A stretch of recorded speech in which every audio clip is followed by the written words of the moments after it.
On May 1st of the year 4598 in the Radiant calendar, coinciding with the year of thunderstorms, a resplendent light erupted from the North Star, illuminating the entire continent. Of radiance with a brilliance surpassing that of the moon, in the face of such an extraordinary celestial phenomenon. The intelligent beings across the continent were filled with curiosity, and throngs gathered to witness the spectacle. Yet, a select few learned individuals wept, convinced that the end of the world was nigh. The North Star shines upon the moon, the heavens tremble, and the earth quakes. Could it be that the prophesied calamity was indeed upon them? Chapter 1. The Inferno's Prologue. The Forsaken Lands serve as a sanctuary for all undead creatures, encompassing a myriad of forms such as zombies, skeletons, dark knights, and likes countless in number. Skeletons are born from the soul fire that enters a skeletal frame, and they are distinctly categorized by rank, ranging from the lowly gray bone skeleton to the supreme skeleton king, with the gray bone skeletons being the most numerous. While only one skeleton king exists, the soul fire can emerge through two avenues, one being the souls of deceased humans drifting into the Forsaken Lands, and the other being the soul fire born within that very realm. The latter possesses boundless potential, whereas the former typically lacks formidable prowess.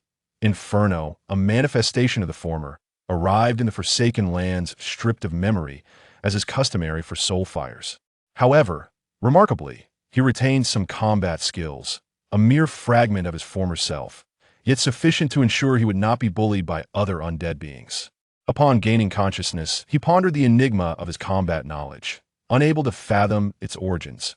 Naming himself Inferno, inspired by the sight of other soul fires blazing fiercely, he, like them, felt an insatiable hunger, instinctively drawn to consume the soul fires of others, yet never feeling satiated.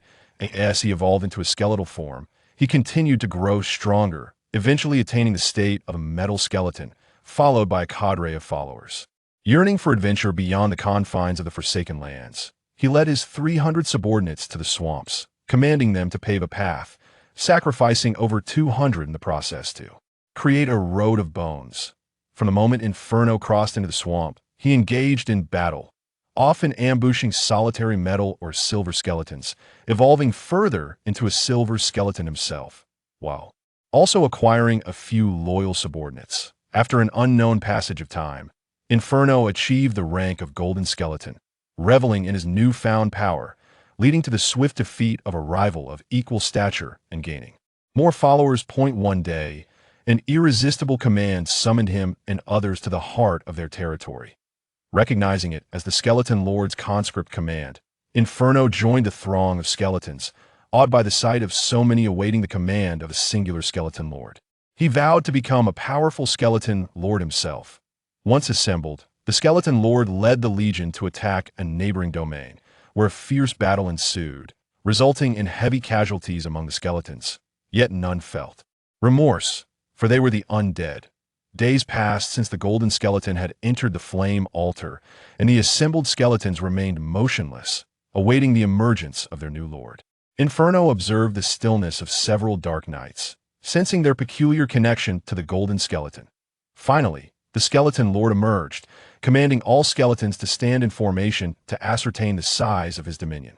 As Inferno's blade descended upon him, a dark night intervened, deflecting the strike, while the Lord swiftly dismantled Inferno's form, leaving him powerless. As he lay defeated, anticipating the end, the Skeleton Lord did not consume Inferno's soul fire. Instead, he repaired Inferno's body and bestowed upon him a flicker of blue flame, marking his forehead. Upon the flame's imprint, a strange sensation filled Inferno. He instinctively recognized the Lord as Ray and felt an inexplicable bond. "You are now my warrior," Ray declared. "You have usurped my claim to lordship. It would be kinder to end my existence," Inferno retorted, rising defiantly.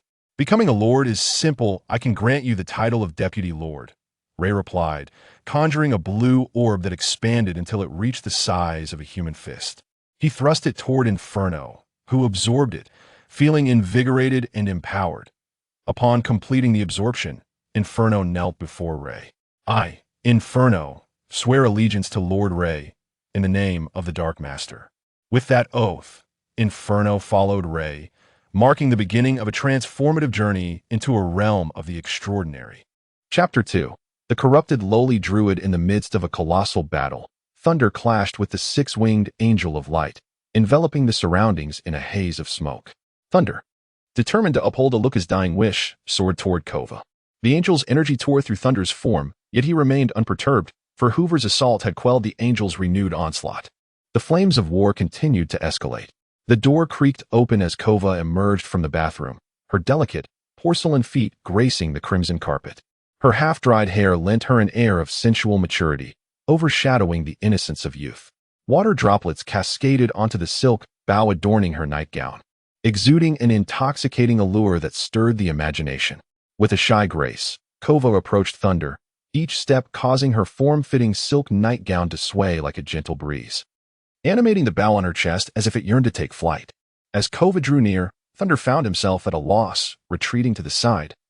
Feigning a meditative state, Kova tenderly draped a cloak, specially crafted by DEA, over Thunder's shoulders. The proximity allowed him to catch a whiff of her enchanting fragrance, igniting an inexplicable restlessness within him. Embarrassment washed over Thunder, rendering him motionless. Kova's hand brushed against Thunder's chiseled face, recalling the time he risked his life to save her from the angel of light, filling her heart with a surge of happiness. Brother Thunder, I think I'm falling for you. What should I do? The unguarded confession startled Kova. It had been long since her grandfather Aluka had departed, leaving her with only Thunder, who had promised to fulfill Aluka's wishes. Realizing her slip, a flush of crimson spread across Kova's cheeks. How foolish I've been, harboring such feelings yet refusing to acknowledge them. But it's too late now. You must have feelings for Hoover. Perhaps that is for the best, as I would only bring you trouble, unlike Hoover, who could truly assist you. Maybe I would fare better with an unfamiliar brother who is also a druid. Unbeknownst to her, tears began to cascade down Kova's fair cheeks, falling onto Thunder's face but striking hard against his heart. Lost in her own thoughts, Kova suddenly felt a pair of strong hands gripping hers, causing her to gasp. She looked up to find Thunder's eyes ablaze with fury. The atmosphere shifted, tinged with an unspoken tension. At that moment, Kova appeared enchanting, her tear-streaked face radiating innocence and confusion as she gazed at Thunder, oblivious to the source of his ire. Yet her expression only fueled Thunder's anger, prompting him to exhale deeply in exasperation. In a whirl of events, Kova discovered herself pinned beneath Thunder. The eyes that had feigned contemplation now glared at her with the ferocity of an enraged dragon, as if poised to devour her. You talk too much, he remarked, his icy tone betraying his agitation. Huh? Thunder struggled to suppress his desire as he concluded the kiss, his gaze fixated on Kova's dazed eyes, clouded by passion. Kova, listen closely. Throughout our time together, my feelings for you will not wane because of anyone else. The latter part of his statement was barely audible, leaving Kova unable to grasp it fully. Huh? What do you mean? Thunder's impatience flared, his voice rising. You didn't hear what I said earlier? Kova, bashful, lowered her head, fidgeting with the hem of her nightgown. Say it again. I said I like you, and if you dare pursue that stranger, I will eliminate the entire druid community. Thunder's explosive and arrogant demeanor only served to infuriate the petite figure beneath him.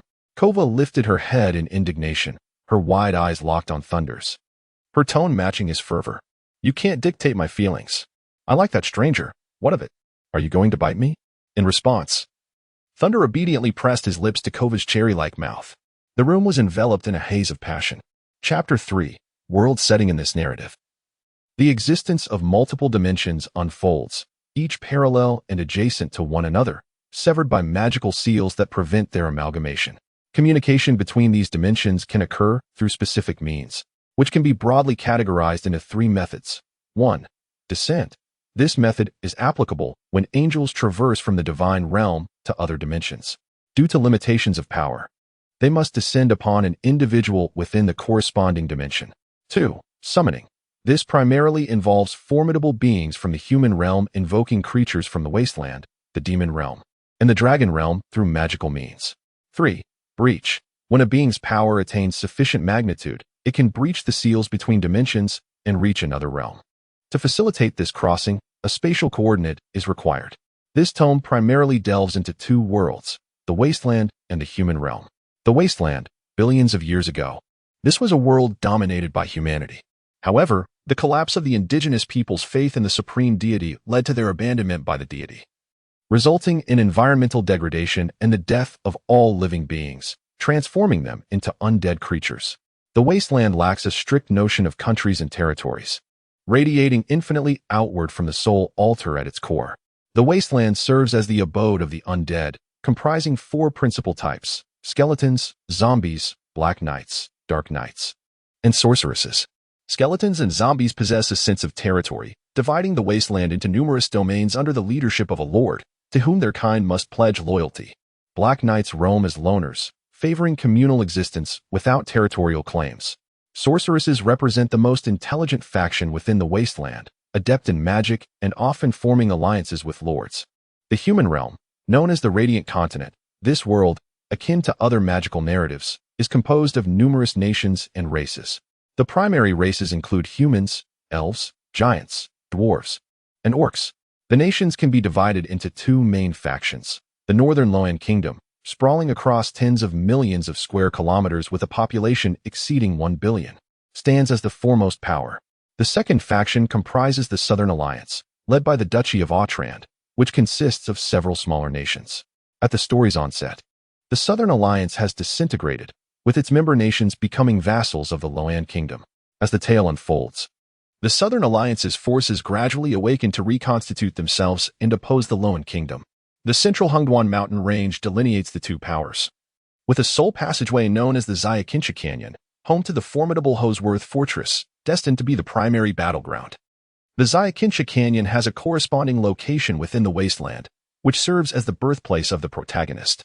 Here, when undead creatures are summoned, they are invariably drawn from the vicinity surrounding the protagonist. In the latter parts of the narrative, the protagonist rends the magical seals in this region, creating a rift between the human realm and the wasteland, allowing a relentless influx of undead beings into the human realm.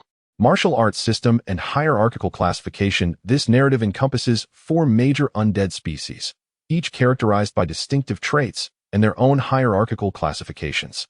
Skeletons, as the predominant species within the tale, they are categorized by strength from lowest to highest: gray bone skeleton, white bone skeleton, metal skeleton, silver skeleton, golden skeleton, platinum skeleton, diamond skeleton, and skeleton king. Gray bone skeleton, the most rudimentary form of skeleton. It can evolve into a gray bone skeleton upon the amplification of its soul flame to the soul heart, possessing a combat power of 1, speed of 1, and magical power of 1. For reference, a typical human warrior has a combat power of 10, speed of 10, magical power of 10, and life value of 20. Skeleton species level and power settings. Name: level, power, speed, magic, life value, upgrade, condition, special skills. Gray bone skeleton 11105 evolve from soul flame to soul heart, devour a skeleton frame. White bone skeleton 233020 absorb a substantial number of soul hearts. Metal skeleton 321010 absorb a considerable number of soul hearts and undergo extensive combat experience. Silver skeleton 4515 2200 absorb a significant number of metal skeleton soul hearts and face death threats multiple times for automatic recovery. Golden skeleton 520100 5000. Not only must it absorb the soul heart of a silver skeleton, but also require assistance from a powerful undead or undergo fortuitous circumstances for automatic repair of damaged body parts. Platinum skeleton 65031,000. The soul heart differentiates into soul and spirit, solidifying into entities, enjoying powerful soul sacrifices. And the Grim Reaper's scythe. Diamond skeleton 715050 3000 soul and spirit further evolve, crystallizing into soul crystals for undead sacrifices. And bloodthirst skeleton king 83001000 10000. Any skeleton that challenges and defeats the previous king shall reign supreme. Skeletons are primarily combative undead beings, with their advancement reliant upon devouring the soul energy of other undead. As levels increase, the quantity and quality of souls required for advancement also escalates. Upon reaching the golden skeleton level, mere consumption is insufficient. Assistance from formidable undead or the triggering of specific fortuitous events is necessary for progression. At the story's inception, the protagonist begins as a gray bone skeleton, swiftly evolving into a silver skeleton within the first volume.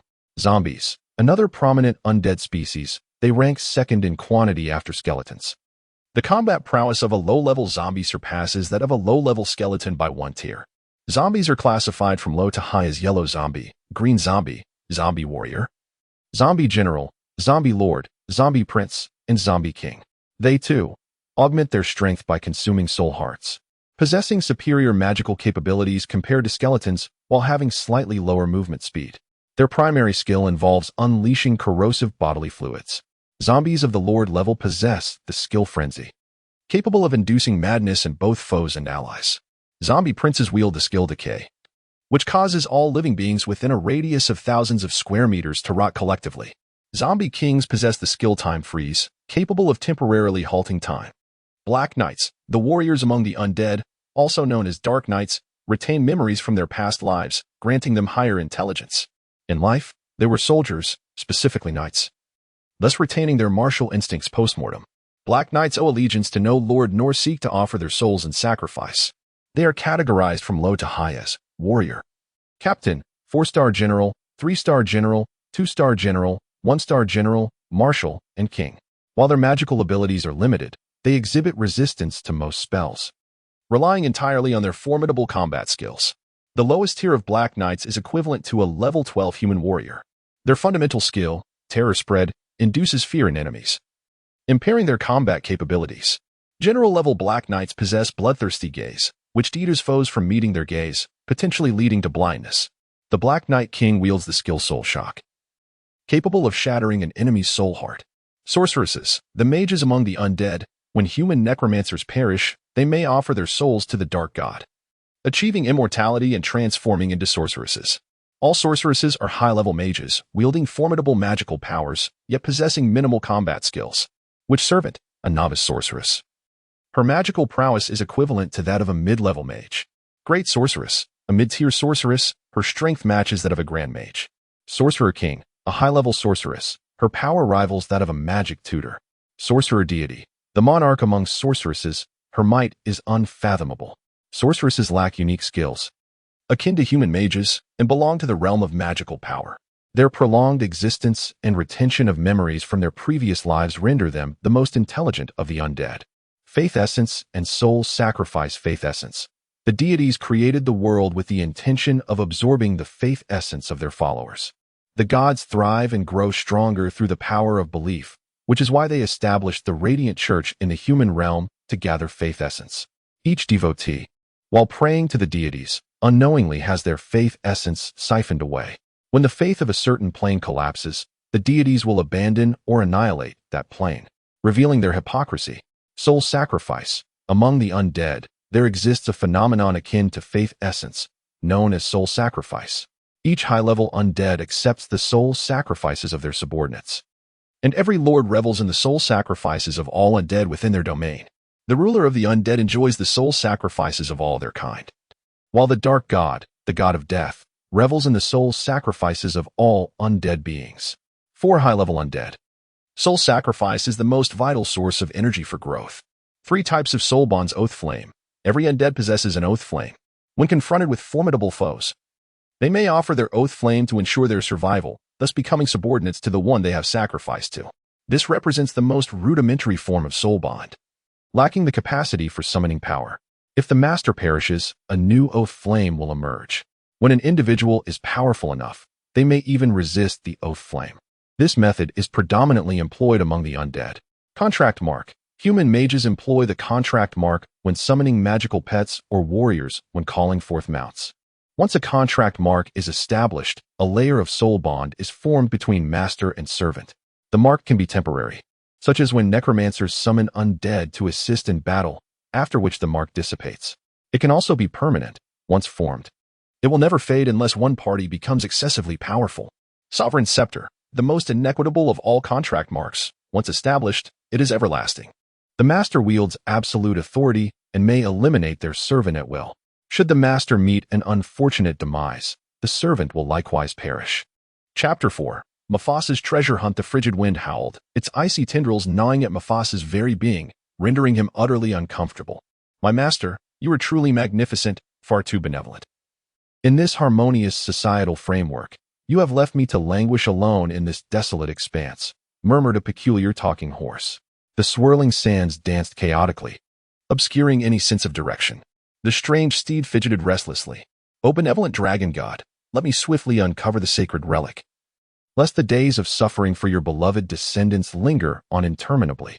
The plaintive cries ebbed and flowed, sometimes lost amidst the tempest of sand. Suddenly, a vision appeared before Mufasa, an ancient burial ground, towering like a pyramid amidst the heart of the desert. "Heavens, I have found it," he exclaimed, gratitude swelling within him. "Thank you, dragon god. If you were before me, I would fervently kiss your great toe," he shouted in a disheveled manner, and soon summoned the last vestiges of his strength, propelling himself toward the tomb. The archaic entrance of the burial ground, remarkably unscathed despite the relentless assault of sand and stone, was a wonder to behold. As Mufasa approached the threshold, the door opened silently, leaving him somewhat perplexed. Is it enchanted? Ignoring the myriad questions flooding his mind, he felt a surge of confidence and stepped across the threshold. A resounding echo emanated from within the tomb, and Mufasa was momentarily blinded by a piercing violet radiance. After a brief period of adjustment, he was finally able to gaze upon the astonishing scene before him. Inside, colossal stone columns supported the structure, adorned with the totems of the dragon clan, compelling Mufasa to bow in reverence. The resplendent light of the dragon's sanctuary enveloped him, bestowing a profound sense of comfort. He marveled at the surrounding columns, yet a glimpse of the interior revealed the extent of his ignorance. Before him floated an extraordinarily massive purple gem, towering 3 stories high and 5 meters wide, its oval form suspended in midair. The dragon god's sacred stone. I behold the legacy of the first dragon god in my lifetime. This is a site reserved for the most exalted of the dragon lineage. Enraptured by the opulence, Mufasa's eyes shimmered with an extraordinary brilliance. To be forsaken here is a travesty, I must.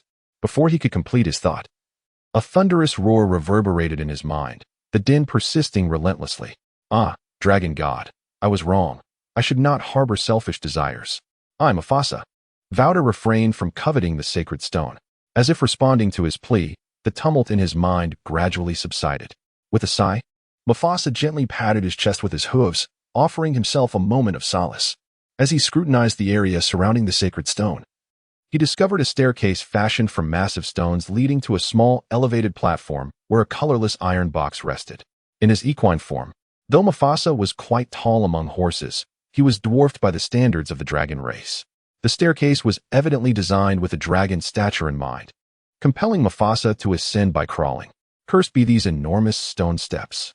Had I not squandered so much energy during my journey, I could have soared to the top with ease. Yet, recalling his previous misadventures, he wisely kept silent. At long last, after exerting tremendous effort, Mufasa reached the platform and beheld the iron box, his heart swelling with a mix of excitement and trepidation. Finally, I have located the ancestral relic, Mufasa thought, brimming with pride. His expression mirrored that of a petty victor, making one want to laugh at his folly. With utmost caution, Mufasa cradled the iron box, gingerly brushing his hooves against its surface. After a prolonged moment of contemplation, he resolved to open it. The instant the box was unsealed, it erupted with a stunning blue light, momentarily eclipsing the radiance of the purple gem. As the energy surged, Mufasa felt a searing warmth beneath his hooves, causing him to inadvertently drop the box. "Ouch, that's hot," he exclaimed, warily observing the box as its brightness began to wane. When he finally picked it up and retrieved its contents, he discovered a diminutive blue orb, scarcely the size of his thumb. A blue pill. I have finally found it, he rejoiced. Overwhelmed with exhilaration, the exhausted Mufasa lost his balance and tumbled down the stone steps, his mind swirling in a dizzying haze until he succumbed to unconsciousness. Time passed, and at last, Mufasa awoke, his first instinct to check for the blue pill in his hooves. Alas, my blue pill is gone. But when he glanced up, he realized he was in his own stable. Have I returned home? The master's energy is nearby, and another energy presence emanates from him. Mufasa stealthily approached Thunder's chamber, peering through a small opening in the window. Inside, a scene of vibrant life unfolded. Darling, we shall embrace the dawn. In that moment, Thunder unceremoniously seized the blue pill from Mufasa, guiding Hoover toward the chamber. Chapter 5. The Dragon Keeper Camila Oliangapu. Monologue. After a long passage of time, I found myself in the esteemed company of the great Dragon Keeper, Lady Camila Oliangapu. Monologue. Akalaris, once the mightiest warrior of my kin, had the audacity to challenge our supreme dragon deity. Though he faced defeat, it did not tarnish the glory of being the foremost warrior of the dragon race. I had never anticipated meeting him, nor did I dream of being by his side. Until that fateful day. Uliangapu proud monologue. I am Uliangapu, a third-tier red dragon. Due to my missteps, I was cast out by my kin. Though I have yet to reach maturity and my power may seem negligible among my kind, before the humble dwarves, I, Uliangapu the third-tier red dragon, am invincible. They have suffered my wrath for their insolence. Thus, in a bid for survival, they have offered me gold annually. For a millennium, they have paid tribute to me, and in return, I have safeguarded them. Uliangapu, lonely monologue. A millennium of monotonous existence has left me weary, though for my long-lived kind. 1,000 years is but a fleeting moment. Yet, the relentless repetition of each day drives me to madness. Just as I resign myself to this eternal routine, the great lady and the legendary warrior arrive. Uliangapu, perplexed soliloquy. Who dares to disturb my peace? Do the dwarves still not grasp their lessons? Could it be that the dwarves have had a bountiful harvest this year and intend to offer an additional tribute? Hey, dear dwarves, the great Uliangapu shall reward you. Uliangapu, angry monologue. As I eagerly poked my head out, I was met not by the humble yet endearing dwarves, but by a lowly human and an even more despicable goblin. Camilla, self-narration. When I was forsaken by the Church of Light, I vowed that I would never allow anyone to treat me as an insect. Thus, I set forth with that formidable yet foolish skeletal dragon. I warned him against indiscriminate slaughter, yet he would not heed my counsel.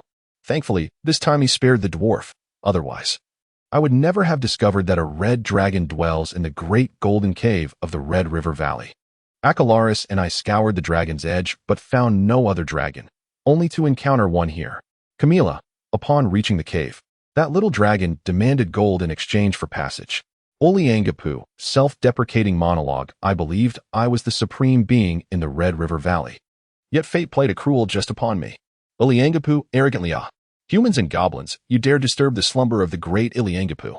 Quickly leave 1,000 gold coins, or I shall consume you.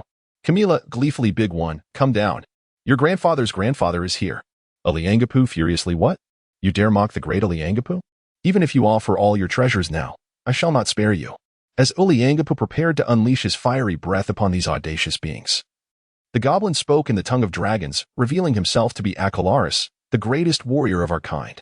Through dialogue, Uliangapu yielded to Camilla. Subsequently, Camilla sealed the Red River Valley and commanded Uliangapu to patrol the surroundings. Uliangapu, pitiful monologue. Lady Camilla demands that I return all the gold. Does she not understand that treasures are akin to a dragon's second life? Uliangapu, determined monologue. Yet, the great Lady Camilla's word is not to be contested. Uliangapu, mocking monologue. Lady Camilla has tasked me with guarding the periphery of the Red River Valley. Those foolish humans offer me treasures, believing I would grant them passage. I shall graciously accept their riches, but will I yield passage to the dead? Uliangapu, devoid of dragon dignity, accepted the treasures, broke his vow, and annihilated any warriors daring to trespass into the Red River Valley. Garancia could no longer endure this and resolved to dispatch dragon knights to slay the dragon. One day, while Uliangapu patrolled, the dragon knights appeared. Uliangapu, hey, humans, leave your treasures behind, and I shall spare your lives. In battle, Uliangapu faltered and faced death. When Acalaris and Camilla arrived, Ulysses, so weak. Morphe, it's your turn. Morphe, though reluctant, it is time to teach him a lesson. Uliangapu, proudly, with the ancient dragon language magic taught by Lord Acalaris, I shall not be defeated. In battle, Uliangapu was vanquished and lay dying when Camilla and Acalaris came to his aid. Camilla, it seems I should not have come. Ulysses, but you are already here. Camilla, can we leave our weapons? Ulysses, better to leave your life instead. After the battle, the dragon knights were defeated, and both dragons submitted, with Morphe pledging allegiance. Camilla, I mentioned I should not have come because you were too feeble to warrant my intervention. I suggested leaving weapons, yet you have given me 2 dragons. Thus, the dragon knights of the Garancia Empire became a part of history. Uliangapu, proudly, it is indeed my greatest fortune to follow Lady Camilla. Uliangapu, devoutly praised the dragon deity. By following Lady Camilla, I shall make my name known across the continent. On that day in the elven calendar, at the relay station, the fire broke the gold, and fortune smiled upon the west. The following day, Camilla commanded 4 divine dragons to repel the army at the Garancia military camp, earning her the title of Dragon Keeper. Uliangapu, monologue. Acalaris, once the mightiest warrior of my kin, had the audacity to challenge our supreme dragon deity. Though he faced defeat, it did not tarnish the glory of being the foremost warrior of the dragon race. I had never anticipated meeting him, nor did I dream of being by his side. Until that fateful day. Oliangapu, proud monologue. I am Oliangapu, a third-tier red dragon. Due to my missteps, I was cast out by my kin. Though I have yet to reach maturity and my power may seem negligible among my kind, before the humble dwarves, I, Oliangapu the third-tier red dragon, am invincible. They have suffered my wrath for their insolence. Thus, in a bid for survival, they have offered me gold annually. For a millennium, they have paid tribute to me. And in return, I have safeguarded them. Chapter 6 Prelude to the Emperor in the 21st Century. It is often said that love arrives swiftly, yet departs just as rapidly. When Shari learned of Lei's infidelity, it marked the end of their romance. Lei, unable to fathom that love could slip through his fingers, entered his dorm room only to discover a note on the table that shattered his delusions. Dear Lei, by the time you read this note, I will have been gone for 1 hour, 10 minutes, and 5 seconds. I will be waiting for you at Chingy Airport for 30 minutes and 45 seconds. Once the time has elapsed, I will board the sorrow-inducing Black Peacock flight, departing for my hometown. If you wish to see me one last time, come now. Summer. After reading the note, Lei felt his head spin with despair. In the name of love, loyalty, and that woman, he flung open the door and rushed into the streets. Taxi. Lei shouted, waving frantically for a cab, which roared toward the airport, trailing a cloud of exhaust. As he exited the vehicle, anxiously awaiting his change, he noticed a plane taking off in the distance. His heart sank, filled with a profound sense of loss. Did I come all this way just to watch you fly away? His emotions reached a boiling point, and he picked up a stone from the ground, hurling it toward the sky. Yet, he did not anticipate the extraordinary strength he possessed. The stone soared with ferocity, colliding with the airplane's glass. A crisp sound echoed as the stone shattered the tranquility, sending a flurry of clouds drifting into the azure sky, scattering the startled sparrows. Departing from a past love ushered in new hopes. The path ahead was deceptively simple. Seated in first class, Summer gently drew back the curtain, observing the fluttering sparrows. Her heart weighed down with melancholy. Suddenly, the aircraft began to tremble violently. Hello, hello, this is the handsome stranger speaking, a lewd voice echoed within the cabin. Testing, testing. The microphone is functioning perfectly. Attention, passengers. The plane has just experienced an attack from an unidentified object, likely a UFO. Therefore, I have made the prudent decision to initiate an emergency landing. A cacophony erupted as disgruntled passengers begrudgingly secured their seatbelts amidst the turmoil. The plane descended rapidly. Skirting perilously close to a cliff, the atmosphere charged with anxiety as unseen eagles circled ominously. Huh, you think you can bring down this plane? Allow me to demonstrate manual control.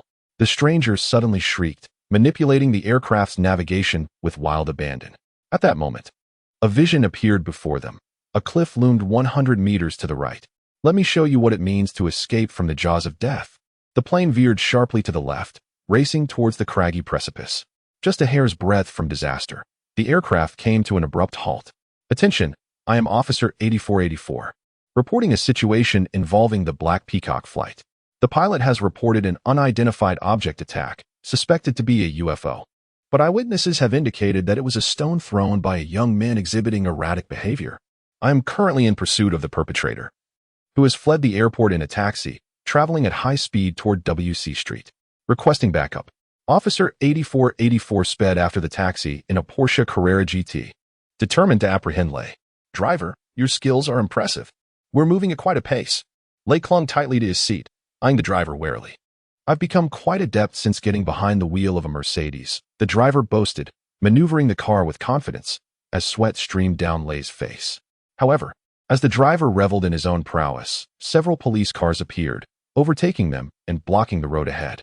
Officer 8484 apprehended Lei, escorting him into the police station. Officer Wuyun, we have the suspect in custody. Officer Wuyun cast a cursory glance at Lei before waving him away. Take him down for questioning. Questioning? Lei exclaimed in disbelief. Take him down for a statement. He'll be detained until further notice. A day passed. Officer Wuyun, accompanied by a thunderous stride, arrived at the holding cell to retrieve Lei. So, I hear your girlfriend was on that flight. The investigation results are in. You're free to go. Officer Wuyun smiled at Lei. After thorough checks, we discovered a hidden and activated bomb on the plane. Thanks to you, we prevented a disaster that could have claimed countless innocent lives. Wiping his mouth with a grin, Officer Wuyun added, Congratulations, you're a hero. Your girlfriend has already left the hospital and is waiting for you at the precinct. Nightstar, cut. The prelude is done. Let us grab a meal. Don't forget to add 2 eggs, and then we'll continue shooting. The cast erupted in unison. Get lost, brother will. Chapter 7 Prelude to the Great Emperor, Part 2. Upon arriving at the police station, Lei beheld his beloved, Summer Star, seated in a chair, awaiting his presence. Summer, will you forgive me? Lei murmured softly. All right, she replied. However, if you wish to continue our relationship, you must forsake your fickleness. You must adhere to the principles of propriety, always keep me in your thoughts, cherish me, never frighten or deceive me, and love me genuinely. You must not burden me with arduous or menial tasks. If there is any labor, you should be the first to undertake it. When it comes to delightful treats, they should be offered to me first. If there are enjoyable activities, I should be the first recipient. If there are beautiful garments or shoes, they must be purchased for me. In times of peril, you must shield me, and, she continued. Lei's mind could no longer withstand the barrage of Summer's demands. Just as his thoughts threatened to cease altogether, Officer Wu Yun appeared, providing a timely reprieve but delivering unexpected news. Comrade Lei, the hospital has just sent over the diagnostic report concerning your girlfriend, along with the medical examination conducted during your incarceration. It appears that you are long-lost cousins. Regardless of the circumstances, I love you, and you love me. Our feelings must not be hindered by our familial ties. Our love should transcend the shackles of kinship, allowing the mundane to be transformed by our affection. Summer Star declared with heartfelt sincerity, moving Lei deeply. Summer, I love you, he exclaimed, embracing her, yet a sense of disquiet lingered.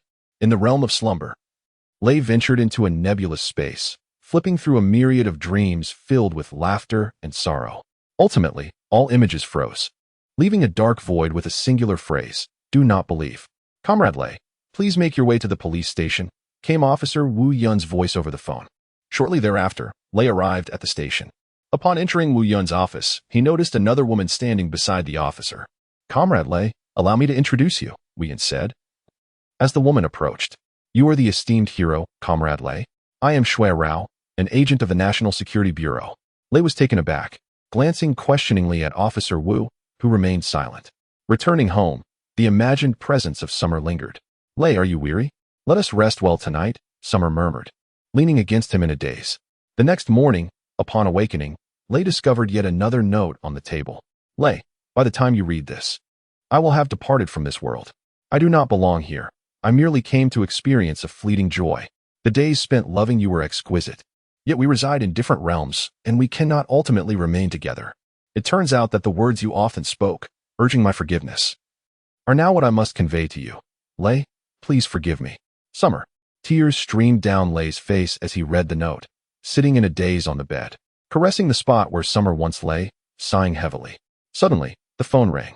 Hello, is this Comrade Lei? This is Shui Rao. I have some peculiar news.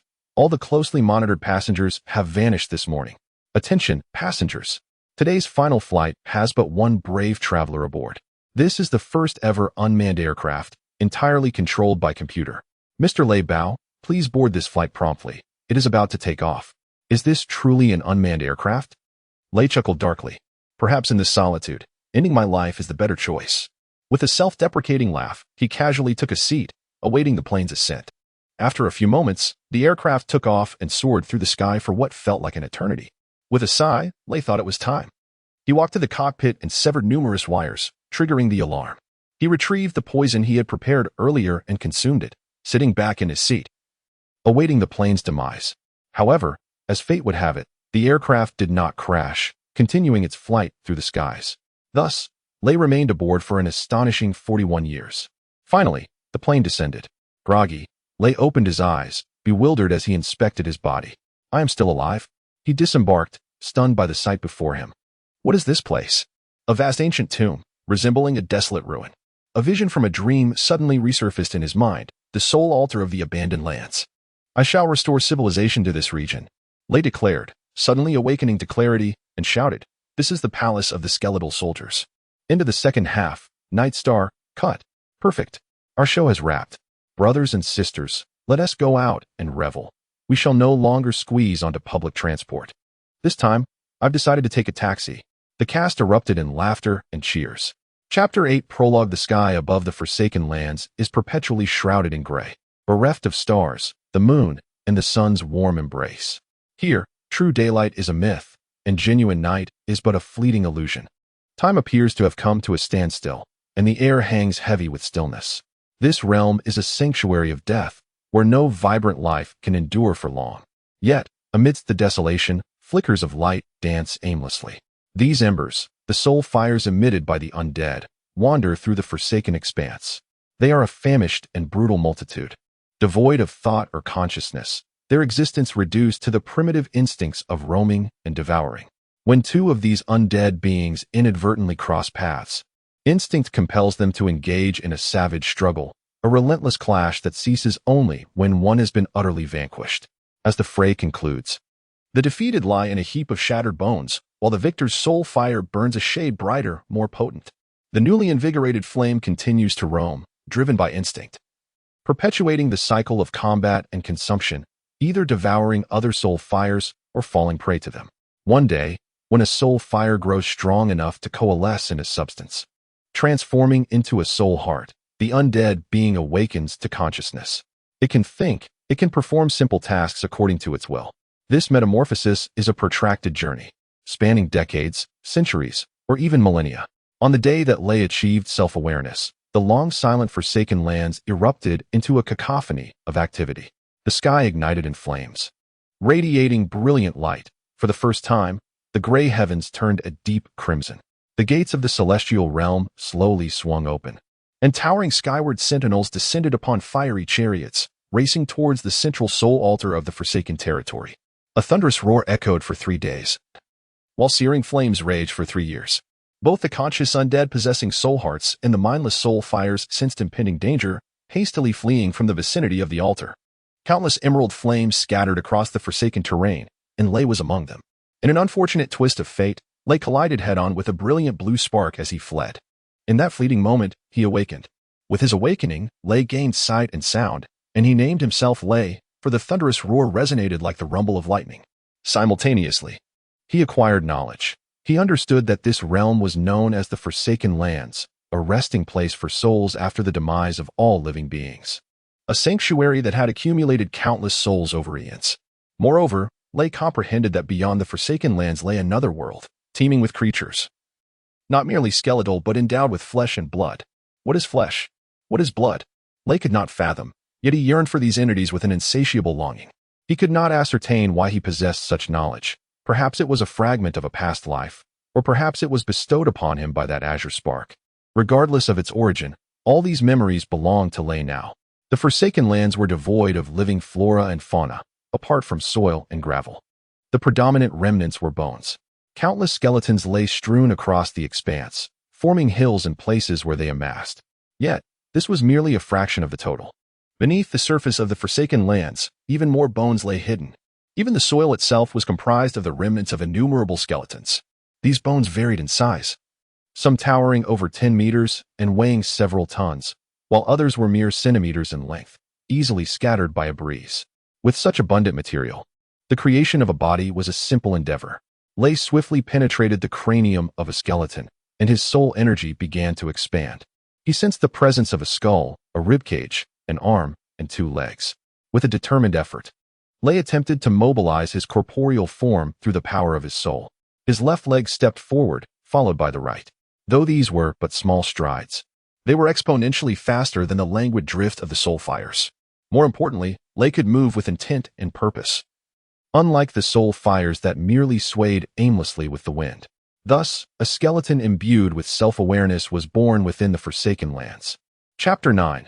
Growth. When the first flicker of soul fire appeared before Lay, an unusual sensation surged within his soul's core, compelling him to consume the flame. Unbeknownst to Lay, this feeling was hunger. Undying beings are perpetually ravenous, driven by an insatiable desire to devour all that can be consumed, and in the Forsaken Lands, the sole sustenance available is the soul. Only the essence of souls can momentarily satiate their hunger. Lay instinctively approached the soul fire. Having just acquired a corporeal form, he struggled to navigate, stumbling and falling, even fracturing a rib. These injuries were of little concern to him, for this skeletal frame was not his own. Beyond walking, he knew not what else this body could do. He was even perplexed by the purpose of an arm. Fortunately, the soul fire was merely a manifestation of soul energy. devoid of any autonomous consciousness. Faced with impending danger, it did not flee but continued to drift leisurely along its predetermined path. Taking a deep breath, Lay consumed the first soul fire. In that fleeting moment before the flame extinguished, his soul's core seemed to receive a torrent of strange information, disorganized and complex, leaving Lay bewildered. As he absorbed the soul fire, Lay's soul core grew brighter, filling him with an unprecedented sense of fulfillment. Though he could not articulate this sensation, it brought him immense comfort. Almost instantaneously, he found himself enamored with this act, yearning to continually absorb soul fire to maintain this pleasurable state. Thus, Lay's gaze began to scan his surroundings, and through two profound caverns, he discovered an abundance of soul fires scattered throughout the forsaken lands. With determination, he set forth on his quest, pursuing the flames. 1, 2, 3. Before long, he had consumed 15 soul fires in quick succession. Yet, the more he devoured, the hungrier his soul became, increasingly desperate for the nourishment of more soul fire. Confusion enveloped him. Was the essence of existence merely a relentless chase after soul fire? Upon the appearance of the 16th soul fire within his sight, Lay realized it was ensconced within a skull, much like his own. This particular flame shimmered more brilliantly than the others, exerting an even stronger allure over him. Instinctively, he sensed that consuming this flame would amplify the comfort he sought, prolonging its embrace. As Lay raced towards the soul fire, it too recognized him, and the skeletal form stirred, lunging towards him. A pallid skeletal arm extended, grasping tightly at his ribs. Lay was perplexed. Why did this skull possess an additional arm? Why did it move, and why did it resist his consumption? This smaller skeleton, with arms raised high, struggled to grip Lay's ribs. It shook him vigorously, attempting to dismantle his form, but its frail strength was no match for Lay, whose weight was double that of its own. Almost instinctively, Lay's soul core dispatched a surge of soul energy to his arm. Suddenly, the lone arm rose and swung downwards, delivering a forceful blow to the small skeleton's neck. With a crack, the already damaged tibia of the smaller skeleton snapped, its skull tumbling to the ground. Leaning down, Lay directed a powerful inhalation into the empty socket of the small skeleton's right eye, extracting the vibrant soul fire. Indeed, this flame was far more potent than the previous ones, granting Lay an exhilarating rush. As he digested this soul fire, Lay finally grasped the meaning behind the strange sensations. They were emotions of fear, despair, anger, and unwillingness. The soul fire did not wish to be consumed. He also understood a crucial truth. He was not the only skeleton capable of devouring soul fire. Many other immortal beings possessed soul cores and could do the same. Moreover, he realized that as he wandered this realm, he could be devoured by even more powerful immortal creatures at any moment. Most importantly, Lay recognized that an arm could indeed move and serve as a weapon for offense. To prevent being consumed, he must grow stronger, a conclusion drawn from his encounter with the first skeleton. To enhance his strength, one arm alone would not suffice. So Lay resolved to seek a more formidable form. In the forsaken lands, where bones littered the ground, finding a suitable skeletal fragment was effortless. After traversing a mere 3 meters, he discovered a solitary arm. Lay attempted to affix this arm to his left shoulder, but he failed. Even with his conscious effort to bind it with soul energy, the arm could not be securely attached like his right arm. After numerous attempts, he abandoned the notion of attachment and instead selected a complete skeletal form. Emerging from the skull, Lay anchored his soul to this skeleton, thus acquiring a full body. Continuing his search for souls along the forsaken expanse, Lay grew increasingly astute. He discerned that some drifting soul fires could be easily consumed, while others necessitated confrontation, and some could effortlessly overpower him. Consequently, he deliberately evaded the particularly radiant soul fires capable of controlling skeletons. Day by day, Lay grew stronger, and his soul core became more robust. Years later, he not only mastered the movement of bones but could also run and leap. At this juncture, the more commonplace skeletons posed no threat to him. He could easily absorb their souls. Yet, fortune does not remain a steadfast companion. In the Forsaken Lands, skeletons represent the weakest of immortal beings, susceptible to destruction by more powerful entities. Eventually, one day, Lay encountered a skeleton of similar stature, brandishing a rusted cleaver. Chapter 10. Evolution. Ray immediately sensed a looming threat and felt an instinctive urge to flee. However, at that moment, the skeletal figure wielding a machete fixated its gaze upon him. As Ray's eyes met those of the skeleton, a violent tremor surged through his soul, enveloping him in an unprecedented wave of fear. His body froze, rendering him powerless to move as he watched the skeletal entity advance towards him step by step. Despair, dread, and a sense of resignation washed over him as he realized his life was drawing to a close. His soul would become sustenance for this formidable being, merging into its very essence. Should he choose annihilation or submission? An odd voice echoed within Ray's heart. Annihilation? Submission? What could this mean? Confused, Ray observed that the powerful skeleton did not raise its fearsome machete, but instead continued to stare intently at him. Follow me. The skeleton offered no explanation, instead extracting a fragment of azure flame from its own soul and branding it upon Ray's forehead. In that moment of branding, Ray discovered he could no longer fully control his body. He found himself compelled to follow the powerful skeleton. Realizing he could not resist, he opted for compliance, believing that at least this would spare him from destruction.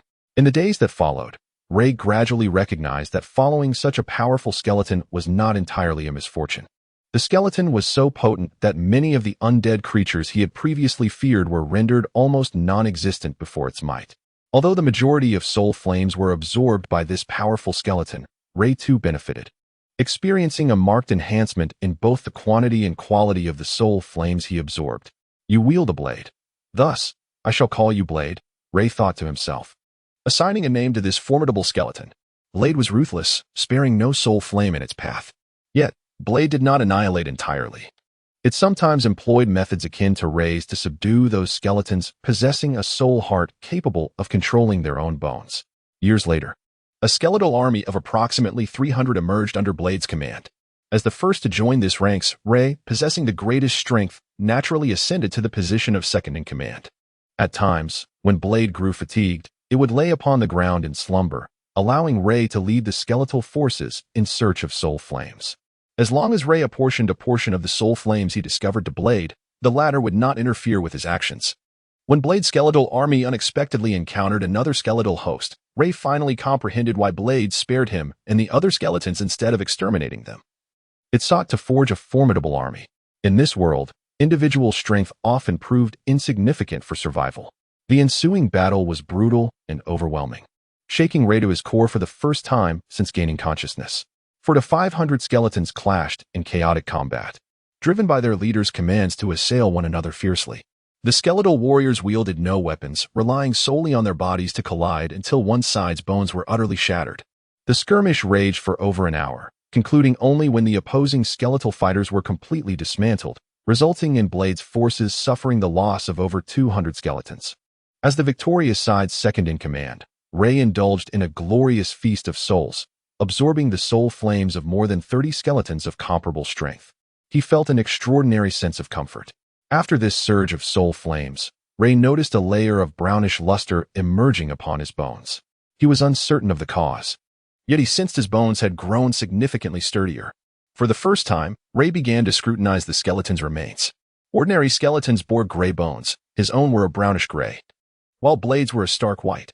Ray finally understood that skeletons could evolve. The more soul flames consumed, the more powerful they became, leading to a transformation that altered the color of their bones, signifying their ascendance to a higher echelon of skeletal being.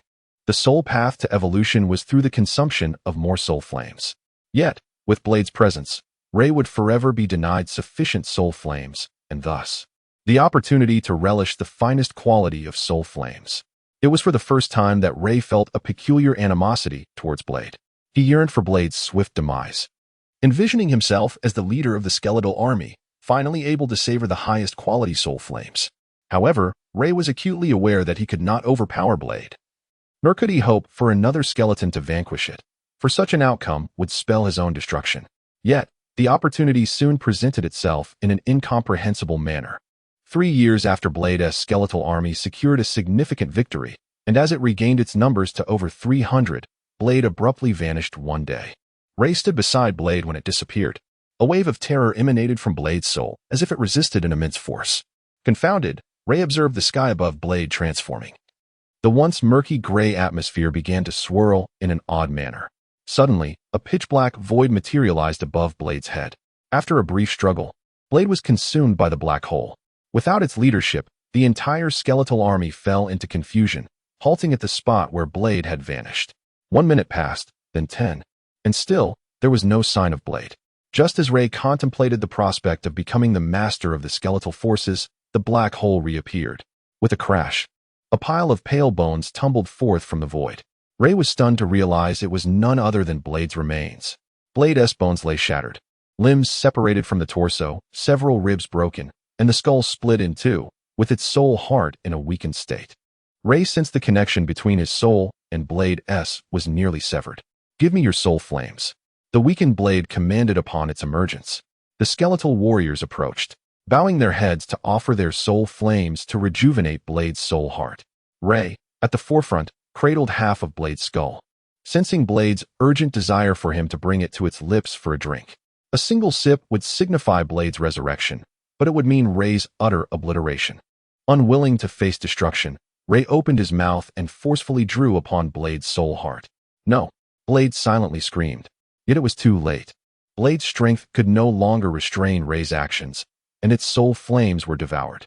In that moment, Ray experienced an extraordinary sensation, one not solely derived from the comfort and power of consuming the soul flames, but from the emergence of hundreds of delicate mental connections within his mind. Through these connections, Ray felt a faint stream of soul energy converging upon his soul heart.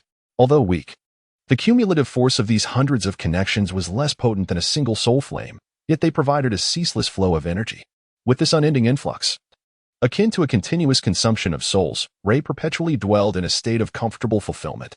Though this sensation was not as intense as the fire of the soul that devours, it was incessant. Even in slumber, the power of the soul could be attained. Was this the means by which the Blade sought to dominate our strength?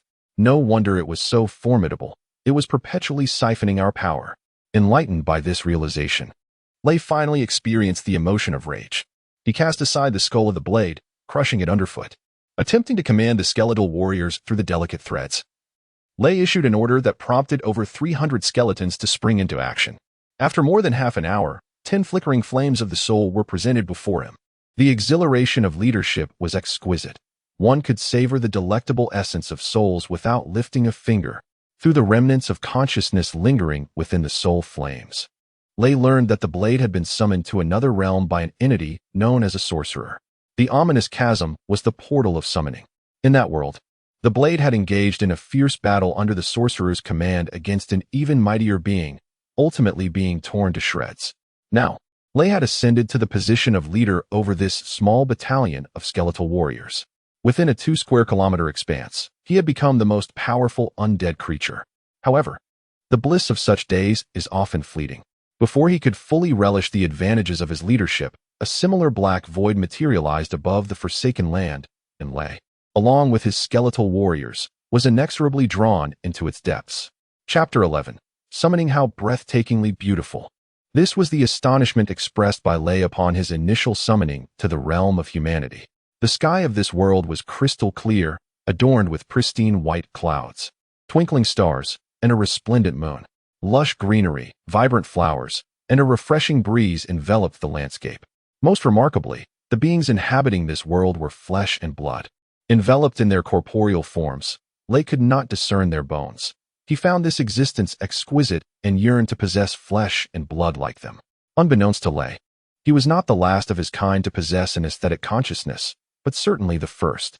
Alongside Lay, not only were there over 300 skeletal soldiers summoned, but thousands of skeletons stood starkly in a valley. Never before had Lay encountered such a multitude of his kind, numbers so vast that they instilled fear within him.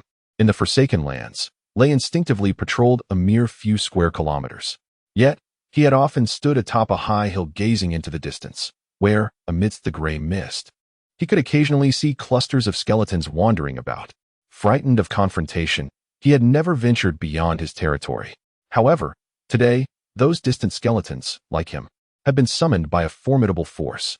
Behind the colossal skeletal army were tens of thousands of flesh and blood warriors, among them several robed magicians clad in white. Lay sensed that he was summoned by these white-robed sorcerers through a collective spell. A powerful mental connection suddenly formed between Lay and the magicians, an intensity surpassing the bond previously imposed by the Blade upon his form. In that moment, Lay felt an overwhelming compulsion to submit utterly to the white-robed sorcerers, to dedicate everything he possessed to them. Under the sorcerer's command, Lay, along with tens of thousands of skeletons, surged forward. At the forefront of the skeletal legion stood a formidable fortress.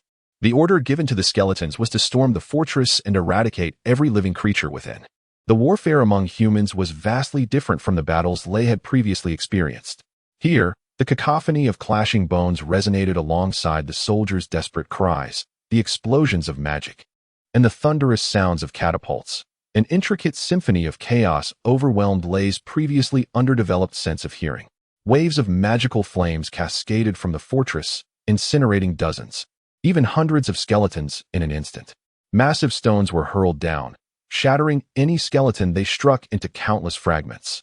Countless arrows rained down from the fortress, splintering the fragile bones of the skeletons. The skeletons possessed little autonomy. They did not comprehend fear, driven only by the sorcerer's commands to charge madly at the fortress. If one assault was repelled, they would immediately launch another, gradually accumulating a mound of white bones at the fortress wall's base. When Lei finally ascended the ramparts, stepping upon the remains of his comrades, he beheld a crimson liquid flowing within the fortress. Instinctively, he recognized it as blood, the vital essence sustaining life in this world. Before Lei could fully absorb the sight within the fortress, a human soldier charged at him, aiming a blade at his shinbone. Lei was fortunate. He did not face the all-consuming flames of magic nor suffer a shattered skull, thus preserving his soul's core. Struggling, Lei's soul emerged from the confines of his skull and sought refuge within a complete skeletal form. After this fierce battle, Lei's soul grew significantly weaker, yet within his territory. He simultaneously garnered more soul flames. He could now devour these flames at an accelerated pace, swiftly restoring his essence. Upon accounting for the skeletal soldiers connected to his soul, Lei was astonished to discover that of the 300, fewer than 100 remained, each one feeble, requiring years of effort to regain their former strength. Concern weighed heavily on Lei. If the neighboring skeletal army invaded at that moment, his territory would face utter annihilation. Yet, was it truly the same as before? Perhaps for other skeletons, it was, but for Lei, it was entirely different. Having witnessed the beauty of another world, he felt for the first time that the Forsaken Lands were desolate, silent, and intolerable. Desire surged within him, a profound yearning to be summoned by the sorcerers once more, to behold that beautiful world again and experience the corporeal forms of the living. At last, that opportunity arrived. As Lei's bones turned pale, he and his skeletal army were summoned once more. The same location, the same adversaries, the same brutal carnage. Once again, Lei found his neck severed. What differed this time was Lei's audacious attempt. Amidst the fray, he suddenly ceased his assault and lunged at the corpse of a recently slain human soldier. With force, he drew the soldier's soul from its head. Such a delightful sensation. The power of a fresh soul surpassed those in the Forsaken Lands by dozens of times. Lei had never felt such ecstasy. When the portal of summoning opened yet again, Lei returned to the Forsaken Lands, accompanied by the fragmented remains of countless skeletons, and astonishingly, the body from which he had absorbed the soul followed him back. This human warrior, comparable in stature to Lei, donned leather armor, a steel helmet atop his head, and gripped a sharp sword. This was true flesh and blood, smooth, resilient, far superior to mere bones. Lei's heart brimmed with envy as he repeatedly caressed the blood and flesh upon the corpse with his bony arms.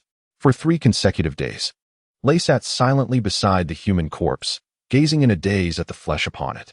At last, Lei's soul emerged, penetrating the corpse's head. A fully armed, flesh and blood skeleton stood upright. I am finally flesh and blood. I am finally identical to the creatures of that world, Lei exclaimed in jubilation, joyously wielding the sword in his grasp. However, it was not long before Lei descended into profound despair once more, as the flesh began to decay, ultimately shedding completely. He reverted to being a skeleton, albeit adorned with armor and wielding a sword. The air of the Forsaken Lands possessed a potent corrosive quality, and soon even the leather armor began to rot. After much effort, Lei was left with merely a helmet and a sword. Yet, his gains were not limited to this. Lei soon discovered an astonishing phenomenon.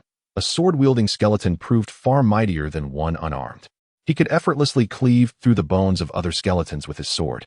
Moreover, the helmet offered protection, safeguarding his soul's core and significantly reducing the danger of complete annihilation.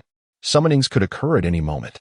In the years that followed, Lei and the other skeletons were summoned once every few months or, at most, every decade to partake in assaults on that fortress. Time and again, the skeletons suffered grievous losses, and the territorial boundaries of the skeletal forces in this corner of the Forsaken Lands were repeatedly reshuffled. In these successive battles, Lei no longer charged aimlessly like before. His targets were now the corpses of fallen human warriors rather than the living. As time progressed, Lei no longer acted alone as a solitary skeleton. He commanded others of his kind through a profound spiritual connection. An increasing number of human warriors' remains were transported to the Forsaken Land, enabling Lei to acquire superior armaments. Under the protection of weapons and armor, the casualties among Lei's followers during battles diminished significantly. Over the course of a century, Lei's forces steadily grew, ultimately evolving into a formidable legion of over 500 skeletons, each equipped with armor and weaponry. Chapter 12. The journey amidst the relentless summons, the harrowing battles, and the ever-looming threat of annihilation, Lei exerted himself fervently. Yet he found himself deprived of his deepest desires. What Lei yearned for was neither armor nor weaponry, but rather the blood and flesh that could cling to his skeletal form. Alas, regardless of how vibrant the corpses may be, upon entering the Forsaken Lands, they would swiftly succumb to the corrosive gases that permeated the area, ultimately leaving behind nothing more than stark white bones. Lei longed to remain in that world, to exist in such a resplendent realm. Yet, each time the portal to summon him opened, he was mercilessly cast aside into this desolate wasteland. He had struggled against this fate, but in his despair, he realized that his own strength paled in comparison to that of the summoning force. Fragile as a flickering flame of a waning soul. To stay in that world, one must possess sufficient power. The only way to amplify his strength was to absorb more and higher quality soul flames. Thus, Lei resolved to venture beyond his territory in search of superior soul flames. For centuries, he and his blade had ruled over their domain, and any potent soul flames had either been consumed or transformed into his skeletal warriors. Leaving no formidable soul flames to be found, Lei summoned over 500 skeletal warriors and ascended a hillside, gazing towards another realm. This was the boundary between his domain and that of another powerful skeletal lord, and for centuries he had stood upon this hill, peering into the distance. There lay another white skeleton, commanding an army of 400 to 500 skeletal warriors, perhaps driven by instinct, or perhaps by the inherited memories of his blade. Lei had never dared to cross this ridge. However, circumstances had changed. He was in desperate need of power, and he could no longer shy away from launching an assault on his neighbor. His presence immediately alerted the white skeleton, who rallied his forces, advancing slowly to confront Lei's army. In battles among the undead, there are no transitional phases. Upon sensing danger, they respond in one of two ways: retreat or charge forth. At Lei's command, his armed skeletal warriors surged down the slope, fiercely attacking the unarmed foes. The conflict erupted swiftly, and in a mere half-hour, over 400 of the opposing skeletal warriors were vanquished, including the decapitation of the white skeleton leader. 400 soul flames were gathered and placed before Lei. This time, instead of sharing the spoils with his comrades, Lei consumed every last one of the soul flames in a single breath. Following this substantial feast, Lei entered a profound slumber, the first of its kind since gaining consciousness. A month later, upon awakening, he was astonished to discover a dramatic transformation in his form. His once pure white skeleton had taken on a hue, now enveloped in a grayish-blue luminescence, a metallic sheen akin to that of his helmet. Striking his leg bone lightly with his sword produced a delightful sound, reminiscent of the clashing weapons he had heard when summoned by human soldiers. The high-quality soul flames had indeed catalyzed Lei's evolution. He had finally transformed into a metallic skeleton. Savoring the sweetness of this newfound power, Lei embarked on further assaults, consecutively attacking 5 nearby skeletal territories, consuming over 2,000 soul flames. His bones grew ever more resilient, and his soul heart swelled with unprecedented vigor. When the skeletal warriors of the 6th territory beheld Lei's formidable presence, they did not resist, but instead knelt collectively. "Master, do not consume me." The leading white skeleton trembled, conveying a soul message. "I am willing to be your servant, to offer all that I possess." A flame of oath arose slowly as the white skeleton pleaded, "Master, I wish to live." For the first time, Lei experienced hesitation. Undead beings are devoid of such emotions. Their thoughts are simplistic, centered solely on the concept of destruction, destroying others or being destroyed themselves. Yet, Lei found himself genuinely conflicted.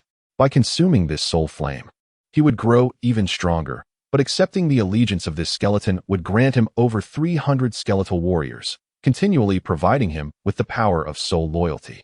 Ultimately, Lay chose to accept the flame of oath. He reasoned that while it was indeed beneficial to consume abundantly, acquiring hundreds of skeletal warriors who would perpetually offer him soul sustenance was a far superior prospect. Each skeleton was in a constant state of growth, each contributing to Lay's strength. Now, with over 500 skeletal warriors at his command, the daily soul sustenance they provided equated to 3 or 4 commendable soul flames. Once again, Lay understood a profound truth. True strength is not merely the augmentation of one's own power, but also the empowerment and increase of one's subordinates. In the days that followed, Lay swept through over 30 more skeletal territories. Those who dared to resist faced his ruthless obliteration, while those who submitted were met with the acceptance of their oaths. 2 years later, within a radius of several dozen kilometers, Lay had become the most formidable skeletal lord, amassing over 3,000 skeletal soldiers. Yet, he tragically discovered that no more skeletal territories remained for him to conquer. Beyond his domain lay an insurmountable swamp. To attain greater power, he must lead his skeletal army across this murky expanse to conquer other skeletal realms. The swamp was composed of black sludge, littered with countless skeletal remains. Occasionally, bubbles would rise, lifting the bones from the depths. In Lay's memories, the swamp was a terrifying place. He had witnessed innumerable skeletal beings swallowed by its depths while attempting to traverse it. From the inky waters, skeletal arms would suddenly emerge, dragging any who dared to cross into the abyss. Could he remain forever confined to this small domain? If so, Lay's dreams would never be realized. His strength was insufficient. He could not resist the power of summoning. He could not inhabit that world of blooming flowers, nor could he even hope for flesh and blood. Just when Lay found himself at an impasse, a large-scale summoning spell commenced anew. The portal opened slowly, and Lay, along with his 3,000 skeletal warriors, was summoned into the realm of humans. Once more, it was the same canyon, the same fortress, and the same opposing forces. Lay was summoned forth as the vanguard of the assault on the fortress. What differed this time was that following each previous large-scale summoning, thousands of skeletal warriors would emerge from the Forsaken Lands. However, this time, due to Lay's prior conquests, the human sorcerers succeeded in summoning fewer than 5,000 skeletal warriors, including those summoned directly from the human realm. The total number of skeletal warriors amounted to less than 10,000. Why so few? Lay could distinctly sense the disappointment and panic within the necromancers who had summoned him. Yet, what startled the sorcerers even further was the revelation that when they commanded the over 10,000 skeletal warriors to charge the fortress, more than 3,000 remained motionless, refusing to obey their orders. The skeletons resisted the commands of the necromancer. Although such occurrences had transpired before, they were typically among the formidable skeletal kings. However, witnessing thousands of skeletons collectively defy orders marked an unprecedented event in history. This was a command from Lay, who was reluctant to see his painstakingly established skeleton army perish in the throes of war. He wished to stand resolute, awaiting the moment when the summoning magic would wane. As over 3,000 skeletons had pledged their allegiance to Lay through the sacred fire of oath, they heeded his commands, leaving the necromancer to indirectly control them through Lay. Lay sensed a multitude of psychic waves probing the ranks of his skeleton army. Soon, one psychic wave locked onto him, followed by a second, then a third. All psychic waves converged upon Lay, the skeletal general. The necromancer felt both astonished and elated. Only an exceptionally powerful necromancer could summon a skeletal general. And such large-scale summoning spells typically yielded only the most rudimentary skeleton soldiers. The emergence of the skeletal general signified a unified command over the army, and if harnessed effectively, they could transform into an exceedingly formidable assault force. Advance, advance, eliminate all within the fortress. Commands cascaded relentlessly. And Lay felt as though his very soul was on the verge of bursting. He was unwilling to partake in this senseless conflict, as he perceived the necromancer who summoned him as no ally, and the soldiers within the fortress as no foes. They were merely tools, discarded by the necromancer once their purpose was fulfilled, their presence solely intended to mitigate the casualties among the besieging soldiers. Yet, the summoning power was formidable. Under the commands of dozens of necromancers, Lay could only endure for a mere 10 seconds before his soul could no longer withstand the strain.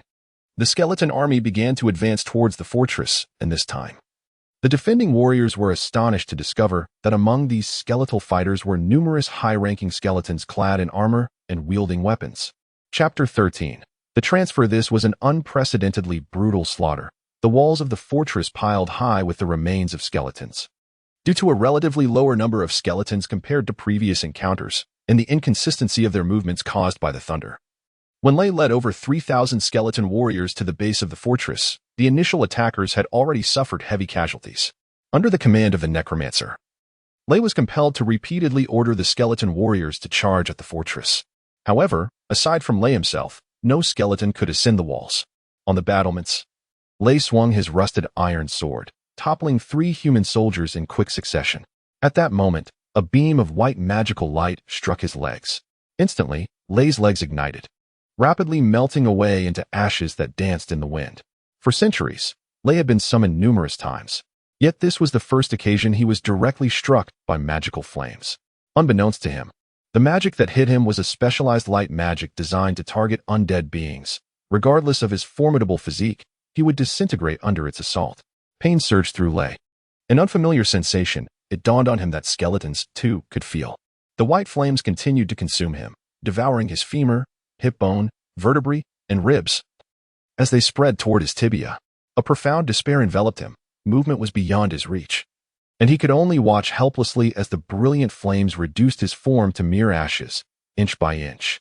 It would not be long before the flames reached his skull, and with the dissolution of his soul's core in the raging fire, Lei's existence would come to a complete end.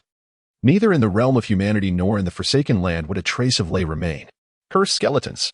A soldier swiftly struck, severing Lei's head, then kicked him over the wall. This soldier inadvertently saved Lei's life. His blow had effectively halted the spread of the purifying fire, preserving Lei's soul's core. Whether the war among humans continued or not, the battle of the skeletons had drawn to a close. In the aftermath, nearly all of Lei's over 3,000 skeleton soldiers had perished, leaving fewer than 100 with intact soul cores, while the rest were either gravely injured or reduced to mere flickering embers of soul fire. It would take many years for them to reconstitute their soul cores and reclaim their forms as skeletons. If only my power were greater, I could defy the commands of those necromancers. This thought flickered repeatedly in Lei's soul core. He realized that the necromancer's orders were not absolute. Lei had experimented and successfully halted the entire skeleton army for more than 10 seconds. In that moment of trial, he glimpsed hope, a hope to escape this monotonous fate. I must grow stronger, I must. Lei rallied the remaining skeleton warriors, embarking on a frenzied quest to gather the weakened soul cores that remained unscattered. 100, 1,000, 3,000. Lei's command to all skeleton warriors was singular. Any soul cores discovered should be brought to him immediately. As for the other skeletons, they had no choice but to feast upon the frail soul fires to satiate their own hunger. After consuming over 1,000 soul cores, Lei's form transformed back into a grayish-brown metal. Following the consumption of more than 3,000 soul cores, Lei fell into a profound slumber once more. When Lei awoke again, he was astonished to find that his skeletal form had changed color, now a brilliant white. This hue was reminiscent of the bones he once possessed. Yet the properties had undergone a revolutionary transformation. Such bones could withstand even the mightiest of human steel blades with ease. Years slipped by, and Lei, accompanied by a mere handful of skeleton warriors, patrolled his territory. A sense of weariness enveloped him. He yearned to be summoned once more. He believed he had grown strong enough to resist the commands of the necromancers. The ability to defy orders implied the potential to break free from the effects of the summoning magic, allowing him to remain in that enchanting and beautiful realm. Yet the summons never came. Impatient, Lei turned his gaze back to the dark marshland ahead. He stood at the edge of the marsh, silently observing the bubbling black mire for 3 long years. The marsh was not expansive. It stretched only 300 or 400 meters from Lei's territory to a patch of dry land. He could see many skeletons wandering upon that land. Although the distance obscured their details, the presence of skeletons signified an abundance of soul cores, ripe for him to consume and amplify his strength. At last, Lei resolved that, even at the cost of his own destruction, he would traverse the marsh. Suddenly, a mud-stained skeletal arm emerged from the mire, grasping the leg of a skeleton warrior, desperately attempting to pull him into the depths. The skeleton warrior swung his blade, severing the arm, but soon, 7 or 8 more skeletal arms reached out. Ultimately, the warrior was dragged into the marsh, struggling for mere seconds before vanishing entirely. After a few bubbles surfaced, the dark marsh regained its eerie stillness, as if nothing had transpired. On the second attempt, Lei dispatched 10 skeletons into the marsh. Protected by their steel weapons, they advanced for over 100 meters. only to be overwhelmed by countless skeletal arms. The third attempt involved 20 skeleton warriors, successfully extending their reach 200 meters. In the fourth endeavor, 50 skeleton warriors pushed the boundary further still, opening a path over 100 meters wide. The last skeleton warrior disappeared just shy of 100 meters from the opposite shore. Finally, Lei led the remaining 13 skeleton warriors into the marsh. 100 meters, safely traversed. 200 meters, 300 meters until they reached the spot where the last skeleton had vanished, and no skeletal arms emerged from the mire. At last, a skeletal arm emerged again, but this time not dozens, not hundreds, but an overwhelming multitude. Over 1,000 arms reached out, darkening the landscape. Behind Lei, the previously tranquil mire began to churn again, as 1,000 skeletal arms enveloped him and his 13 warriors. With no retreat possible and the opposite shore tantalizingly close, Lei had no choice but to carve a path forward with his own strength. Since his bones had turned white, it was the first time Lei raised his rusted sword. His soul core blazed fiercely, radiating a brilliant blue light that illuminated the entire marsh and the skeletal arms within. Could it be that they fear my soul's radiance? Lei pondered, perplexed by this phenomenon. The explanation was simple. It was a shared trait among all undead beings to either flee or submit before a powerful presence. They would never engage in futile battles for the sake of honor, as humans might. Lei had grown powerful, having consumed tens of thousands of soul cores. He had become the mightiest skeleton warrior in the vicinity. His skeletal form had not only undergone metallization, but had also evolved into the higher tier of silver skeletons. The light emitted from Lei's soul core instilled instinctive fear in these lesser skeletons, prompting their retreat. Though the reasoning eluded him, the path ahead lay clear. And Lei had no reason not to advance. In that moment, the skeleton known as Lei found himself experiencing an unexpected attachment to his existence. However, before Lei could firmly establish his footing on the shore, he was taken aback to discover 6 skeletal warriors standing before him, all of them clad in formidable metallic armor. Having survived in this territory for at least 5 centuries, Lei had encountered a myriad of skeletal warriors, yet aside from himself, the most formidable among them were merely the bone-white skeletons, resembling blades. Lei had previously seen metallic skeletons during his summons to the battlefield, and he understood all too well that these metallic entities were immensely powerful, their prowess on the battlefield far surpassing that of the ordinary gray-bone skeletons. Inevitably, a fierce battle ensued, and within a mere 3 minutes, Lei's 13 skeletal warriors were all vanquished by the metallic skeletons. The fruits of their struggle were meager. They had managed to fell only 2 of the metallic adversaries. The remaining 4 metallic skeletons encircled Lei, relentlessly launching a barrage of attacks with their blades. As a silver skeleton, Lei ranked higher than the ordinary metallic skeletons, and thus, he miraculously held his ground against the onslaught of the 4 assailants. Lei's soul heart emitted a dazzling blue light, and at the cost of 2 of his ribs, he wielded his rusty sword to shatter the skeletal frames of 3 metallic foes. 19 skulls Lei assembled together, among which 5 belonged to the metallic skeletons. Confronted by the vibrant flames of their souls, Lei made a decision that no other skeleton would dare to contemplate. He resolved to preserve these 6 metallic skeletons and compel them to pledge their fiery allegiance to him. Chapter 14. Confusion to be destroyed or to submit.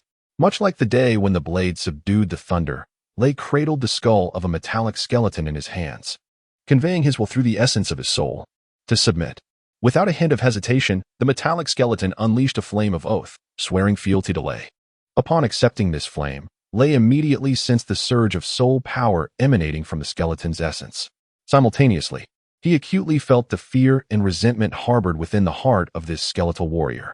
On the very first day Lei traversed the marshlands, he absorbed the soul essences of 13 gray-bone skeletons and subdued 6 metallic ones.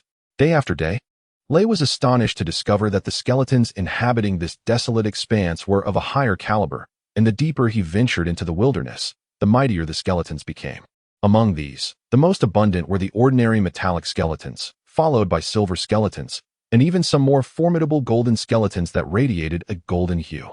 The team of 7 skeletons was woefully weak, unable to challenge the powerful golden skeletons or even the hordes of metallic ones. To evade a fate of being devoured, Lei resolved to linger at the edge of the wilderness, attacking lower-ranking metallic skeletons or solitary silver skeletons to seize their soul essences and fortify his own. He planned to delve deeper into the wilderness only once he had amassed sufficient strength. Metallic skeletons were not mere mindless beings. They possessed a degree of autonomy. Although the 6 metallic skeleton warriors under Lei's command did not dare defy him, they exhibited a semblance of confusion regarding his orders. Lei frequently sensed their collective desire to venture deeper into the wilderness. He was perplexed by this yearning and utterly oblivious to the force compelling these metallic skeletons to risk danger in pursuit of the depths of the wild.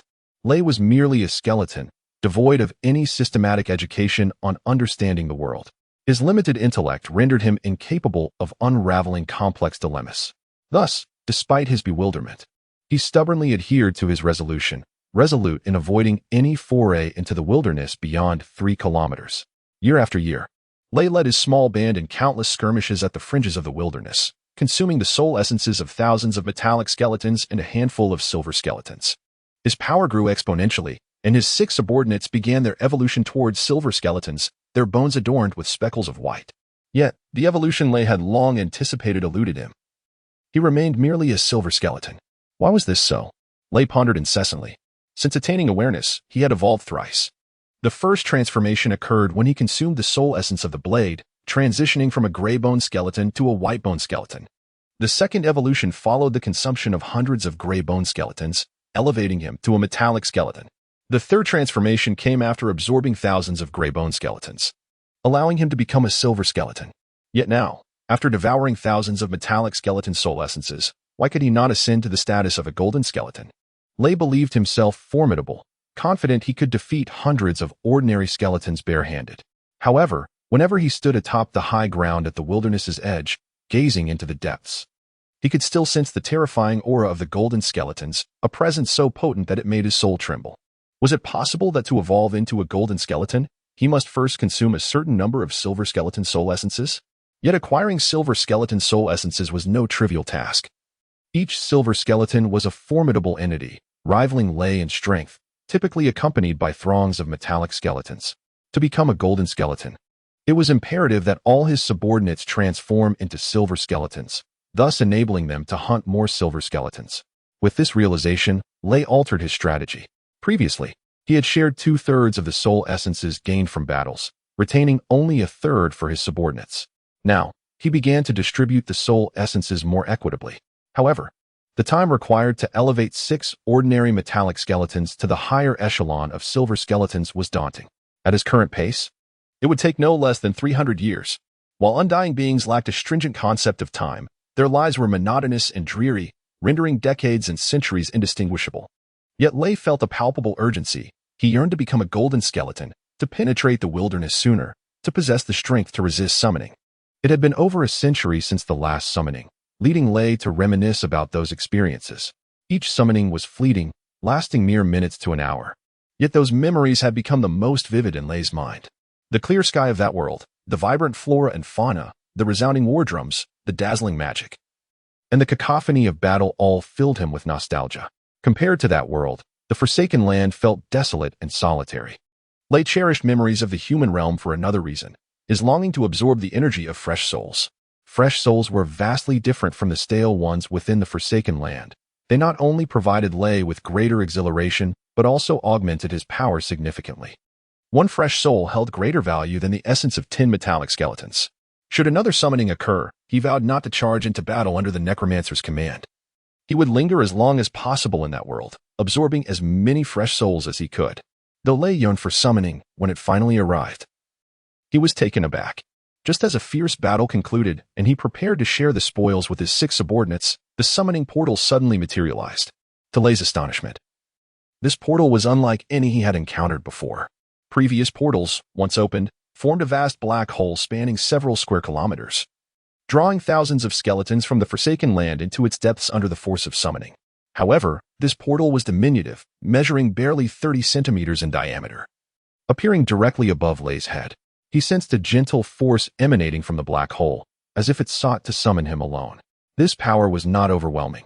Lei felt he could easily resist if he chose not to be summoned. O beings from another realm, in the name of the god of contracts, I promise to forge a pact with you, binding our souls as true companions in life and death. Through the summoning portal, Lei heard a melodious voice. Although he did not comprehend its meaning, he found it enchanting. Traverse the spatial tunnel and come forth before me. The lovely voice continued. I wish to go. I wish to go. A wave of exhilaration surged within Lei as he realized he had finally been summoned. Suddenly, that gentle force intensified tremendously, surpassing the cumulative strength of all previous summons. Lei's body lost control, and with a swift motion, he plunged into the summoning portal. The lengthy spatial tunnel. Blinding white light. Almost simultaneously, Lei crossed the spatial barrier of the Forsaken Land and was summoned into the realm of humans. Amidst the milky mist, Lei felt himself touch down upon solid ground. Wow, I did it. The enchanting voice echoed once more. Look everyone, I have summoned a magical pet. Ray slowly straightened his back, beginning to survey this wondrous world with hollow eyes. This was not the great canyon where war had raged. There were no fortresses ahead, nor thousands of soldiers behind. Instead, it was a peculiar large house, its floors smooth and even, adorned with many strange lines. Surrounding the house, several glass windows stood ajar, allowing sunlight to stream into the interior. Around Ray, flesh and blood human girls approached slowly, their curious gazes fixed upon him. Ray sensed a profound spiritual connection between himself and one of the little girls clad in white. This bond felt like an iron chain, firmly binding him to her. It was a powerful connection, hundreds of times stronger than the one imposed on him by the necromancer. Ray realized that if this little girl were to command him, he would stand no chance of resistance. After striving for hundreds of years, he found himself disheartened by his inability to defy the force of the summoning.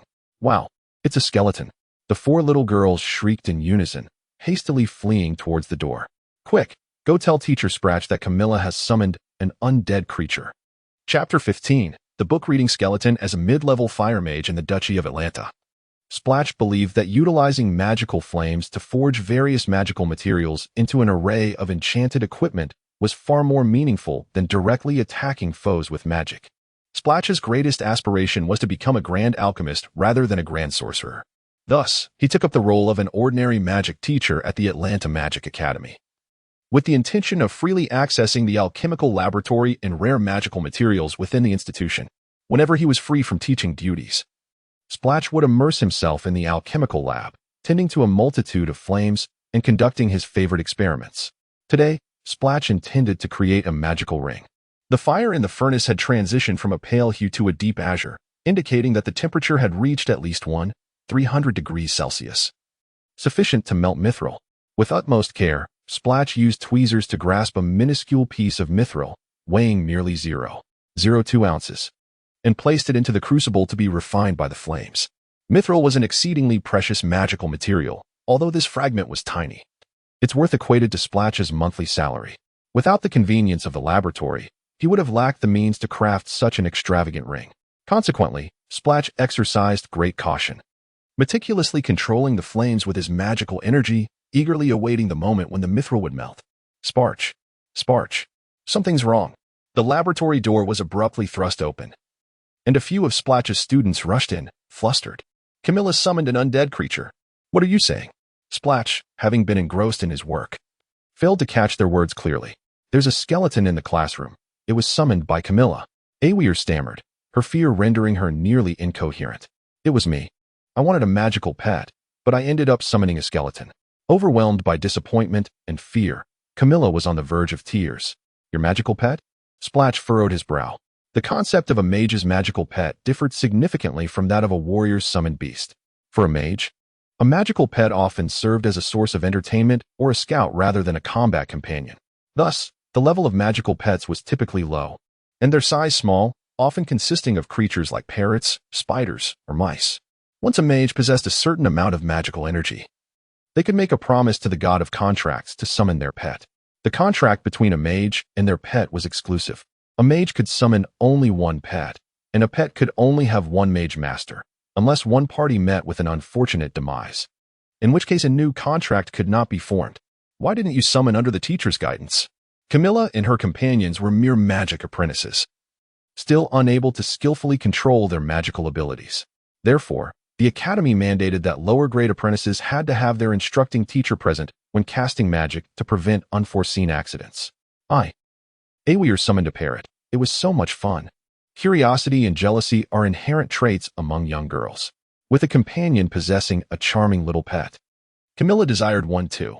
However, instead of a delightful creature, she found herself confronted by a towering skeleton. Splatch was not a harsh teacher, and considering Camilla was merely a young girl, he refrained from rebuking her too sternly. "Do not worry, let us go see this skeleton." Having been summoned for over 10 minutes, Lei stood still, curiously observing this wondrous world. Initially, he assumed that this summoning would involve the necromancers requiring his combat prowess, thus preparing to resist their commands and instead gather fresh souls. However, he did not anticipate arriving in such an extraordinary place. There was no war, no terrifying magical explosions, only a grand house filled with rows of tables and chairs, and in one corner, a large bookcase. Lei had never encountered such things before. Yet upon laying eyes on them, names and even their purposes stirred within his soul. After the humans who summoned him shouted at him and then fled, Lei was left uncertain of what to do, so he remained in place, waiting. He could distinctly sense the fear and aversion rising within the human who had summoned him the instant she beheld him. She hates me, and she fears me? Why is that? Lei initially found it perplexing, but soon a wave of sorrow washed over him. Perhaps it was the mark of the contract. Or perhaps it was Lei's desperate yearning to exist in the human world that made him reluctant to be disliked. What a beautiful voice. Though he did not comprehend the meaning of Camilla's words, Lei instinctively found them delightful and yearned to hear such a voice often. What a marvelous world. In desolate lands, such beauty would never grace his eyes. Feeling uncomfortable under the sunlight streaming through the window, Lei turned away after a few minutes and approached the large bookcase. Standing over 2 meters tall and more than 4 meters long, it was filled with an array of books. These tomes were reference materials provided free of charge by the magic school for students to peruse, although they could not be taken outside the classroom. Extending a silver-white skeletal arm, Lei randomly selected a book from the shelf and opened it. The pages were adorned with many peculiar lines, and though he did not understand their significance, some illustrations captured his interest. This book was about undead creatures, and the page Lei opened fortuitously depicted a drawing of a gray bone skeleton. He felt an uncanny resemblance to this image. In truth, all skeletons bore a similar appearance, and began to scrutinize it intently. The subsequent pages illustrated white bone skeletons, metallic skeletons, silver skeletons, and golden skeletons. As he continued flipping through the pages, he stumbled upon a depiction of a white skeleton adorned with red threads. Upon turning another page, he was astonished to find an illustration of a creature with muscles. In truth, Lei was mistaken. He did not recognize the characters and was unaware that this illustration did not depict a skeleton, but rather another branch of undead, the zombie. "Oh my Remela, your pet is reading a book." The humans returned, accompanied by a middle-aged man clad in a red robe. "Is this the magical pet you summoned?" Splatch observed Lei with mild astonishment. "Given your magical level, you should have only been able to summon a basic skeleton, yet you have summoned a silver skeleton. What is a silver skeleton?" For the first time, Camilla closely examined her magical pet. A formidable combat-type skeleton, approximately equivalent to a level 2 magical beast, Splatch elucidated. Typically, skeletons have gray or white bones, and their combat prowess is exceedingly low. Even a common soldier can defeat them. Such skeletons are known as skeleton soldiers. The gray-brown skeletons are skeleton warriors, possessing metallic bones and roughly equivalent to a level 1 swordsman. The next tier is the skeleton champion, whose bones are pure white. We refer to them as silver skeletons, with strength comparable to a level 3 swordsman. Does that mean there are golden skeletons as well? Awir inquired. Are they all quite powerful? The golden skeleton, also known as the skeleton general, is characterized by its golden-hued bones and possesses strength comparable to that of a mid-level swordsman. In addition to its formidable combat abilities, it also wields a degree of necromantic magic, rendering such skeletons exceedingly rare. The transition from a silver skeleton to a golden skeleton signifies a qualitative leap, resulting in a significant enhancement of power. Beyond the skeleton general, one can find the skeleton lord and the skeleton king, legendary entities whose existence is primarily documented in ancient tomes. Does that mean it serves no purpose? Camilla expressed her disappointment. It looks so hideous, teacher. May I not have it as my pet? Theoretically, it is possible to sever the mental bond between them once your magical prowess reaches that of a mid-level mage. Yet, to attain such a level would require at least 15 years of dedication. Far too long. It would be simpler to eliminate it now. Camilla could not bear the thought of her companions possessing beautiful pets while she was left with an unsightly skeleton. Almost simultaneously with Camilla's utterance, Rebin instinctively sensed a looming threat. As he stood, he instinctively took a step back, adopting a combat stance, his right hand raised. The rusted sword aimed directly at the few humans before him. In an instant, the heart of his soul ignited. casting a brilliant blue flame that illuminated the surroundings in a vibrant azure glow. Chapter 16. Camilla's Dilemma. Since time immemorial, no magician has ever slain their familiar. Camilla, your thoughts may invoke the wrath of the god of contracts. Sprach intervened, halting Camilla's impulsive actions, his wand raised menacingly towards Ray's eyes. Camilla, you are not yet adept in wielding the powers of the contract. Do not issue commands to your familiar recklessly. As Camilla's familiar, Ray must heed her every command. The sudden display of hostility from Ray led Sprach to mistakenly conclude that it was a misunderstanding arising from Camilla's inability to master the powers of the contract. I did not command him. I merely wished to eliminate him. Only by vanquishing this skeleton can I summon another familiar, Camilla pondered perplexedly. In an unexpected display of compliance, Ray lowered his rusted sword and stood still, seemingly in response to Camilla's words. However, this was not a command from Camilla. Ray sensed no genuine threat from her. While the formidable Sprach instilled in him a sense of caution. Undead beings are devoid of notions of good and evil. They are motivated solely by power. Those weaker than themselves are destroyed, while those evidently stronger evoke a primal instinct for submission. Camilla, you share a profound connection with your familiar. If you harbor thoughts of malice, your familiar will perceive it as a directive. Sprach misinterpreted Ray's actions once more, advising, in the future, should you wish to issue a destructive command, ensure that the intent and target are explicit. Otherwise, he may engage in indiscriminate attacks. What should I do? Camilla sought guidance. I do not desire this hideous creature. Familiarity is not about beauty or ugliness. It is about utility, Sprach counseled. Though he is a skeleton, he is an evolved one, possessing commendable combat capabilities. He will be of great assistance during your graduation trials. Moreover, he has advantages that far exceed the utility of Iway's parrot. What advantages? The curiosity of the young girls was piqued, unaware of the benefits a skeleton might offer. A skeleton does not require sustenance or hydration. Nor do you need to purchase garments or adornments for it. It is the most economical and practical familiar, a boon for those with limited financial means. Additionally, undead beings possess considerable strength and do not tire. They can perform tedious labor without the need for rest. That does seem appealing, Camilla acknowledged. Though upon circling Ray once more, she found it difficult to accept such an unsightly skeleton. Sprach, recognizing his own misjudgment, remarked, silver skeletons are basic undead creatures, lacking intelligence and therefore incapable of resistance. For them, graves and swamps are the most cherished abodes. Camilla, try to refrain from summoning your familiar in crowded places, especially in the presence of members of the Light Church, to avoid misunderstandings, Sprach cautioned as he departed. Though the Church does not interfere with magicians summoning undead familiars, they harbor a deep-seated disdain for all undead beings.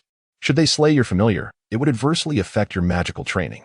In truth, Sprach harbored a question he did not voice. Why would Camilla, a practitioner of fire magic, summon a dark undead creature? In the minds of many, undead beings are embodiments of evil. Their mere presence in the human realm warrants annihilation, particularly by those from the Light Church, whose purpose seems solely to eradicate the undead. Anyone associated with the undead is often branded a heretic. However, familiars summoned by magicians are exempt from this fate, as their actions are guided by the magician and do not pose a threat to human society. Due to the prevalent aversion towards the undead, society finds it challenging to accept those who engage with them. In nearly every nation, dark magic is scorned, and necromancers, masters of such arts, are seldom well regarded. As Camilla's teacher, Sprach was acutely aware of her magical affinity, which was purely fire-based. For a young girl with great potential, being suspected of harboring dark powers would be a cruel fate. Thus, Sprach merely cautioned her without direct accusation, believing Camilla's summoning of a skeleton to be an unfortunate accident resulting from a mishap in her magical endeavors. Yet, why would such an accident befall Camilla? The battlefield was filled with approximately 20 skeletons, led by a silver skeleton commanding a dozen or so metallic skeletons in their assault against Ray's 6 subordinates. Ray's minions were in dire straits. Though not entirely obliterated, their bones bore numerous fractures. Had they not possessed decent weaponry and helmets, they would have been scattered before Ray's arrival. Ray's emergence was fortuitous, as he positioned himself just over a meter behind the silver skeleton, who was poised to behead a metallic skeleton. Sensing danger from behind, the silver skeleton hastily turned, but it was too late. With a swift strike, Ray's sword connected with its neck. The silver skeleton's bones were exceedingly resilient, surpassing ordinary metallic weapons. Although struck, its neck remained intact, resulting in Ray's sword being shattered. The silver skeleton, reeling from the blow, nearly toppled. Seizing the opportunity, Ray lunged forward, grasped the silver skeleton's skull, and with a powerful twist, snapped its neck. The loss of their leader sent the remaining metallic skeletons into disarray, quickly collapsing under the onslaught from Ray and the few remaining metallic skeletons. Aside from 3 who managed to escape, the rest were reduced to scattered bones upon the ground. With the battle concluded and the soul's essence divided among them, Ray did not, as before, continue to roam with his subordinates. Instead, he commanded the other metallic skeletons to seek sustenance independently while he reclined upon the remains of the silver skeleton, gazing at the overcast sky of the forsaken land. Ray felt the pervasive waves of souls and fell into contemplation. This ethereal connection filled Ray with hope, as he instinctively believed that as long as this mental link persisted, his summoning by the human child was not yet concluded. He would be called upon again, not just once or twice, but numerous times. That world was truly wondrous.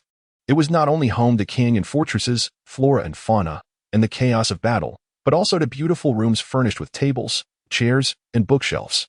Though merely a fleeting glimpse, Ray had already developed a profound affection for that realm. Yet, he soon recalled that the child who summoned him appeared to harbor no fondness for him.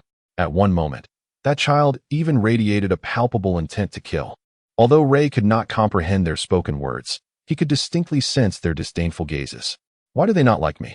Is it because I look different from them? Ray recalled a book he had seen on the shelf, which depicted the entire evolutionary process of skeletons, revealing that they could evolve to sprout flesh and blood through continuous transformation. If one's strength were to increase, and if one were to develop flesh and blood, would one not become akin to them? Would they not come to favor me, summon me repeatedly, or allow me to remain in that splendid realm? Ray harbored such thoughts because he believed that any being capable of summoning him was inherently more powerful. For the undead, the pursuit of formidable strength is an instinctual drive. The disparity in power is so pronounced that a silver skeleton would never coexist peacefully with a gray skeleton, serving as testament to this truth. Though this notion is straightforward, for a silver skeleton, Ray is indeed a marvel. To attain strength and earn the affection of that human child, the sole and swiftest path is to venture deep into the wilderness. After 3 days of slumber, Ray sprang to life, commanding 6 metallic skeletons to assemble around him. He was determined to seek out genuine and formidable power in the depths of the wasteland. Chapter 17. The battle among pets. Camilla had been thoroughly vexed in recent days. The mere thought of having summoned a skeleton as her pet brought her to the brink of tears. As an apprentice mage, Camilla was acutely aware that skeletons belonged to the realm of the undead, evil beings that should not exist. However, her sorrow stemmed not from the malevolence of the skeleton, but rather from its grotesque appearance. How could a beautiful young girl, renowned as the belle of the Outland Magic Academy, tolerate such an unsightly creature as her magical companion? The prospect of someone witnessing her frolicking with such an ugly entity was simply laughable. Thus, Camilla resolved that she would never summon that accursed skeleton again until her magical prowess reached a level sufficient to dispel the binding contract. Yet, Camilla's wishes were thwarted, for news of her summoning had spread like wildfire, resulting in an unending stream of classmates eager to witness the skeleton for themselves. Though they were all fellow apprentices and had studied the undead in class, the dark arts, particularly necromancy, were esoteric and seldom taught at the academy. Consequently, few had ever laid eyes on a genuine, undead creature. In truth, Camilla felt far more fear and anxiety than mere annoyance, for she understood that only necromancers, or those with dark affinities, could summon the undead. As a fire mage, her instructor, Professor Scratch, had affirmed the purity of her magical essence. Yet, how could she have summoned a skeleton? Being the subject of ridicule was merely a matter of pride. But being suspected of possessing dark attributes or secretly practicing necromancy was a terrifying prospect. Camilla was well aware of the Church of Light's stance toward necromancers and the undead. She had witnessed the eternal flames of the pyre before the grand cathedral in the capital of the duchy, as well as the horrifying scenes of heretics being burned. What would happen if the Church of Light deemed her a heretic? The thought was too dreadful to contemplate. Camilla, why not summon your skeleton for us to see? Urged Wei, who had long been fixated on the idea that skeletons were more useful than parrots, as Professor Scratch had once claimed. She insisted that Camilla summon her skeleton to compete with her own summoned fire parrot. The fire parrot was a magnificent creature with resplendent feathers, typically weighing around 2 kilograms. Not only could they mimic human speech, but they also possessed a remarkable musical talent, dancing gracefully to melodies. Such delightful creatures were immensely popular among the girls at the academy, and thus, every female apprentice aspired to summon a fire parrot as a pet. Camilla, envious of Iway's fire parrot, had attempted to summon one herself without guidance, hoping to possess a beautiful fire parrot. However, contrary to her wishes, she had summoned an ugly white skeleton instead. I admit that parrots are indeed more appealing than skeletons, wouldn't you agree? Camilla, feeling exasperated, covered her ears and exclaimed, "Please, do not mention that wretched skeleton again. We are not here for a beauty contest. We wish to see them battle." Her roommates, Jaxia and Tanina, joined in the commotion. "Your skeleton is so tall and formidable, far more so than Kenny. Let them fight and see who prevails." Kenny was the name Iway had given her pet. Kenny was a fire parrot capable of launching magical fireballs equivalent to the strength of a second-level mage. It was well known that undead creatures were immune to many forms of magic, yet their resistance to light and fire magic was notably weak. Under the relentless assault of fire, the undead would quickly be reduced to mere ashes. The girls were eager for a showdown, confident that the skeleton would inevitably flee before the fire parrot's flames. After all, both were second-level magical creatures, and they would never dare let the diminutive fire parrot challenge the towering skeleton otherwise. "Do you not realize that the skeleton is an undead creature? Are you trying to burn it to death?" Camilla was acutely aware of her friend's mischievous intentions. "Precisely. If you burn it to death, you would be free," Iway incited. "Once the skeleton is gone, you can summon another magical pet, perhaps even a fire parrot." Her words struck a chord with Camilla. Yes, while mages were forbidden from harming their magical pets, if an accident occurred during a battle, the deity of contracts could not hold her accountable, could they? Seeing that Camilla was intrigued, Iway swiftly cast a summoning spell, calling forth the fire parrot Kenny. With a surge of magical energy, the beautiful Kenny appeared before them. Kenny was a medium-sized fire parrot, standing over 40 centimeters tall, with a wingspan of about a meter. Its fiery red crest was adorned with exquisite feathers, complemented by a vibrant red body, a rainbow-hued tail, and pristine white talons, making it a truly splendid magical companion. Upon its arrival, Kenny immediately nestled into Iway's embrace, nuzzling against her neck. "Dear master, I have missed you. Do you miss me too?" Kenny's attempts at human speech were still clumsy, yet this very inaccuracy endeared it to the young girls. Upon hearing Kenny's words, they erupted into delighted squeals, some reaching out to stroke its feathers, while others hurried to fetch treats for the parrot. Iway, cradling Kenny affectionately, beamed at Camilla. "Hurry and summon yours. My little darling can hardly wait. Dear master, I am indeed quite impatient. You shall provide me with delightful treats, yes?" Kenny looked up at Iway with eager anticipation. "If you can defeat a skeleton, I will buy you an abundance of delicious treats," Iway promised, gently placing Kenny on a desk. "A skeleton?" Kenny shook its head. "When I was 3, I burned 2 skeletons to death." To everyone's surprise, Kenny was a parrot that boasted of its exploits. With no other recourse, Camilla reluctantly initiated the summoning spell once more. A surge of magical energy enveloped the room, and the white skeleton appeared in the center of the dormitory. "Wow! What happened to your pet? Where are its arms?" The girls exclaimed in unison. The last time they had seen the skeleton, it had been intact, adorned with a helmet and wielding a rusty iron sword. However, this time was drastically different. The helmet lay shattered, the sword was nowhere in sight, and its left arm was entirely severed, while the right arm was reduced to mere remnants. The sight of the skeleton's disfigurement was enough to elicit shrieks from the young girls. What Camilla did not realize was that this summoning had fortuitously saved the skeleton's life. It had ventured into the wilderness, leading 6 subordinates, and had journeyed over 10 kilometers into the perilous terrain. As they delved deeper, the strength of the undead grew increasingly formidable, with silver skeletons becoming more numerous, and even the occasional golden skeleton in sight. The 7 skeletons roamed this treacherous environment, attacking teams that were slightly weaker while fleeing from those stronger. Despite numerous close calls, they had managed to evade disaster for 3 days. However, just as they intended to press further into the wilderness, they were ambushed by a group of 4 silver skeletons. Outmatched, the leader, Ray, immediately commanded his subordinates to scatter. The 4 silver skeletons pursued him relentlessly, ignoring the others and fixating solely on Ray. Though he sprinted with all his might, he could not shake off his pursuers. After more than 3 hours of frantic escape, Ray found himself surrounded. Following a fierce skirmish, he was gravely injured, and it seemed certain that he would meet his demise at the hands of the silver skeletons. At that critical moment, the portal of summoning fortuitously opened, allowing Ray to escape from the clutches of death. Standing in the center of the dormitory, Lay observed the 4 human children beside him. From the mental waves emanating from them, he discerned that they no longer harbored feelings of disdain towards him, but rather were filled with curiosity and astonishment. Lay stood silently, wishing to convey his gratitude to Camilla, yet he could not speak. He could only gaze at her with hollow eyes. "Is this just a worthless skeleton?"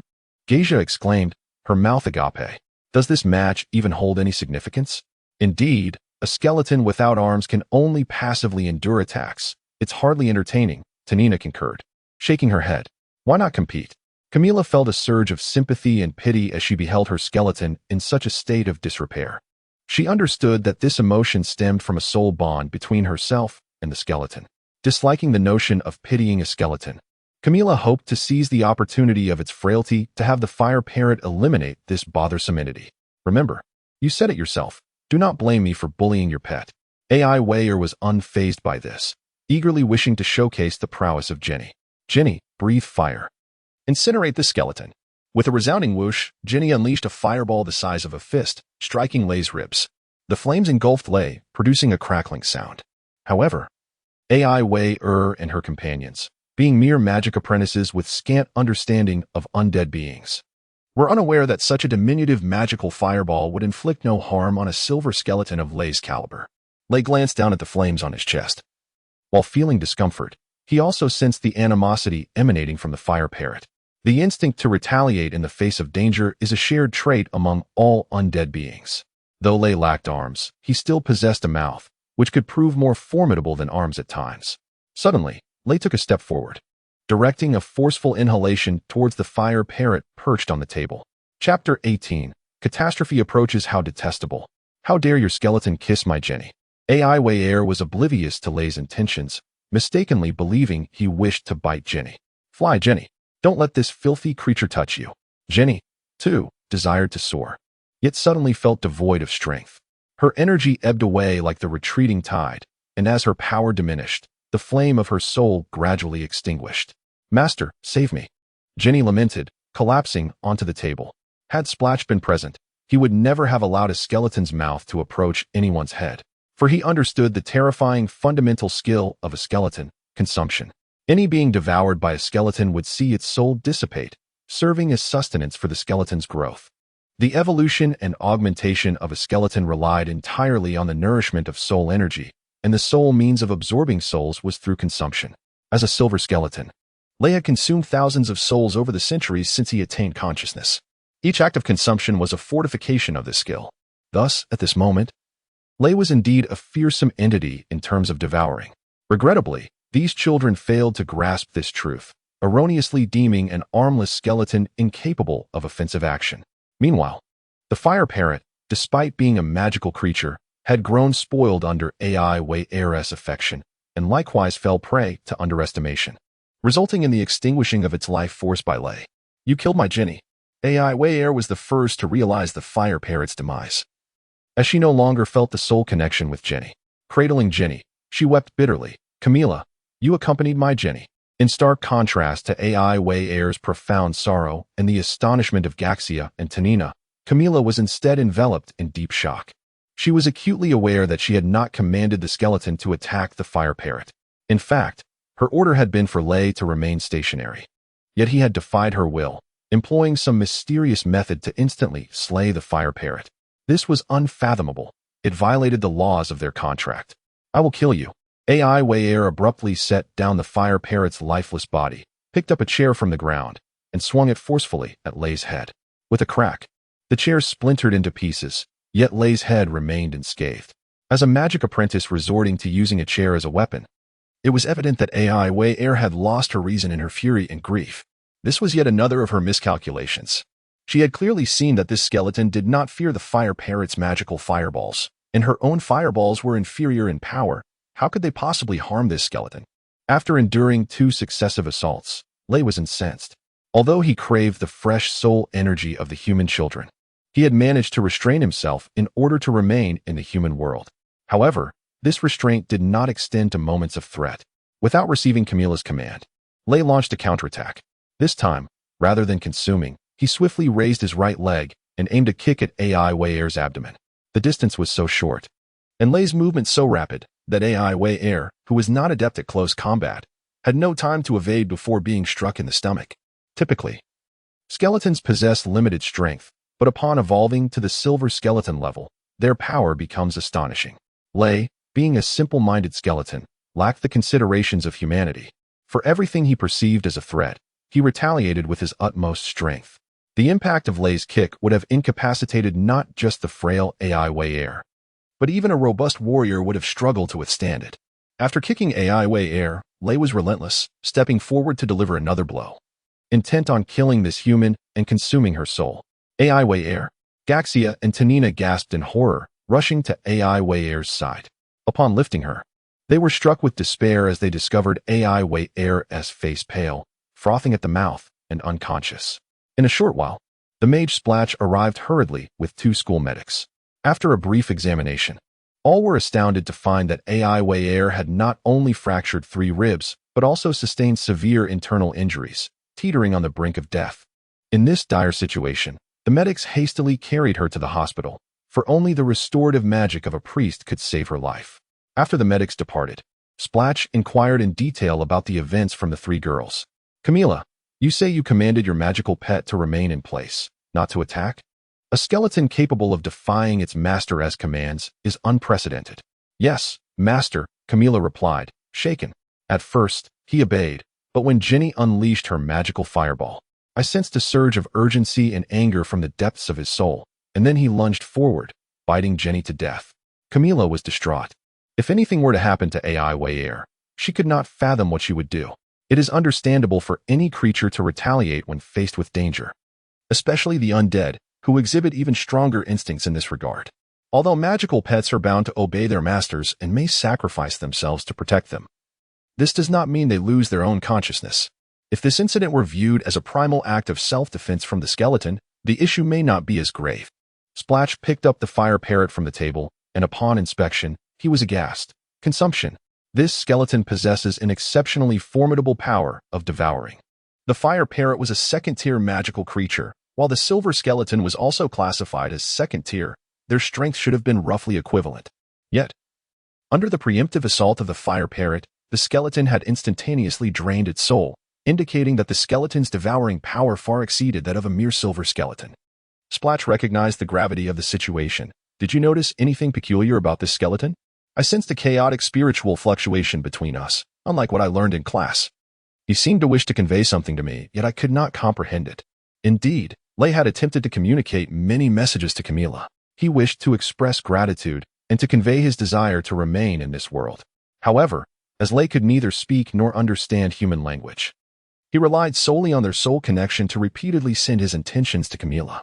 This resulted in an abnormal magical link between Lei and Camilla, leaving her perplexed. A skeleton, wishing to express something to you? Splach found this incredible. What kind of message was it? Was it hostile or benevolent? It should not be hostility, Camilla pondered. When he looked at me, I felt his eyes were fearsome, with 2 glowing green flames within them. Yet, my heart was at peace. I sensed he posed no danger. As a fire mage and an alchemist, Splach had limited knowledge of necromancy and undead creatures, and he could not elucidate this phenomenon. He only vaguely felt that the skeleton summoned by Camilla was distinctive, though he could not articulate how it was different. In this world, the most authoritative understanding of undead beings, apart from those dark sorcerers or necromancers, undoubtedly belongs to the Church of Light.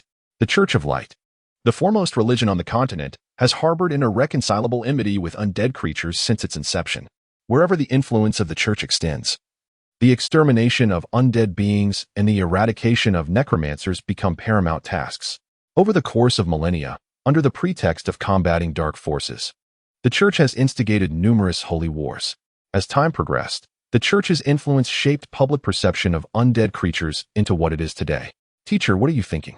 Camilla inquired with concern, noticing Sprague's furrowed brow and prolonged silence. Is it that Awire's injury is grave? Camilla, I am contemplating whether it would be prudent to. Sprague hesitated, gazing at Camilla, words unspoken. Camilla, frightened, burst into tears, exclaiming, Teacher, what should we do?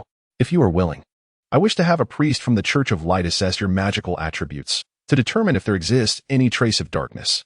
What? Camilla was taken aback. her face reflecting sheer terror. "Do not be afraid, child. It is merely a routine examination. I stake my life on the assurance that even if they detect a hint of darkness within you, you will emerge unscathed." Sprague consoled her. "I have been pondering recently why you possess the ability to summon an undead creature. Perhaps this is not mere coincidence. There may already be the nascent traces of darkness within you. If detected early, there may still be a remedy." "No," Camilla screamed, turning abruptly and fleeing the dormitory. Chapter 19. The Battle for Territory. Darkness, desolation, and silence. These are the timeless themes of the Forsaken Land. In this boundless expanse, life is but a memory, save for the wretched undead that roam like soulless husks. This is the edge of the swamp, the battleground where Lay clashed with the Silver Skeletons. The Silver Skeletons have long departed, leaving behind the remnants of battle, scattered bones, including a few of Lay's own. Now, Lay finds himself bereft of both arms and 8 ribs. His immediate concern is to restore his body. Without his arms, a skeleton cannot survive a day in this forsaken realm. Here, one can easily find complete gray skeletons scattered across the ground, while the remains of white skeletons are also plentiful. However, complete silver skeletons are a rare find. Silver skeletons are considered a higher echelon among their kind. Unless their bones are shattered in battle, they cannot be deprived of their soul cores. Transferring a soul core into a gray skeleton is a simple task. Yet the frail bones of the gray skeleton cannot withstand Lay's formidable power. Although, upon possessing a skeleton, Lay's soul core would gradually refine the bones into a lustrous white metal. This metamorphosis is protracted, requiring at least a year, a risk Lay dares not take. Alas, he lacks the ability to reassemble his shattered bones.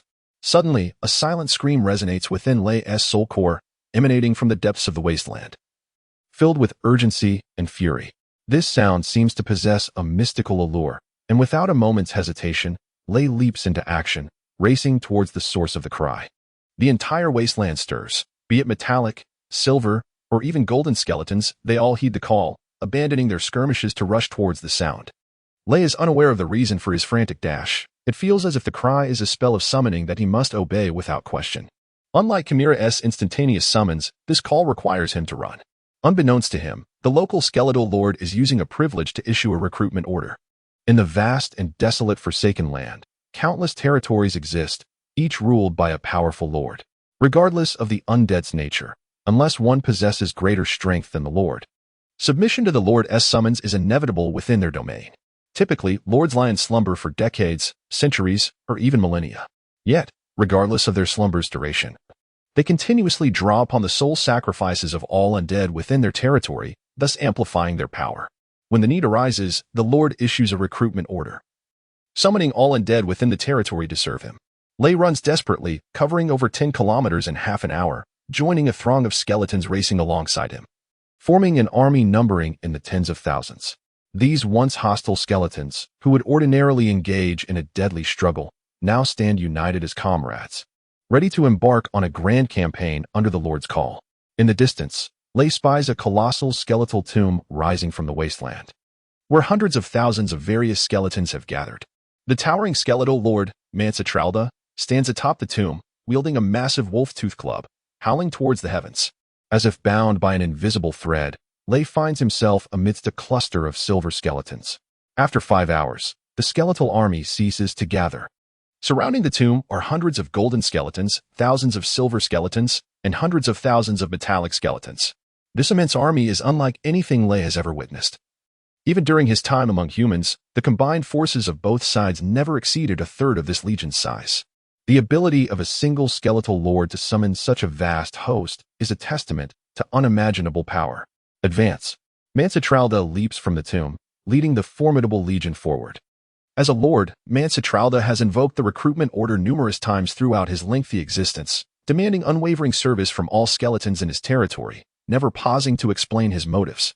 However, this time is different. Among the hundreds of thousands of skeletons, one seeks a reason. Though Lay follows the army, his heart is heavy with reluctance. Where are we going? What is our purpose? He wonders. Is the Lord akin to the necromancers of humanity, intent on sending us all to the battlefield's grave? A myriad of questions flood Lay's soul core, yet answers elude him, igniting a desire to withdraw from this conflict. Nevertheless, under the influence of the Lord's summons, he is compelled to march onward. Yet, Lay's resistance bears fruit. Over an hour later, as the army nears another ancient tomb, he finds himself at the rear of the silver skeletons. This equally grand tomb houses another skeletal lord, surrounded by tens of thousands of skeletons. There are no grand speeches or strategic deployments. As the two skeletal armies converge, they erupt into a ferocious battle. Mansitralda, flanked by over 100 golden skeletons, charges ahead, followed closely by thousands of silver skeletons, launching a direct assault on the opposing metallic skeletons. By the time the hundreds of thousands of metallic skeletons behind Lay arrive on the battlefield, Mansitralda has already penetrated deep into enemy lines. Over 1,000 meters into their territory, at least 500,000 skeletons engage in battle, and the long-silent Forsaken land awakens to a cacophony of chaos. Though this tumult signifies only death, the sound of over 1,000,000 skeletal feet pounding the earth melds with the sickening crunch of countless bones shattering, creating a terrifying atmosphere that even the undead find unsettling. Having lost his arms, Lay cannot fight as the others do. He can only headbutt, stomp with his feet, and draw upon his devouring power. Yet, as the battle rages on, the enemies become increasingly formidable, with many silver skeletons and even a few golden skeletons appearing. In the presence of such powerful foes, Lay, a mere crippled skeleton, finds himself utterly defenseless. Flee. This thought has crossed Lay's mind more than once.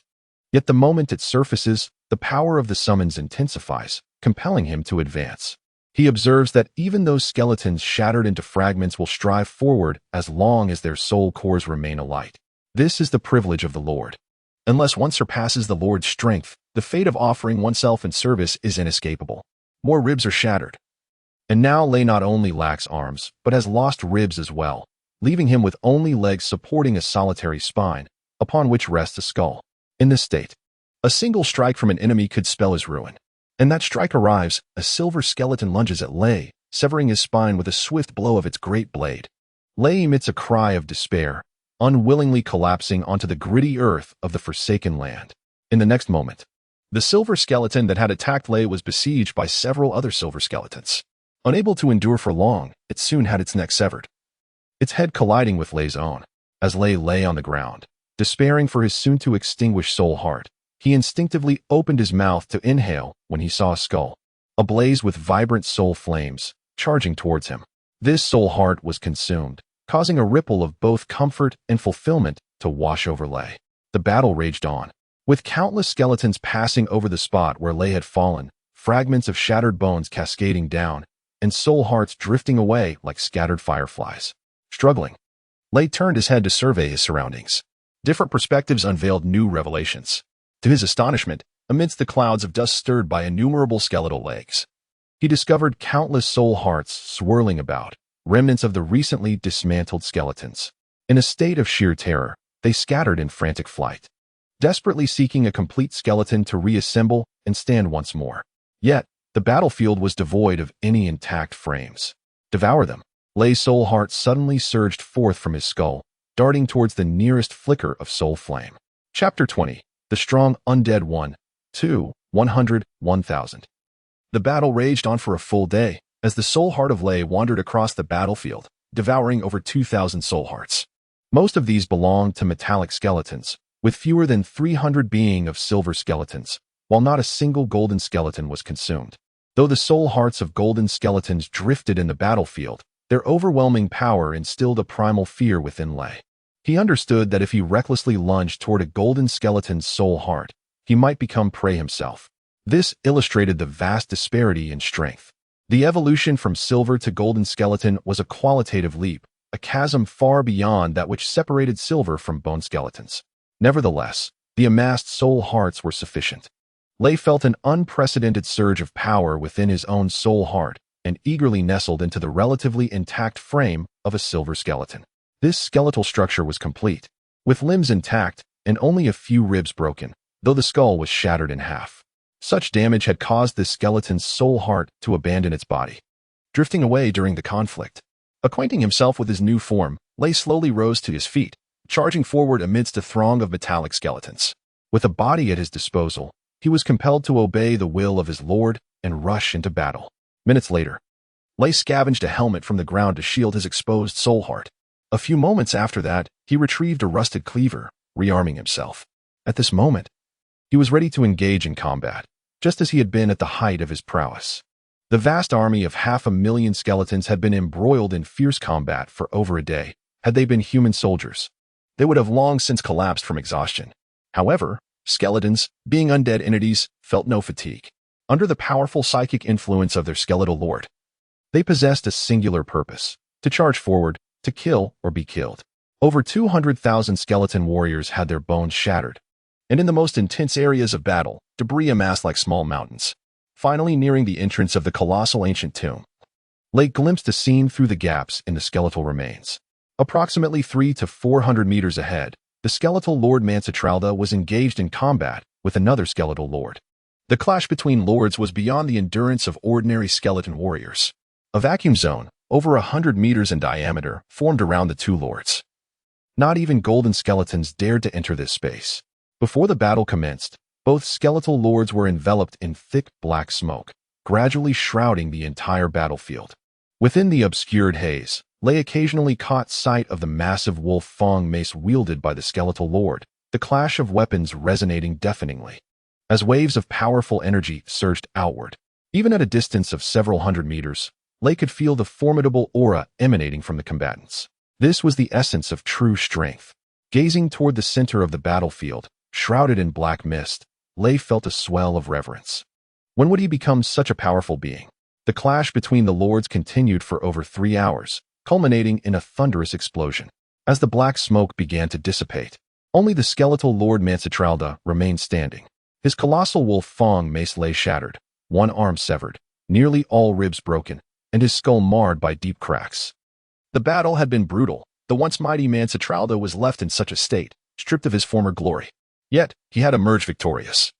His foe lay in countless shattered fragments, the once vibrant fire of its soul extinguished. Almost simultaneously with the dispersal of the black mist, the tumultuous battlefield fell silent, as hundreds of thousands of combatants ceased their movements. This was the law among the undead. Once the sole fire of one side's commander was extinguished, the war was deemed over. The victors not only claimed all the territory of the vanquished, but also secured the allegiance of all their undead forces. Though the cost of war was monumental, the rewards of victory were even greater. Mansitralda, at the expense of over 100,000 skeleton warriors, had acquired nearly 1,000 square kilometers of skeletal territory and the loyalty of over 200,000 skeleton soldiers. Such a war was undoubtedly worth it. Standing atop the ancient tomb, Mansitralda gradually raised his lone arm, emitting a soul-stirring cry that echoed across the forsaken land. In response to this cry, 30 to 40,000 skeleton warriors prostrated themselves, paying their utmost respect to their great lord. At that moment, Lei felt his own soul heart tremble violently, as a thread of soul energy detached from it and surged toward Mansitralda, several hundred meters away. Like Lei, all the undead within the territory offered a fragment of their soul energy to Mansitralda, who rapidly regained strength as the faint glow of his soul heart reignited. With a gesture of his damaged arm, Mansitralda summoned dozens of shattered bones, which levitated and reattached to his form. In the blink of an eye, his fragmented body returned to its original state. Even the cracks in his bones completely vanished. This was the self-repairing power of the undead. Once an undead being's capabilities reached a certain threshold, it could restore its own body, provided it could find suitable components, no matter the severity of the injury. Restoration was possible. Witnessing this astonishing spectacle, Lei felt a profound sense of awe. When would he also possess such a power of restoration? A pulse of soul energy rippled through the air, as the skeletal lord Mansitralda commanded the surrounding 100 golden skeletons to enter the ancient tomb and begin assessing the wealth of their lord. An hour passed without a sound from the tomb. 2 hours later, still no news. The skeletons held their breath, paralyzed by the absence of orders. Hundreds of thousands of skeletons stood silently around the ancient tomb, their imposing presence devoid of any sound. Curiosity compelled Lei to carefully approach, inching closer to Mansitralda. The nearer he drew to the skeletal lord, the more he sensed his overwhelming power. Though still nearly 100 meters away, Lei could distinctly feel the potent aura radiating from Mansitralda. This was a true essence of dominance, leaving Lei's soul shaken. In previous times, Lei had believed that golden skeletons were the most formidable beings in this world, and whenever he caught sight of their forms from a distance, an instinctual fear would arise within him, compelling him to flee. Yet now, before Mansitralda, those once dreaded golden skeletons appeared more subservient than the metallic ones. All skeletons bowed their heads, refraining from meeting Mancetralda's gaze. Lay perceived that these skeletons, like himself, were filled with trepidation. He too bowed his head, not out of fear, but deep contemplation. At last, the golden skeletons that had entered the ancient tomb began to emerge one by one. Among them, one golden skeleton cradled a shimmering blue flame of soul fire in its grasp. This golden skeleton approached Mancetralda and humbly knelt, offering the flame before him. This was the crux of the conflict. Mancetralda had waged a potentially catastrophic war to obtain this very flame. This flame represented the essence of a powerful undead. Mancetralda had learned that the neighboring skeletal lord possessed such a powerful essence, prompting him to instigate this war with the intent of claiming it for himself. Now, Mancetralda's objective had been achieved. He had finally located this formidable flame of soul fire. Though a mere skeleton, Mancetralda could not suppress the tumult of his emotions. His outstretched hands trembled with fervor. Cradling the essence of a formidable spirit, Mancetralda inhaled deeply, yearning to absorb the powerful specter into himself and transmute it into his own strength. Yet, he faltered, his formidable devouring prowess, capable of engulfing thousands of skeletal hearts in a single breath, proved futile against the spirit of the powerful. Instead of being consumed, the spirit leapt twice within his grasp, abruptly transforming into a cerulean thread that escaped through the fissures of his bones, darting towards the surrounding skeletons. Mancetralda seethed with rage, issuing a silent roar as he brandished his wolf-toothed club and pursued. Beside him stood hundreds of golden skeletons and tens of thousands of silver ones. Upon witnessing Mancetralda's charge, an overwhelming terror instinctively compelled them to scatter in every direction, as if fleeing a plague. Wherever Mancetralda tread, the skeletons retreated like a receding tide. He continued to roar with fury, wielding his club to shatter any skeletons that dared to obstruct his path. Yet, the spirit remained remarkably agile, darting toward areas dense with skeletons, evading Mancetralda's grasp with ease. Such power, overwhelmingly potent. When might I possess such strength? The chaos swirled around him. Yet Lay remained ensconced in contemplation. Suddenly, Lay's body convulsed violently as a vibrant azure flame surged into his skull. Overwhelmed by the force, he experienced a disorienting dizziness, his soul pulsating fiercely, teetering on the brink of obliteration. The heart of a powerful spirit, capable of inciting madness in the skeletal lord, was far beyond what Lay, of his humble status, could withstand. Was I to be consumed? Struggling to lift his gaze, Lay sought to discern his surroundings. Yet all he beheld was the colossal wolf-toothed club, ominously approaching. With a resounding crack, the furious Mancetralda brought his club down, obliterating Lay's form into nothingness. Chapter 21. The talking bones in the radiant morning light that streamed into the girls' dormitory of the Autrine School of Magic. The apprentice sorceress Camilla sat at the head of her bed, resting her chin on her hand, lost in thought. Her companions had already departed for their classes, while Camilla feigned illness, missing class for the first time in her life. It had been 3 days since the incident involving her magical pet attacking Avellini, and she remained ensnared in the shadows of that event. Avellini, having received treatment, was gradually regaining her health and was able to attend class today. She was furious that Camilla's pet had grievously injured her, and even more incensed that it had killed her beloved fire parrot. However, Avellini was a girl of clear principles. She understood that this was not Camilla's intention, and instead of blaming her, she offered comfort, urging her not to dwell on it. Yet, Camilla could not find solace. The specter of that skeleton haunted her thoughts, often awakening her from sleep with nightmares. If it had merely been an ugly skeleton, Camilla might have accepted the reality. But the true horror lay in the fact that this skeleton defied her commands, attacking both the fire parrot and Avellini, leaving one dead and the other injured. Was this truly her magical pet? It was a blatant violation of their covenant. At times, Camilla questioned whether the contract magic taught by her instructor was flawed. Why were others' magical pets so obedient, while hers was so rebellious? However, after consulting her professor and several classmates with magical companions, she received unanimous confirmation that her contract magic was sound and her summoning process flawless. Why, then, did every correct procedure yield such a disparate outcome? Amidst the turmoil caused by her skeletal pet, the words of Professor Spratch instilled a profound fear within Camilla. He had suggested that she might possess dark attributes and advised her to undergo an assessment by the Church of Light. The mere thought of the horrific pyres of the Inquisition sent shivers down her spine. It was utterly terrifying. Having once witnessed the burning of a heretic by the Church of Light, she was haunted by the agonizing screams and the acrid scent of charred flesh. which had left her unable to eat for days. Recently, news had spread that the necromancer known as the Reaper, Raphaelin, had been captured by the Church of Light. Today at noon, the pyre would be ignited once more, consuming the wicked soul of Raphaelin. If the Inquisition determined that darkness resided within Camilla, it would be an unimaginable nightmare. Not only would she lose her friends and family, but she might also find herself bound to the pyre, enduring 3 days and nights of fiery torment. Although Professor Sprach had merely suggested this and had sworn that if darkness were found within her, he would guarantee her safety from the flames, Camilla remained terrified, unable to confront this grim reality. With a heavy sigh, she rose and approached the window, gazing at her classmates bustling about outside. A sense of disconnection washed over her. Perhaps, before long, she would have to bid farewell to such scenes. Folding her hands, Camilla invoked her summoning magic. After a tremor in the air, she sensed the presence of the skeleton behind her. Yet, she felt an overwhelming loneliness and fear. She needed someone to confide in. Although all her troubles stemmed from the skeleton, their bond through the contract was undeniable, compelling her to summon Ray. "Curse you, skeleton. Do you have any idea the magnitude of the trouble you've caused me?" Camilla lamented, staring out the window. "Why must you be a skeleton? How wonderful it would be if you were a fire parrot instead." A peculiar wave of energy emanated from behind her, leaving Camilla bewildered and reluctant to comprehend. "You disobey my commands, attacking the fire parrot and Avellini. Have you forgotten the oath made to the deity of contracts? As an undead creature, why do you not remain in your own realm? Why respond to my call? You must understand that Professor Sprach suspects darkness within me. And it is all because of you. If the Church of Light discovers this darkness, I could be bound to the pyre and burned alive. They are set to execute a necromancer named Raphaelin today at noon. How terrifying. I do not wish to end up like him, reduced to ashes. You wicked skeleton.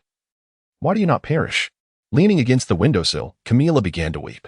"Esteemed sorceress, vice commander of the Holy Knights, Hambas, I thank you for your life-saving grace." Amid her tears, Camilla suddenly heard a voice, elegant and gentle, resonating within her heart with a magnetic allure.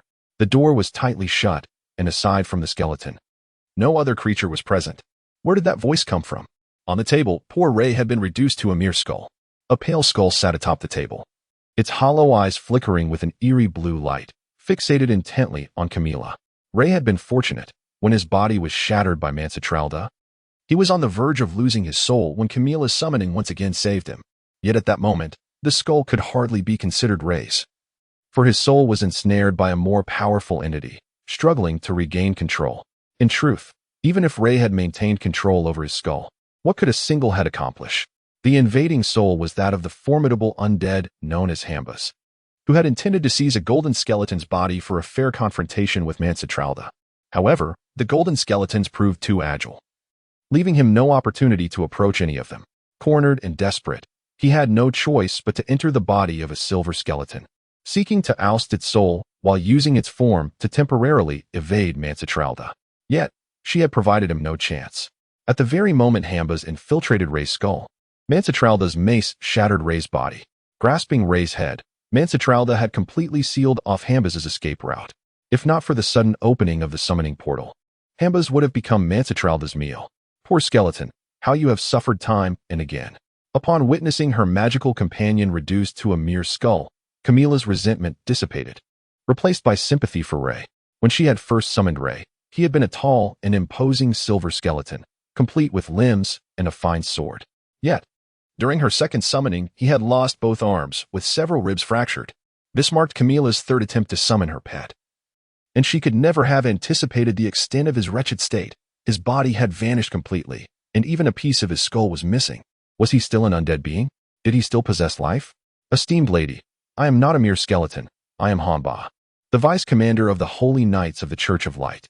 Despite the gentle and graceful tone of his voice, Camilla could not perceive the skeletal visage moving its mouth, yet she distinctly heard the words resonate within her very soul. Hamba? Was he not already deceased? Rumors had spread outside that 5 days prior, Hamba had met his demise at the hands of the malevolent necromancer, Raphaelin, while pursuing him. Hamba was a celebrated figure in the Duchy of Outland at the age of 32. He possessed the formidable level 14 light aura and held the esteemed position of vice commander in the Holy Knights. The legendary Hanba was not only a master of martial prowess, but also exuded elegance and bore the title of Count, making him the object of affection for many young women in the Duchy of Outland. Gazing into the eerie blue flames emanating from the skull, Camilla found it utterly inconceivable to associate him with the legendary Hanba. With utmost devotion, Hanba proclaimed, "I give thanks to the Almighty Supreme God.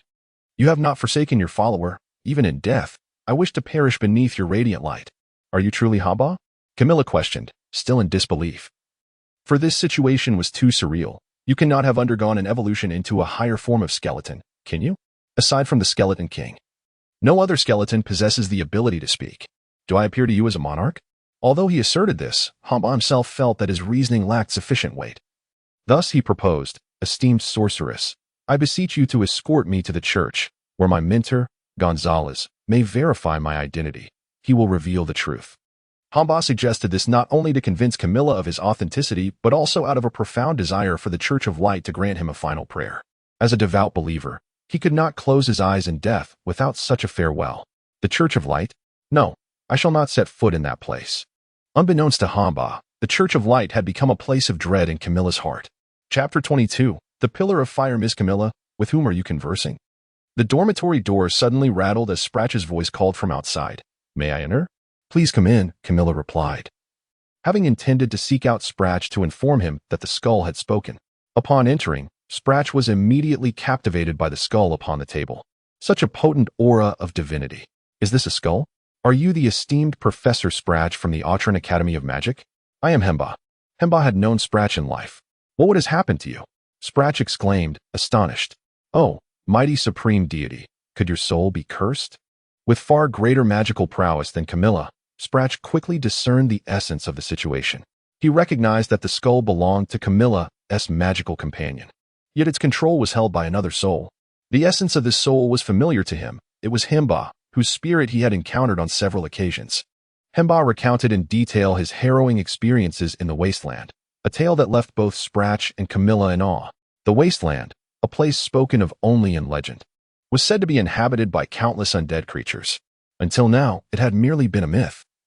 They now understood that it not only existed, but was far more terrifying and malevolent than the tale suggested. Camilla's magical companion was indeed a skull from that dreadful realm.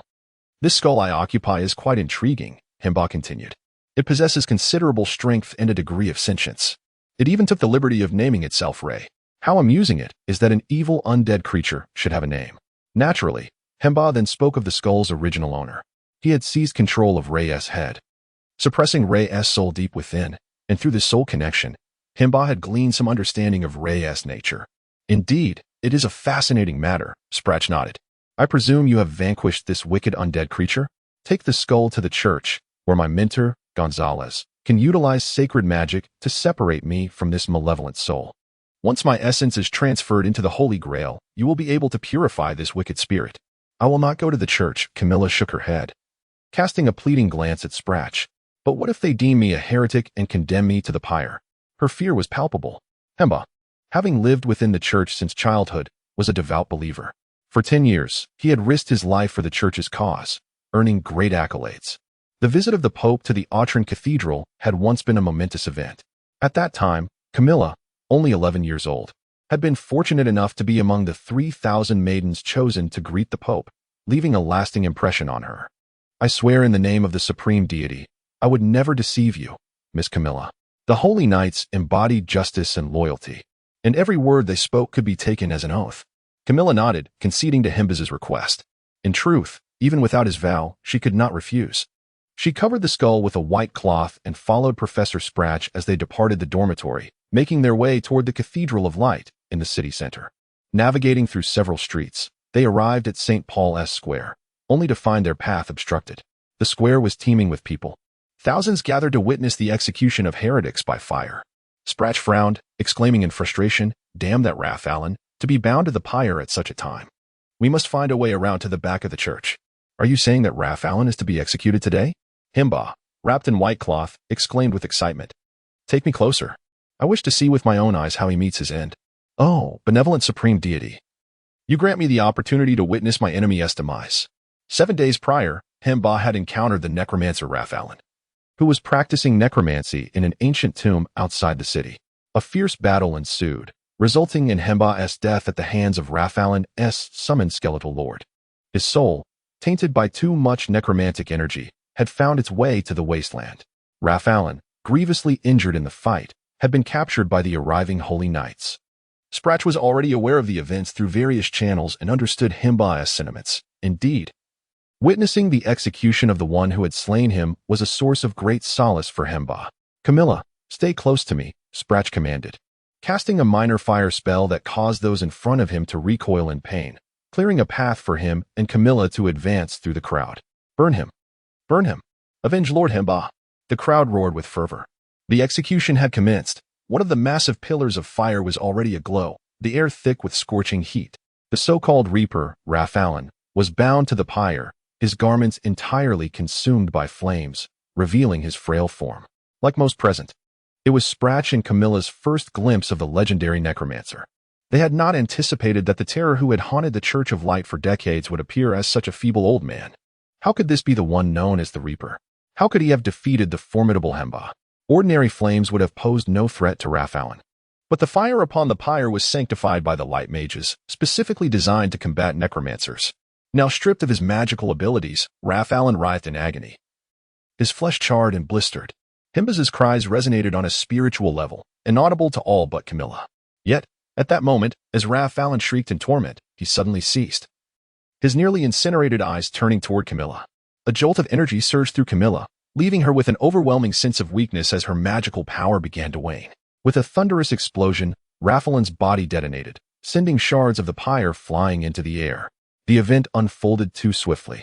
What had been a secure execution site erupted into chaos, fragments of the pyre propelled skyward by the shockwave. The terrified audience scattered, crying out in panic. Sprach hastily conjured a defensive spell before seizing Camilla's arm, urging her, "Camilla, we must leave this place at once." Chapter 23. Three Masters in One Head. Despair, Fear, Anger. The desire for death remains unfulfilled. While the yearning for life proves elusive, there is no freedom, only suffering. Even a simple-minded skeleton, like Lei, could genuinely comprehend the essence of such torment. When the formidable undead suddenly intruded, Lei had no time to react. Even if he had been granted ample time, he would have been incapable of responding, for the undead was overwhelmingly powerful. Under the resplendent aura of the mighty undead, the light of Lei's soul was almost insignificant. Not only did the powerful undead suppress Lei's soul within the very depths of the skeleton, but it also extended several mental tendrils to bind him firmly, preventing any escape.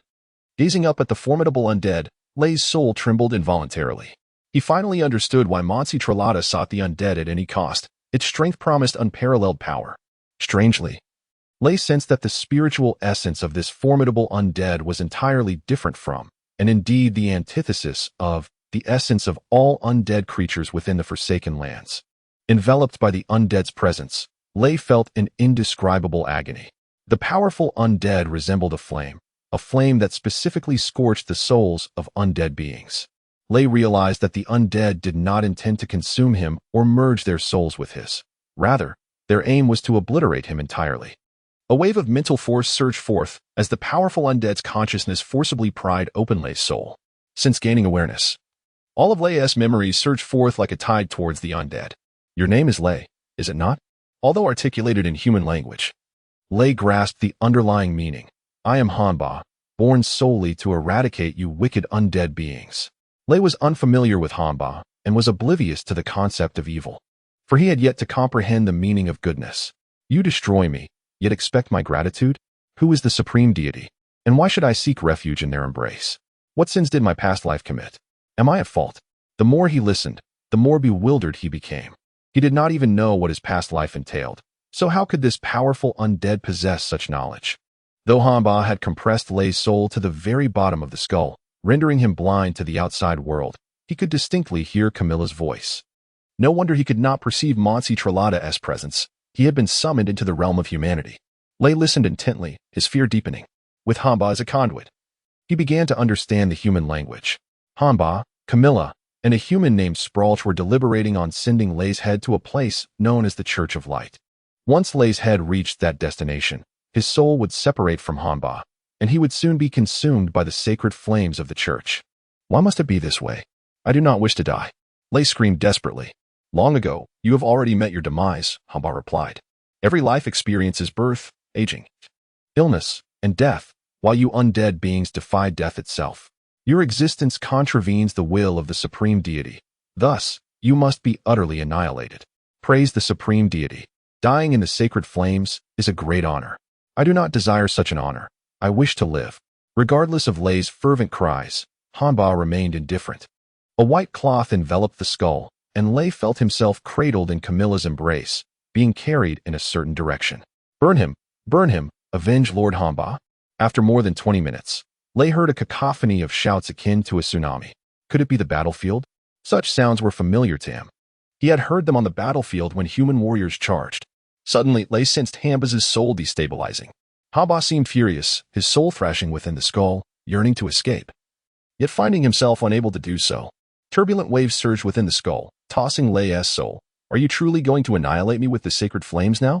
Boom. A tremendous noise resonated from outside, followed by a chorus of screams and the sound of frantic footsteps, as though countless humans were fleeing in desperation. Who would have thought that the vice-captain of the Holy Knight Order, Lord Hanba, would become an undead being? What a colossal joke. Suddenly, darkness engulfed Lei's vision as another powerful soul, akin to Hanba, penetrated the skull. How pitiable you are, reduced to naught but a head. Why not seek out some bones to repair yourself? Laughlin, you have managed to break free from the sacred bindings of the pyre. Hanba exclaimed. At that moment, Lei clearly perceived two powerful souls hovering above his skull, one black, one white. The golden aura emanating from the left eye belonged to Hanba, while the right eye's dark essence introduced itself as Laughlin, resembling the murky bubbles rising from a swamp. The two formidable souls occupied Lei's skull, each vying for dominance, while simultaneously engaging in verbal assaults. Laughlin, the pyre cannot purify you.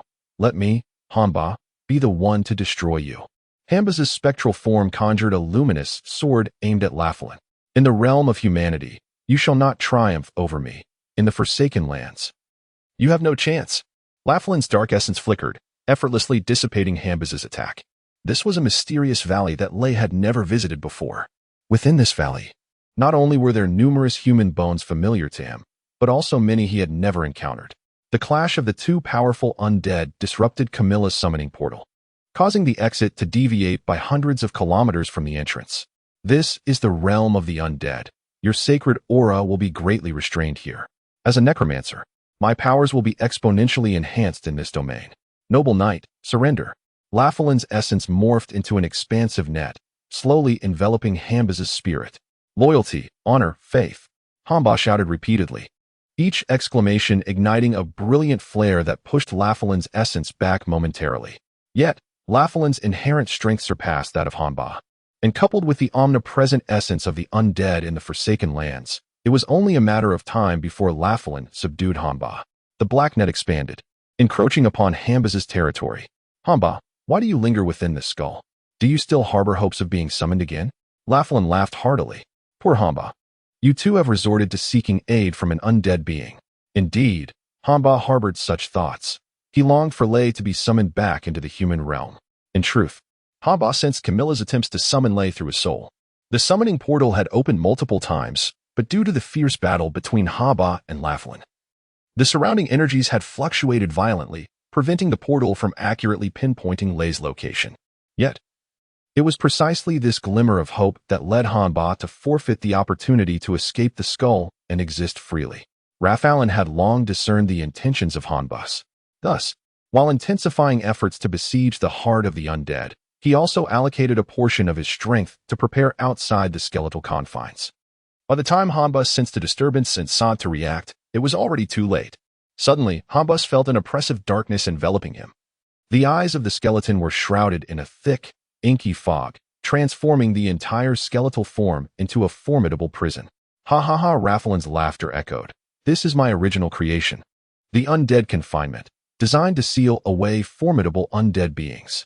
Who would have thought that the first to be ensnared would be you, the so-called most devout disciple, Lord Hanba? His words dripped with scorn, causing Hanba's heart of the undead to tremble violently in fury. Helpless against his own inadequacies, no matter how he struggled, he could not break free from Rafalin's malevolent confinement. Wretched, despicable, Hanba cried out in a voice filled with despair. Chapter 24. The Past of Laughlin Evil? Depraved? After completely subjugating Hanba, Laughlin inquired, Do you understand the essence of evil and depravity? Faced with the formidable presence of Laughlin, Hamba recognized the futility of his struggles and ceased to resist, replying, "You epitomize depravity and evil." Ha ha ha, me depraved, me evil? Yet, I am not nearly as despicable or malevolent as the Church of Light. Laughlin, who had previously maintained a cordial demeanor, suddenly erupted in fury. The most vile and wicked in this world are none other than you, the adherents of the Church of Light. The most hypocritical and brutal entities are not others, but that so-called supreme deity you venerate. You shall not blaspheme the great, omnipotent, and merciful supreme deity. Hamba retorted angrily. Laughlin refrained from countering Hamba, for he understood that within the heart of this devout follower, the name of the supreme deity was deeply entrenched and could not be easily dislodged. Very well. Let us not dwell on this matter, Laughlin conceded. But do enlighten me on where my evil lies that compels you to seek my destruction. On that fateful day, you resorted to a sacrificial rite of light that was akin to committing suicide to eradicate me. The so-called sacrificial rite of light was a special skill employed by the Holy Knights, capable of unleashing immense power by consuming the life force of the paladin. However, the wielder of this skill would inevitably perish, thus Laughlin asserted that the rite was tantamount to self-destruction. But you are a necromancer. Light and darkness are fundamentally opposed. What significance does self-sacrifice hold in the quest to extinguish darkness? But does being a necromancer inherently denote evil? Should I be obliterated for it? Do you know my history? Do you understand why I became a necromancer?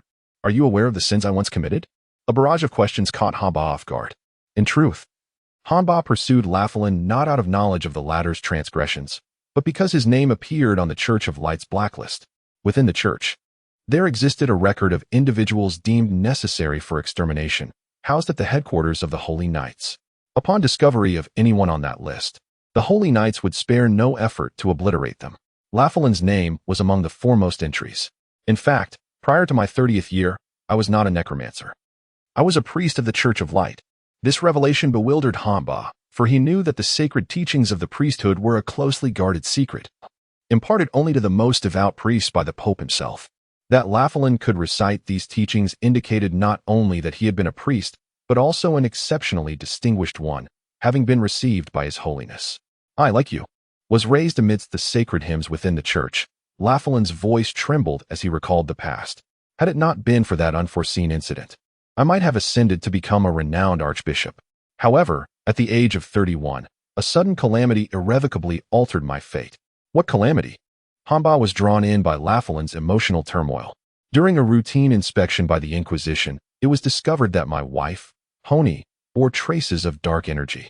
Without my knowledge, they secretly executed her. At this point, Laughlin was on the verge of tears. Everything dark must be destroyed, Hamba remarked dismissively. But they were oblivious to the source of the darkness within my wife. Laughlin paused, then continued, my wife, like you, was a member of the Holy Knights. The night before the incident, she had engaged in a desperate battle with the skeletal lord, and consequently, she unwittingly acquired some of his essence. Yet, they disregarded her explanation, branded her as a heretic, and executed her forthwith. A misunderstanding? Recklessness? Does that justify the tragedy? My wife was pregnant with our unborn child. Laughlin clenched his teeth in rage. To prevent my interference, they did not subject Honi to the stake, but instead buried her alive in secrecy. Hamba fell silent. Understanding that Laughlin, once a recipient of the Pope's sacred teachings, must have wielded considerable influence. When I found my wife, her body had yet to decay, providing me a fleeting opportunity for reunion. What? You sought to steal the light of atonement to resurrect your wife? Hamba gasped. That is impossible. Instinctively, he assumed Laughlin was lying. How could the church's treasured light be a poison for murder? Yet, the sorrowful tone of Laughlin left him in doubt. My wife's body may be gone, but I believe her soul endures. In my quest to find her soul, You began to study necromancy? Hamba realized the implication. Indeed, I severed my ties with the church and became a necromancer, Laughlin sighed. For a century and 80 years, I have become the most powerful necromancer. However, my pursuit of necromancy was not to harm others, but to rescue my innocent wife. Is that truly a crime? Hamba found himself at a loss for words. Though I am a formidable necromancer, I have never inflicted harm upon any virtuous soul. Am I then truly evil, deserving of annihilation? Laughlin demanded. The Church of Light commits wrongdoing yet refuses to acknowledge it, instead casting all blame upon me. Is this the conduct expected from the supreme deity to whom you dedicate everything? You may explain. Hambaz's voice was but a whisper. Explain? Will the Church of Light afford me the opportunity for explanation? Will you? Once more, Hamba fell silent, fully aware that the church would never grant Laughlin such a chance. Nor would he himself. In truth, Hamba had been commanded to eliminate Laughlin on sight without uttering a word. At that moment, he sensed the peculiar nature of this command. It seemed intended to silence Laughlin and conceal some secret. Now, Hamba found himself somewhat persuaded by Laughlin's words. Laughlin slightly relaxed the magical bindings of necromancy, revealing a skeletal eye, and said, "Look upon the world outside. This is the wasteland, a realm vastly larger than that of humanity, teeming with an immeasurable quantity of undead life, far surpassing the totality of living beings in the human world." Through the skeletal eye, Hamba beheld the desolate expanse once more. Undeniably, he was struck by awe. If Laughlin's words bore truth, the number of undead beings here was staggering. The supreme deity created all. Thus did the supreme deity also craft this wasteland? Laughlin questioned. Why would the so-called light, justice, and great supreme deity create such a dark, terrifying, and desolate realm? Previously, Hamba had no knowledge of the wasteland's nature and had naively presumed it was a creation of the supreme deity to harbor wicked souls. Yet the Forsaken Land is vast, and the multitude of souls within it surpasses the cumulative existence of humanity over millennia. If these souls were malevolent in their former lives, could it be that there once existed benevolent humans? The undead inhabitants here eternally dwell in darkness and solitude, perpetually tormented by insatiable hunger. What transgressions have they committed to warrant such ceaseless suffering? Perhaps this is not a world fashioned by the supreme deity. Bas finds himself in a state of disarray. Is the supreme deity truly omnipotent? Will you still believe that the supreme deity has created all? This inquiry once again rendered Bas speechless. However, Bas is a devout believer, and his faith forbids any doubt towards the supreme deity. Why would I kill you? Allen laughed heartily. For over a century, I have conducted an experiment. I do not believe that the forces of darkness and light are entirely opposed. Perhaps they hold the potential for fusion. Alas, while I have unearthed immense dark power, I have been unable to find a corresponding light force for my experiments. But now, with you, I can finally proceed with my experiment, to merge light and darkness into one. Unless you wish to see a skeleton regrow its muscles. What a delusion! Bas roared in frustration. Your analogy is quite inappropriate, for I have indeed mastered the method to restore muscles to a skeleton, Allen declared with pride. So, am I still merely a dreamer? Dear formidable one, can you truly bring muscle back to a skeleton? A feeble voice suddenly resonated within the hearts of the two powerful undead.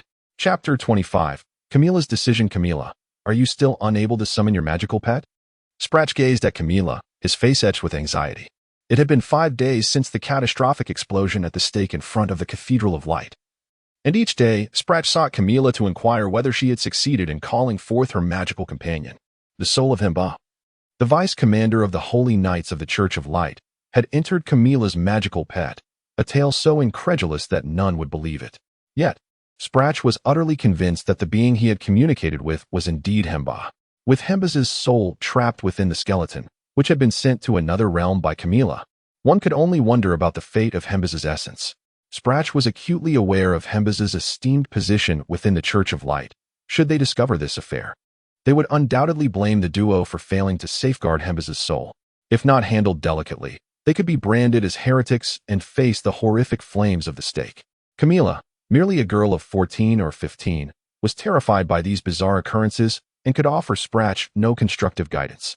Not yet, teacher, she replied, mirroring Sprach's trepidation.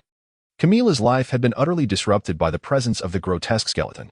Since the day the disturbance occurred, she had known no joy, living instead in a state of constant dread. Matters had worsened. The vile skeleton was now entangled with a significant figure from the Church of Light, a situation that could very well cost them their lives. Camilla loathed the skeleton, yearning for this to be but a dreadful nightmare from which she would awaken to find she had never summoned a magical pet at all. Alas, this was no dream, but a harsh reality.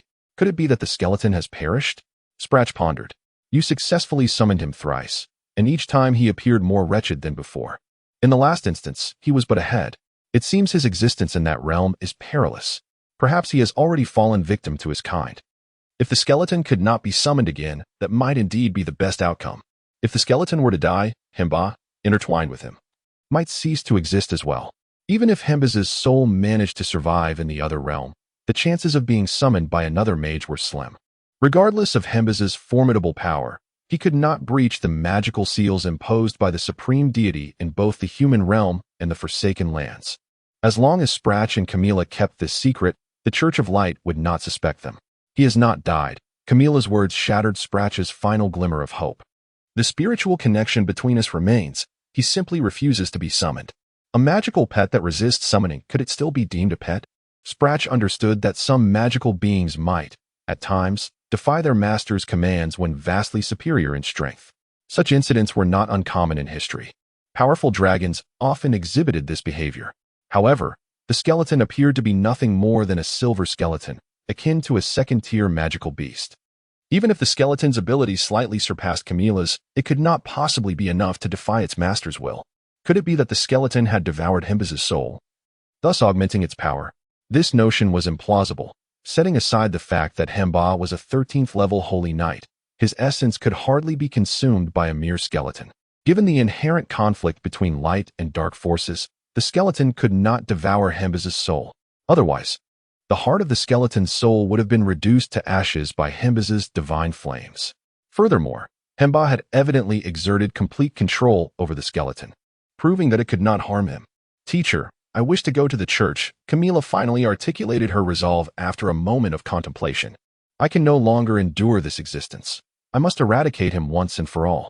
Previously, Sprach had fervently urged Camilla to seek affirmation of her physical attributes from the Church of Light, but now, for the sake of her safety, he began to dissuade her from such actions. I do not intend to seek validation, nor to disclose this matter. Camilla, though casting her gaze downward, spoke with unwavering determination. I wish for the priest to perform a magic nullification ritual. Once I am devoid of magical power, the contract mark binding me to that skeleton will dissolve, and this nightmare will come to an end. To rid herself of the skeleton's torment, Camilla contemplated relinquishing the magical abilities she had honed for years. This cannot be, Sprach exclaimed, leaping to his feet. My child, you are a promising mage. You must not throw away your bright future in a moment of impulsiveness. Camilla was Sprach's prized pupil, possessing considerable magical prowess at such a tender age, and with time, she might become an exceptional master of fire magic. Yet, the agony of her current situation was unbearable. I am plagued by nightmares every night, filled with visions of the dreadful stake and hordes of undead creatures. They surround me, wailing and crying, and I am on the verge of breaking. Camilla collapsed into Sprach's arms, sobbing uncontrollably. Teacher, I cannot endure this any longer. Sprach held Camilla close, tenderly stroking her hair, wishing to offer her comfort, but at a loss for words. Alas, poor child, he wept. Why must such calamity befall you? Sprach understood that Camilla's reasoning might indeed be sound. As long as the contract mark persisted, she would remain inexorably linked to that undead creature, potentially bringing the skeleton into the human world. Should the skeleton cross into the human realm, remnants of Hemba's essence might linger on him.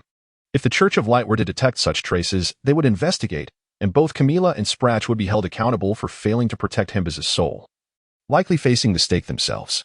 Until it was unequivocally confirmed that Hemba's soul had been irrevocably destroyed, it would be prudent for them to remain silent about this matter. Rather than live in constant dread, awaiting the inevitable exposure, it would be wiser to sever ties with the skeleton, even at the cost of Camilla's promising future. Human nature is inherently selfish, particularly when one's life is at stake. Although Sprach felt a pang of sorrow for the loss of a talented mage, the thought of the horrific stake compelled him to steel his resolve. Child, have you made up your mind? Once your magical power is nullified, you shall never again become a mage. I have made my decision. This is the only way, Camilla replied, her exterior fragile but her spirit resolute. The Inquisition only acknowledges facts and disregards reason, as you have said. Teacher, are you not also concerned? Indeed, they are a brutish and unreasonable lot, Sprach conceded awkwardly. To preserve his own life at the expense of his student's future weighed heavily on Sprach's conscience. Then let us attempt to summon your magical pet once more. If we fail again, I shall escort you to the church. Sprach clung to the last flicker of hope. Chapter 26. The purest soul. The Church of Light has a parish in Latrine, centered around the Minas Cathedral, which stands proudly in the heart of the city. Established a little over 100 years ago, the Minas Cathedral has a relatively brief history. over a century ago. The inhabitants of the Duchy of Autryn had not yet converted to the Church of Light. They were devoted to the nature goddess, calling themselves the Holy Sect. The followers of the nature goddess and the believers in the supreme god, known as the Divine Sect, had engaged in numerous wars over the course of more than a millennium. It was a little over 100 years ago that the Divine Sect vanquished the last remnant of resistance from the Holy Sect, subsequently establishing a branch in Autryn. It was during this tumultuous time that Cardinal Minus arrived in Autryn, where he served as bishop for over 40 years, making significant contributions to the growth of the Church of Light in the region. To honor Minus's achievements, Pope Paul II authorized the renaming of the cathedral to Minus Cathedral. As time passed, the glory of Minus faded into the annals of history, and the current bishop is Gonzalez, a mere 46 years of age, the youngest among the 12 cardinals. His mastery of the 14th level of light magic sets him apart, elevating him above his peers. Gonzalez considers himself the most formidable contender for the next papacy, not solely due to Pope Paul III's particular favor, his youth, or his magical prowess, but chiefly because the vice-captain of the Holy Knights, Hambes, is his disciple. Power is upheld by the sword, a principle that applies equally to secular authority as it does within the ecclesiastical hierarchy. With control over the military strength of the Holy Knights and his own formidable capabilities, Gonzalez believes few can rival him within the Church of Light. However, an unforeseen calamity shattered his aspirations. Hambes was slain by the necromancer Raphaelin. Without Hambas's support, Gonzalez felt as though he had lost an arm, and the papal throne seemed further from his grasp.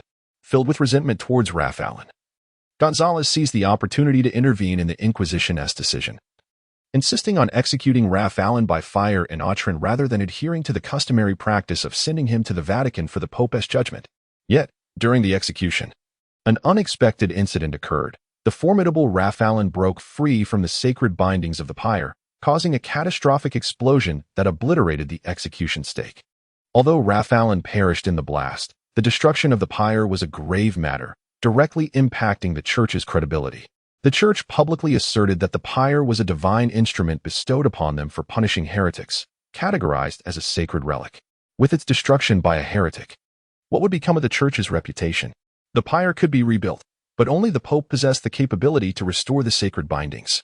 Gonzalez felt a growing unease, fearing the elderly Pope might personally oversee the reconstruction ceremony and bless the pyre with holy magic. He worried that such an event could tarnish his own reputation and create a rift between him and the Pope. According to the rules, any heretic captured from the top 100 on the blacklist must be sent to the Vatican for the Pope's decree. Gonzalez's impulsive decision to execute Raphaelin in a fit of rage had led to this predicament. Your Excellency, Mr. Sprach from the Autryn Magic Academy seeks an audience. Claiming it is of utmost importance, an attendant interrupted Gonzalez's thoughts. Sprach? Gonzalez furrowed his brow. Let him in.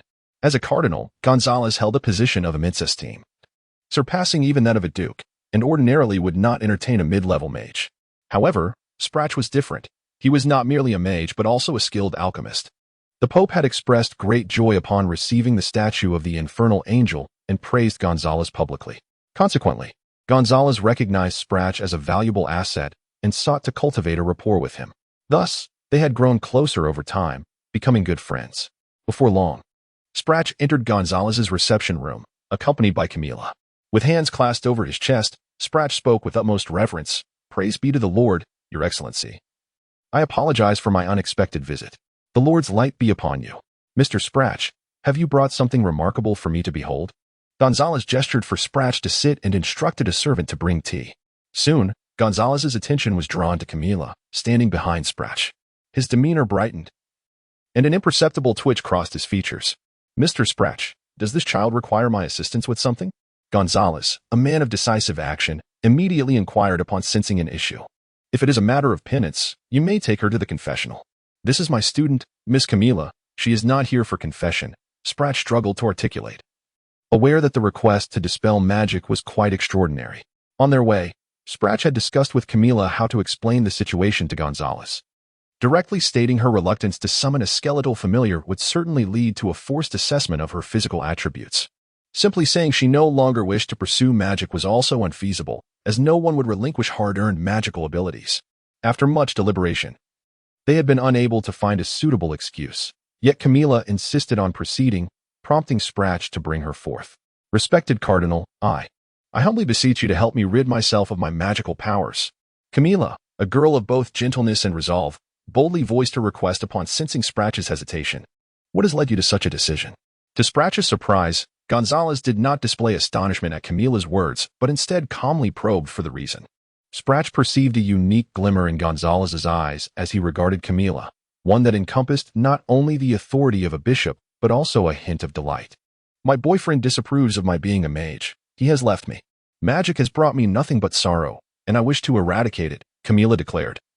Fabricating a startling lie, Sprach, alarmed, exchanged frantic glances with Camilla, questioning why she had chosen such a peculiar excuse. It was well known that at just 14 years of age, she could hardly have a boyfriend, and even if she did, it would be a mere childhood dalliance rather than a deep emotional bond. "Is that so? If I were to assist you in eliminating your magical abilities, would you still pursue that boy, or would he remain with you?" Gonzalez's words further perplexed Sprach.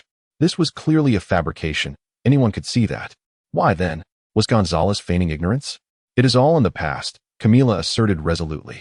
"I simply wish to lead an ordinary life, relying on my own hands and intellect, not on magic." Very well, Gonzalez exclaimed, repeating the phrase thrice as he stood and laughed heartily.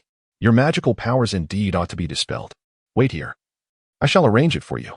With a jovial laugh, Gonzalez exited the reception room, leaving a bewildered Sprach staring at Camilla in confusion. Surely, this cannot be so simple. Without fully comprehending the reasons, how could one agree to eradicate Camilla's powers? What is Gonzalez up to? "Teacher, Camilla has betrayed your teachings. My magic is about to fade, and Camilla cannot contain her tears. My child, it is not too late to reconsider." Sprach felt a pang of sympathy. Perhaps the situation is not as dire as we envision. We still have a chance. "No, teacher, I have made my decision."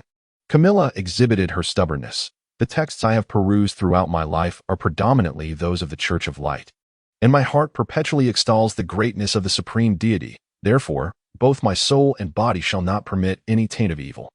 Fueled by her devoutness to the supreme deity, Camilla harbored an intense aversion to undead beings. It was also this piety that instilled in her a fear of the dark seed within her, dreading the prospect of being bound to the stake. Sprach recognized these individuals. They were all influential figures from the Minas Cathedral: Gonzalez's right-hand man, Milius, the chief priest of Minas, Renaud, and the leader of the Knights of Faith, Vichman. Each of them was a prominent personage in Outland, and it was already a rarity to encounter even one, yet here they all congregated. What bewildered Sprach further was that upon entering, they did not acknowledge him but instead surrounded Camilla, their gazes fixed upon her, whispering and gesticulating. Renaud narrowed his eyes, remarking, "Indeed, this is the purest soul I have ever encountered. Where did you find such a girl with the most unblemished spirit?" Milius's eyes sparkled with flattery as he bowed to Gonzalez, exclaiming, "Your greatness is unparalleled, my Lord Bishop." Gonzalez waved his hand to silence the crowd, then kindly addressed Camilla. "Miss Camilla, are you a believer?" "Yes, I was baptized at the age of 3, Camilla replied, feeling out of place and speaking softly. "Excellent. As a follower of the supreme deity, this is an immense honor for you." Gonzalez straightened his posture and solemnly declared, "Miss Camilla, do you wish to become the saintess of the Church of Light?" The notion of a saintess left Sprach utterly astonished. Chapter 27. The Bone Dragon Mufasa. As a member of the dragon lineage, Mufasa was not among the exalted golden or silver dragons. Nor was he relegated to the lower ranks of green or red dragons. Rather, he was a sorceress dragon. Typically, the lifespan of a sorceress dragon exceeds 3,000 years. However, Mufasa met his untimely demise at the tender age of merely 1,100 years. The reason was quite straightforward, driven by his avarice. Mufasa trespassed into the lair of a silver dragon with the intent to pilfer treasures, and in his reckless haste, he shattered a dragon egg. Enraged, the adult silver dragon lunged forth and severed Mufasa's head in one swift bite, thus condemning Mufasa's soul to the Forsaken Lands. In the Forsaken Lands, Mufasa's corporeal form lingered for over a millennium before it decayed entirely, transforming him into a bone dragon. How could such a trivial act of stealth warrant such a dire punishment? What manner of place was the Forsaken Lands? It was a realm cursed by the gods, and particularly by the dragon deity Charlotte, where souls are condemned to eternal unrest. The once noble sorceress dragon found himself disgracefully consorting with a horde of despicable skeletons and zombies. a humiliation beyond measure. Yet, having arrived in this wretched state, Mufasa resigned himself to his fate, contemplating whether he possessed the means to escape the confines of the Forsaken Lands. Fortunately, Mufasa had perished in his youth, retaining a simplistic mindset and a playful innocence. After centuries of indignation, he begrudgingly accepted his new reality. Remaining in the Forsaken Lands was not entirely unfavorable. After all, the number of bone dragons was scant, allowing Mufasa the opportunity to wield considerable influence here. However, upon his transformation, although Mufasa retained the memories of his former life, his power had diminished to less than a tenth of its original might. His wings were incomplete, significantly reducing his flying speed. And the formidable close combat prowess he once possessed was nearly non-existent due to the absence of muscular support. Even his magical abilities had been reduced to merely exhaling clouds of black smoke. Nevertheless, these changes did not heavily burden Mufasa, for this realm was devoid of the formidable dragons of his former world. Here, he could easily find amusement among the skeletons and zombies. While he dared not provoke undead beings of lordly caliber, he was far less courteous towards the relatively weaker undead creatures. For over a millennium, Mufasa had wandered the fringes of the Forsaken Lands, passing time with bouts of slumber and occasionally capturing a few undead beings to satiate his hunger, leading a life of untrammeled leisure. One fateful day, as Mufasa lay in slumber, he was abruptly roused by the frantic sound of hurried footsteps. Opening his eyes, he beheld a throng of metallic skeletons rushing past him, some even trampling upon his very bones. How dare they tread upon the body of the illustrious Mufasa? With a swift motion, he rolled over and shattered one unfortunate skeleton with a casual swipe. Could it be that a silver skeleton was ahead? Mufasa cast his gaze towards the direction from which the skeletons had come. Retaining the intellect of his former existence, Mufasa recognized that these skeletons did not flee without cause. There must be a formidable presence ahead that instilled fear in them. Such a presence, capable of inducing dread in metallic skeletons, could only be a silver skeleton at the very least. Though Mufasa could not contend with the skeleton lord, he was confident in his ability to match a standard golden skeleton. Thus, he yearned for the soul heart of a silver skeleton. Mufasa began to advance, resolute in his intention. Should he encounter a silver skeleton, he would devour its soul heart, and if it were a golden skeleton, he would rely on his flying prowess to escape. He traversed 100 meters, then 200, following the canyon, yet encountered no undead beings. Perplexed, Mufasa pondered why the skeletons would flee without any food. Perhaps the sustenance had already departed? Suddenly, he spotted something shimmering in the distance, glinting with a silvery luminescence atop a large stone. It was a gem. Overjoyed, Mufasa reveled in delight. As a sorcerous dragon, he had always held a fondness for luminous objects, be they gold, silver, jewels, or magical materials. His untimely demise had been precipitated by a fateful attempt to steal treasures from a dragon's lair. The Forsaken Lands were desolate, dominated by shades of gray and black. For over a millennium, Mufasa had dreamt of possessing a radiant trinket. Wow, how delightful! Mufasa exclaimed, flapping his skeletal wings vigorously, swiftly propelling himself towards the glowing object. However, upon closer inspection, disappointment washed over him. It was not a jewel, but rather the skull of a silver skeleton. How infuriating to have been deceived so! Mufasa raised his forepaw, intending to shatter the skull. Suddenly, he detected a faint ripple of soul energy emanating from within the skull. There resided a commendable soul heart. You must have lost your head to a golden skeleton, and now that golden skeleton has witnessed the great Mufasa escape, he mused. To obtain a fine soul heart without engaging in battle was a fortuitous turn of events, and Mufasa's ire dissipated. Rejoice, skeleton! You are about to become the soul energy of the great Mufasa. Cradling the skull, Mufasa drew in a deep breath, attempting to extract the soul heart. Strangely, the soul heart refused to budge. Once more, he inhaled, yet it remained stubbornly ensconced. Enraged, Mufasa resolved to smash the skull and extract it. With a resounding crack, he hurled the skull against the rocky surface, causing it to bounce a few times before rolling several meters away, yet it remained intact. How outrageous! To be denied his meal. Mufasa was astonished. He had exerted all his might. Surely, a skull of a silver skeleton should have shattered under such force. Why did it remain unscathed? Mufasa once again picked up the skull, scrutinizing it closely. Peering through its dark eye sockets, he discerned a rapidly spinning soul heart within. Why is it white? He wondered, perplexed, for he had believed the soul heart of a silver skeleton to be blue. Suddenly, He felt an immense suction emanating from the skull's mouth, causing his own soul heart to quiver violently, nearly escaping his body and flying into the skull. Yet, Mufasa quickly realized that the strength of the skull far surpassed his own. Despite his desperate efforts, his soul heart continued inching outward. Could it be? The great Mufasa, the powerful sorceress dragon turned bone dragon, unable to withstand a mere skeleton? Fear gripped him, for he understood all too well the dire consequences should his soul heart be extracted from his body. Hey, you cannot do this. I am of noble dragon lineage. Consuming me would lead to indigestion. Unable to open his mouth, Mufasa attempted to communicate on a spiritual level. I crave you. I have yet to feast upon a dragon. The opposing entity could engage in soul communication as well, audaciously unperturbed by Mufasa's status. Since we are at a stalemate, you cannot consume me, nor can I consume you. How about we come to an accord? Mufasa proposed. Let us both retract our devouring powers and pretend this never occurred. Alas, I am famished, and I possess the ability to consume you. The other party remained unyielding, even intensifying its devouring force. Oh, mighty skeleton king, spare the pitiful Mufasa. I am but a child and do not wish for annihilation. In utter terror, Mufasa succumbed to despair and began to weep uncontrollably. However, the skull paid no heed to Mufasa's lamentations, relentlessly tugging at the essence of his soul. Master, have mercy. In a moment of desperation, Mufasa was compelled to summon a flame of oath, pleading, O great master, I beseech you to accept my flame of oath. I am willing to be your most loyal attendant, guarding you day and night.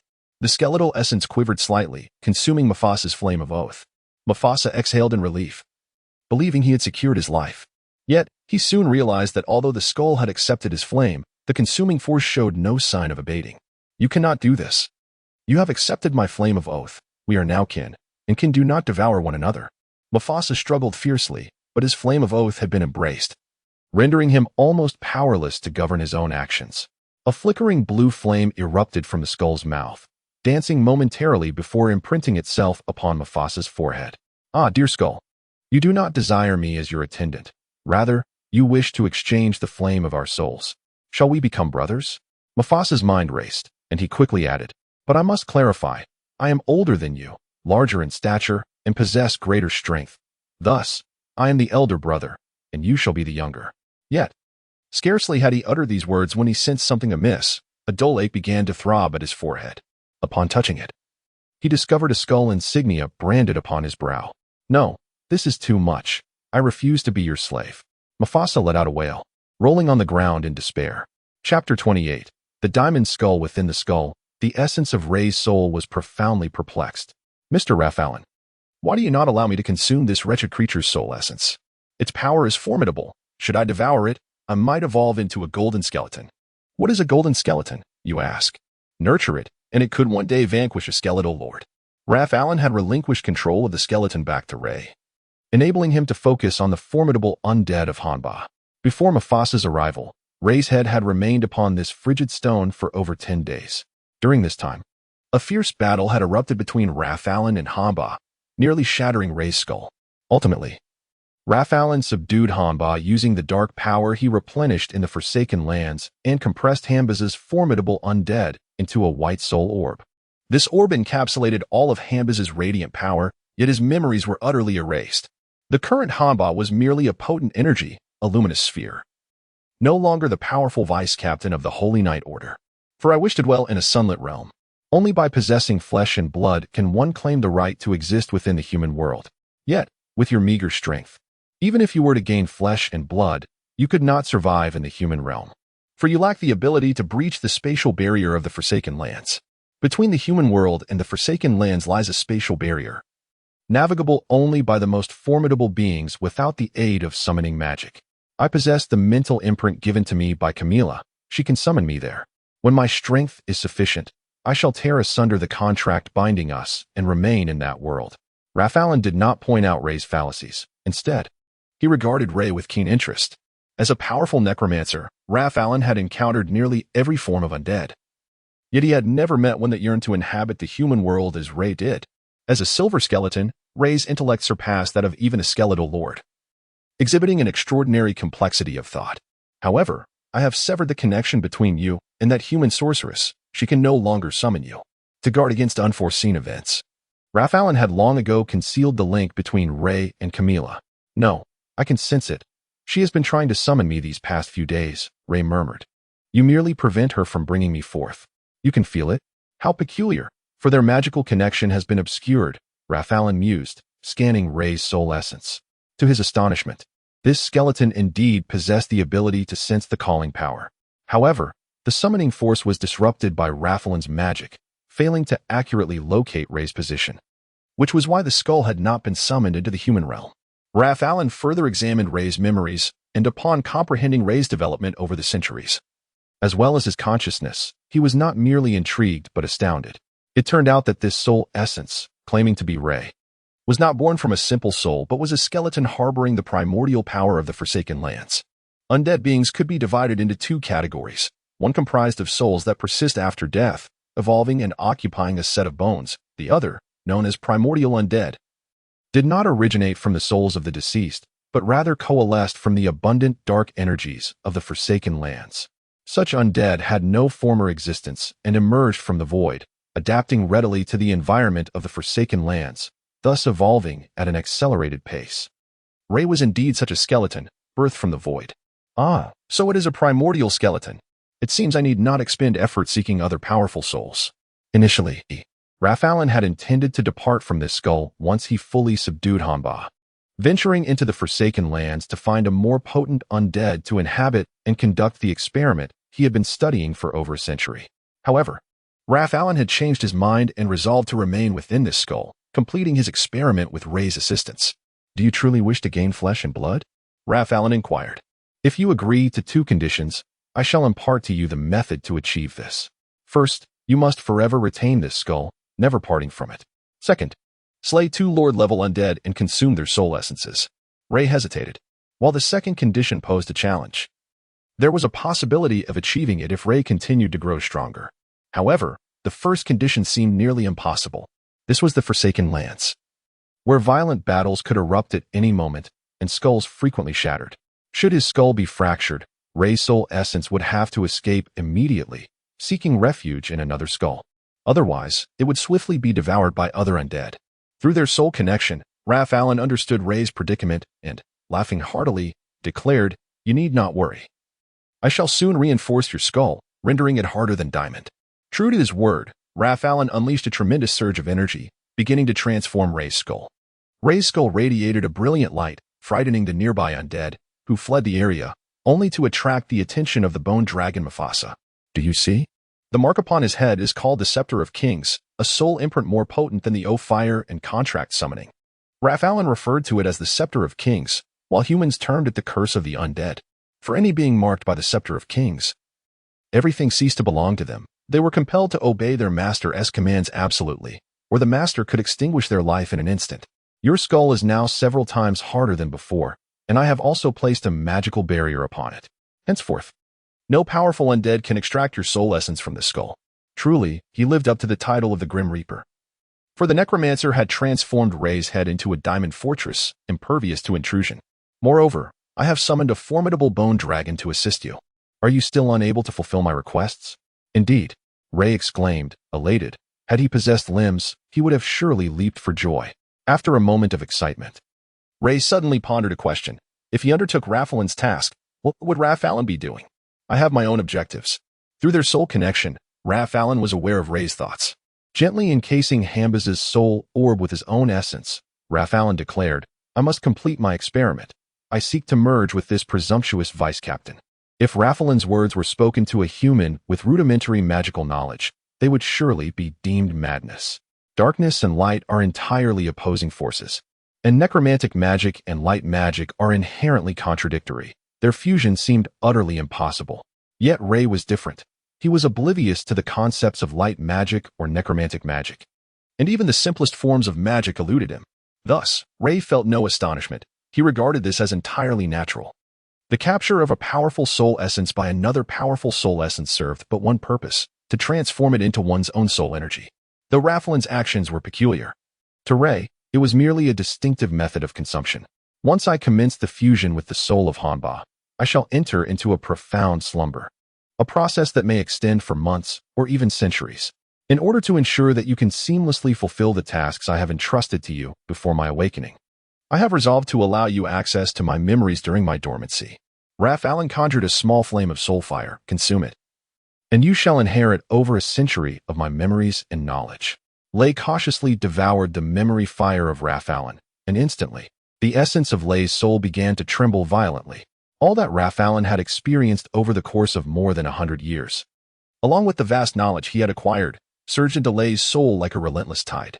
The enormity of this knowledge overwhelmed Lay, nearly causing his soul to fracture under the weight of such an influx of information. The heart of Lay's soul, akin to a parched riverbed, greedily absorbed Raphael's memories. How wondrous and vibrant the world of humanity is. The more Lay assimilated Raphael's memories, the stronger his yearning for the human realm grew, solidifying his resolve to transform into a being of flesh and blood. My master, you cannot remain silent indefinitely. Lay had not uttered a word for 3 days and nights, and the skeletal dragon Mufasa was in a state of acute agitation. Shall we engage in conversation? It has been several millennia since I have encountered a companion with whom to converse. My master, have you become mute? Please do not be this way. How about you remove the brand from my forehead, and we part ways? Mufasa pleaded throughout the night, yet Lay remained speechless. This is excessive. I am a noble skeletal dragon, and you cannot treat me with such disregard.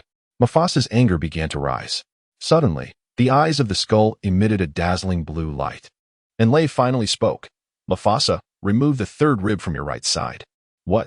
What did you say? Mufasa was so frightened that he collapsed to the ground. Chapter 29. The Unfortunate Bone Dragon in the Church of Light.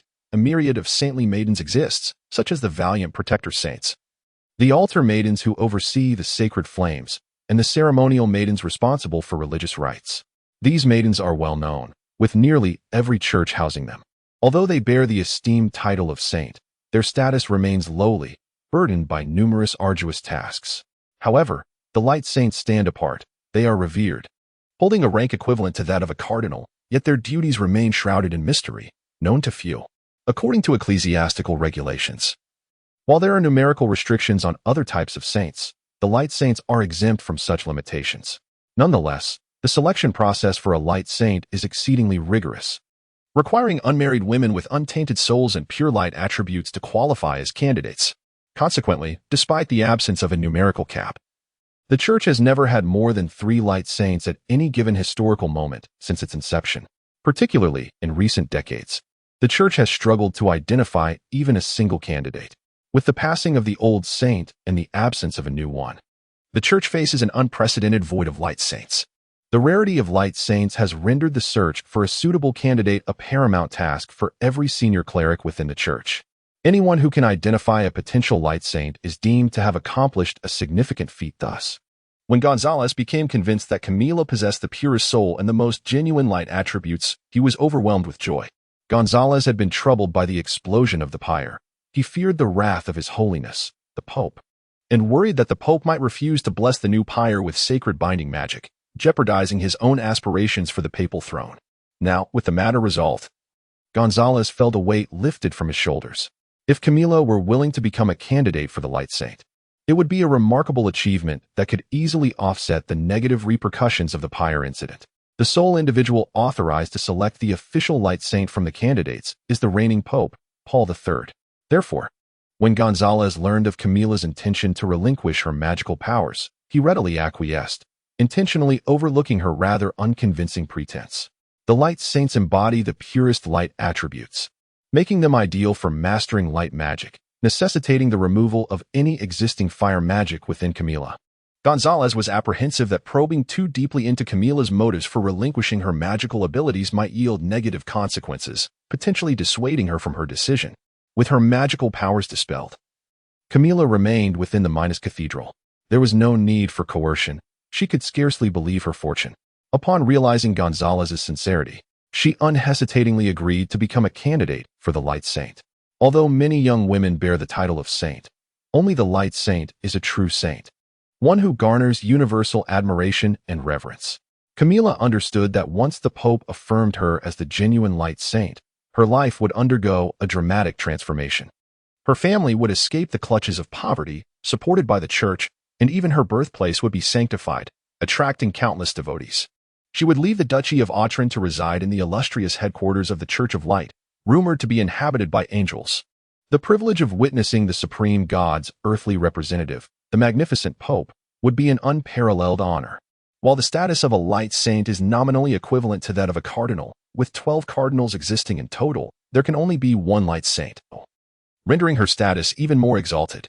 The only drawback of being a light saint is the necessity to sever ties with the mundane. She would forfeit the right to love and the prospect of establishing a warm family. Yet, at merely 14 years of age, Camilla was blissfully unaware of such realities. In her opulent chamber, adorned with angelic imagery and a ceiling painted to resemble a celestial gateway, she lay upon a sumptuous bed draped in the finest velvet, luxury she had never before experienced. Night had deepened, yet sleep eluded her.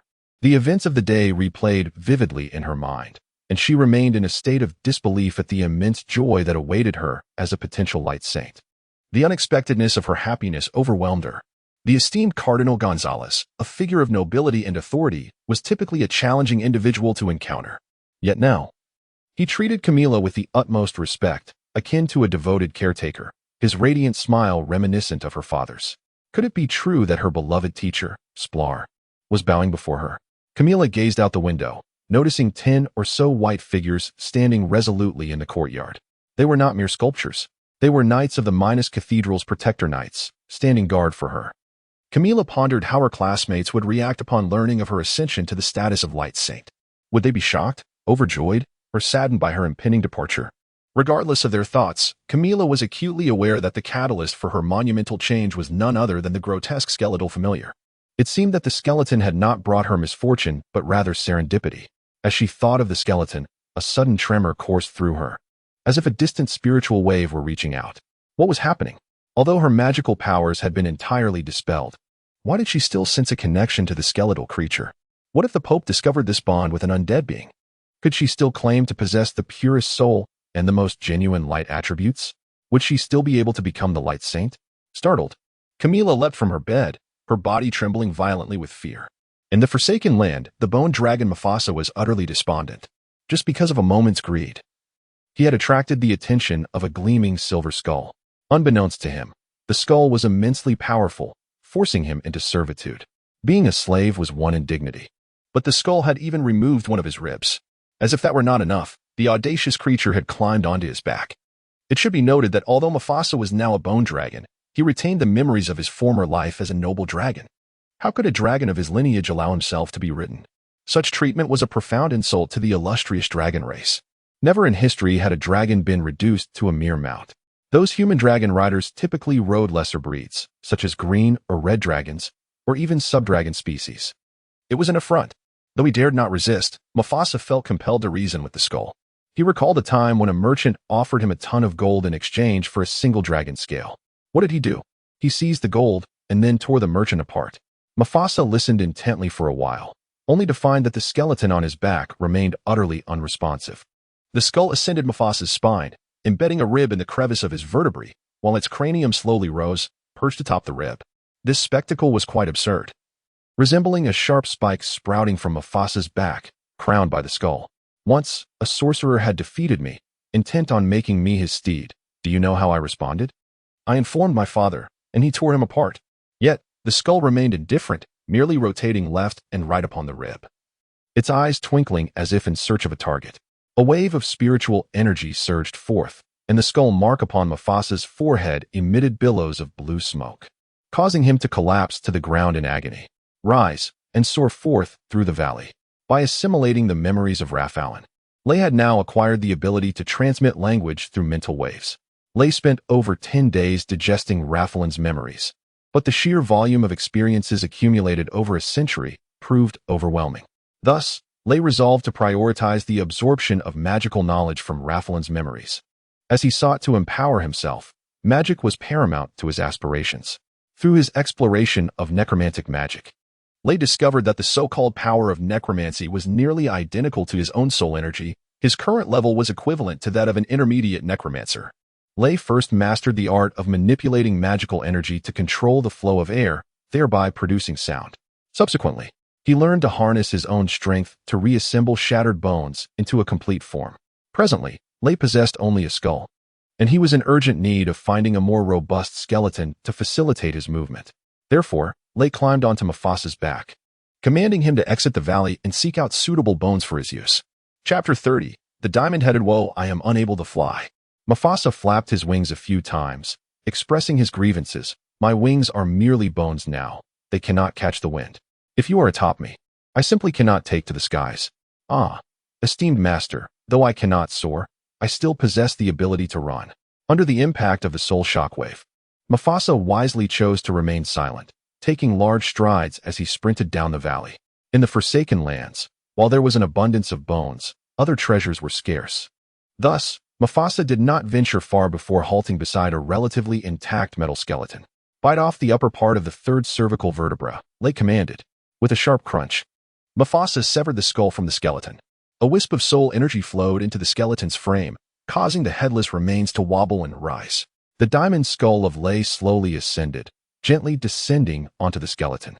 With a crack, the cervical vertebra of the diamond skull and the metal skeleton aligned perfectly, granting Lay a new skeletal form. Although the skeleton had all its limbs, it still lacked 2 ribs. However, this posed no challenge for Lay. His gaze scanned the ground, swiftly locating 2 suitable ribs, which he effortlessly affixed to the body. A surge of soul energy transformed the metal skeleton, and in a short while, it morphed into a skeleton of shimmering silver. Master, you are truly magnificent, Mufasa exclaimed in a tone of utmost reverence as the skull slipped from his grasp and clattered to the ground. Transmutation and reattachment of bones. You are nothing short of a grand sorcerer. Great master, your servant has a humble request. Mufasa, sensing that Lay's mood might be favorable, cautiously added, might I have that rib returned to me? This is the Forsaken Land, where bones abound, yet dragon bones are exceedingly rare. Humph. Mufasa suddenly sensed he had misjudged the situation. His master not only remained unamused, but displayed a hint of impatience. Mufasa promptly sealed his lips, murmuring, if you require it, feel free to take it. With a leap, Lay extracted the rib from Mufasa's back, performing several slicing motions with it in hand. This rib, approximately 1.5 meters in length, was as hard as iron, boasting a fine curvature and a sharp tip, reminiscent of a knight's scimitar. The coming days could potentially be fraught with conflict. One could not go unarmed. Lay resolved to wield Mufasa's rib as a weapon. However, this was of little concern. For Mufasa possessed dozens of ribs, breaking one could be effortlessly remedied. Mufasa, attuned to Lay's thoughts, trembled violently. Esteemed master, without ribs, Mufasa shall be unable to serve you. Mufasa yearned to flee, yet he understood he could not. Otherwise, the matter would escalate beyond mere broken ribs. Let us seek a golden skeleton, Lay declared, brandishing the rib as he ventured deeper into the wilderness. Golden skeletons. The mere thought sent a chill down Mufasa's spine. This was the domain of the skeleton lord, Mansit Lada, covering over 2,000 square kilometers. Following a recent great battle, the number of golden skeletons had dwindled to fewer than 100. Searching for golden skeletons in such an expansive territory was no trivial task. After traversing for over 3 hours, Lay and Mufasa encountered only 4 or 5 silver skeletons, with not a single golden one in sight.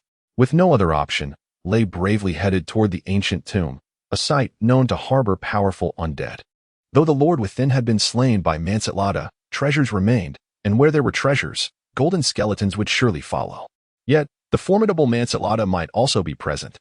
After walking over 10 kilometers, Mufasa discerned Lay's intentions and began to retreat. Esteemed master, you cannot be contemplating a visit to the tomb of Kusaimani, can you?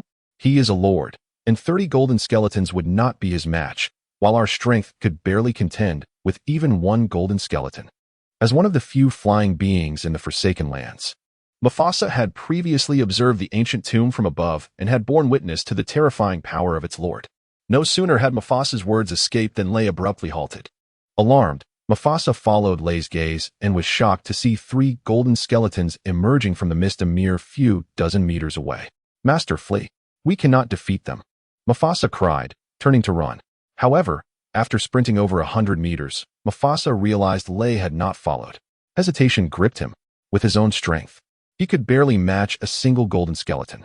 Even with the aid of a silver skeleton, they could not hope to vanquish 2 golden skeletons.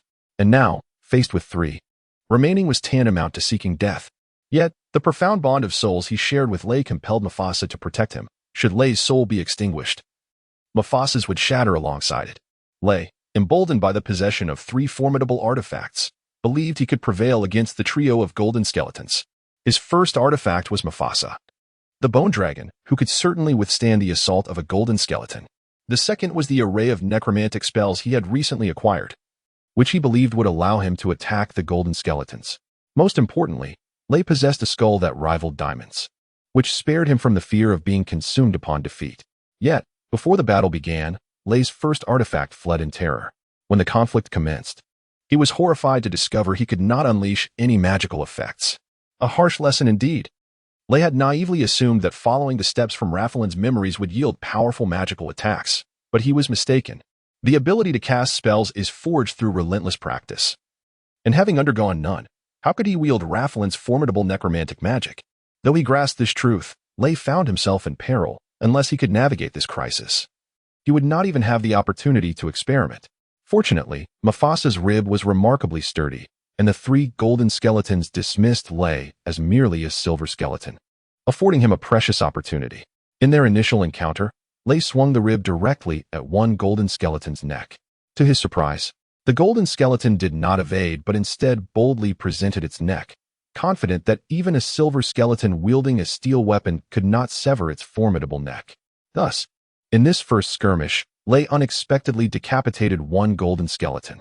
However, fortune quickly waned. The 2 remaining golden skeletons, realizing what had transpired, charged at Lei, their rusted swords slashing wildly. Lei retaliated, and amidst the cacophony of clashing bones, he was left with only 3 ribs. His arms were shattered at the shoulders, and his thigh bone bore cracks. The cost was steep, yet the reward minimal. Only a single golden skeleton lost 2 ribs. "Master, I shall rescue you," Mufasa roared, charging toward Lei. Mufasa's intention was rather straightforward, to seize Ra's head and escape to a secure location where Ra could reassemble his body. However, Mufasa's meticulous plan was thwarted by the sudden appearance of a golden skeleton, which struck him with a powerful blow to his cranium. Although another golden skeleton had suffered the fracture of 2 ribs, dealing with a disarmed and incapacitated skeleton proved to be a trivial task. With a mere gentle kick, Ra's already weakened leg was shattered. Ra staggered momentarily before collapsing onto his back. The golden skeleton leaned down, one arm pressing against Ra's spine while the other cradled Ra's head. With a wide gaping maw, it prepared to consume Ra's soul heart. Suddenly, with a resounding crash, the incapacitated Ra lifted his head and collided forcefully with the hollow bridge of the golden skeleton's nose. True to his diamond skull, Ra's head remained unscathed, while the golden skeleton's cranium shattered into fragments, releasing a fiery soul heart that began to flee into the depths of the forsaken land. Thinking of escaping? It would not be so simple. Ra sprang to his feet, leaping on one leg to swiftly pursue the fleeing soul heart, and with a single breath, he inhaled it entirely. Chapter 34. The Unreasonable Skeleton. The first encounter with the golden skeleton was overwhelming for Lei. Only one word could adequately describe its might: formidable. The essence of the golden skeleton's soul was unlike any Lei had previously consumed from the metallic or silver skeletons. It was an unimaginable strength. At last, Lei comprehended why. Despite devouring numerous metallic and silver skeletons, he could not evolve into a golden skeleton. The disparity was far too vast to be bridged merely by quantity. Closing his eyes, Lei focused intently on the sensation of the golden skeleton's soul struggling within his head. The essence was powerful, too potent for Lei to digest in one go. It thrashed violently, threatening to break free or even retaliate. For the first time, Lei's own essence faced such a daunting trial, and a misstep could lead to his utter obliteration. Fortunately, Lei's essence was robust enough and had the advantage of precedence. After a fierce struggle, he managed to confine the golden skeleton's essence within his jaw. Preparing himself, Lei anticipated that another wave of soul energy would shatter the golden skeleton's resistance, allowing him to savor this exquisite feast of souls. "Master, please assist me with your diamond head," Mufasa cried out, scrambling over to Lei. "I can barely hold on." In truth, Mufasa was not as feeble as he appeared. With his strength, he could have matched the golden skeleton in a direct confrontation. However, concerned about sustaining injuries, he decided to let Lei handle the final battle. "It's right behind you. Strike it with your head," Mufasa shouted as he darted around Lei. The golden skeleton had fixated on Mufasa but was thwarted multiple times by Lei's body. In a moment of desperation, it struck out, severing Lei's spine. Heavens! How could this happen? Mufasa was horrified, forgetting the bond he shared with Lei, and turned to flee towards the valley. Yet, while Mufasa had forgotten, Lei had not. Mere moments after Mufasa dashed away, he was struck by a powerful wave of soul energy. "Master, I'm not running away. It's a strategy. I'm trying to draw the enemy away." Despite Mufasa's frantic cries, it was too late. The shockwave had slowed him significantly, and the golden skeleton quickly caught up, cleaving through one of his ribs. "This is outrageous. That was my master's weapon." Enraged, Mufasa finally engaged the golden skeleton in combat. As Mufasa fought, he cast furtive glances at Lei, aware through their spiritual connection that the soul within Lei's diamond skull was still alive and gradually gaining strength. Thus, Mufasa fought half-heartedly, unwilling to confront the golden skeleton head-on, opting instead for evasion. His plan was straightforward. He would wait until Lei fully digested the essence and reformed his body. Though Mufasa's size dwarfed that of the golden skeleton, he remained agile, adept at both running and flying to evade danger. The battle between the skeletal dragon and the skeleton warrior continued for hours, resulting in a stalemate, with only a few bone fragments scattered about. Mufasa grew increasingly anxious. If Lei did not awaken soon, he might find himself in peril. Undead beings do not tire. As long as their soul fires burn bright, they could fight indefinitely. Mufasa, however, was different. He relied on his flying ability to avoid the golden skeleton's attacks. With only a few bony wings remaining, he could barely sustain flight, relying on his dwindling magic. As time passed, Mufasa's magical energy was nearly depleted. Once able to soar hundreds of meters, he could now only leap a few meters before gliding a short distance. "Master, please come save Mufasa." Suddenly, the diamond skull, which had lain motionless for hours, glimmered with renewed life. A vibrant orange glow shot from its hollow eye sockets. Lei had completed his consumption and awakened. His gaze swept across the surroundings, quickly locking onto the remains of the first golden skeleton he had felled. Its body was intact, but its head had rolled away, and the essence within had vanished.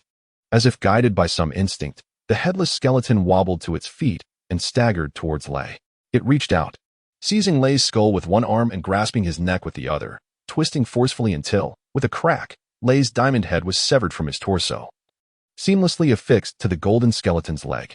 Lei tested the movement of his new head, finding it surprisingly comfortable in the golden skeleton's body. He then bent down, picked up one of Mufasa's ribs, and made his way towards the site of their battle. Mufasa, having noticed Lei's transformation, leaped into the air, quickly taking refuge behind Lei. The golden skeleton, fixated on Mufasa, pursued him without a second thought, completely oblivious to the changes occurring nearby. "Master, your strength is overwhelming." Mufasa, though pained, flattered Lei. Only a mid-level swordsman wielding a magically enhanced sword could cleave the skull of a golden skeleton. Yet you, with merely a rib, are able to suddenly. Mufasa realized he might have spoken too freely, quickly clamping his jaws shut and retreating cautiously, fearful that Lei might remove another rib. In truth, Lei had already intended to disassemble another rib. "Come here. Hand me your fourth rib on the right side." A wave of soul energy surged forth, and Mufasa collapsed in despair. "No, master, I am a noble bone dragon, not a mere vertebrate." Despite Mufasa's pleas, Lei remained unmoved, calmly detaching one of Mufasa's ribs. Although Lei had absorbed considerable knowledge from Rafalin, his mental maturity was akin to that of a young child, lacking a complete worldview or sense of morality. To Lei, Mufasa was merely a capable assistant and a mobile arsenal. Yet, Lei was not solely a taker. To maintain Mufasa's combat capabilities, he reattached the broken rib to his body. Witnessing Lei's ruthless actions, Mufasa felt a wave of sorrow and despair. He envisioned a future where all his usable bones would be removed or broken by Lei, transforming him into a pitiful, ragged skeleton. "This is too much," Mufasa silently cursed. "If only I still possessed the power of a dragon, I would certainly." But cursing did little to alter the unyielding reality of his situation. Mufasa understood his predicament and ceased his complaints, turning his gaze towards the essence of the golden skeleton. "Great master, you must be sated now, yes?" Mufasa implored cautiously. "I have not eaten for over 10 days. Might I also savor the taste of the golden skeleton?" Yet, once again, Mufasa was met with disappointment. For a skeleton, the concepts of humility and deference were entirely foreign. Lei, having secured Mufasa's ribcage, approached and seized the head of the golden skeleton, devouring its soul heart in a single gulp. "This is too much. Surely, you wouldn't expect me to fight for you on an empty stomach?" Mufasa felt an overwhelming urge to weep. Resistance was futile. Lay remained indifferent to Mufasa's plight. In truth, had it not been for Rafalon's prior intercession on Mufasa's behalf, Lay would have been inclined to consume Mufasa's soul heart as well. The battle concluded with Lay triumphing through the possession of a diamond skull. Although the encounter was perilous, he emerged unscathed. From this skirmish, Lay gleaned some understanding of the Golden Skeleton's might. The Golden Skeleton possessed immense strength and exceptionally tough bones, yet its intellect was simplistic. It knew nothing but relentless aggression, lacking the capability for cooperation or retreat in adverse situations. With the combined strength of Mufasa and Lay, they could manage 2 or 3 golden skeletons with relative ease. But facing more than 3, or a single golden skeleton accompanied by numerous skeletal minions, would likely prove far less fortuitous. Even if the golden skeleton could not devour the soul heart concealed within the diamond skull, being physically disassembled would present a significant dilemma. Thus, Lay resolved to refrain from venturing deeper into the wasteland for the time being, choosing instead to remain in place until his powers had increased sufficiently to seek out more golden skeletons for battle. However, the Forsaken Lands offered no sanctuary. Formidable undead creatures could materialize at any moment. Just as Lay prepared to recline and rest, hoping to properly digest the 2 soul hearts he had just consumed, he suddenly sensed a colossal presence advancing towards him. Lay shot his gaze upward, and through a shroud of gray mist emerged a warrior astride a skeletal steed, enveloped in formidable steel armor. "Master, flee at once. It is the Black Knight," Mufasa screeched, turning to flee in terror. Chapter 35. The ambush in the early hours of the morning. A carriage shattered the tranquility of the Sayakinchika Canyon, flanked by 20 knights devoted to the faith. As it sped northward, within the carriage sat 2 individuals, Bishop Gonzalez of the Autolon Minas Cathedral and Camila, a candidate for the title of the Lady of Light. The Holy See had dispatched orders for Gonzalez to personally escort Camila to the Vatican to undergo the selection process by Pope Paul II. "Miss Camila, there is no need for concern. I assure you, this selection is merely a formality. You are destined to become the Lady of Light," Gonzalez reassured her. The Holy See has not had a Lady of Light for decades. It would be inconceivable for a girl who meets all the criteria to be overlooked. Noticing Camila appeared somewhat dazed, he continued, "His Holiness is a very affable man. You will find him as approachable as a loving father." As a cardinal, Gonzalez felt no indignity in personally escorting a young girl, for he understood the significance she held for him. The emergence of a Lady of Light from the Minas Diocese signified the diligent work of the bishop, demonstrating the loyalty of the populace to the Church of Light. "Bishop, why are there so many bones here?" Camila inquired, her brow furrowed as she gazed out the carriage window. Along the roadside, she had noticed piles of human skeletons. Over a century ago, fierce battles had raged here between the devotees of the Supreme God and the followers of the Nature Goddess, with unprecedented brutality in human history. Eventually, the followers of the Supreme God triumphed, and the armies of the Church of Light and the Kingdom of Lohan swept southward through the canyon, conquering all nations that worshipped the Nature Goddess, including the Duchy of Autolon. With the war concluded, the Duchy of Autolon became a vassal of the Kingdom of Lohan, and its fortifications lost their military significance, leading to their abandonment. Gonzalez was well versed in the horrific wars of over a century ago, as they had become one of the most significant events in the history of the Church of Light, permanently inscribed in its annals. In truth, the instigators of the war were not the Church of Light nor the Kingdom of Lohan, but rather the Southern Alliance led by Autolon. At that time, the Church of Light was far less powerful than it is today, its territorial and population control comparable to that of the Nature Goddess's church, often referred to as the Southern Saint and Northern God. Both religions accused each other of heresy, advocating for the use of force to liberate those ensnared by what they deemed evil. War was thus seen as the optimal solution. Over centuries, the followers of the Nature Goddess had launched numerous holy wars, all of which had failed due to their inability to capture the fortress of Hosworth. Held by the armies of the Kingdom of Lohan, the followers of the Nature Goddess did not shy away from necromancers, and the summoning of the undead became a hallmark of the Southern Alliance's forces. At Hosworth, the Southern Alliance summoned millions of undead legions, nearly breaching the fortress on several occasions.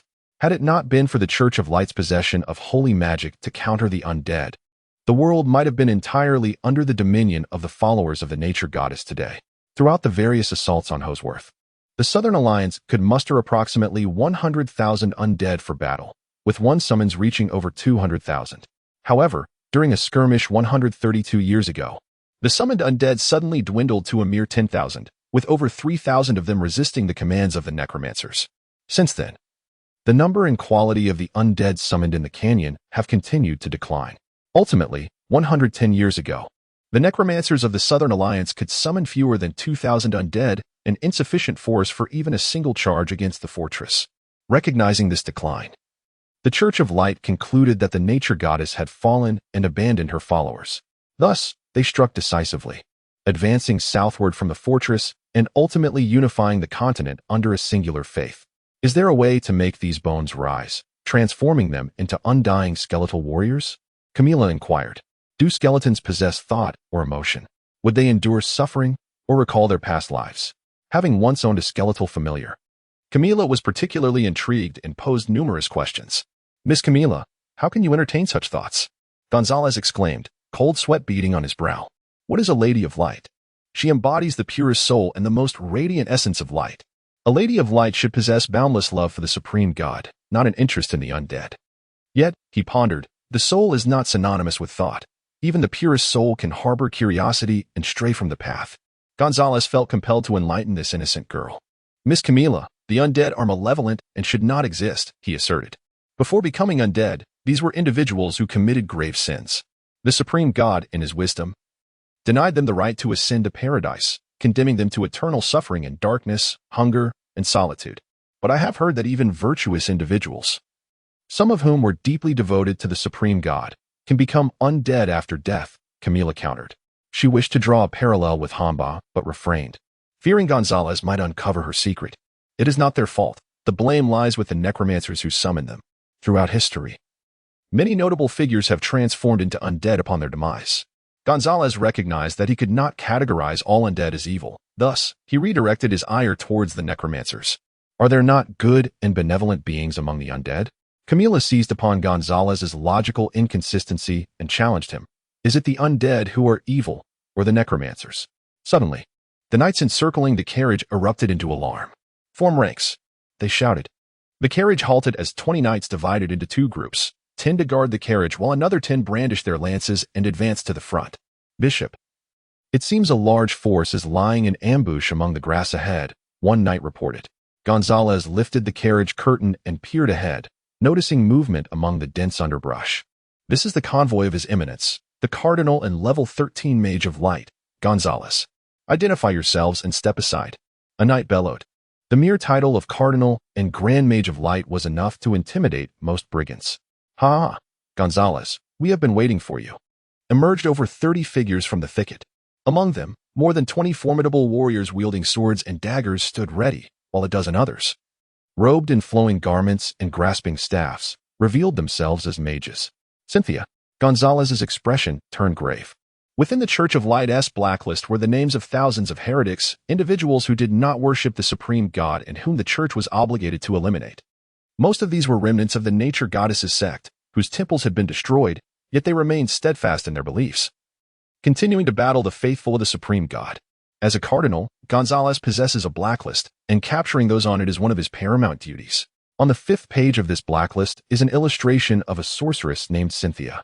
Cynthia, a level 14 water mage, was once a temple mage of the nature goddess sect over a century ago and participated in the assault on the Hosworth fortress alongside the Southern Legion. It is rumored that she is now over 150 years old. Knowing my name, I shall refrain from unnecessary pleasantries. Leave the little girl in the carriage, and I may grant you a chance for survival.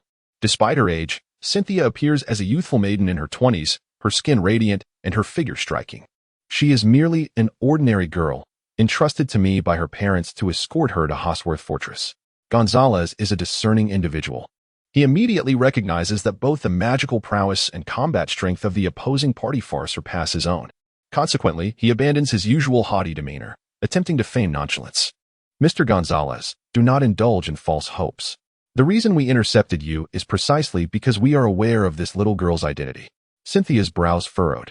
Her voice sharp as she demanded, will you hand her over voluntarily, or shall we be compelled to kill you and take her by force? Chapter 36. Thicket of thorns, I gazed up at the frigid moon of the cold palace, pondering the inscrutable ways of fate. The future here seemed shrouded in uncertainty. How was I to confront life? With love? With hatred? Or should I simply drift with the currents? A little maid's book, quite captivating, I urge everyone to support it. Cynthia, why do you not remain hidden in the depths of the mountains, but dare to assail the convoy of the cardinal? Are you not afraid of encountering the holy knights, who would purify your wicked soul? The conflict had become unavoidable. Gonzalez was determined to protect Camila at all costs. He exchanged a glance with the captain of the paladin squad and drew his wand, beginning to chant a defensive spell in silence. Loyalty, fearlessness, courage. The 20 knights roared in unison, casting several defensive and strength-enhancing spells upon themselves. Cynthia stood with over 30 subordinates, observing Gonzalez's group from 40 meters away, neither retreating nor seizing the moment to attack while they prepared. Attack! The paladin captain shouted, leading 10 knights forward. While the distance of over 40 meters was insufficient for a full charge, the weight of their armor and the power of their steeds created a significant impact. The knights believed that, although they might not be able to slay many of the enemy, they could disrupt their formation, preventing them from adequately protecting the mage. However, as the knights surged forward, the calm ground suddenly erupted with a multitude of iron thorns, completely blocking their path. The 3 fastest knights could not halt in time. Crashing into the sharp barrier, their mounts gravely injured and unable to rise. The knights leapt from their steeds, but before they could land, a barrage of arrows descended upon them, resulting in 2 deaths and 1 injury. Thicket of Thorns. Gonzalez gasped. The Thicket of Thorns was a level 5 earth-based spell, requiring a mage of intermediate rank or higher to cast, with a minimum chant time of 1 minute. It was not particularly practical, mainly serving as a barrier to hinder cavalry on the battlefield. Yet, the opposing mage's lips had not even moved, and the thicket appeared instantaneously. Clearly, they had buried a scroll of the spell underground. This group had meticulously prepared for the ambush, arriving with a resolute determination to succeed. Even resorting to the use of an expensive magical scroll, Gonzalez found it perplexing. The matter of the Light Maiden remained a secret known only to a few key figures in the Minotaur Cathedral, along with Camila's mentor, Sprach, and several high-ranking officials within the church. How had these remnants of the nature goddess church come to know? Their preparations suggested they had been informed long ago. Yet, Gonzalez had no time to contemplate this. He needed to escort Camila away. If the Light Church's Light Maiden were taken by the Church of Hope, it would spell grave consequences. Retreat. Gonzalez commanded the paladins. May the Supreme God be with you. Do not falter in your defense. With a series of earth-shattering sounds, 3 more thickets of thorns were unleashed. 4 entire thickets enveloped the convoy, leaving it with no escape route. This is your final warning. Release the girl, and we shall spare your lives, Cynthia issued her ultimatum. Gonzalez waved his right hand, unleashing the infernal light of the light magic, igniting the thicket behind the carriage. The infernal light, another level 5 spell, could ignite a fire over 100 square meters, reaching temperatures exceeding 1,000 degrees, capable of incinerating the iron thorns. A mere trifle. Cynthia smirked disdainfully, signaling the mages beside her. The mages swiftly tore off their white robes, revealing grayish-blue garments beneath. 7 necromancers. Gonzalez could no longer contain his anxiety. Although light magic was the nemesis of necromancy, that was only effective under conditions of equal or lesser strength. Should the necromancers be sufficiently powerful or numerous, their magic could counter light magic. Gonzalez's overconfidence stemmed from his belief that the Light Church possessed the strength of a nation, and no one would dare impede the Cardinal's convoy. Thus, he had brought only 20 ordinary paladins, with him being the sole true mage. While the Knight's holy aura could counter necromancy, they were merely ordinary paladins, not formidable holy knights, and their levels were insufficient to contend with 7 necromancers. Moreover, their adversary, Cynthia, wielded water magic at level 14, even surpassing Gonzalez's own power. As the necromancers chanted, the ground within the thicket began to writhe, mounds trembling as if something beneath sought to emerge. It is a summoning of the undead. Dismount, the paladin captain shouted, a radiant aura of white energy bursting forth from him. 17 paladins leapt from their steeds, thrusting their swords at the rising mounds. Hundreds of skeletal remains clawed their way up from the earth, arms, skulls, anything that could move sought to attack. However, these bones, deeply buried, could not emerge swiftly, and thus moved sluggishly. The knights unleashed a flurry of strikes, reducing most to mere piles of bone fragments before they could rise. The 30 to 50 skeletons that did emerge could not sustain themselves for long. Their combat prowess paled in comparison to that of ordinary human soldiers, posing no threat to the formidable paladins. In a mere 2 to 3 minutes, the hundreds of skeletons summoned by the necromancers had been vanquished. Yet the knights did not relax, for they were shocked to discover that outside the thicket, thousands of skeletons were advancing towards them. You who desecrate the dead, you shall face the wrath of the supreme god. Though he spoke boldly, Gonzalez knew that escaping with Camila was nearly impossible. Knights, summon your courage. The time for your test has come. Gonzalez bellowed, casting a divine blessing spell. White orbs of light descended upon the knights, rekindling their courage as they charged towards the encroaching skeletons. While Gonzalez commanded the knights to resist to the death, he maneuvered the carriage toward a thicket of thorns behind them. Every spell has a limited duration. Once time passes, the effects dissipate. This was especially true for spells cast from scrolls, which lasted even shorter. Gonzalez calculated that the thicket of thorns would last no more than 10 minutes. The moment it vanished, he would drive the carriage through to break free. Cynthia had already discerned Gonzalez's intent. With a casual wave of her arm, 2 archers drew their bows and swiftly eliminated the 4 horses pulling the carriage. The steeds, in their final moments, leapt desperately, overturning the carriage, causing Camila and Gonzalez to tumble out. Miss Camila, you are the chosen light maiden of the supreme god. You must not fall into the hands of these heretics. The intentions of Gonzalez are unmistakable. He seeks to compel Camila to take her own life. My lord bishop, you ought to surrender me. Faced with the looming specter of death, Camila exhibited an unsettling calmness that belied her youth. They claimed that if I were handed over, you would be permitted to leave. Absolutely not. Gonzalez seethed, gritting his teeth as he seized the sword of a fallen knight, thrusting it forcefully towards Camila's chest. Child, may the brilliance of the supreme deity shine upon you. With a resounding thud, an arrow soared forth, striking the knight's sword. The blade veered, glancing off Camila's shoulder. Eliminate Gonzalez. Cynthia bellowed, commanding several archers to concentrate their fire upon him. As a sorcerer, the greatest fear lies in the reach of archers. The physical constitution of a mage is frail, their combat skills negligible, should archers close within 30 meters. Even a formidable sorcerer could succumb to the arrow of a mere marksman. After evading 3 arrows, Gonzalez's defensive magic faltered, and the 4th arrow struck his calf. With a groan, he collapsed to the ground. The portal to another realm opened quietly, and in a most undignified manner, Gonzalez slipped through, instantly relocated to a predetermined coordinate. Cynthia's expression turned to one of disbelief. She had not anticipated that the esteemed cardinal would abandon his brethren to flee alone. Indeed, Cynthia's side possessed overwhelming strength. And had Gonzalez remained, he would have faced certain death or capture. Yet, he was a 13th level light mage. Astonishingly, he retreated without launching a single attack against them. Spare the wounded. Let them spread tales of Gonzalez's bravery and loyalty, Cynthia commanded. Take that young girl. We shall proceed to the altar. Chapter 37. The Castle of the Black Knight in the Forsaken Lands. A Black Knight was frantically smashing a diamond skull. Whether in the realm of humanity or in the desolate wasteland, Black Knights are formidable entities. As a type of combat-oriented undead, even the weakest Black Knight possesses the combat prowess of a skeleton lord. They ride upon skeletal steeds, adorned in heavy black armor, emerging from the shadows and retreating into them, leaving behind only a trail of severed limbs and shattered bodies. All Black Knights were once distinguished knights among humanity, their prowess exceeding at least the 12th level. After death, they devoted their souls to the Dark Lord, thereby retaining the memories of their former lives. Consequently, Black Knights constitute the most intellectually capable faction among the undead, remaining loyal to no other undead lord, existing as the rangers of the realm of the deceased. This particular Black Knight, named Rude, had just vanquished a golden skeleton and a skeletal dragon and was poised to consume their soul hearts. However, an unforeseen event occurred. The soul heart of the skeletal dragon abruptly vacated its cranium and infiltrated the golden skeleton's head. To Rude's astonishment, that golden skull was impervious to his attempts to breach it.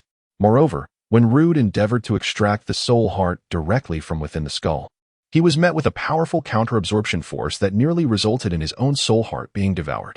With no alternatives left, Rude mounted his skeletal steed and hastened towards the castle of the Black Knights, clutching the peculiar skull. Within the Forsaken Lands, numerous ancient tombs and castles stood tall and sturdy, having withstood eons of erosion. No one knew when these edifices were erected, nor who the architects were. Every formidable entity in the Forsaken Lands invariably chose a tomb or castle as their abode, as a symbol of their dominion. These powerful beings were tasked with safeguarding their chosen sites. The only undead creatures of exceptional strength that preferred to dwell in groups were the Black Knights. They often banded together in numbers ranging from dozens to hundreds, occupying a single castle, cooperating in various capacities, and retaining the soldierly habits of their former lives. Having preserved their memories, Black Knights maintained the military ranks they once held. Those who were generals in life remained so in death, and those who were marshals continued to bear that title. Within the castle, Rude presented the diamond skull to a Black Knight general, bowing respectfully as he spoke. "General, I have discovered a curious skull, and my sword could not shatter it. The skull, being white, could easily be mistaken for that of a silver skeleton." General Brent, upon hearing Rude's words, expressed his dissatisfaction. "Rude, you have regressed. How could you not open a mere silver skeleton skull?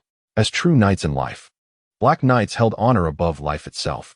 Feeling insulted, Rude unsheathed his sword and struck the skull with a fierce blow. With a resounding crash, Rude's sword shattered into 2 pieces, while the white skull remained unscathed. "This is diamond," Brent exclaimed in astonishment. "When did a skeleton king appear at the edge of the Forsaken Lands?" The title of king is etched into the very soul of every undead being. From the moment they acquired memory, the first truth they comprehended was that all they possessed belonged to the king. Each type of undead has its respective monarch. Skeletons have their king, zombies have theirs, and so forth. The legends speak of the king as the patriarch of the Forsaken Lands, with every undead creature perpetually offering their faith to their ruler. Legends assert that the king's body is incredibly robust, composed entirely of the hardest diamond. However, the king often slumbers for millennia, resulting in few undead ever witnessing the true monarch. Although Brent is a general among the Black Knights, he too has never laid eyes on the king. Thus, when confronted with a diamond skull, he was shocked to believe it belonged to the skeleton king. "You have slain a king." Brent's hands trembled. "General, he is certainly not the skeleton king. He is at most a golden skeleton," Rude clarified, recalling how he had encountered Ray and Mufasa, who had barely withstood the onslaught of the powerful Black Knights for less than a minute before their forms were utterly dismantled. If he were the skeleton king, Rude would not be standing there. The combat strength of a skeleton king rivals that of a formidable golden dragon, and a mere Black Knight challenging such a being would meet a dire fate. Yet, what of the skull? Brent pondered. Could it merely be a golden skeleton endowed with a diamond skull? The tales of the sorcerer-king Elzara, who purportedly defeated a skeleton king, echoed in his mind. Though such legends may be fabrications, Rude preferred to believe in them at that moment. If the soul heart of a golden skeleton had merged with that of a deceased skeleton king, the situation would indeed become clearer. This is impossible. Diamond is not bone. The energy of a golden skeleton's soul heart is insufficient to animate a diamond skull, Brent countered Rude's hypothesis. However, Rude had discerned that the skull contained not merely one soul heart, but 4. Having attempted to consume Ray's soul heart, Rude had analyzed the composition within the skull. He was astounded to discover that, in addition to the skeleton's soul heart, 2 even more powerful undead beings resided within, and with Mufasa's soul heart included. This skull possessed 4 masters. Brent, possessing a keener insight than Rude, quickly recognized that the diamond skull not only housed 4 soul hearts, but also bore a magical seal. Rude's inability to shatter the skull was not solely due to its extraordinary hardness. The magical seal played a significant role. This was evidently a protective spell, intended to safeguard the soul hearts within. Brent's mood lightened slightly. The existence of a seal meant that the soul hearts within could not belong to the skeleton king. Otherwise, no protection would be necessary. Since it was not the soul heart of a king, what was there to fear? Brent regained his authoritative demeanor as a Black Knight general. Laughing heartily, the skull cannot be shattered, and the soul cannot be extracted. This is not a fearsome entity, merely a splendid ornament. Ornament? Rude did not grasp Brent's meaning. "I hereby declare that this diamond skull shall become a prized possession of our castle of the Black Knights. Place it atop the highest pinnacle of the castle. Its presence will illuminate our stronghold," Brent ordered. He instructed the other Black Knight castles to spread the word that they had slain a skeleton king and that his skull had become a decorative piece in their castle. In all circumstances, vanity can cloud sound judgment, even among the undead. Little did Brent realize that a skull he deemed an ornament would precipitate unforeseen changes for himself and his castle of the Black Knights. Within the diamond skull, Ray keenly observed the unfolding events, desperately contemplating an escape. Due to the magical confinement imposed by Raph Allen, the essence of Lay's soul has become inextricably intertwined with this diamond skull. He can no longer detach himself from the diamond cranium to inhabit another skull. Although the Black Knights are also undead beings, they harbor a disdain for skeletons. Thus there lie no skeletal remains available for his use within the castle. Lay cannot reconstruct his body using bones, nor can he rise to engage in combat with the Black Knights. At present, he is indeed reduced to nothing more than a mere ornament. It is utterly outrageous that the great Mufasa could be relegated to such a status. In a moment of desperation, Mufasa had sought refuge within Lay's head, and now he begins to regret that decision. Esteemed master, they proclaim you to be the Skeleton King. Yet I do not sense such a reality. Mufasa dared not directly assert that Lay was not a king. Yet he could not suppress his thoughts. If you were indeed a Skeleton King, a mere flick of your finger could obliterate these loathsome Black Knights. The skull, though splendid, is rather confining, resembling a cage. Observing Lay's silence, Mufasa continued, "Are we to languish atop this peak in silence for thousands, nay, tens of thousands of years? It is intolerable that a Black Knight has shattered my bones. Mufasa, heartbroken, lamented in this forsaken land. To find a complete skeletal dragon is more arduous than discovering fresh flesh. Must I, one day, when I escape this place, resort to the use of those unsightly, vile skeletons?" Suddenly, a wave of spiritual energy surged forth, prompting Mufasa to amend his words. "I refer only to the bones of those animals. The bones of humans are the most exquisite in this world, much like you, my master. Esteemed master, I swear by the dragon god Pallet, you are the most handsome skeleton I have ever beheld." Silence. Do not hinder my communion with my master. Lay felt the spiritual connection with Camila rekindle, longing for a call that would liberate him from the Black Knights. Master? Master? Mufasa quivered in fear. Goodness, master, who could that possibly be? Chapter 38. The tragic fate of Camila in a familiar carriage, adorned with the same emblem of the cardinal. The passengers and their escorts had shifted. Camila huddled in a corner of the carriage, stealing glances at Cynthia beside her. With delicate skin, an angelic visage, and a curvaceous figure that evoked envy in Camila, Cynthia would surely be regarded as an elegant noblewoman if she graced the streets of Otrint. Yet she was not an elegant lady, but a merciless demon. In a mere span of 10 minutes, she had commanded her minions to slay 17 paladins, leaving the remaining few grievously wounded. Camila had witnessed her share of death. During her magical theory lessons, her instructor demonstrated the flow of magical energy within the bodies of the deceased. However, she had never experienced the sheer horror of watching 17 vibrant paladins being brutally slain by a horde of skeletons. The sight left her petrified. Even more horrifying was the necromancer's dreadful magic that resurrected the fallen paladins. Under the necromancer's command, these once valiant knights dug their own graves with their swords, burying themselves alive. In stark contrast to the bloodied corpses around her, Camilla suddenly found her summoned skeletal familiar less repugnant. Even the holy maiden could experience fear. Cynthia, with disdain, remarked, "Where is your supreme deity? Why does he not come to your rescue? I am not yet a holy maiden. I am merely a candidate." Camilla replied softly, unable to meet Cynthia's icy gaze. Through the dialogue between Cynthia and Gonzalez, Camilla discerned that these individuals belonged to the cult of the nature goddess. She was acutely aware of the long-standing enmity between the cult of the nature goddess and the Church of Light. Falling into their hands would yield no favorable outcome. The pyres at the Cathedral of Otrint were lit several times each year, and the victims, aside from necromancers, were predominantly remnants of the cult of the nature goddess. "Do you intend to use me as a sacrifice?" Camilla pondered, unable to fathom why they had abducted her. A sacrifice? Cynthia raised an eyebrow. That would be a waste. As they approached the mouth of a canyon, a warrior spoke. "Cynthia, it is time to ascend the mountain." 10 warriors, along with all the necromancers and Cynthia, began to abandon the carriage and trek uphill. Camilla was jostled along, and upon cresting a ridge, she found herself unable to proceed. It was not due to her frailty. She was paralyzed by terror, her legs trembling beneath her, concerned that Camilla's fear would impede their progress. A necromancer summoned a zombie warrior and commanded it to carry her forward.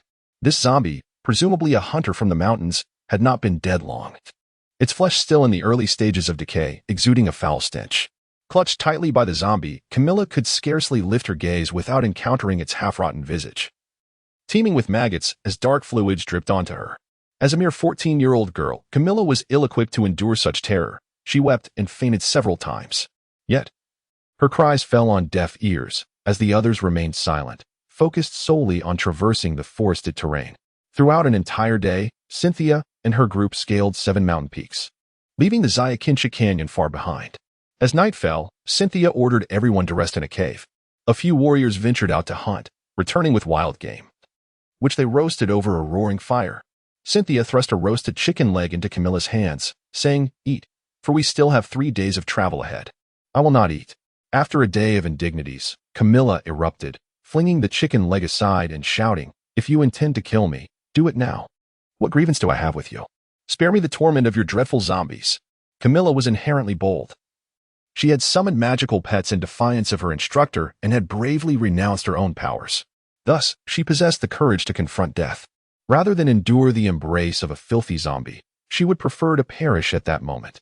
"I am but an ordinary girl, uninterested in the feuds between your cult and the followers of the divine. I have never offended the faithful. I merely possess a pure divine essence and a sanctified soul. Is it just to treat me thus? But you are a candidate for the Holy Maiden of Light, destined to become a figure of great significance within the Church of Light, second only to the Pope. Hatred born of differing faiths becomes blind. Had I known that becoming the Holy Maiden would lead to such calamity, I would have refused the title." "You do not wish to be the Holy Maiden?" Cynthia queried, astonished. Regardless of the type, all Holy Maidens were characterized by their absolute fidelity to their beliefs. A true Holy Maiden would never utter such sentiments. "My choice reflects that of any normal girl. As the child of impoverished parents, I comprehend the benefits that the title of Holy Maiden would bestow upon me and my family." Camilla had resolved to speak her mind, unafraid of inciting Cynthia's wrath. "If you were not a follower of the nature goddess, I believe you would make the same choice. Are you suggesting that to survive, you would forsake your faith? Even abandon the supreme deity?" Cynthia's excitement surged as she exclaimed, "You are not a devout follower of the light?" Camilla offered a wry smile. "I revere the supreme deity. Yet he has delivered me into your hands. What use is faith?" "Huh." Cynthia suddenly burst into laughter. "Listen to this. The Holy Maiden of Light has renounced her supreme deity. What does this signify?" The others joined in her exhilaration. "It heralds the impending fall of the supreme deity. The awakening of the nature goddess." One warrior, tears streaming down his face, prostrated himself on the ground, weeping towards the moon.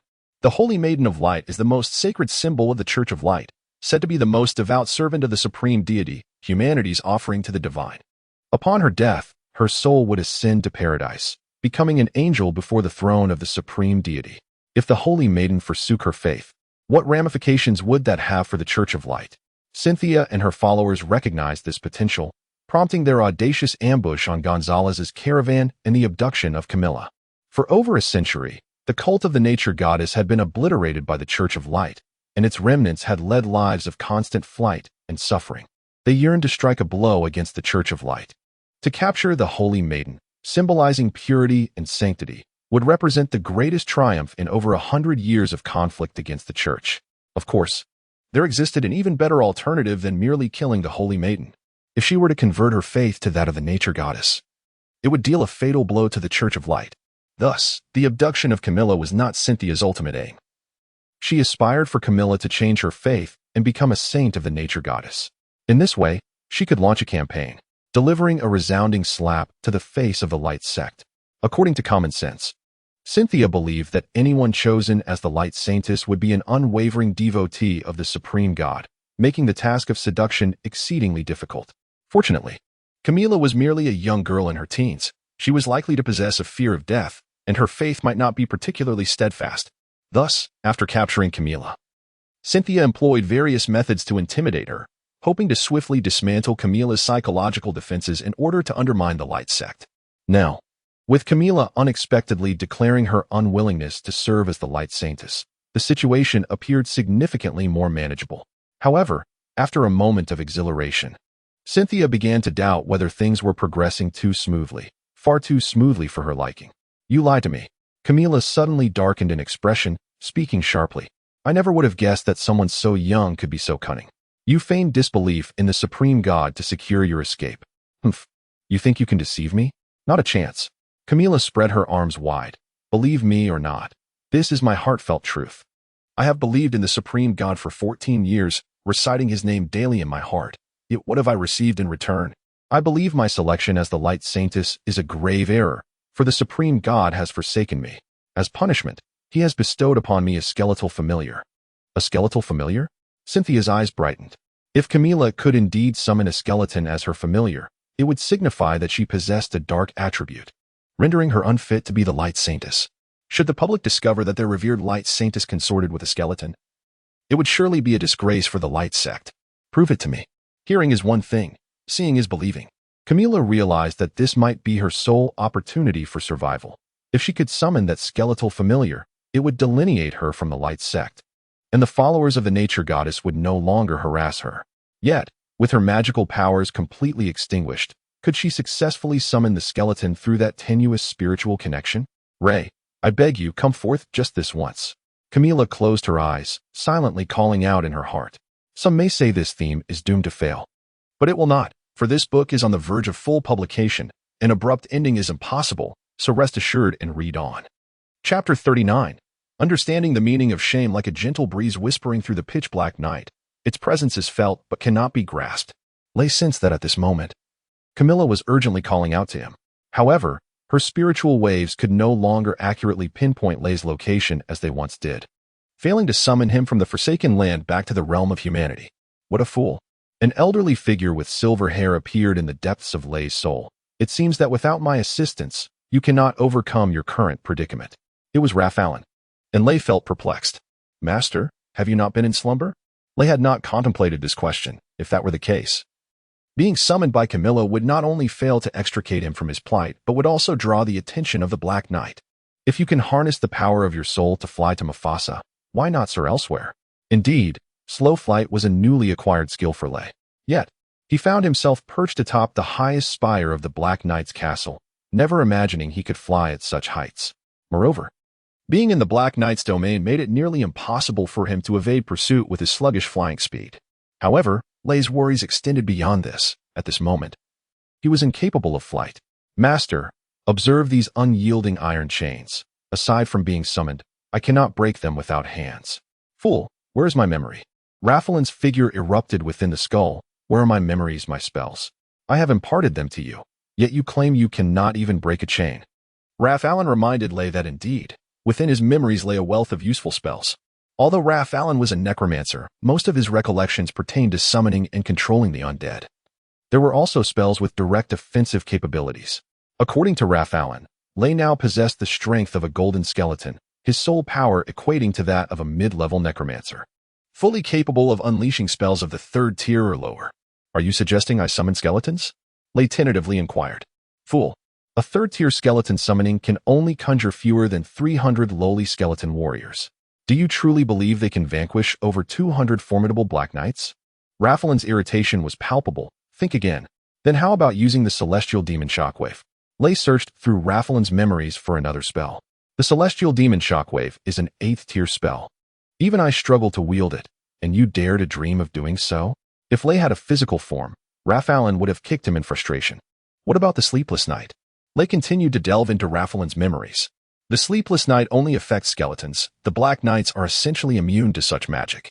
Raphaelin was now at his wit's end. Esteemed master of my master, may I speak?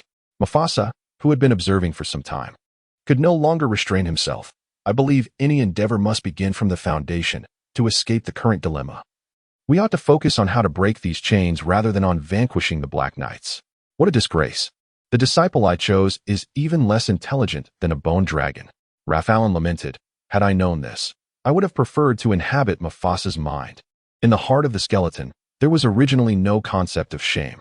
Yet upon hearing Raphaelin's words, Lay suddenly grasped the essence of disgrace. He realized that, as Raphaelin had said, he was indeed a fool, a skeleton inferior even to Mufasa. Lay despised himself. During those 10 days, he had merely skimmed through Raphaelin's memories, perusing only what piqued his interest while dismissing the rest. Although he had systematically learned Raphaelin's magical knowledge, he had never given it the attention it warranted. Lay mistakenly believed that as a skeleton, possessing a robust physique and a powerful soul was of utmost importance. When he failed in his attempts to wield magic, he even abandoned further study, convinced that his physical condition rendered him incapable of employing such mystical skills. Lay fell silent, for the first time in history, silenced by shame. Esteemed master of my master, since you believe I am more suited to you than my master, may I have the honor of becoming your true disciple? Mufasa, feeling satisfied by Raphaelin's praise, hoped that Raphaelin would accept him as a pupil, even severing the soul bond between him and Lay. Be quiet. Mufasa hit a wall. Raphaelin, now quite displeased, roared. Even the dullest skeleton is a former human and far more noble than you. You crawling insect. Mufasa trembled in fear, quickly abandoning the thought of becoming Raphaelin's disciple. Yet, he still felt somewhat resentful, protesting inwardly, "I am a noble dragon of magic, far superior to any human." Suddenly, Lei's soul heart trembled, a wisp of soul energy silently escaping the skull. "Master, there are Black Knights below," Mufasa exclaimed in terror. Although the Black Knight general could not consume Lei's soul heart, to prevent it from escaping, he had stationed a Black Knight in a 10-meter radius around the spire, vigilantly guarding his cherished treasure day and night. Should the Black Knight detect any attempt by the soul heart to flee, he would immediately attack. Even the soul heart of a skeletal king, without the protection of its skull, would be exceedingly vulnerable. Undead beings never tire and can maintain a steadfast gaze upon the skull. Thus, the Black Knight general deemed one Black Knight sufficient for the task. Fool. This is soul energy. It is invisible. Mufasa faced another reprimand from Rafalin. Lei's soul energy coiled closely around the contour of the diamond skull, forming a miniature energy field on the side that faced away from the Black Knight. Under the influence of this energy field, the corrosive gray mist that perpetually lingered in the Forsaken Land began to coalesce around it. Gradually, a droplet of black liquid formed. "Ah, splendid. You have learned to utilize the decaying elements in the air to create corpse fluid." After being irked for quite some time, Rafalin finally complimented Lei. Lei controlled the droplet of corpse fluid as it slowly descended onto the iron chains binding the skull. Instantly, the chains emitted a wisp of blue smoke, visibly corroding at an astonishing rate. Within just over a minute, the stout iron chains were severed by a single droplet of corpse fluid. With a resounding clatter, the chains fell to the ground, startling the Black Knight who was guarding the skull. The Black Knight rushed over to retrieve the fallen chains.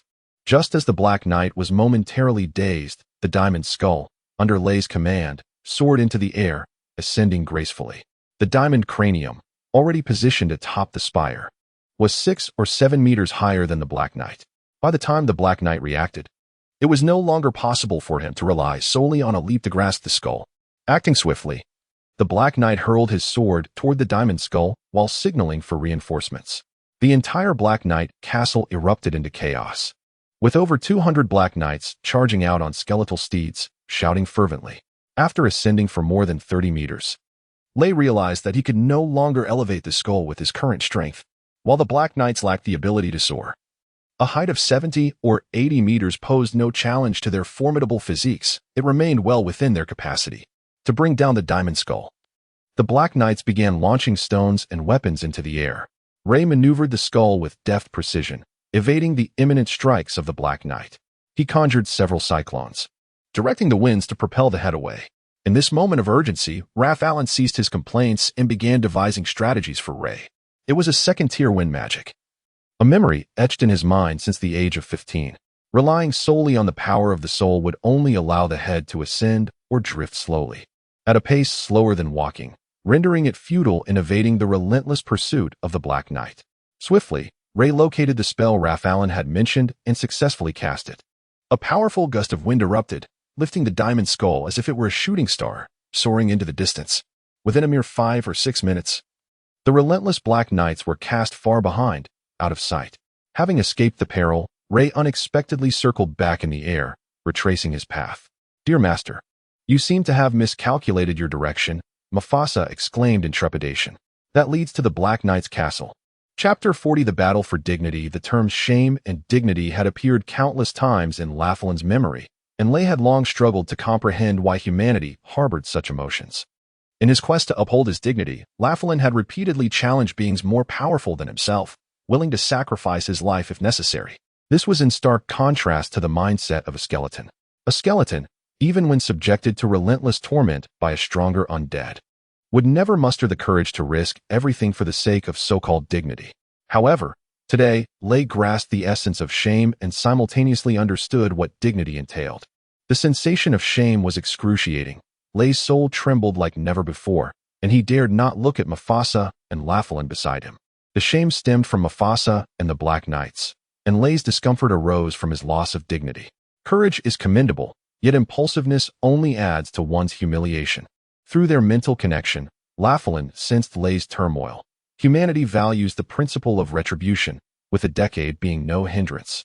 One must strive to enhance their strength to rectify their past disgrace. 10 years. I cannot wait. Lei propelled himself forward. Esteemed Master, even if a fight is inevitable, you should first find a suitable body. Mufasa fretted, pacing anxiously. Let me depart from here and transform into a skeletal warrior. I could assist you. Responding to Mufasa was a wave of spiritual energy. If you wish to flee, I shall devour your soul heart right now. Did you wish to duel their leader? Laughlin noticed Lei was searching his memory for knowledge regarding duels among the undead. Occasionally, undead beings would engage in duels, much like humans, to contest certain rights. It was a more civilized form of combat. The defeated party would merely offer their vow of fire, willingly becoming the servant of the victor, thus avoiding total annihilation. Most undead engaging in duels were of lordly status or higher, possessing intelligence akin to that of humans. The Black Knights, who retained full memories of their past lives, referred to themselves as Dark Knights, cherishing the spirit of knighthood. Thus, they were the undead most inclined towards dueling. How can you duel Brent without limbs or weapons? Laughlin realized he seemed to misunderstand the skeleton. Devour. Lei replied simply. Brent once attempted to consume my soul heart, but he failed. Therefore, in terms of devouring ability, my strength is not inferior to his. But what if you fail? Laughlin remained concerned. If Brent seizes your vow of fire, you will become his slave. Such a fate was impossible, for I no longer possess a vow of fire. Lei's bond with Camila prevented him from accessing it unless the contract was entirely dissolved. If I fail, I will still be an indestructible skull. Besides, with you and Mufasa's souls providing me with endless support, failure is not an option. But this is a duel. You must adhere to the rules and uphold your credit. What is credit? If credit means becoming a servant of a Black Knight, while the alternative is retaining my freedom, I would rather forego credit. Laughlin was incensed. Discussing credit with an undead was akin to negotiating with a tiger for its skin. He sensed he had likely underestimated the intelligence of this skeleton. It was not only cunning but also astute. How shameless and despicable. Mufasa muttered softly. Why has the great bone dragon Mufasa been burdened with such a skeleton master? Before the gates of the Black Knight's castle, Brent was seething with rage. He had just acquired a magnificent treasure and was about to boast about it to the nearby Black Knight castle when the treasure suddenly vanished. Rudd. Brent struck Rudd from his skeleton horse. Did you not say that head could only float and would not fly? Turning, Brent knocked down the Black Knight guarding the head. Hawk, are your eyes blind? He severed the iron chains right beneath your nose. Why did you not see it? The two Black Knights trembled on the ground, uncertain of the punishment that Brent, in his fury, would bestow upon them. General Brent, the skeletal Lord Lei Zhao challenges you. Do you dare to duel with me? Lei Zhao was the new name Lei had adopted on Mufasa's suggestion. Mufasa believed that his master's name, being but a single note, lacked grandeur. Referring to himself as the skeletal lord was Laughlin's suggestion. Black Knights, being beings of status, would never entertain a duel with Lei if he were merely a golden skeleton. Brent had never encountered such a ludicrous situation. A mere skull had issued him a challenge. If it were a fully formed skeleton wielding a formidable weapon, it might possess the right to challenge him, but confronting a head alone was a profound insult. I refuse. For you lack the qualification. Brent trembled with fury. Had Lei not been suspended in midair, he would have commanded his subordinates to charge. With your current strength, you cannot possibly bring me down from the sky. If I depart, the shame will haunt you for eternity. Lei ascended slightly higher. Now, I offer you a chance. Agree to duel with me, and I shall descend to the ground. Aside from a few bone dragons, there were hardly any flying undead in the wasteland, and thus, no matter how formidable they were, they could not develop techniques specifically designed to target aerial foes. Lei mocked Brent from above, provoking an overwhelming urge within him to react. I, Lord Dogi von Brent, of the Black Knight Castle, accept the challenge of Lord Lei Zhao, in order to prevent Lei from escaping again on the wind. Brent had no choice but to acquiesce. Lei slowly descended to a distance of about 2 meters from Brent. The skeletal Lord Lei Zhao shall surely defeat General Brent of the Black Knights. Yet, as Brent raised his sword, he found himself uncertain of how to clash with it. Just as Brent hesitated, Lei's diamond skull lunged forward. My skull is my weapon. Let us begin. As Lei spoke, he suddenly opened his mouth and bit down on Brent's sword. Simultaneously, a powerful devouring force coursed along the blade, momentarily converging on Brent's soul heart. Despicable! You attacked without warning. Brent could hardly believe how cunning this skeletal head was. It completely disregarded its bodily limitations, attaching itself to Brent's sword, transforming what should have been a grand duel into a contest of devouring powers. If one were to compare devouring abilities, the mightiest in the entire undead realm were indeed the skeletons and zombies. While Black Knights occasionally consumed others' souls, their skills primarily derived from memories of their previous lives. Thus, they were not particularly enthusiastic about devouring, and their abilities in this regard paled in comparison to those of skeletons. However, Brent was not overly concerned. This diamond skull could not even consume the soul heart of a mere black knight like Rudd, so how could it possibly threaten him, a powerful general? In fact, Brent held some anticipation. Now that the skeletal head was finally taking action, if its soul heart remained hidden within, he would have no means to counter it. Now, perhaps with a strong pull, he could consume the soul heart of this overconfident skeleton. Without the heart of the soul, this exquisite diamond skull would never take flight on its own again. Yet Brent had forgotten that within this cranium resided not only the heart of a skeletal soul, but also a bone dragon and two formidable undead warriors. At this moment, at Ray's behest, the heart of Raphaelin's soul had merged with Ray's own, while Mephasa's soul heart had long been securely enveloped by Ray's essence. The might of a bone dragon and a powerful necromancer was formidable. Brent's soul heart, caught off guard, suddenly found half of itself severing from his skull, seemingly drawn towards the treasure, soared to burrow into the skeletal head, to submit or to be annihilated. Ray, still possessing strength, was in no rush to consume Brent. Despicable and shameless, I would rather meet my end than become your servant. Brent struggled desperately, yet he had already lost the initiative. His efforts were in vain. Release me. Let us engage in a fair duel. Fair? Ray scoffed. A duel knows only victory or defeat, not fairness. I ask you once more, will you submit or be destroyed? You must be dreaming, Brent shouted in fury. Suddenly, a blue spark emerged silently from within the skull, imprinting itself upon Brent's forehead. Instantly, a mark of a skull was eroded into being, the insignia of a king's scepter forcibly etched deep within Brent's soul. You cannot do this. Brent fell into utter despair. Chapter 41. The despicable skeleton. The king's scepter, a most unjust contract, shattered Brent's will to resist utterly. As the skeletal figure of Lay released Brent's sword, Brent swiftly reversed the hilt, lifted the Black Knight's mask, and thrust his blade forward. A warrior could be slain, but never humiliated.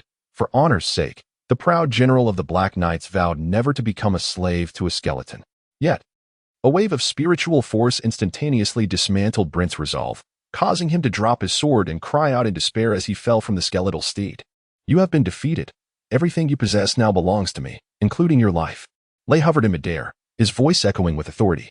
Brent, you have betrayed the essence of our duel, and your actions have tarnished the honor of the Black Knights.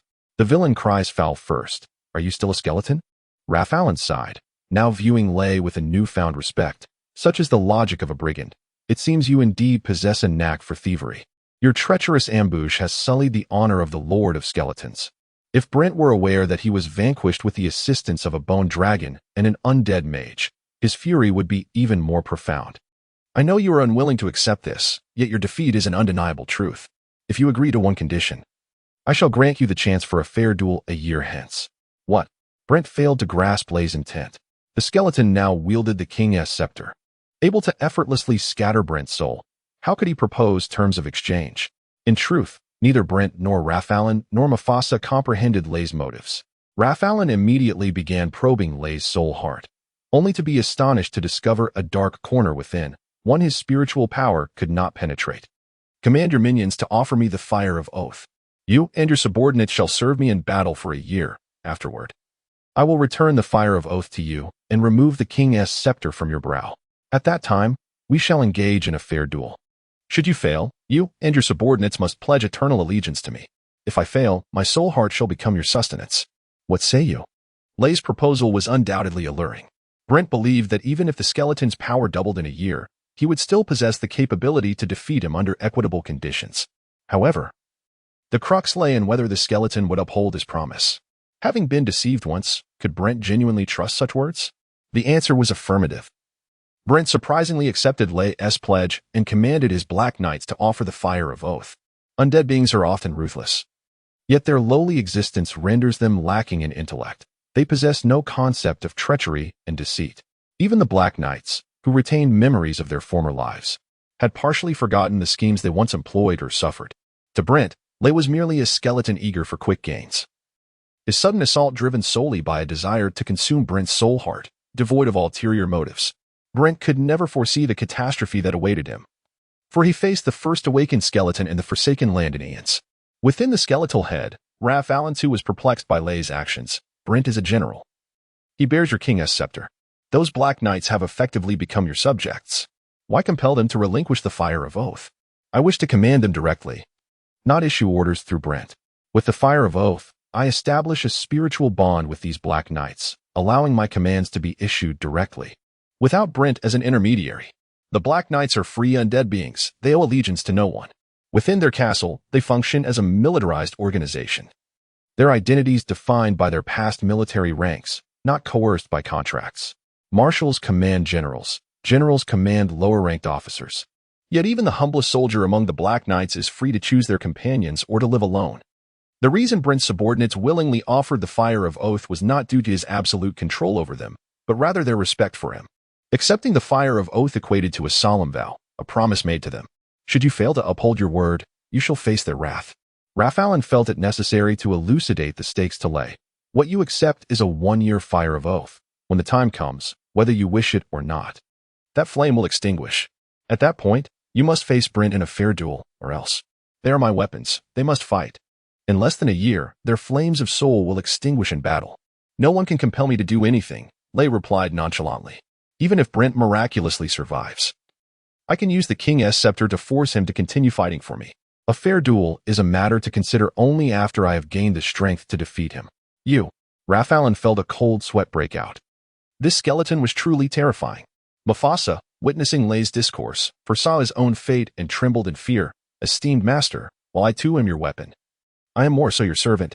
I shall never betray you, nor will I ever demand a duel. Upon receiving the fire of oath from all the Black Knights, Leigh commanded Brent to procure a set of skeletal remains devoid of a soul heart and a skeletal steed. Leigh snapped the neck of the Black Knight, discarding the head, and replaced it with his own diamond skull.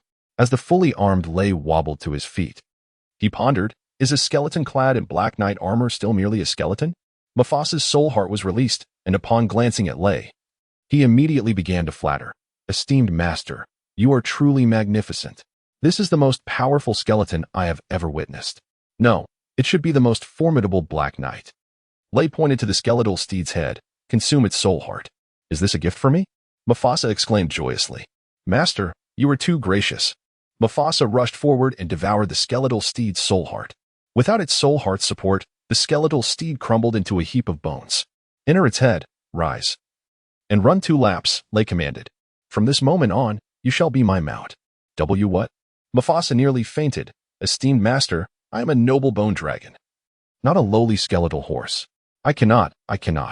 Yet, upon seeing the fierce gaze emanating from Leigh's eyes, Mufasa swiftly comprehended his predicament and hastily amended. However, if it is for your esteemed self to ride, it would be my honor to serve. With a heavy heart, Mufasa entered the skeletal horse's head, and the clumsy steed rose unsteadily, circling around Leigh twice. The gait of a 2-legged dragon starkly contrasted with that of a 4-legged horse, resulting in Mufasa's awkward movements, his forelegs constantly attempting to leap as if to take flight. Do not worry, master. I shall expedite my training, and soon you will be able to ride me. Mufasa was engulfed in fear, dreading the possibility of tumbling from his mount, for in a fit of rage, Leigh might very well rend his soul asunder. Such a steed was indeed unfit for riding. Hence, Leigh opted to walk into the castle of the Black Knights, commencing the acquisition of his spoils.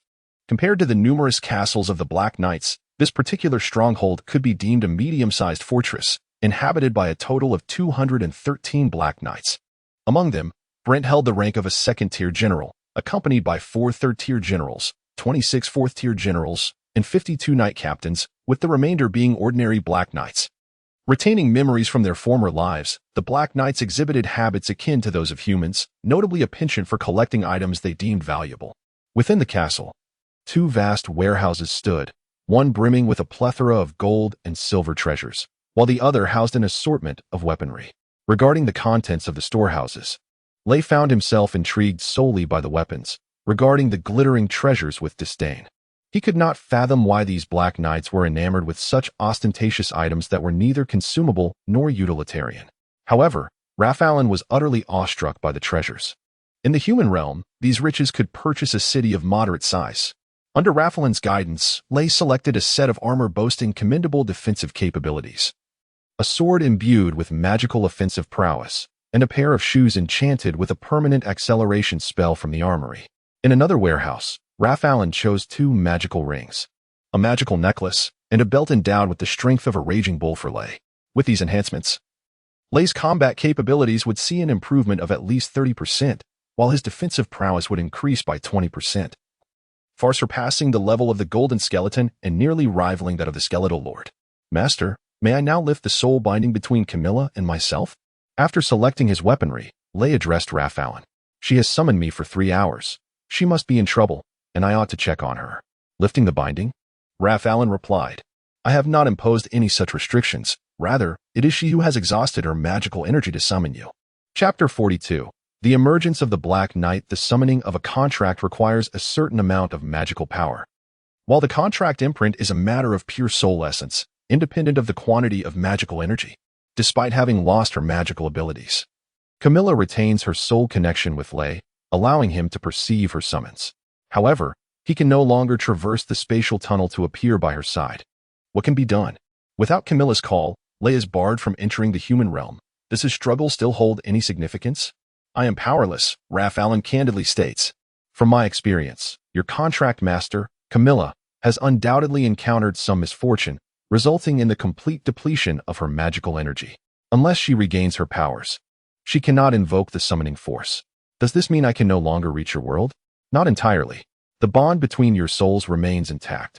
As long as she is alive, she will provide you with a spatial coordinate of the human world. When your strength is sufficiently formidable, you can tear through the spatial constraints and directly traverse to her. Allen's words are profound, and Lei struggles to comprehend them. However, endowed with Allen's memory system, he soon understands. According to Allen's insights, this world is a multidimensional existence, with each dimension representing a separate universe, teeming with life and deities.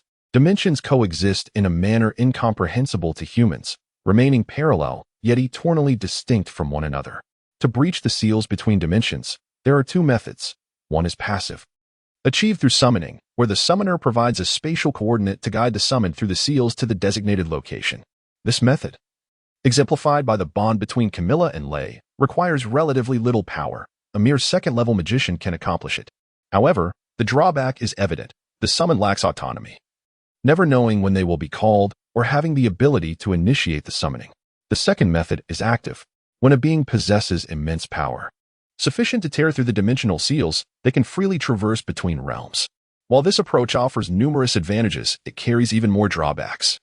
The first drawback is the immense energy required. In the human realm, only superlative beings of magician rank can barely achieve this.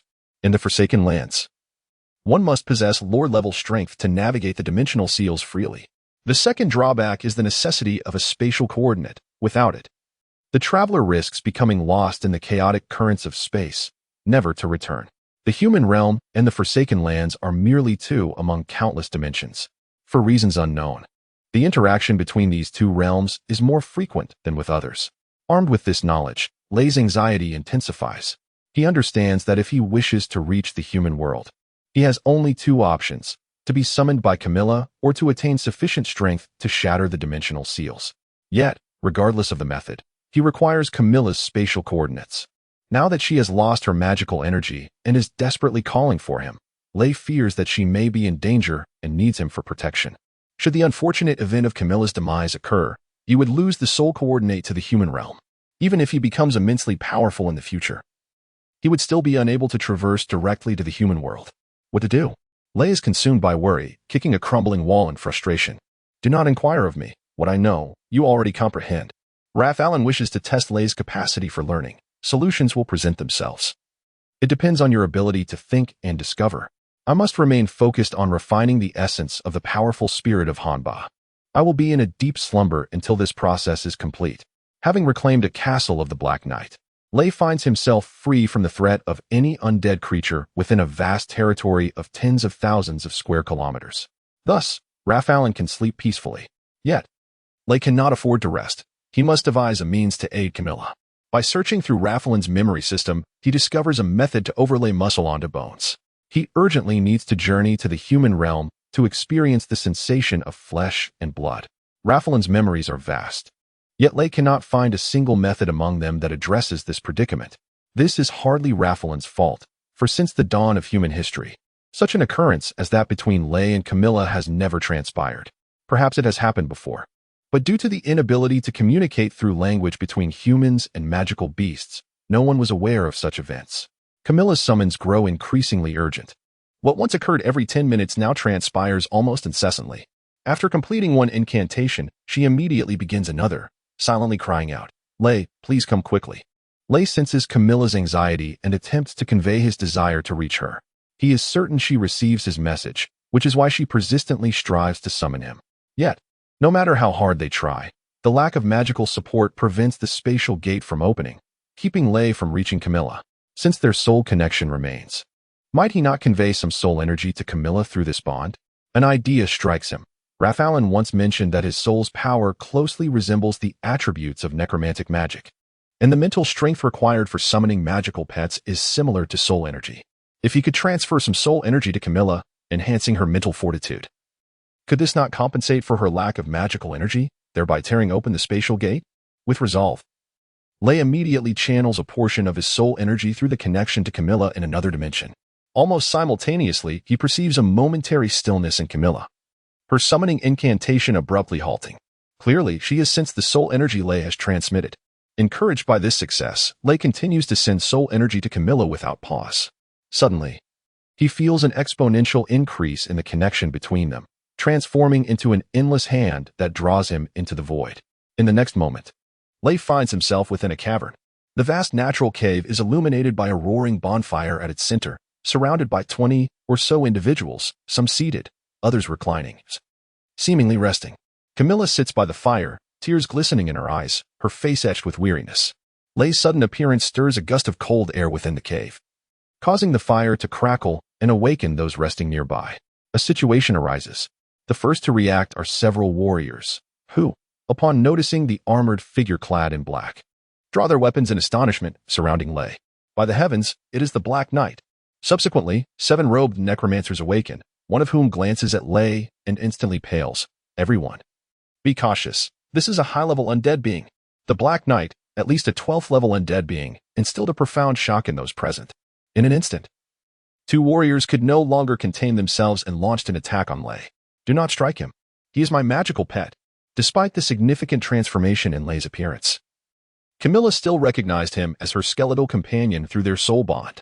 However, it was too late. Faced with danger, the undead retaliated swiftly and mercilessly. Both warriors had reached the 8th level and coordinated their assault flawlessly, one attacking from the left and the other from the right. The warrior on the left aimed a sword strike at Lay's left shoulder, while the one on the right thrust directly at Lay's chest. In the face of such an onslaught, even a high-level warrior would have to take a step back to evade or block the incoming attacks. Yet Lay was different. Although he had lived a long life and fought numerous battles, no one had ever systematically taught him combat techniques. He charged forward relying solely on brute strength, either annihilating his opponent or being destroyed in the process. In an astonishing display, Lay stepped forward to meet the 2 blades with his body. The clash rang out as the sword from the left warrior struck Lay's left shoulder, leaving a gash in the enchanted Black Knight armor, creating a web of fine cracks. Simultaneously, the right warrior's sword pierced through the connection of the chest plates, the tip emerging from his back. In that moment, Lay closed the distance between himself and the 2 warriors, swinging his sword with his right hand to sever one warrior's head, while his left arm extended to crush another's shin bone. In less than 2 seconds, Lay had dispatched both mid-level swordsmen. Everyone was left dumbfounded, despite being seasoned fighters. They had never witnessed such a style of combat, one that lacked defense and resulted in mutual destruction. The remaining 5 or 6 warriors, their eyes aflame with rage, feared that this monster would turn its attention to the necromancer across the campfire and prepared to charge in unison. Just then, Cynthia rushed into the cave with 2 warriors, shouting, "Stop!"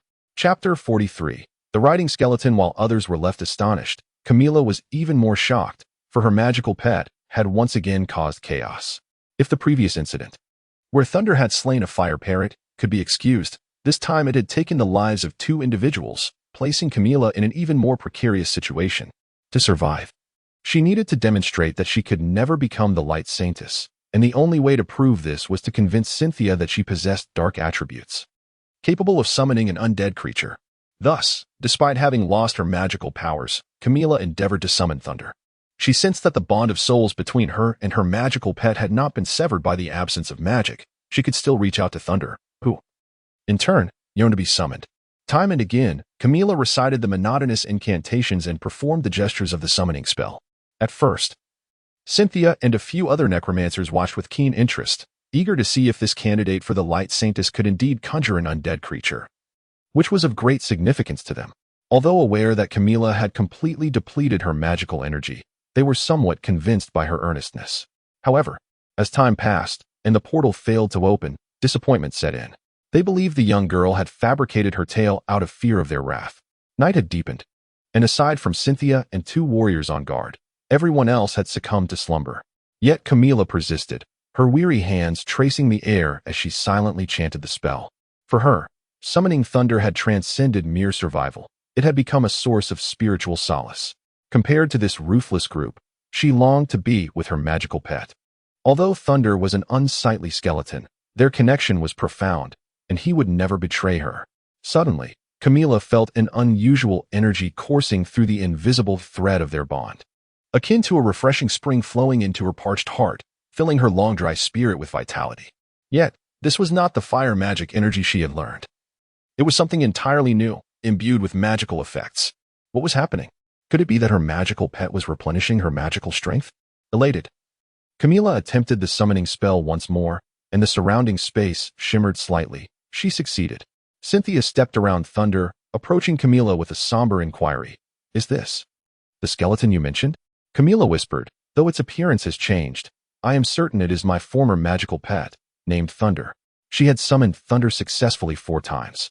The first time, it had appeared as a complete skeleton, but each subsequent summoning had yielded different results, the most unfortunate being merely a skull. Thus, she was no longer surprised by Thunder's transformations. If she had summoned one that resembled the original, that would have been odd indeed. Cynthia frowned and turned to a necromancer. Casolas, can a skeleton evolve into a Black Knight? A skeleton and a Black Knight were entirely different categories of undead creatures. No matter how a skeleton evolved, it could not become a Black Knight. The necromancer, having devoted his life to the study of undead beings, spoke with authority. Indeed, he was correct. Thunder was not a Black Knight, but merely a skeleton clad in Black Knight armor. Why did you command your magical pet to attack my warriors? Cynthia lamented the loss of 2 mid-level swordsmen. I did not command him, Camilla stammered, fear gripping her. My pet reacts swiftly. Once he senses danger, he retaliates. There was an instance where he killed a fire parrot without my command. Moreover, I no longer possess magical power. I cannot control him effectively. Camilla's words triggered a realization in Cynthia. If Camilla lacked magical energy, how could she summon a magical pet?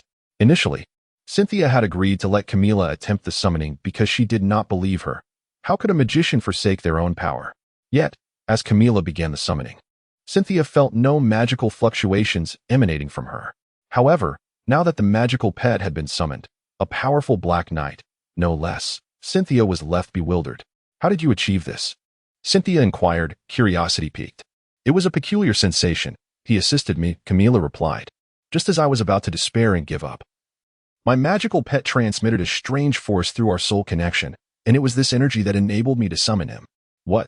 Cynthia, along with the 7 necromancers, was taken aback. A magical pet capable of actively replenishing its master's energy. What could this signify? It was utterly astonishing and unprecedented. The necromancer Casolas stepped forward respectfully, addressing the Black Knight. Honorable Black Knight, we are friends of your master, Miss Camilla. Might you communicate with us? Casolas understood the traits of Black Knights. They typically retain memories from their past lives and should be able to comprehend human speech. If this Black Knight could speak and was willing to engage with them, many questions would be resolved. Thunder indeed understood their words and wished to communicate, yet when he attempted to speak, he could only produce a hissing sound. As a skeleton, Thunder lacked vocal cords and could not produce sound. His communication with other undead beings occurred solely on a spiritual level. However, Thunder was intelligent, though he could not speak. He possessed the memory system of Raphaelin and could utilize written language.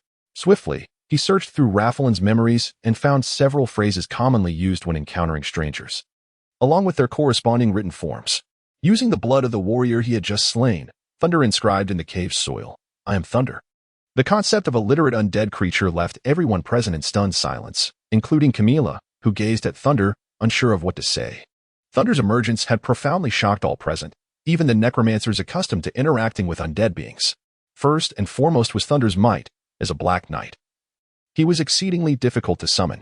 In the realm of necromancy, only those of high-level necromancer status could occasionally conjure a Black Knight through an extraordinarily magic-intensive summoning spell.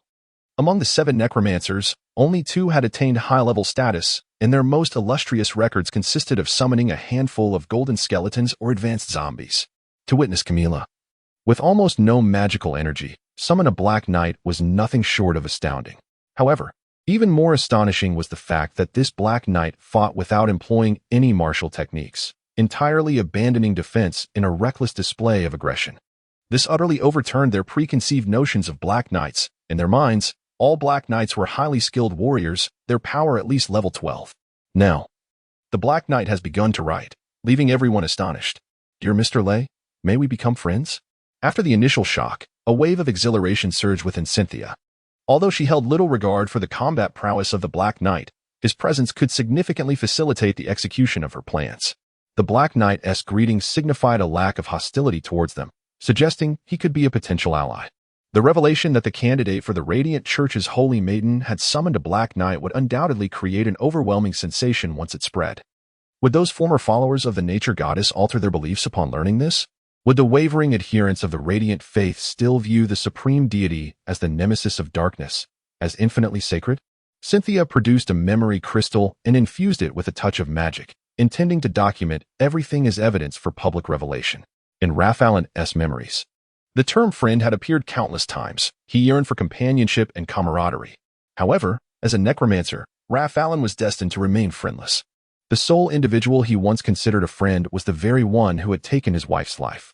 Thus, Lay found himself perplexed, unsure of Cynthia's desire to befriend him. Nevertheless, he paid little heed, for his attention had been wholly captured by the 2 corpses sprawled upon the ground. One lay headless, while the other had its neck twisted, blood pooling around them. Blood and flesh. These were the very substances Lay desperately sought, and they were remarkably fresh. Through absorbing and studying Raphael's memories, Lay had discovered a method to envelop his bones in blood and flesh. The only missing component for him to conduct this experiment in the wasteland was fresh blood and flesh. Consequently, before the bewildered gazes of all present, he performed an action that left everyone confounded. He drove his sword into the ground and began to remove his armor. Chapter 44.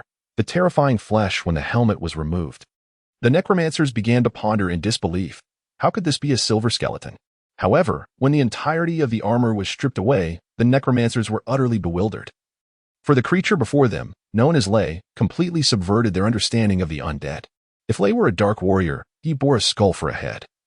If he were a skeleton, he possessed the skeletal structure of a dark warrior. The contrast between the white skull and the black body was jarringly discordant. Was this a new species? The world of the undead was teeming with countless varieties, so the emergence of 1 or 2 new forms was hardly surprising. Next, Lay executed an action that nearly provoked collective outrage. He unsheathed his sword and sliced a sizable chunk of flesh from the corpse of a fallen warrior. Had it not been for Cynthia's admonishing gaze, the remaining warriors would have charged forth to avenge their fallen comrade. The warrior had only recently succumbed, the flesh still warm, and the blood not yet fully congealed. As Lay cradled the piece of flesh in his hands, he felt its warmth and slickness, a wave of excitement coursing through him. According to Raphael's memories, possessing fresh flesh would enable Lay to employ a regeneration spell, enveloping his skeletal frame in flesh. For this day, Lay had endured countless trials, achieving in mere centuries what ordinary skeletons would require millennia to evolve. Now, the moment had finally arrived to savor the fruits of his labor. With a heart full of reverence, Lay embraced the flesh tightly and initiated the regeneration spell. A peculiar hissing filled the cavern, reminiscent of a chorus of rattlesnakes shaking their tails. To the astonishment of all present, the half-pound of human flesh began to swell rapidly along the contours of Lay's skeletal frame. The flesh enveloped his chest, ascended to cover his skull, and descended to cloak his feet. In merely 2 or 3 minutes, Lay's form was entirely encased in a layer of pale, flabby flesh. His nose, ears, and even eyes vanished, rendering Lay a grotesque pillar of meat. This was not the outcome he had envisioned. His magic had unleashed a rapid and overwhelming growth, and he had failed to control the direction and shape of the flesh, resulting in an appearance that was even more terrifying and bizarre. This is not what I desired, Lay mused, but I have gleaned some insights. I can attempt this again. Resolutely, Lei began to tear the flesh from his body, while the flesh grew readily. Removing it proved more arduous. The flesh had adhered firmly to the bones, even filling Lei's abdominal and thoracic cavities. As he relentlessly tore at it, the cavern echoed with horrifying ripping sounds. Cynthia's icy gaze turned towards Camilla, who, startled, repeatedly gestured, "I don't know. I did not command him to do this." The process of tearing was far more protracted than that of growth. After over 20 minutes, Lei had finally managed to clear the flesh from his body. With another swing of his sword, he severed half a pound of flesh from the rear of the deceased warrior and commenced the regeneration spell anew. This time, Lei proceeded with caution, allowing the flesh to grow gradually. It began to form a chest cavity along his ribcage, slowly rising to envelop his neck and skull, deliberately leaving openings for his facial features. The flesh then descended, creating a tangible abdominal cavity, with the muscles of his legs appearing more proportionate, even developing toes on his feet. Lastly, he sculpted his arms, which appeared somewhat robust, though the proportions of his large hands were strikingly disproportionate. Something is amiss. Why does this feel so different from a true human? Lei pondered, lowering his gaze in contemplation. He concluded that the unsatisfactory outcome stemmed from his insufficient understanding of human anatomy. Thus, he hastily tore away the flesh he had just grown and crouched down to meticulously observe the unfortunate warrior's corpse. With both hands, Lei began to examine the body. Starting from the feet and extending upwards to the head, he meticulously measured and compared the contours and shapes of each part, even scrutinizing the varying degrees of firmness. To better grasp the human form, Lei stripped the warrior bare, allowing him to lie exposed upon the ground for his study. Once the external contours were understood, Lei turned his attention to the internal structure. Wielding his sword, he sliced into the warrior's body, observing the direction of the muscle fibers beneath the skin, the composition of the blood vessels, and the shapes of vital organs such as the intestines and heart. Lei observed with great diligence, memorizing every detail while simultaneously delving into Raffalin's memory to uncover knowledge related to human anatomy. Gradually, Lei grasped the functions of the heart and intestines, understanding the rationale behind the arrangement of muscles. Like a fervent surgeon, he immersed himself in the dissection, oblivious to the gazes of those around him. For over 2 hours, Lei comprehended the structure of human flesh and had nearly finished dissecting the warrior's remains. A living warrior had been slain by Lei, and now he had been reduced to a mere skeleton. Lost in his research, he remained unaware that a dozen pairs of eyes, filled with hatred and anger, had gathered around him. Cynthia's teeth chattered in rage as she trembled violently. This warrior was her subordinate, a close companion with whom she had shared countless days. Yet, for the sake of the natural goddess's grand design, she was forced to witness a skeleton cruelly dissecting his body. Moreover, Cynthia had to console her companions, preventing them from acting impulsively against this peculiar undead being. At last, Lei deemed his study sufficient and rose to his feet. His skull slowly turned, the empty eye sockets scanning the faces surrounding him. Though Lei possessed no eyes nor gaze, every individual he met felt a chill in their hearts, as though their very souls were at risk of being devoured. This time, Lei had learned from experience. He sought a model to emulate in crafting his form. Soon, he identified a tall and robust warrior whose stature and muscular limbs mirrored his own. Lei resolved to mold himself in the likeness of this warrior. With the swiftness of lightning, he struck again, acquiring yet another piece of flesh. The regeneration spell began to unfurl, and the flesh in his hands began to grow wildly. However, this time, the flesh was no longer fresh. It was decayed, utterly incapable of adhering to the bones. What is happening? Lei pondered, staring blankly at the putrid mass in his grasp. A swift search through Raffalin's memories revealed the truth. The regeneration spell required fresh flesh as a catalyst. Only fresh meat could yield new flesh. Rotting meat would only produce more decay. The warrior's body had been dead for nearly 4 hours, rendering the flesh unfit for use. With the meat on the corpse spoiled, Lei turned his attention to the living beings around him. There were about 20 vibrant souls present, abundant with fresh flesh. Casting aside the decayed remnants, Lei raised his sword, his cold, hollow eye sockets locking onto his chosen model. This motion indeed terrified many, particularly the necromancers, who had discerned Lei's intentions from his actions. The regeneration spell was not an obscure magic. These necromancers were well aware of it, with some even possessing the ability to wield it themselves. However, they lacked the formidable soul energy possessed by Lei, resulting in a slower rate of physical regeneration. The reason the necromancer practiced the art of physical regeneration was not to bestow flesh and blood upon his skeletons, but rather for his own future plans. Should the day arrive when he unexpectedly meets his demise and is compelled to transform into a wretched being, he could employ this technique to augment his own form with fresh flesh. For hours, they gazed in a mix of curiosity and astonishment at Lei's frenetic activity, puzzled by the actions of this undead creature. Whether it be skeletons or dark warriors, they were renowned for their formidable combat prowess, yet their magical abilities were rather lackluster. In stark contrast, this particular undead entity eschewed the path of combat skills, instead wielding formidable magical prowess. Why would an undead creature seek to grow flesh? Beware, he covets your flesh. The necromancer issued an immediate warning. Lei, do not proceed. Lei was the familiar of Camilla, who now had no choice but to confront the situation head-on. For several hours, she had observed Lei with a sense of trepidation, uncertain of her peculiar familiar's intentions, yet acutely aware of her fear. Ultimately, their soul bond enabled Camilla to timely halt Lei's reckless endeavors. Unbeknownst to Lei, human flesh differs significantly from the bones of a skeleton. Once severed, it cannot be replaced, and the experience is excruciating. Just as Lei stood in bewilderment, a sudden disturbance rippled through the space behind him, and a portal materialized. No, Lei silently screamed, attempting to resist the allure of the portal. Yet, it was too late. The portal expanded exponentially, enveloping Lei in its grasp. Chapter 45, The Treasure of the Black Knight. This is utterly unacceptable. You are not dragon knights. You have no right to ride me, Mufasa exclaimed, desperately evading his pursuers. Yet, Mufasa was no match for the formidable Black Knights, who were exceptional warriors skilled in teamwork. Soon enough, he found himself cornered against a wall, with no escape in sight. In a moment of panic, Mufasa sensed the soul's resonance of Lei and immediately called out towards the castle. Master, these despicable Black Knights wish to ride your noble steed. A wave of spiritual energy spread forth, prompting Lei to command the Black Knights to cease their pursuit, thus liberating Mufasa from their clutches.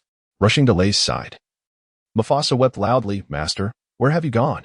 If I hadn't felt the connection of our souls, I would have thought you perished. I ventured into the human realm.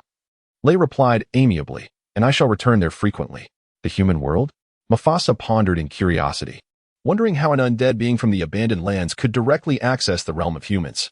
Suddenly, realization dawned upon him. Ah, Master. It must be your master who summoned you for tea. You are truly fortunate to traverse both dimensions. Have you mentioned to your master that there is a servant of a servant named Mufasa who longs to meet him in the abandoned lands? Once I have resolved matters here, I will summon you, Lei assured him simply, contemplating the notion of bringing along a few undead companions should he truly reside in the human world. Ah, Master, you are magnificent and benevolent. Mufasa rejoiced. Leaping high in elation, it had been millennia since he last set foot in the human world. Prostrating before Lei, Mufasa's skeletal tail swayed in a flattering manner. Master, would you care to ride me? I have diligently trained for several hours, and I have become the swiftest and most agile of skeletal steeds. Indeed. Mufasa's remarkable speed and agility piqued the interest of several Black Knights, who wished to seize him for riding. The heart of the abyssal dragon was indeed extraordinary. When fused with the bones of a horse, it almost transformed him into a winged steed. Continue your training. I shall mount you when the need arises. Lei waved his hand, instructing Mufasa to persist in his efforts. Having absorbed the memories of Rafalin, Lei's knowledge of magic surpassed that of Camilla. He understood that the summoning of magical companions was time-limited. The duration of this summoning, which lasted over 4 hours, was solely due to the potent soul energy Lei had transmitted to Camilla, exceeding her original capabilities. Summoning was restricted by time and intervals. Each invocation must be separated by a full day, or the spell would fail. Only if Camilla possessed the strength of a grand sorceress could Lei extend his sojourn in the human realm indefinitely, given the current circumstances. Even with Lei's contributions of soul energy, Camilla could not reach the level of a grand sorceress in the short term. Thus, if Lei wished to dwell permanently in the human world, he would need to rely on his own efforts. This summoning had proven fruitful. Lei finally experienced the sensation of being enveloped in flesh and blood, though it was not entirely comfortable, and he believed that even with flesh, he could never truly resemble a human. He felt a profound sense of satisfaction. Having taken the first step, he wondered if the second would be equally challenging. With at least a day's wait until his next summoning, Lei resolved to rearm himself. When selecting armor, he had initially used his skeletal size as a reference. But with flesh, his physique would expand, rendering his current armor unsuitable. Additionally, he had gained significant insights from the enchanted boots that enhanced his speed. Realizing the remarkable effects of magical equipment. As a skeleton, Lei's movements were somewhat clumsy compared to humans. However, those boots had greatly increased his speed, enabling him to triumph over two human warriors with astonishing swiftness. Within the Black Knight's castle lay an entire warehouse of weaponry accumulated over countless generations of Black Knights, making it relatively easy to find additional useful gear. Thus, Lei entered the armory of the Black Knight's castle, beginning his search for the necessary items. Thanks to Raffalin's memories, he could discern the attributes and capabilities of various weapons. After rummaging through the expansive armory for over 3 hours, he emerged transformed. His armor remained black but was now one size larger, with a defense increase of over 20%. Had he worn this armor during his previous encounter? The swords of the human warriors would have been incapable of shattering his shoulder plates. He exchanged his one-handed sword for a massive two-handed blade, measuring 1.5 meters in length and weighing 45 kilograms. The hilt of the sword was adorned with 2 gemstones, while the blade itself was engraved with a secret silver formation. This sword possessed triple magical effects: weakness, fear, and confusion. Striking an enemy with such a weapon would not only leave them feeling feeble but also instill terror and drowsiness within them. However, Lei overlooked that these magical effects were only effective against humans and would be ineffectual against undead beings. Otherwise, such a remarkable weapon would have long been utilized by Brent. In addition to weapons and armor, Lei discovered 8 magical pendants that enhanced speed and a magical belt that conferred the strength of a raging bull. Having experienced the exhilaration of speed, Lei sought magical gear primarily focused on enhancing it. Moreover, he found a splendid golden saddle embedded with hundreds of gemstones from Mufasa. Upon learning that this exquisite saddle was a gift for him, Mufasa was overwhelmed with joy, bounding around Lei, showering him with flattery like a tidal wave. Lei found it curious that despite recognizing most of Mufasa's words as impractical and pointless, he still relished hearing them. Each time Mufasa referred to him as his esteemed master, proclaiming his mercy and greatness, a sense of satisfaction flooded Leia's heart. Unbeknownst to him, this feeling was vanity, an emotion unique to humanity. Now, Lei was increasingly resembling a human. Receiving rewards often comes at a cost. After Mufasa's prolonged elation, he realized, upon Lei's prompting to lower himself, that the lavish saddle was intended to make it more comfortable for Lei to ride upon him. Mufasa wished to resist but lacked the courage, leaving him with an overwhelming desire to weep. "This is too much. I was merely feigning. I never truly wished for you to ride me." Mufasa inwardly cursed Lei, lamenting that an ugly skeleton aspired to become a dragon knight, and a noble one at that. Alas, the great Mufasa's renown has inadvertently brought glory to a skeleton. What a tragedy for the dragon kin. Connected through their souls, Mufasa's thoughts were known to Lei. As he mounted Mufasa, Lei sent a wave of spiritual energy, warning, "Speak not a word, or I shall dismantle your bones." "Master, I shall not dare." Mufasa took off at a sprint, all the while calling out loudly, "Come one, come all. My master has become a dragon knight." This is the first and greatest skeletal dragon knight in the annals of history. Thunder rode Mufasa across the desolate plains of the Forsaken Land, moving swiftly yet looking quite disheveled. As it was Thunder's inaugural experience on horseback, he was not the most adept of riders. He could not rely on the equipment and physicality typical of a true knight to control the steed. Fortunately, Thunder and Mufasa shared a profound connection, allowing him to issue commands directly to the skeletal horse. However, Mufasa, having only recently transitioned into the role of a warhorse, still fundamentally identified as a skeletal dragon. Thus, he often attempted to leap into the air while galloping, nearly unseating Thunder on several occasions. Yet, these were mere trifles. Poor riding skills could be honed, and an unruly horse could be trained. Thunder had ample time at his disposal. After more than an hour, when Thunder was confident in his ability to remain mounted during the wild gallop, he began to summon the more than 200 black warriors. With such formidable strength at their disposal, it would indeed be a waste not to engage in battle. Chapter 46, Suicide Attack for 99% of his existence. The skeletal Lord Monsi Trata lay in slumber, a necessary choice given that in the desolate wasteland, even his waking moments bore no purpose. This was a forsaken land, inhabited by mindless, undead skeletons devoid of language or coherent thought. Should Monsi Trata awaken, he would likely succumb to the stifling silence. Only 3 things could rouse Monsi Trata from his deep slumber: a summons from the Skeleton King, an incursion by other undead creatures into his territory, or the emergence of a treasure capable of igniting his desire for conquest. Recently, a powerful undead being had arrived in the wasteland, awakening Monsitrata, who then led all the skeletons in his domain to assault a neighboring lord's territory. Although the powerful undead had been seized, it failed to become Monsitrata's prey, instead being summoned to the human realm along with a skeletal head. Despite his formidable strength, Monsitrata was unable to shatter the magical seals binding the wasteland, and could only watch helplessly as the skeletal head vanished through a spatial portal. Enraged, he consumed the souls of hundreds of skeletons before sinking once more into a profound sleep. However, this time, he did not slumber for long before he was abruptly awakened, sensing that a skeleton within his realm had rapidly grown in strength, now rivaling his own and qualifying to challenge him.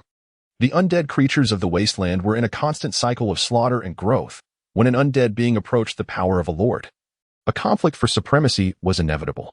The victor would become the master of the territory, enjoying the souls of all undead within, while the vanquished would meet a singular fate, their soul shattered, becoming sustenance for the conqueror. Monsitrata was a cunning skeletal lord, having vigilantly observed the golden skeletons in his domain for millennia. Upon discovering that a golden skeleton had significantly increased in power and was on the brink of evolving into a skeletal lord, Monsitrata would decisively eliminate the threat. Thus, for thousands of years, although the neighboring skeletal lords had changed numerous times, the lord of this territory remained Monsitrata. The transition from a white-bone skeleton to a metallic skeleton marked a qualitative change, just as the evolution from a silver skeleton to a golden one did. A silver skeleton, unless bestowed with a powerful soul heart through extraordinary fortune, would find it exceedingly difficult to evolve into a golden skeleton. Furthermore, only a golden skeleton that approached the strength of a platinum skeleton could possess the capabilities of a lord. How could a mere silver skeleton dare to challenge a lord across such a vast chasm of power? Though perplexed, Monsitrata trusted his instincts. The silver skeleton was advancing steadily towards his ancient tomb. The silent cries of souls echoed as he emerged from the vast sepulchre, issuing a summons to the skeletons within his domain. The entirety of the territory surged with excitement as thousands of skeletons began to converge towards the ancient tomb. The first to arrive were over 30 golden skeletons, serving as Monsitrata's elite guard, typically remaining within 5 kilometers of the tomb. Following them were 1,000 silver skeletons and tens of thousands of metallic skeletons, the dust rising like a storm, blotting out the sun. Suddenly, Monsitrata's soul trembled. He sensed that a silver skeleton was approaching at an impossible speed. As the skeletal lord, Monsitrata could perceive the movement of millions of undead beings within his territory when issuing a summons. Due to their sheer number, he primarily focused on controlling the golden skeletons, rarely noticing any that did not exhibit extraordinary behavior. Typically, skeletons moved at a sluggish pace, even when running, covering only 300 to 400 meters per minute. Yet, when Monsitrata issued the summons, this silver skeleton, initially 10 kilometers away, had reached the vicinity of the ancient tomb in just a few minutes. A tremendous roar echoed, shaking the ancient tomb to its core. Monsitrata's heart raced. The footsteps of skeletons could not possibly be this heavy or synchronized. Amidst the swirling dust, he was astonished to see a large contingent of black knights galloping towards his tomb. At the forefront rode a tall black knight on a peculiar skeletal steed, wielding a dual-handed sword that glimmered with an ominous blue light. It was him. It could only be him. Monsitrata finally comprehended the reason for his awakening. This silver skeleton had suddenly grown powerful and harbored aspirations of rebellion. Yet, how could a mere skeleton, a lowly silver one at that, be mingling with such proud black knights, seemingly even leading them? Although Lei had experienced numerous battles in his life, he remained oblivious to the intricacies of strategy, charging forward impulsively. This was the nature of warfare in the wasteland, where the endless expanse bore no checkpoints or walls. No elaborate tactics could be employed, only brute strength.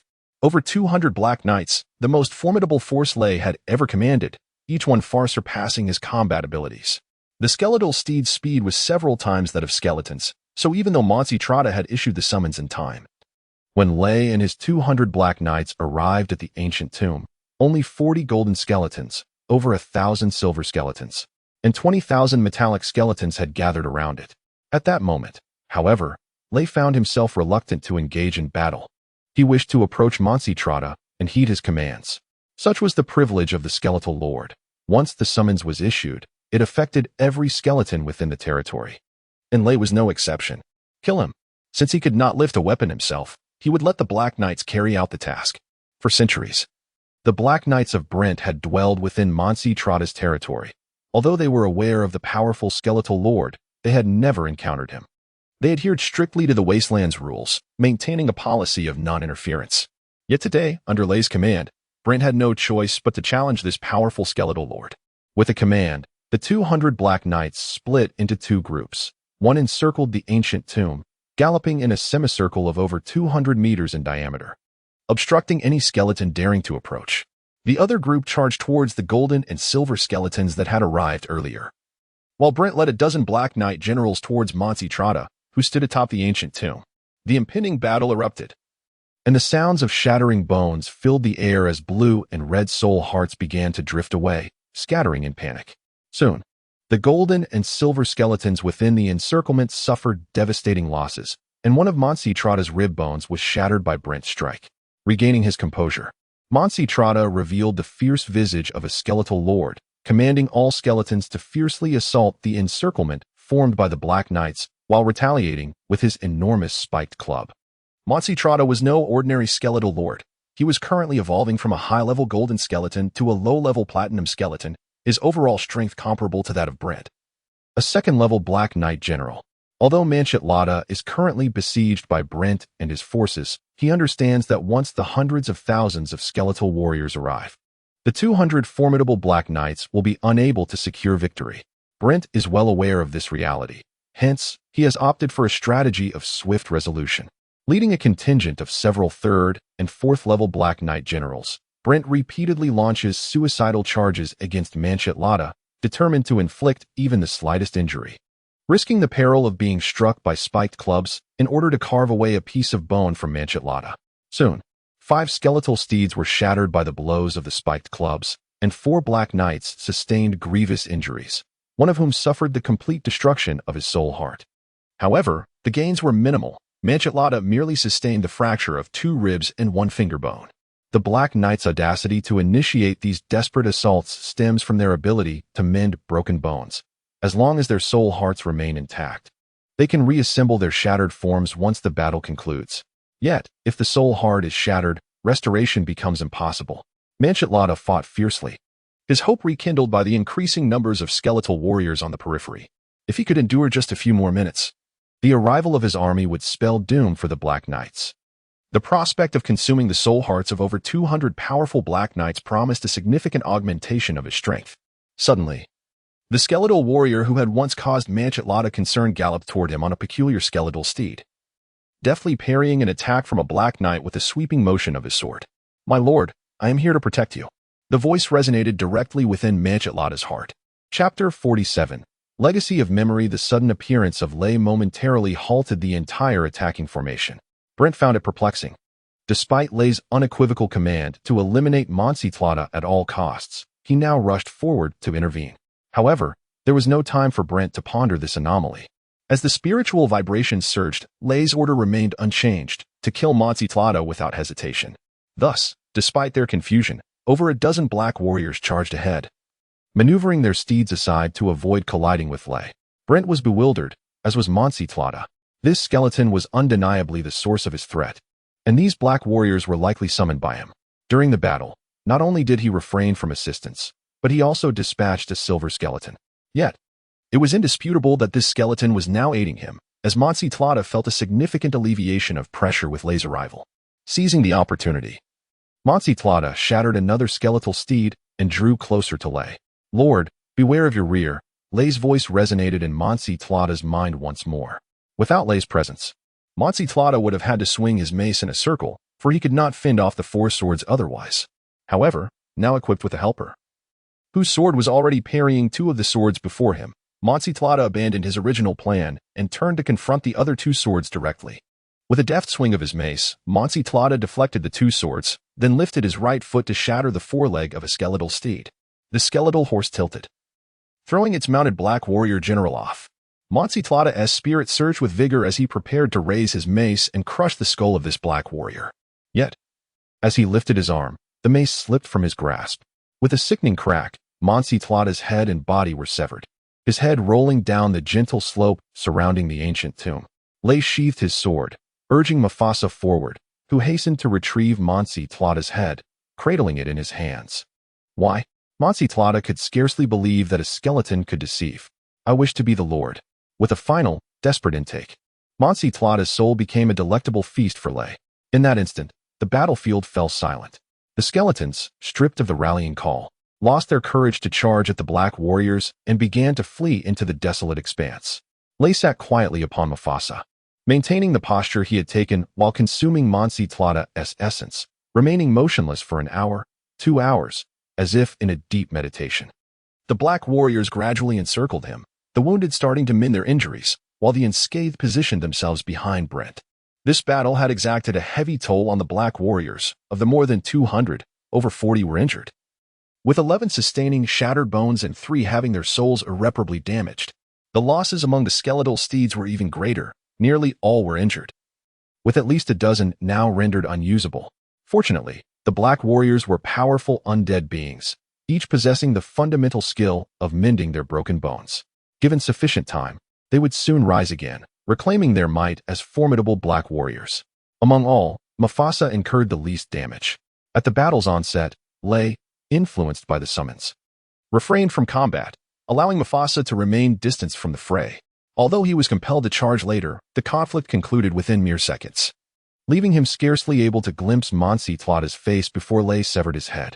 Nonetheless, this did not deter Mufasa from claiming credit for himself, believing he was the battle's greatest hero. If I had only moved a step slower, or deviated a few centimeters to the left, the Master's sword would not have struck the skeleton lord. Eager to impress Lay and gain favor, Mufasa's gaze lingered on the battlefield, where thousands of souls drifted, their fiery essences, some red, some blue, tempting him with the allure of a grand feast. Yet, he found no opportunity to voice his desire, as his master remained immobile, issuing no commands, akin to a state of death. At last, after enduring 3 or 4 hours, Mufasa could contain himself no longer. Esteemed master, I understand you are contemplating a matter of great importance. May I intrude upon your thoughts?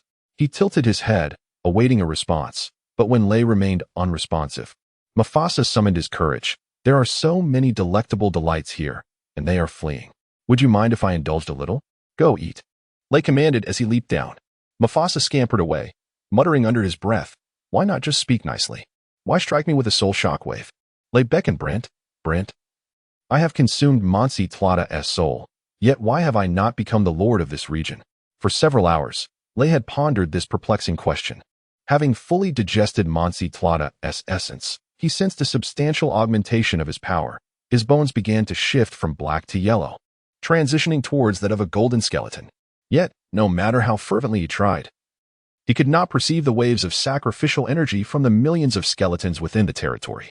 The reason for Lay's attack on Monsi Tlada and the devouring of his soul was secondary. His primary motive was to claim the title of a skeleton lord, to partake of the soul offerings from countless subjects. With such offerings, Lay would possess an inexhaustible supply of resources, able to draw energy from his skeletal domain whenever needed. Recently, while Monsi Tlada battled another skeleton lord, Lay distinctly felt a portion of his energy resonate with Monsi Tlada. It is straightforward. You have not obtained the fire of legacy of the territory, Brent. A proud black warrior, though subordinate to Lay, refrained from addressing him as master. What is the fire of legacy? Lay scoured the memories of Rafalin, but found no answer regarding the fire of legacy. Years ago, the Dark Overlord divided the Forsaken Lands into 1,000,000 territories for undead beings, each implanted with a flicker of legacy fire. Only by acquiring this fire could one become the rightful lord of the corresponding territory. Ah, now I understand, Lay mused, realizing he had simplified the matter. Believing that by vanquishing the lord, he would naturally assume the title. 1,000,000 territories of undead beings, if each were comparable in size to Monsi Tlada's. What a vast expanse that would entail. No wonder Rafalin's memories spoke of the Forsaken Lands as boundless and incomprehensibly immense. How vast is the human world?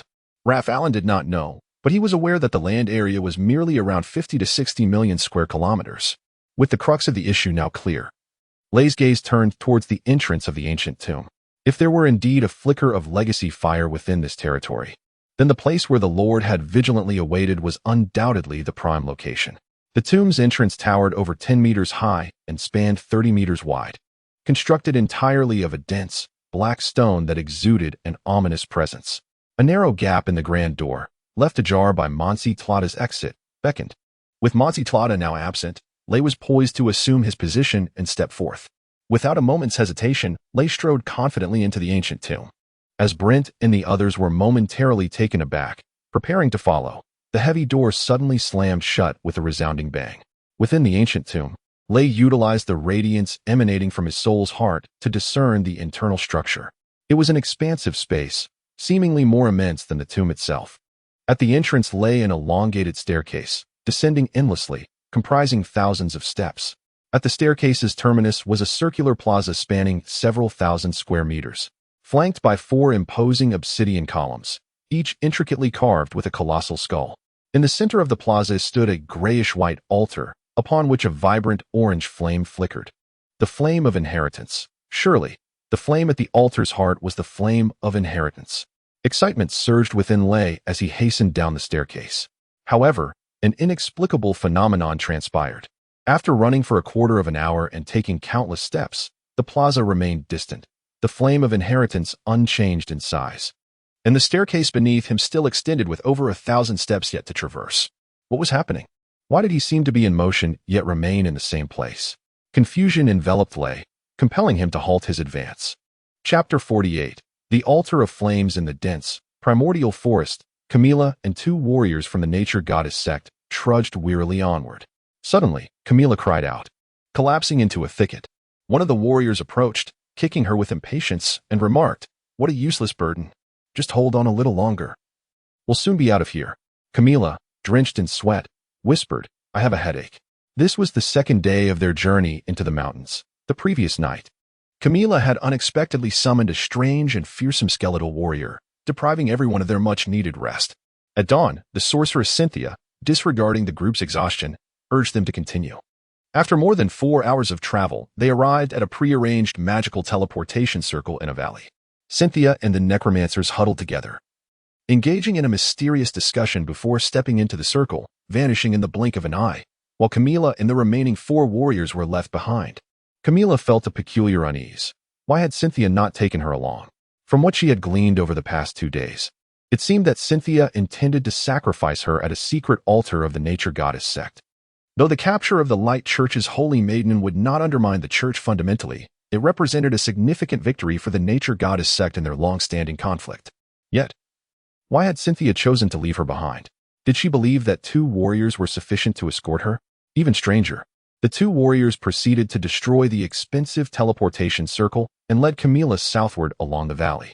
As a magic apprentice, Camila was aware that creating such a teleportation array required immense magical energy and considerable wealth.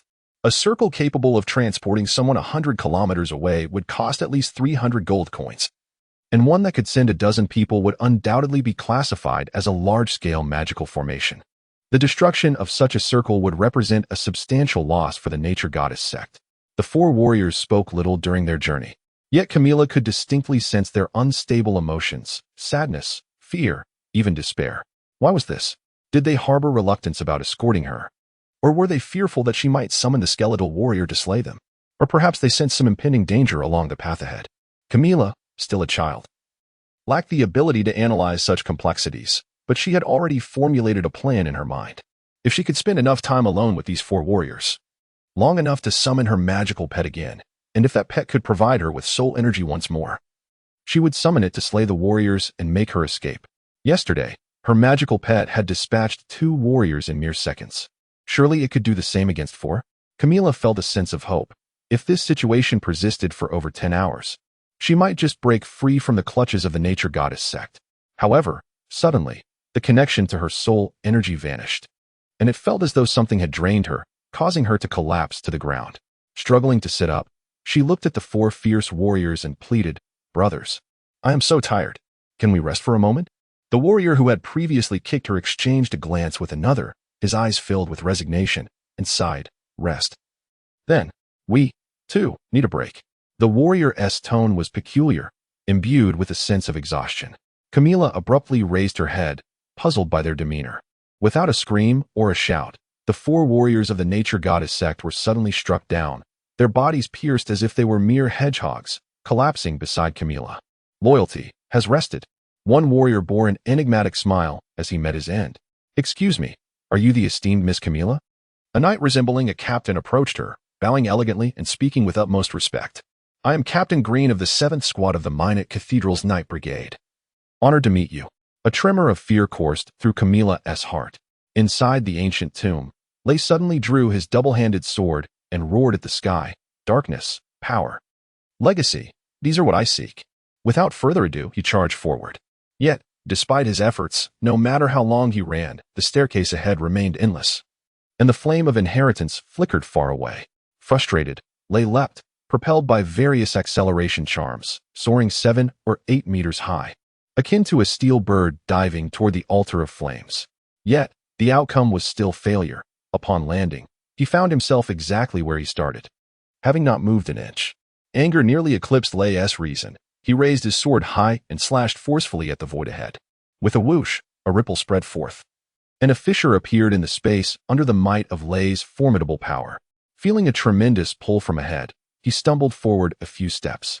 Once he regained his footing, Lay was astonished to discover that he had indeed closed the distance to the altar of flames. With each swing of his sword, it seemed as though an invisible wall lay before him, which he cleaved open with sheer force. He took bold strides, advancing step by step toward the altar.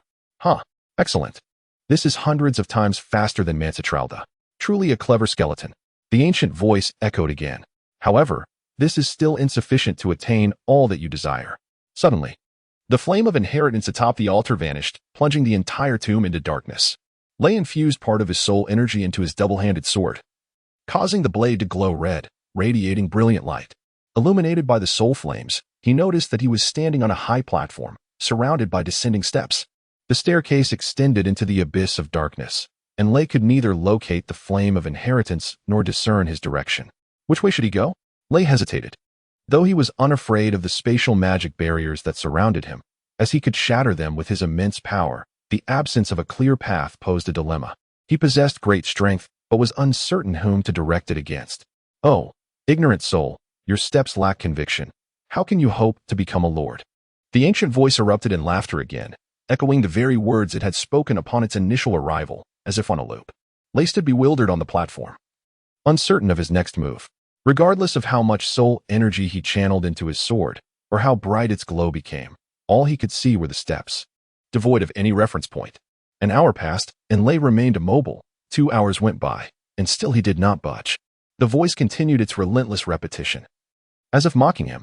"Your steps lack conviction. Your steps lack conviction." The voice echoed ceaselessly. Lay closed his eyes, choosing not to observe the tomb's interior any longer. In the absolute darkness and silence, it felt as though nothing existed around him. Even the ancient voice had vanished. Yet, he sensed something moving nearby, as if countless souls of the departed were attempting to draw near. With an open heart, Lay released a portion of his soul energy, embarking on a journey of exploration into the surroundings. 10 meters, 20 meters, 100 meters. Suddenly, it seemed that Lay's soul energy encountered an object, warm to the touch, sending a tingling sensation through him. Without hesitation, he swung his sword, channeling all his life's power into a single strike in that direction. Bang! A dazzling burst of sparks erupted, illuminating the entire ancient tomb in an instant. Chapter 49. Memories of the Abandoned Lands. Ray had never bathed. Not because skeletons lacked such a habit, but rather because the Abandoned Lands offered no such opportunity. This desolate place was characterized by arid expanses, where the rare patches of moisture were predominantly inhabited by the mire-dwelling skeletons. Bathing was impossible there. Once one entered, escape was forever barred. On one occasion, when Ray was summoned to battle by a necromancer, a torrential downpour suddenly grazed the human skies. It was Ray's first genuine encounter with water, and he found himself captivated by the sensation, yearning to be enveloped in its embrace. Merging with the memories of Rafallen, Ray fantasized about the day he would step into the human realm and plunge into water, relishing the marvel of such a liquid existence. Yet now, he experienced a sensation of being surrounded by water, warm, comforting. Rafallen's memories labeled this feeling as a hot bath. The flame of inheritance transformed into a liquid entity, enveloping Ray entirely. Thick tendrils of flame wove through the gaps in his bones, akin to soothing hot springs cascading over him. The experience was enchanting. Had he possessed eyes, he would have willingly closed them, allowing the warm flames to burn upon him for a millennium. However, Ray lacked eyes. He could only close his soul's heart, extend his form, and attentively savor the sensation. But was it merely comfort? Within the flames swirled an inexhaustible torrent of information, rushing towards him like a flood unleashed by a broken dam. On an indeterminate day, possibly thousands or even millions of years prior, the flame of inheritance ignited upon this land. Back then, trees flourished, flowers bloomed, and butterflies and birds danced through the skies. The heavens, though not azure, were not entirely shrouded in gray. White clouds drifted lazily. Creatures of all sizes coexisted with humans adorned in splendid attire. Life, though not tranquil, was far from the current chilling horror. However, when a crimson cloud appeared in the sky, the world underwent a cataclysmic transformation. Colossal skyward hunters brandished flaming spears, prowling the heavens in fiery chariots. Waves of inferno rained down, drowning the world in blood-red devastation. Flora was incinerated, fauna perished, and humanity faced annihilation. The divine punishment fire blazed for countless years, leaving the abandoned lands strewn with bleached bones, the sky cloaked in a haze of ash, devoid of vitality. After an unknown passage of time, a solitary skeleton struggled to rise, slowly approaching the flame of inheritance, standing beside it for several years, scorched by the flames. Upon departing, this skeleton bore within it countless seeds of souls. This marked the emergence of the first lord of this territory, nameless yet scattering the soul seeds across the land. Numerous skeletons arose, gathering around their lord, breathing life into the abandoned lands. Yet, this vitality was desolate and sorrowful, for the skeletons possessed no thoughts. They wandered instinctively. They engaged in frenzied slaughter, only to be slain in turn, yet the flames of souls multiplied, and the number of standing skeletons grew. When the first lord was eventually vanquished by another skeleton, there were already over 1 million skeletons within the domain. Years passed, some lords departed to become mightier overlords, while others fell, their souls devoured by new lords. Although the subsequent lords lacked the ability to sow soul seeds, the flame of inheritance flourished ever more robustly due to their souls. Standing quietly like the first lord, Ray absorbed the messages imparted by the flame of inheritance. The more he learned, the more perplexed he became, as the question that had haunted him previously resurfaced with unprecedented clarity. Why was this place called the Abandoned Lands? Who had forsaken it? Where did the colossal skyward hunter hail from?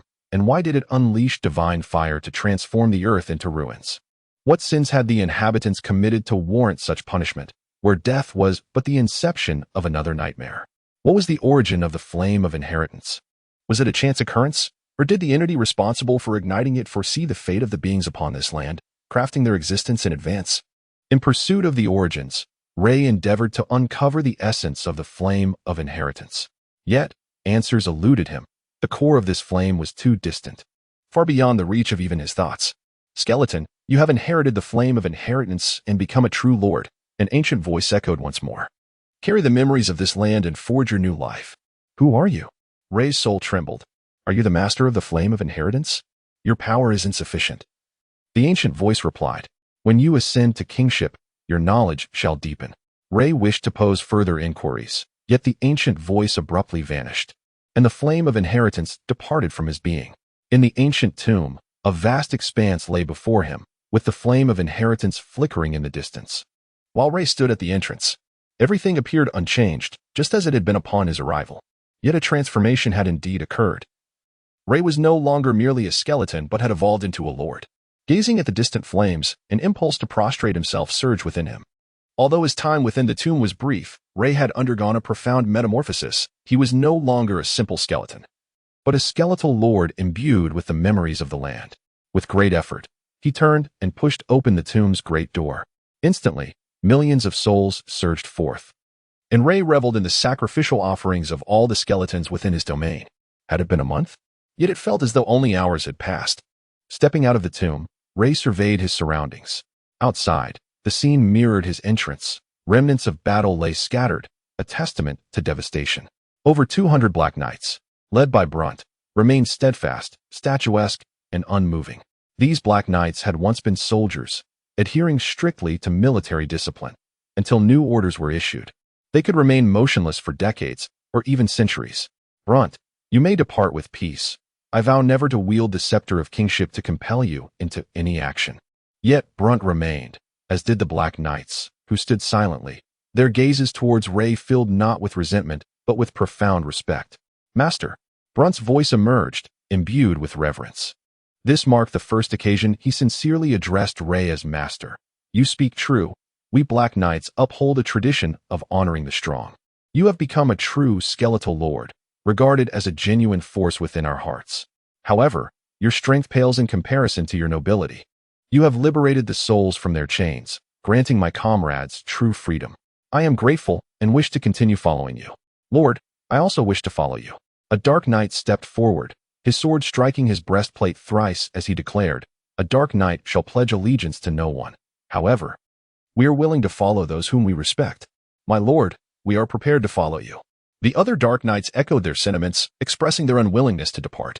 "Very well, I accept," Ray proclaimed, raising his sword high with solemnity. "I now declare that henceforth, you shall be the first cavalry legion of this lord.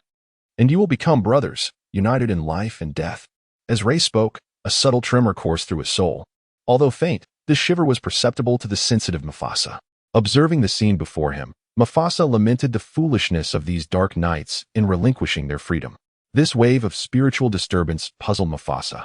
He glanced between Ray and the dark knights, sensing something concealed. Could it be insincerity?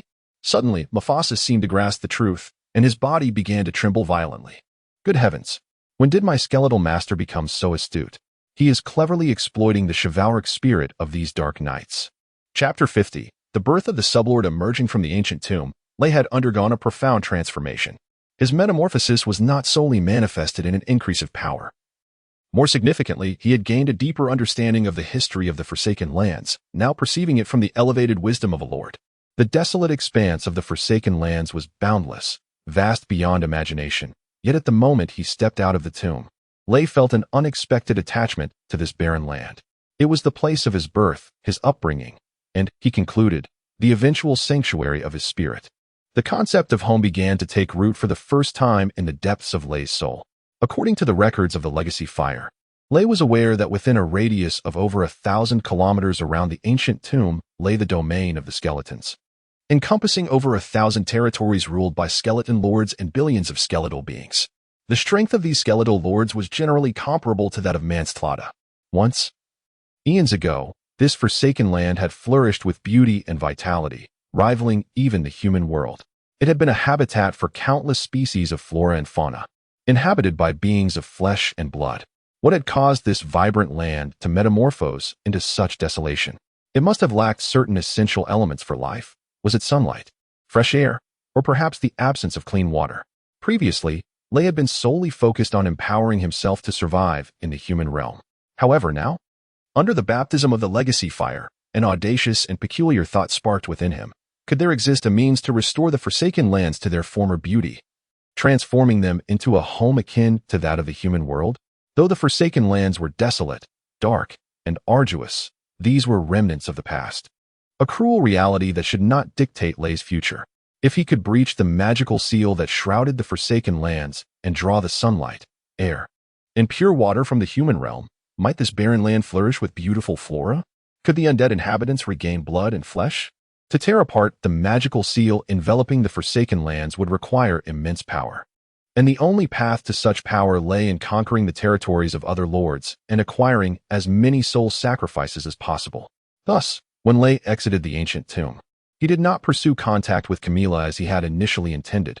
Instead, he immediately employed the basic skill of a lord, the summoning order.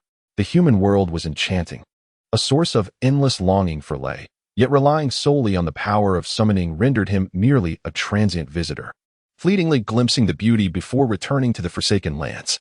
Growing weary of this cycle, he yearned for a more permanent solution, drawing upon the memories of Rafalin. Combined with the knowledge inherited from the Legacy Fire, Lei comprehended a crucial truth. Every formidable magical seal possesses a power limit. Should one surpass this threshold, the seal could be shattered, freeing him from its constraints. The Forsaken Lands stirred with activity as thousands of skeletons surged forth, transforming the vicinity around the ancient tomb into a veritable ocean of bones. Lei stood quietly atop the tomb, absorbing the power of the soul sacrifices that the skeletons offered him. Millions of imperceptible energies flowed from the metal skeletons, while 30 to 40,000 slightly more powerful ones emanated from the silver skeletons, in addition to over 100 stronger ones belonging to the golden skeletons. With these soul sacrifices, Lei essentially consumed the essence of over 100 metal skeletons daily, ensuring a continuous increase in his power even in stillness. The golden skeletons, the pinnacle among their kind, held strength comparable to that of common black knights. If they coordinated as effectively, they could become a formidable force. Suddenly, Lei sensed a potent surge of soul energy, extending his own spiritual essence. He discerned a golden skeleton whose soul flame was markedly more vibrant than that of an ordinary golden skeleton. It stood at the back of a group of its peers, head bowed, seemingly concealing its true strength. Why would it wish to hide its power? Could it be a skeleton like himself, endowed with self-awareness? Lei activated the summoning order, commanding the skeleton to approach him. He perceived a flicker of fear within the creature upon receiving his command, a desire to flee. However, in the face of the overwhelming summoning order, such resistance was futile, compelling it to obediently draw closer to Lei. What was the source of its fear? When a golden skeleton resolved to challenge a lord, it possessed a unique skill to resist the summoning order. Lei quickly grasped that this golden skeleton feared the threat it posed to the lord's authority, anxious about being discovered and meeting a dire fate. Now, summoned forth by Lei, it had no choice but to take a gamble. The golden skeleton's attack was destined to fail, for behind Lei stood over 200 black knights. As the golden skeleton began to move, Brent, accompanied by 3 black knight generals, charged in. The clash of metal echoed as the golden skeleton was not only knocked to the ground, but also had its left arm severed. How dare you attack my master? Do you not regard the great Mufasa? Concealed behind Lei, Mufasa seized the moment to demonstrate his loyalty, bursting forth and trampling the golden skeleton's ribs. Lying on the ground, the golden skeleton made no attempt to resist as the black knights and Mufasa wreaked havoc upon it, with blue flames erupting from its hollow eyes, the source of which remained uncertain, rage or despair. Do you aspire to be a lord? Lei halted his subordinate's frenzy. I wish to die. The golden skeleton finally spoke. You have triumphed. Consume my soul heart. The blue soul flame surged forth, marking the forehead of the golden skeleton with the sigil of a lord's scepter. The golden skeleton touched the brand on its brow, gazing at its restored ribs and arms, and rose to declare, You have deprived me of the chance to become a lord. I would rather be utterly destroyed. What a peculiar skeleton. Not only did it possess formidable power, but its intellect was equally impressive. Lei grew increasingly intrigued by this golden skeleton, sensing a reflection of his former self in its burgeoning sense of dignity. Through the inheritance of Raphaelin's memories and the legacy fire's wisdom, Lei's thoughts transcended those of a mere skeleton. When confronted by an adversary, he no longer contemplated destruction, but rather sought ways to utilize his foe. He had learned the art of cunning and understood the significance of having powerful subordinates. The reason Lei refrained from executing the golden skeleton lay in his recognition of its strength and intelligence. Becoming a lord is no simple task. I shall first grant you the title of sublord. Regardless of whether the golden skeleton comprehended the implications of this designation, Lei immediately unleashed a wave of soul energy, commanding all nearby golden skeletons to release their respective oaths of fire. Under the influence of their souls, hundreds of flames coalesced into a fist-sized blue fireball. Presenting the blue fireball to the golden skeleton, Lei instructed, Consume this, and you shall become their leader, thereby attaining the status of sublord. The golden skeleton finally grasped Lei's intent, a violent surge of energy pulsing through its soul as it trembled in acceptance of the blue fireball. Master, the flame pledges its loyalty to you. To find a skeleton with a name was indeed a rarity in the Forsaken Lands, where lower-tier skeletons possessed minimal intelligence, acting primarily on instinct. Apart from Lei, no other skeleton beneath the lord level had ever borne a name. The mere possession of a name attests to the intelligence of this skeleton, confirming Rei's astute judgment. Fire. Rei reiterated the name. All the golden skeletons here are your subordinates. You shall lead them as we embark on a quest to conquer one territory after another. In the near future, the souls you acquire for sacrifice will rival those of any lord. Soul sacrifice. Lord. Fire raised his skull, lifting the rusted great blade high. Master. Let us march into battle. Chapter 51. The unfortunate Gonzalez in the Minas Cathedral. Cardinal Gonzalez lingered in the prayer chamber after concluding his evening prayers. Instead of departing, he remained seated in the vast hall, gazing at the flickering candlelight upon the altar, feeling an unsettling chill wash over him. The events of the past month had been utterly unexpected, overwhelming his already fragile heart and making him feel as though he had aged a decade in mere days. Overall, the occurrences of this month could be summarized as 3 sorrows and 2 joys. The first wave of sorrow struck Gonzalez when Raphaelin detonated the magical core within his body, obliterating the pyre. This catastrophic religious incident forced Gonzalez to confront his own negligence. After decades of diligent effort, just as he was on the brink of attaining the papal throne, a single explosion rendered his aspirations in vain. Yet, mere days later, the sudden appearance of the pure light attribute bearer, Camila, pulled Gonzalez from the depths of despair, igniting a fervent joy within him. The Church of Light had been devoid of a saint for decades, and he had discovered a candidate for the role. His merits could entirely offset the loss caused by the pyre's destruction. To expedite Camila's ascension to the rightful Saint of Light, Gonzalez personally led a small contingent of inquisitorial knights to the Holy See. He meticulously planned to indoctrinate Camila during their journey, ensuring she became his ally. Once the Saint of Light publicly declared her support for Gonzalez, who would dare oppose him for the papal seat? However, in all his calculations, Gonzalez had not foreseen an ambush on his convoy. The long-missing archmage, Cynthia, resurfaced, ruthlessly slaying an entire squad of inquisitorial knights and abducting Camila, almost capturing Gonzalez himself. The loss of the saint candidate was far graver than the explosion of the pyre. Despair consumed Gonzalez as he envisioned the Pope's stern gaze upon him, picturing himself stripped of his cardinal robes and subjected to the Inquisition. Thus, when Gonzalez received a carrier pigeon message from Captain Green of the 7th Squadron of Inquisitorial Knights 3 days later, he could scarcely believe his eyes. Camila had been found. Yet, to his dismay, Camila, seemingly traumatized by her abduction, declared her unwillingness to become the Saint of Light, preferring to live as an ordinary person. For over a month, Gonzalez had exhausted every means, from coercion to bribery, and even sought the assistance of Camila's mentor, Spracy, but none could sway her from this dreadful notion. The Holy See had already received Gonzalez's report, and His Holiness planned to visit Autrin City to impose a divine binding upon the pyre and conduct the selection ceremony for the Saint of Light in a different locale. The thought of Camila rejecting the role of the saint was a harrowing prospect for Gonzalez. Should the Pope witness a girl disinterested in the doctrines of the Church of Light, it would spell disaster for him. "O great supreme deity, I beseech you for guidance." Gonzalez clasped his hands over his heart, exhaling a sorrowful sigh. Suddenly, the altar's candles flickered erratically before dimming, and a figure cloaked in black appeared. "My Lord Bishop, have you summoned me?" The figure knelt, respectfully stating, "Hewitt is at your service. What progress have you made on the task I assigned?" Gonzalez did not lift his gaze. "Your Excellency, an hour ago, the first team arrived at Camila's hometown, but they were unable to complete the mission." "Why?" Gonzalez's heart raced. He had dispatched a team to retrieve Camila's parents, as over 20 days prior, their village had been attacked by bandits who murdered every inhabitant, including all of Camila's relatives and friends. "What?" Gonzalez's body tensed, his piercing eyes fixed upon the cloaked figure. "Have you located the culprits?" "Not yet, but according to witnesses, it was a group clad in the attire of the Inquisitorial Knights of Minas." The figure hesitated upon mentioning Minas, clearly doubting that the Inquisitorial Knights could be responsible.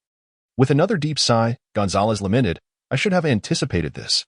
If they are aware of the saint, how could they not capture her parents?" He waved dismissively, and the figure vanished.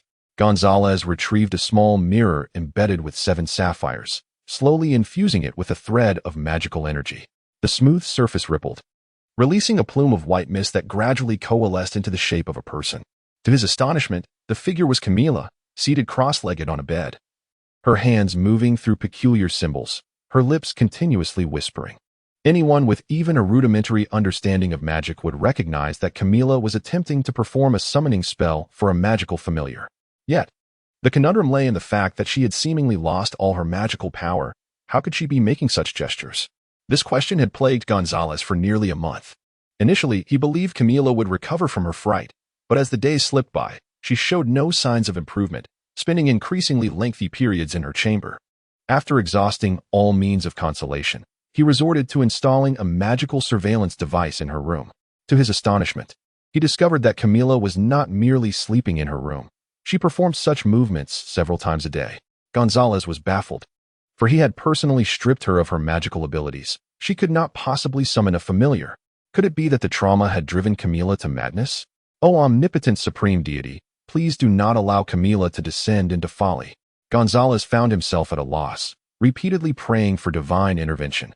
At that moment, as Camila attempted to summon thunder, a tempest was raging in the wasteland. Raphaelin, come forth, roared the spirit of thunder. I have fulfilled your request. Consuming the hearts of 4 skeletal lords, should you not now depart from my mind? In recent days, Thunder had led an army of millions of skeletons and over 200 Black Knights, sweeping through the territories of 3 skeletal lords. They had slain and devoured the hearts of these lords, expanding Thunder's domain from over 2,000 square kilometers to more than 7,000, with sacrifices exceeding 9 million souls. Each territory contained varying numbers of golden skeletons, and Thunder coerced them into offering their flames of oath. The fiery golden skeleton battalion had grown from an initial 104 to 248. The combined might of the golden skeletons and the Black Knights was formidable. In this era, no skeletal lord could withstand Thunder's onslaught. These 3 skeletal lords resided in ancient tombs, each possessing a flame of inheritance. With the experience from the first encounter, Thunder navigated the inheritance process with ease, completing it in just a few hours.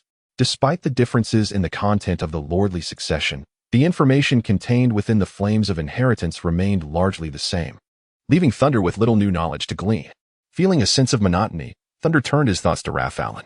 Once, when Lafarand occupied his cranium, he proclaimed that as long as Lay remained within the diamond skull and consumed the soul hearts of at least 2 skeletal lords, he would impart the magic of flesh and blood to Lay.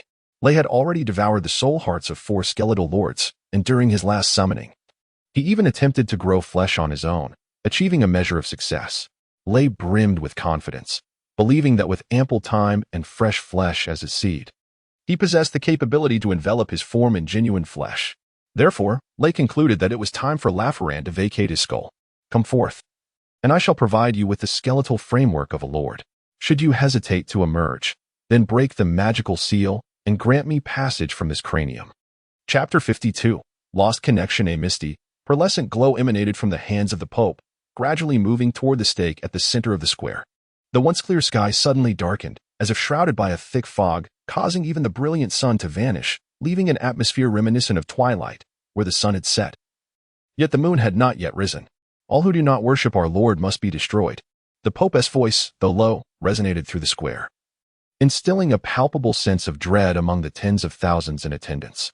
The pearlescent light enveloped the stake, transforming its hue from a dull gray to a fiery red, as if it were on the verge of melting. A buzzing sound filled the air, reminiscent of angelic hymns, yet also akin to a swarm of bees in frantic disarray. All who resist us shall be obliterated. The Pope's voice suddenly amplified, reverberating like thunder above the square. Both devout followers and curious onlookers began to tremble, succumbing to the overwhelming urge to kneel. A gray sky abruptly parted, allowing a pure white beam of light to descend upon the stake. The stake shifted once more, changing from red to a radiant gold, emitting countless rays of light. Thick chains of light began to spiral around the stake, binding it in a powerful display of sacred light magic. Gonzalez, standing beside the Pope, felt a wave of melancholy wash over him as he witnessed this spectacle. It was the first time in his life that Gonzalez had seen the Pope wield magic, leaving him profoundly shaken. He had always believed that as a level 13 light mage, he ranked among the top 3 of the 12 cardinals, a crucial asset in his pursuit of the papal throne. Gonzalez had even thought that in terms of magical prowess, he was at least comparable to the Pope. Yet he was mistaken. The sheer magnitude of the magical energy the Pope unleashed was beyond his wildest dreams. This was not a power belonging to mere mortals. It was divine. In that moment, Gonzalez realized that the Pope, whom he had followed for decades, had become an enigma. Pope Paul II had arrived at the Minas Cathedral 3 days prior, and since entering, he had ignored Gonzalez's reports, refused to meet with the candidate for the Light Maiden, Camilla, and had sequestered himself in the prayer chamber. The only command given to Gonzalez was to prepare for the solemn consecration of the new stake, requiring the presence of all nearby believers, as well as the Duke of Olanda. Gonzalez had been riddled with doubt and anxiety for 3 long days. Today, the consecration proceeded as planned, grand and magnificent, stirring Gonzalez's heart alongside the flames of the stake. I feel it. This marked the first conversation between the Pope and Camilla, who appeared somewhat anxious. Since the Pope's arrival at the Minas Cathedral, Camilla had known no peace. She was tense, fearful that the Pope might detect the dark aura surrounding her. and terrified of his wrath if he learned she was unwilling to become the Light Maiden. Although she had lost her magical abilities, she had once successfully summoned the undead, and she could sense the lingering bond of their contract. The mere thought of it being discovered sent shivers down her spine. Her anxiety peaked when the Pope requested her presence at the stake's consecration, feeling as though the towering structure was destined for her, and that she would be the first to perish upon it. "My child." The Pope's brow relaxed, a warm smile spreading across his previously stern face. "Do you wish to bask in the glory of the Lord, becoming his most devoted servant? Do you wish to embody the light, spreading his brilliance?" "I am willing." Though her response consisted of but a few words, Camilla exerted all her strength to utter them. In her heart, she longed to refuse. Yet the words eluded her. It was as if another soul within her was compelling her to comply, preventing her from expressing her true intentions to the Pope. "My child, the Lord is with you." Rising to his feet, Pope Paul II took Camilla's hand and slowly approached the edge of the platform. Addressing the throngs of worshippers, "Light Maiden, light, light, light Maiden." The pearlescent glow enveloped Camilla, who radiated like a sun descending upon the earth, illuminating the entire square and even the heavens above. In that moment, she felt an immense power flowing from the Pope's hand, surging through her body like a flood, cleansing her of all impurities and elevating her soul. Simultaneously, the connection with Lay faded away amidst the torrent. From below, Camilla appeared pure and solemn, reminiscent of a legendary angel. The crowd erupted in fervor, a deafening cheer echoing, "Light Maiden, Light Maiden." In a forsaken land, Lay led an army of the undead. Such a force could easily conquer a mid-sized nation if unleashed upon the human realm. Indeed, Lay's current endeavors mirrored the conflicts between human nations. Each territory represented an independent kingdom, complete with a lord and an army rivaling that of a human state. As Lay commanded the skeletal army, he vanquished every lord in sight, seizing control of every skeleton he could. His forces swelled daily like a rolling snowball. Now, in an expanse of millions of square kilometers, Lay's dominion and the number of skeletons ranked fourth in the region. Lay's current destination lay 150 kilometers ahead, at the site of a massive tomb belonging to a skeletal lord. Abruptly, Lay, atop Mufasa, commanded a halt. At his command, millions of skeletons ceased their advance, and the once thundering sound of their march fell into an eerie silence. This was the advantage of the undead army. Their movements entirely reliant on the soul bond with their lord, achieving a true unity of purpose. Lay gazed up at the gray sky of the forsaken land, lost in thought. "Master, are you longing for your master's master again?" Mufasa, attuned to Lay's emotions, quickly discerned his state of mind. "Do not fault me for my prattle. Your master's master has long neglected you. Even if you reach out, she remains indifferent. In my view, it is likely she has grown weary of your presence and decided to forsake you." Since acquiring the flame of inheritance, Lay had experienced a transformation, rendering him unable to establish a clear soul connection with Camilla. The imprint of their contract persisted. He could sense Camilla's soul fluctuations. Yet he could not decipher their meaning, nor could he pinpoint her location as he once had, to channel soul energy to her. This predicament left Lay anxious, for all his actions were driven by a desire to dwell beneath the sun of humanity, to enter the realm of humanity. The only power at his disposal was the contract summoning of Camilla. Should the connection of souls between him and Camilla ever be severed? Even if one day Lay possessed the ability to shatter the magical seal, he would be unable to locate the human world due to the absence of spatial coordinates. Thus, Lay had consistently maintained active communication with Camilla, hoping to once again pinpoint her location and discern what had transpired with her. However, despite Lay's relentless efforts, the connection between him and Camilla grew increasingly tenuous. At times, he could scarcely feel it unless he concentrated intently. Yet today, amidst the march, Lay suddenly found himself utterly bereft of the link to Camilla, as if a formidable wall had arisen between them, rendering her completely unreachable. The worst of his fears had finally materialized, leaving Lay in a state of acute anxiety and despair. "Dear master, perhaps this is a blessing in disguise. What value does an ordinary human possess, especially one who dares to claim dominion over their master?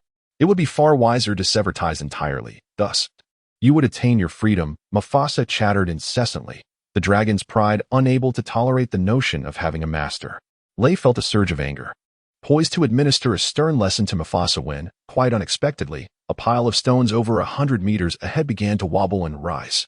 Chapter 53. The Great Demon Sorcerer Buma, over 200 stones, akin to a precarious tower of blocks, had been assembled to form a colossal creature towering 6 to 7 meters high. The stones varied in size, and this monstrous being possessed limbs capable of walking, causing the ground to tremble beneath its weight. It was a stone giant.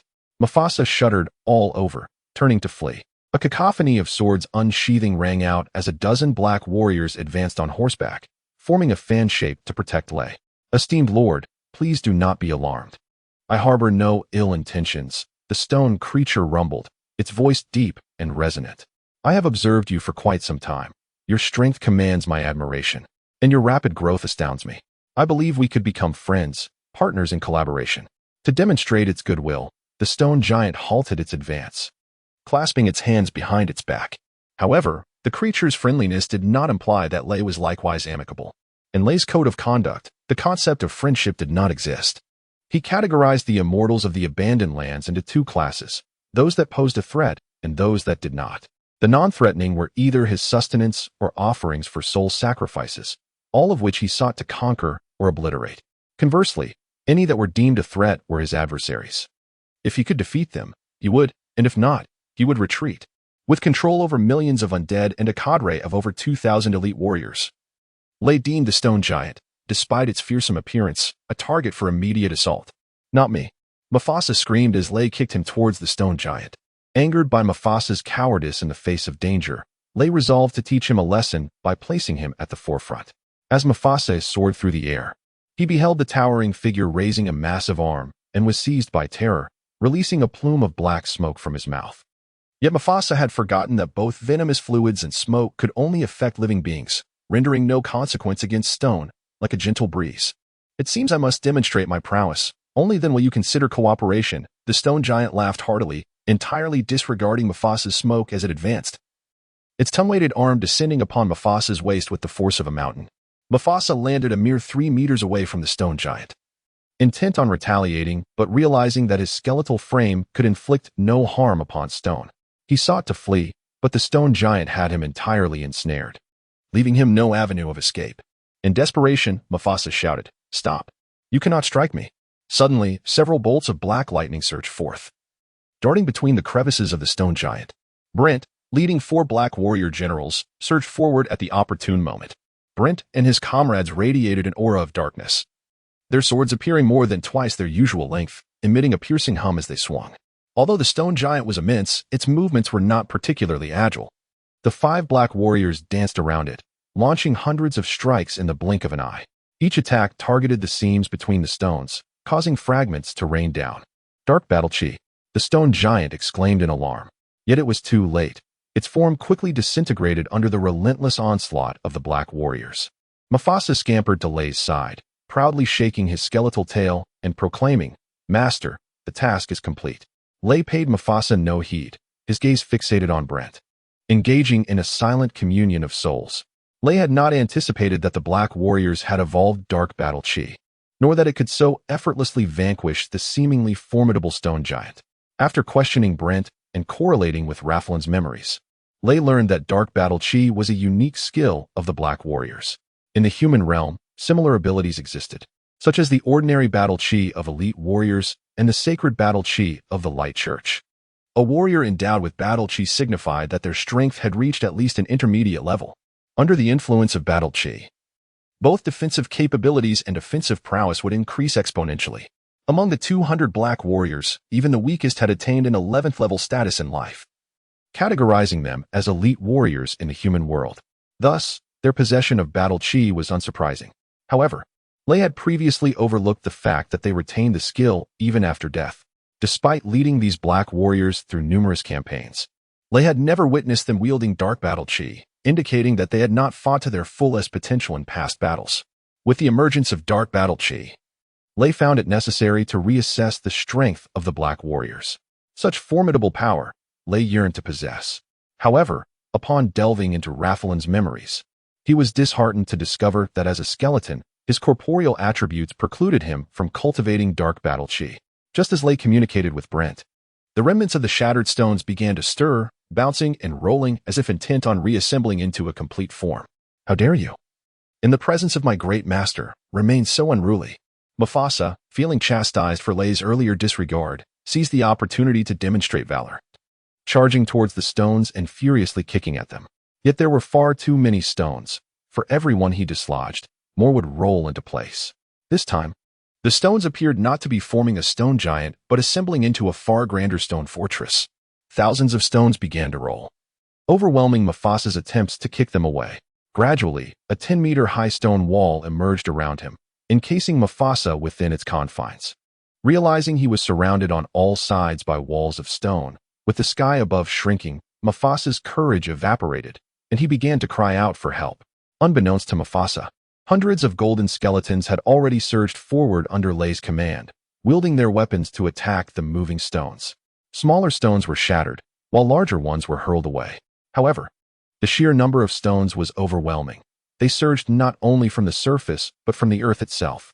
Thousands of stones cascaded forth, building a towering mound over 10 meters high, entombing Mufasa like a grave. "Master, help! Mufasa's bones are about to break." His cries echoed through the cracks in the stones. "Ha!"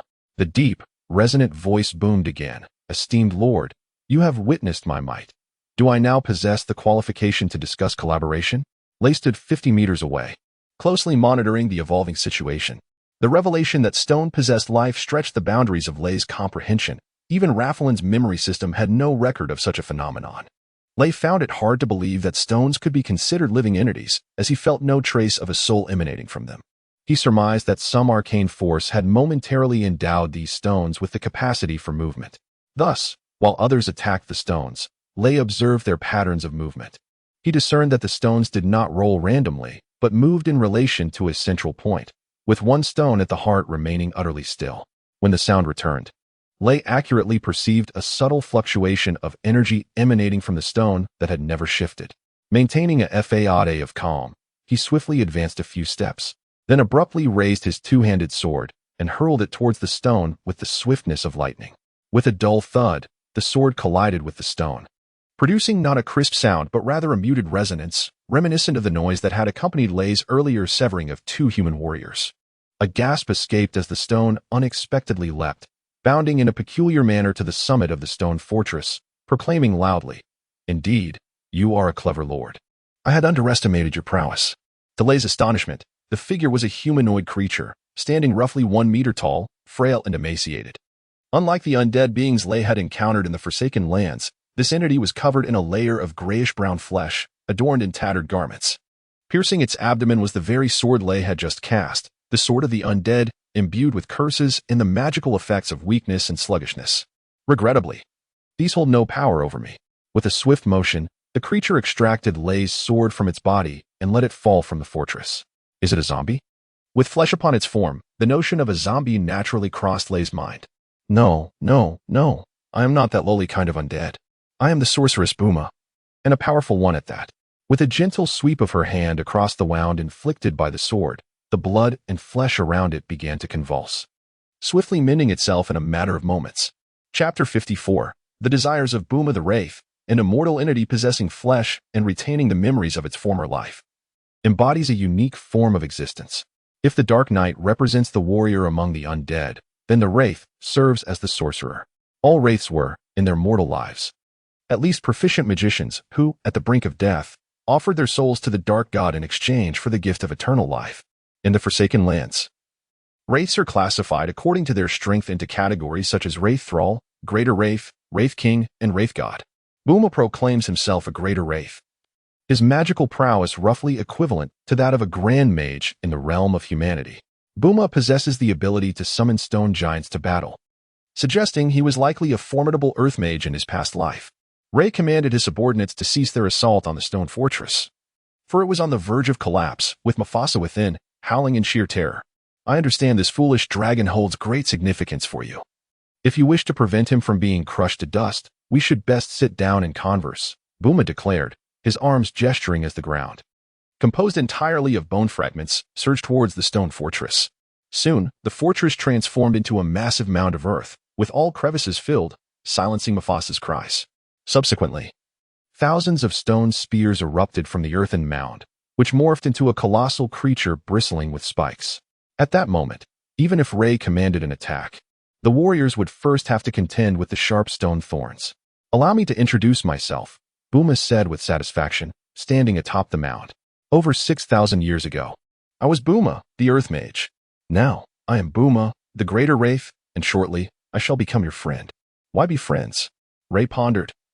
Having searched his memories regarding friendship, concluding that Booma did not align with that concept. Because we are mutually beneficial. Booma articulated his reasoning. Your expansion has drawn the attention of the Grand Lord Hoover, who feels discontent and unease over your greed and is preparing to eliminate you.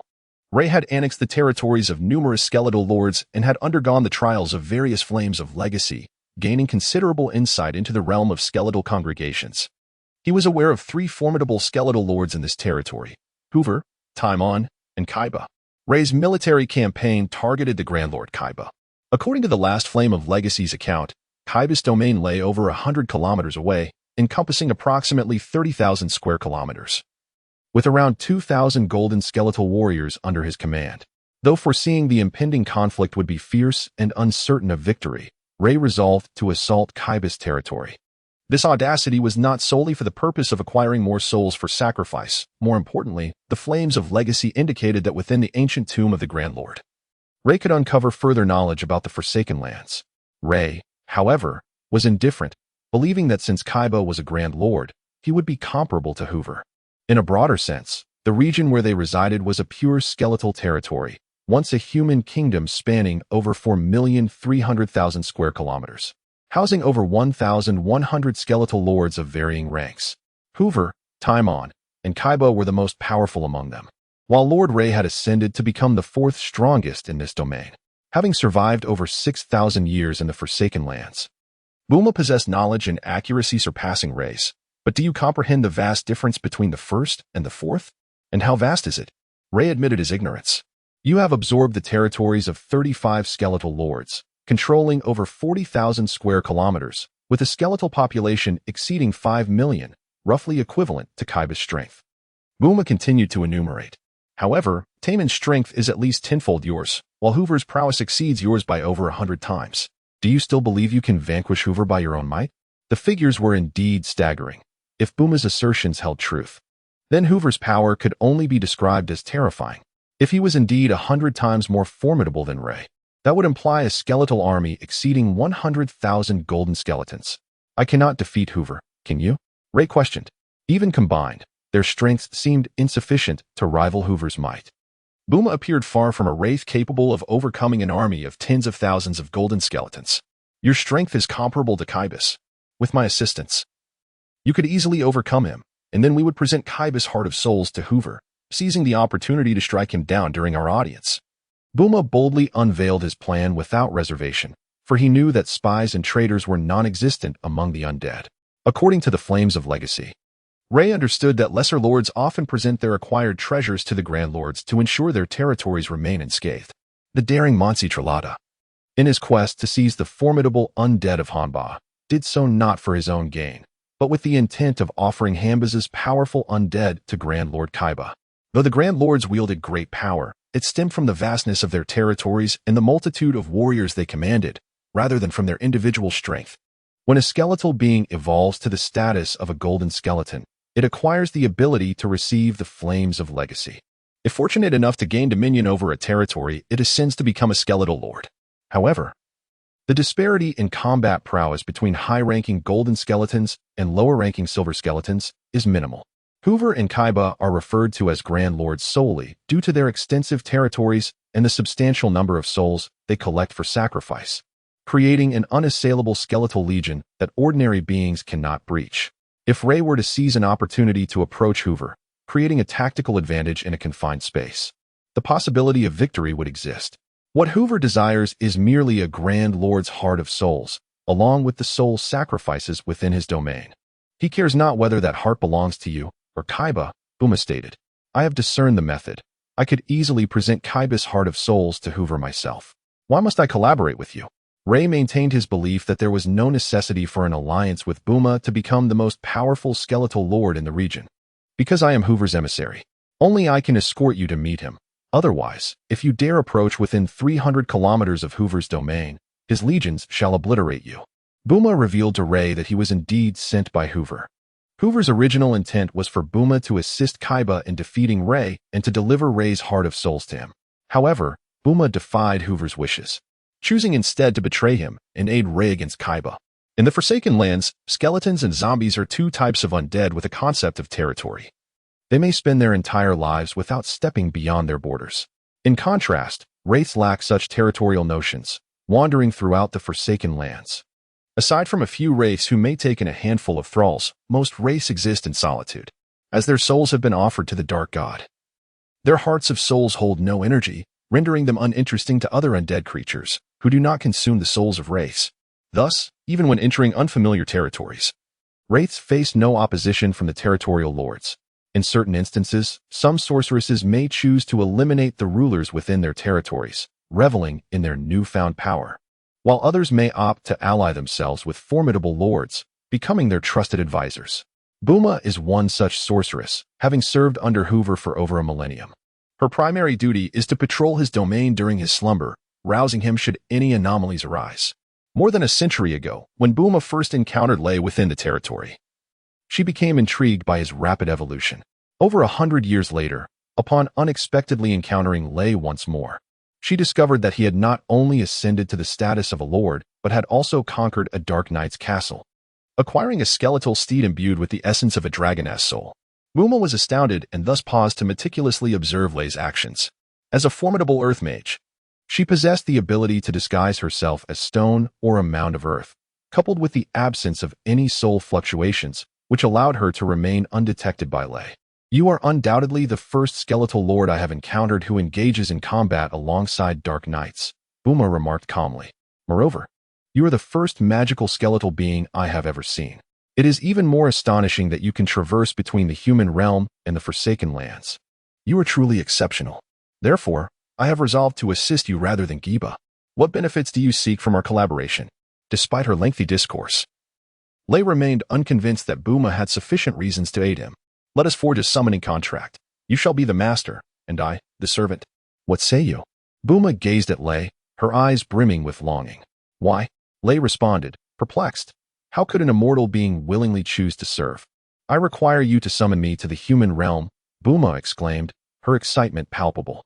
For 6 millennia, I have grown weary of this desolate land. I yearn to return to the world of humanity.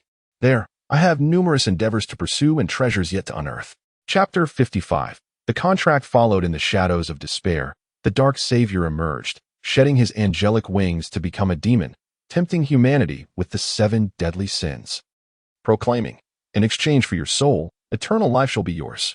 Over 6 millennia ago, the formidable sorcerer Buma sensed the impending end of his existence. He journeyed to a place known as the Swamp of Death, where he erected a grand tomb and filled it with all the treasures he had amassed throughout his life. Within the tomb, Buma swore an oath before the statue of the Dark Lord, vowing that if he could obtain the power of immortality, he would willingly offer his soul as sustenance for the Dark Lord. Decades passed, and when Buma finally opened his eyes again, he discovered that although he had transformed into a sorcerer, his body was not in the tomb, but in a desolate wasteland. Unlike the Dark Knights, sorcerers retained both their memories from life and their human emotions.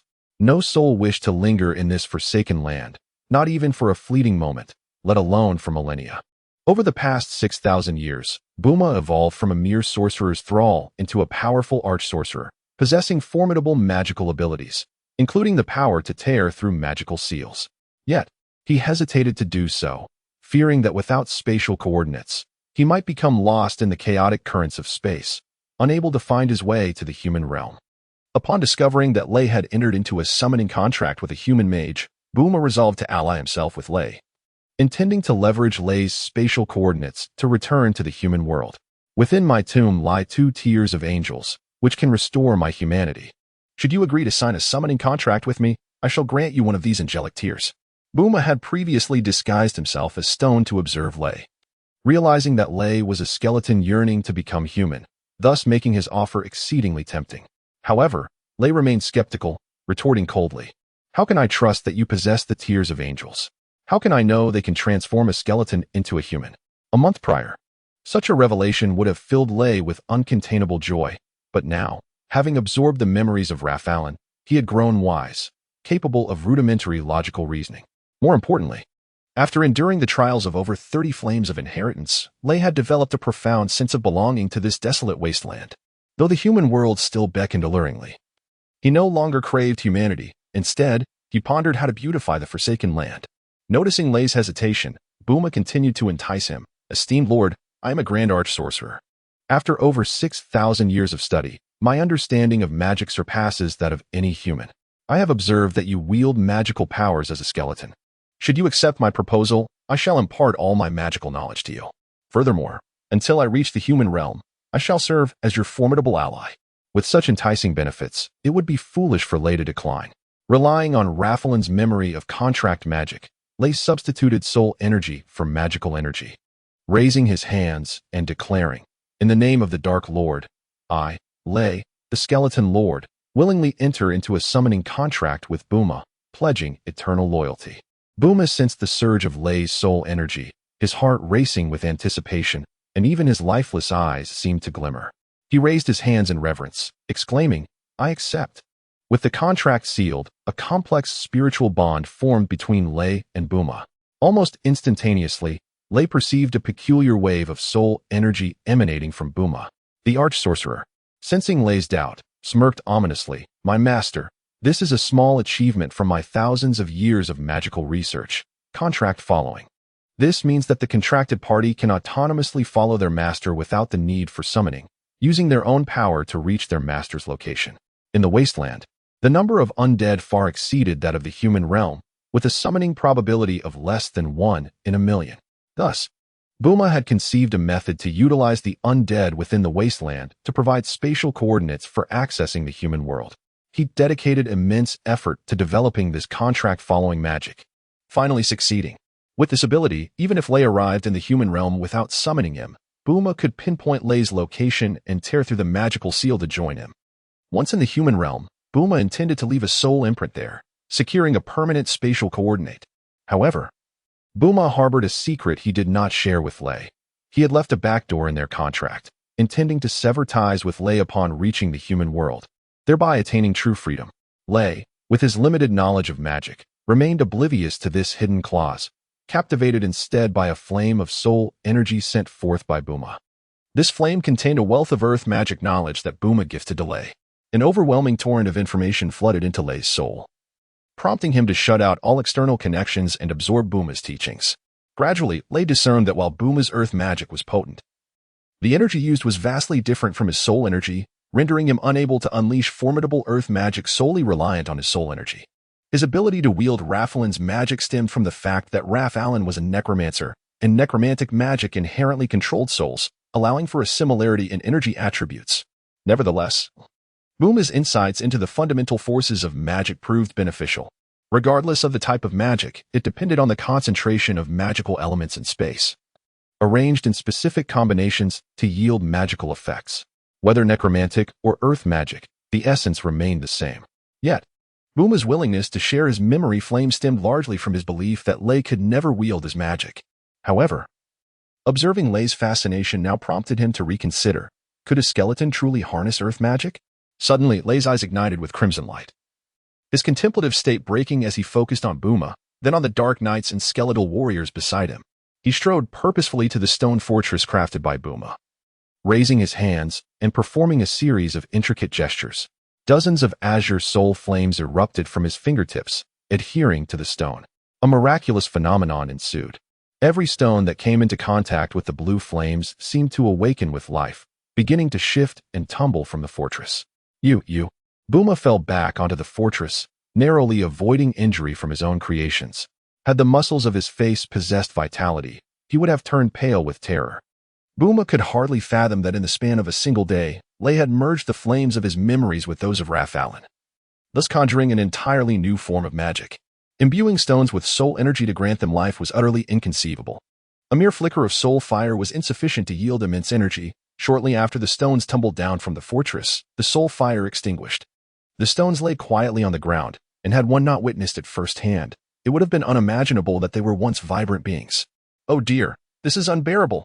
I can hardly breathe. A few more stones soared into the air, and Mufasa finally broke free from the fortress. Stretching his nearly crushed bones, he scampered over to Lei, exclaiming loudly, Master, Did you slay this stone giant? You are truly magnificent. Suddenly, the ground of the Forsaken Lands trembled slightly. Buma, standing atop the fortress, glanced around for a moment before hastily approaching Lei. Master, the army of Guaba is approaching. Master? Mufasa, filled with rage, directed a kick at Buma. This is my master. Chapter 56. The super petrification spell. Standing atop the stone fortress, Lei beheld a ceaseless tide of skeletons surging towards him, the nearest among them scarcely 3 kilometers away. Giba, having anticipated your assault, gathered his legion a day prior. It seems your prolonged presence here has rendered Giba impatient, compelling him to seek a decisive confrontation. Before finding Lei, Bulma had been dispatched on the orders of the Grand Lord Hoover to inform Giba, thus validating his assessment. When will this massacre come to an end? Lei pondered as he gazed at the relentless wave of skeletons ahead. Both factions possessed at least 2 million skeletal warriors, and even if they charged headlong towards each other, it would require a minimum of 2 days for them to fully engage. Despite the unified command of the Skeleton Legion, they lacked the training of a disciplined army, knowing only to rush forward, intent on slaying or being slain. The vast army, numbering 2 to 3 million, formed a sea of bones stretching over 2 kilometers in width and several dozen kilometers in length. Should they turn upon one another? It could be an eternity before a victor emerged. My lord, allow me to construct a fortress, Bulma offered. Having survived in the wasteland for over 6 millennia, he possessed a far deeper understanding of the undead than Lei. He recognized that the ordinary skeletons lacked significant leaping ability. Thus, a high stone wall could effectively thwart their assault. Upon Lei's command, millions of metallic, bony, and ash-gray skeletons surged forward to meet Giba's horde. Simultaneously, Bulma commenced his fortification efforts. In the wasteland, aside from the ubiquitous soul energy, the most abundant elemental force was that of earth magic. Other magical elements were lamentably scarce. Were Bulma not an earth mage, but rather a water mage, he would struggle even to conjure the simplest mist. After a quarter of an hour, as the sounds of battle echoed from the front lines, Bulma completed his incantation. The earth trembled violently, centered around Bulma, a substantial area of land, approximately 100 meters in radius, began to rise under the influence of magic. This expanse of over 30,000 square meters ascended 8 meters, forming a flat-topped hillock. On this hillock stood Lei's elite forces, comprising over 1,800 golden skeletons and more than 200 black knights, while surrounding them were tens of thousands of formidable silver skeletons. Such a formation would be exceedingly difficult for Giba's army to breach without overwhelming the area with skeletons' bones. Moving mountains and filling seas is a high-level earth magic demanding immense magical energy. Despite Bulma being a powerful warlock with over 6,000 years of magical training, he found himself breathless after casting this spell. My lord, I am utterly drained of magical power and require rest, Bulma said, retreating into the stone fortress, deeming it unwise to burden Lei further before the battle concluded. Lei waved his hand, tacitly permitting Bulma's withdrawal. The Black Knight Brent regarded Bulma's actions with indifference, for he had once been a formidable knight himself, having witnessed magic far mightier than this. However, Lei was different. Although he had discovered relevant magical knowledge within the memories of Raph Allen, this was his first experience witnessing the casting of large-scale magic, and the impact on him was profound. A great warlock could conjure a 30,000 square meter earthen fortress, rising to a height of 8 meters, in the span of merely 20 minutes. Conversely, had Lei commanded his skeletons to construct such a fortress, it would have necessitated at least 10,000 skeletons working for 3 days. Logically, Lei's magical knowledge was considerable, augmented by his potent soul energy, enabling him to cast several large-scale spells without issue. Yet, he had never regarded magic as a primary skill to hone, always believing that sheer physical strength would suffice to transform him into a more formidable skeleton.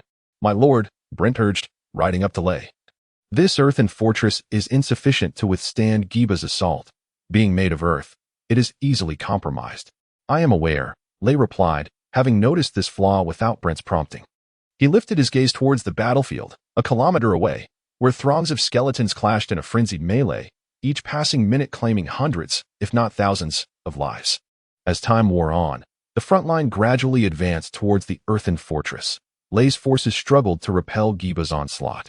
This was not due to a lack of strength among Lei's skeletons, but rather the absence of higher-tier skeletons in his ranks. All the golden skeletons were atop the fortress, while the silver skeletons surrounded it. Leading the charge were merely lower-tier metallic skeletons, supplemented by numerous bony and ash-gray skeletons. Having tasted victory while leading the Black Knights in an assault on Monsitrata, Lay recognized the advantage of consolidating elite forces, prompting him to organize his skeletal army based on combat capabilities. In contrast, Giba's forces were a chaotic mix, with both silver and golden skeletons advancing at the forefront. Thus, in the initial skirmishes, Lay's army was indeed unable to halt Giba's momentum. As a professional soldier, Brent felt an acute sense of urgency witnessing the unfolding defeat and yearned to lead his Black Knights into the fray. Yet, he found himself waiting in vain for Lay's command to attack, fidgeting restlessly in the saddle. Suddenly, Lay leaped from Mufasa's back, scooping a handful of earth to scrutinize closely. Lacking flesh, the sparse bones could not retain the fine grains of soil, and soon the handful slipped through the gaps of his skeletal fingers. Resolutely, he grasped another handful, this time using both hands, managing to retain some of the earth. Brent sensed that Lay's interest extended beyond mere observation. A mysterious wave of soul energy seemed to emanate from him, as if he were employing some form of magic upon the earth. Confounded, he wondered why his master was captivated by a handful of soil amidst such fierce combat. Suddenly, Lay flung the soil away.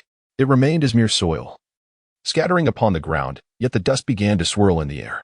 Shaking his head, Lay seized a third handful of earth. This time, the intensity of his soul energy surged, and after a span of 10 seconds, he cast the soil once more. However, this time, the earth transformed, solidifying into a block of stone. Petrification spell? Brent was even more bewildered. While Lay had acquired all of Bulma's knowledge as an earth mage, mastering the petrification spell in such a brief period was indeed miraculous. The petrification spell was a commonplace earth magic, utilized by nearly all earth mages. Although Lay's soul energy differed slightly from that of traditional earth magic, rendering him incapable of casting advanced spells, he could indeed perform this ordinary petrification spell. Recognizing the vulnerability of the earthen fortress, Lay began contemplating how to fortify it. He scoured the memories of Rafalin and Bulma, seeking a method to solidify the soil. This method soon revealed itself as the second-tier spell, petrification. Through 3 trials, Lay successfully transformed a handful of soil into a block of stone. With this experiment proving successful, confidence surged within Lay, prompting him to stride towards the fortress's edge. He traced several intricate magical symbols in the air with his hands, silently reciting the incantation for the petrification spell, releasing a torrent of soul energy. "O great master," Mufasa leapt with exuberance. "Surely, you do not intend to transform this earthen mound into a mountain of stone?" Mufasa's conjecture was not entirely misplaced. While Lay did not seek to convert the earthen city into a stone fortress, he aspired to augment it with a formidable stone wall. With a series of 7 petrification spells unleashed, a miraculous stone wall, spanning over 200 meters, materialized before him. However, at that moment, Lay's soul energy was nearly expended. Devoid of this vital energy, he felt an overwhelming fatigue, his body teetering on the brink of surrender, yearning for the solace of slumber. Nevertheless, Lay had undergone a remarkable transformation. He commanded millions of subordinates, capable of replenishing his soul energy at will. At his command, countless skeletal warriors began to offer their soul energy in tribute, a tremendous surge of vitality flooding towards him like a tide. In no time, Lay was revitalized, standing once more with renewed vigor. The perimeter of the stone city extended approximately 650 meters after deploying over 20 petrification spells. He finally constructed a robust stone wall around the earthen city.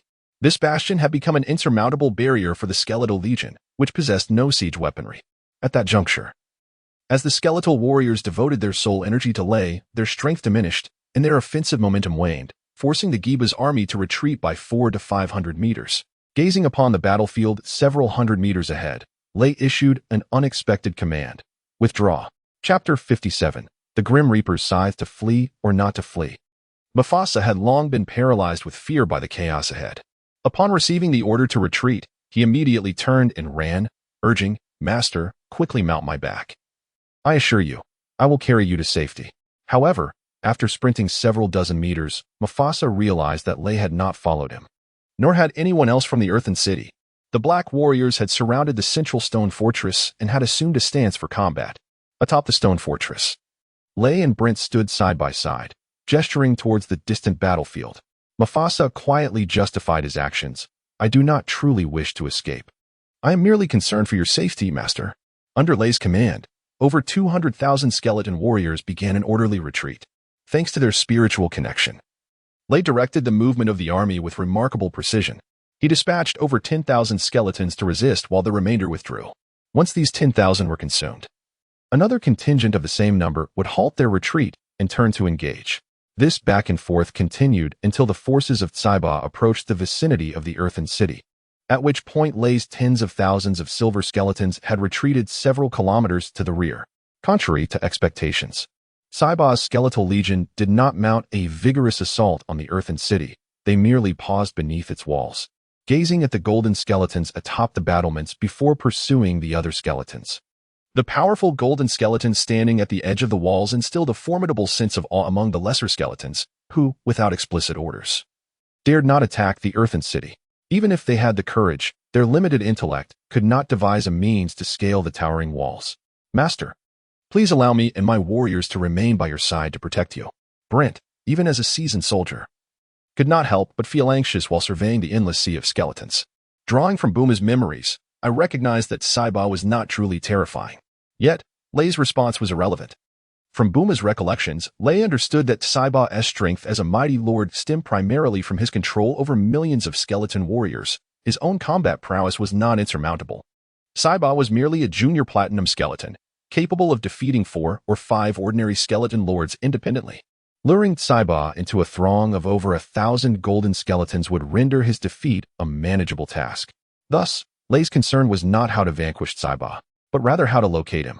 With millions of skeletons clashing across hundreds of square kilometers of battlefield, if Lay were to flail about aimlessly in search of Tsaiba, he would likely exhaust himself before even encountering his adversary. Consequently, the Earthen City constructed by Buma became pivotal. Lay intended to use it as bait, feigning weakness to entice Tsaiba over. Tsaiba's forces surged forth like a tide, pursuing Lay's skeleton warriors. However, Lay had already redeployed his elite troops away from the main battlefield. With over 100,000 silver skeletons lying in ambush near the Earthen City, poised to strike at any moment. In truth, Lay's strategy was exceedingly successful. After several hours of relentless skeletal onslaughts, he sensed an immensely powerful soul approaching within 400 meters of the Earthen City. Tsaiba, from atop the fortress. Lay called out with a soul-stirring challenge. Cowardly Tsaiba, do you dare to face me in battle? Lay Storm, your soul shall soon become part of my collection. Indeed. It was Tsaiba. From a distance, he appeared as a resplendent platinum skeleton, his gleaming white form markedly distinct from the pallid hue of ordinary skeletons. Standing over 4 meters tall, he towered above his kin, exuding an air reminiscent of a giant among mere mortals. Unlike other skeleton lords, Tsaiba wielded not a sword or mace, but a massive scythe, 7 to 8 meters long, emanating an aura of darkness. The scythe of the Grim Reaper, a soul-harvesting weapon possessed only by the most formidable of skeletons, captivated Lay from the moment he laid eyes upon it. Fixated upon the scythe, he perceived nothing else. The skeletal army faded into insignificance as the world shrank to the singular presence of that haunting weapon. Within the annals of the Inheritance Flame, countless records extolled the Grim Reaper's scythe.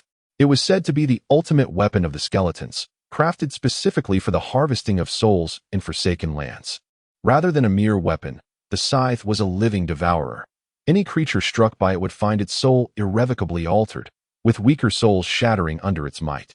Thus, a skeleton armed with the Grim Reaper's scythe would experience a dramatic amplification of combat efficacy. Surrounding Tsaiba were over 300 golden skeletons and thousands of silver skeletons, encircling him like stars around a moon. Upon spotting Lay atop the platform, Tsaiba roared and charged forward, accompanied by his throng of elite warriors. Recognizing Tsaiba's overreach, Lay swiftly commanded his over 100,000 silver skeletons to flank from the side, while all golden skeletons intensified their vigilance upon the high ground, prepared to encircle and eliminate Tsaiba in a wheel-like assault. However, upon Tsaiba's arrival at the forefront of the platform and making his first move, Lay was so astonished that he nearly leapt from his perch in alarm, feeling an unexpected urge to flee. Before Tsaiba's approach, a number of golden skeletons had already commenced their assault on the Earthen City, with over 100 leveraging their exceptional leaping abilities to strike upwards. Yet their endeavors were fated to be in vain. Their 7 to 8 meter leaps exhausted their strength, presenting an opportune moment for the golden skeletons atop the walls to retaliate. In mere moments, The attacking golden skeletons were struck down from the walls, many of them wounded, with several suffering shattered skulls and lost souls.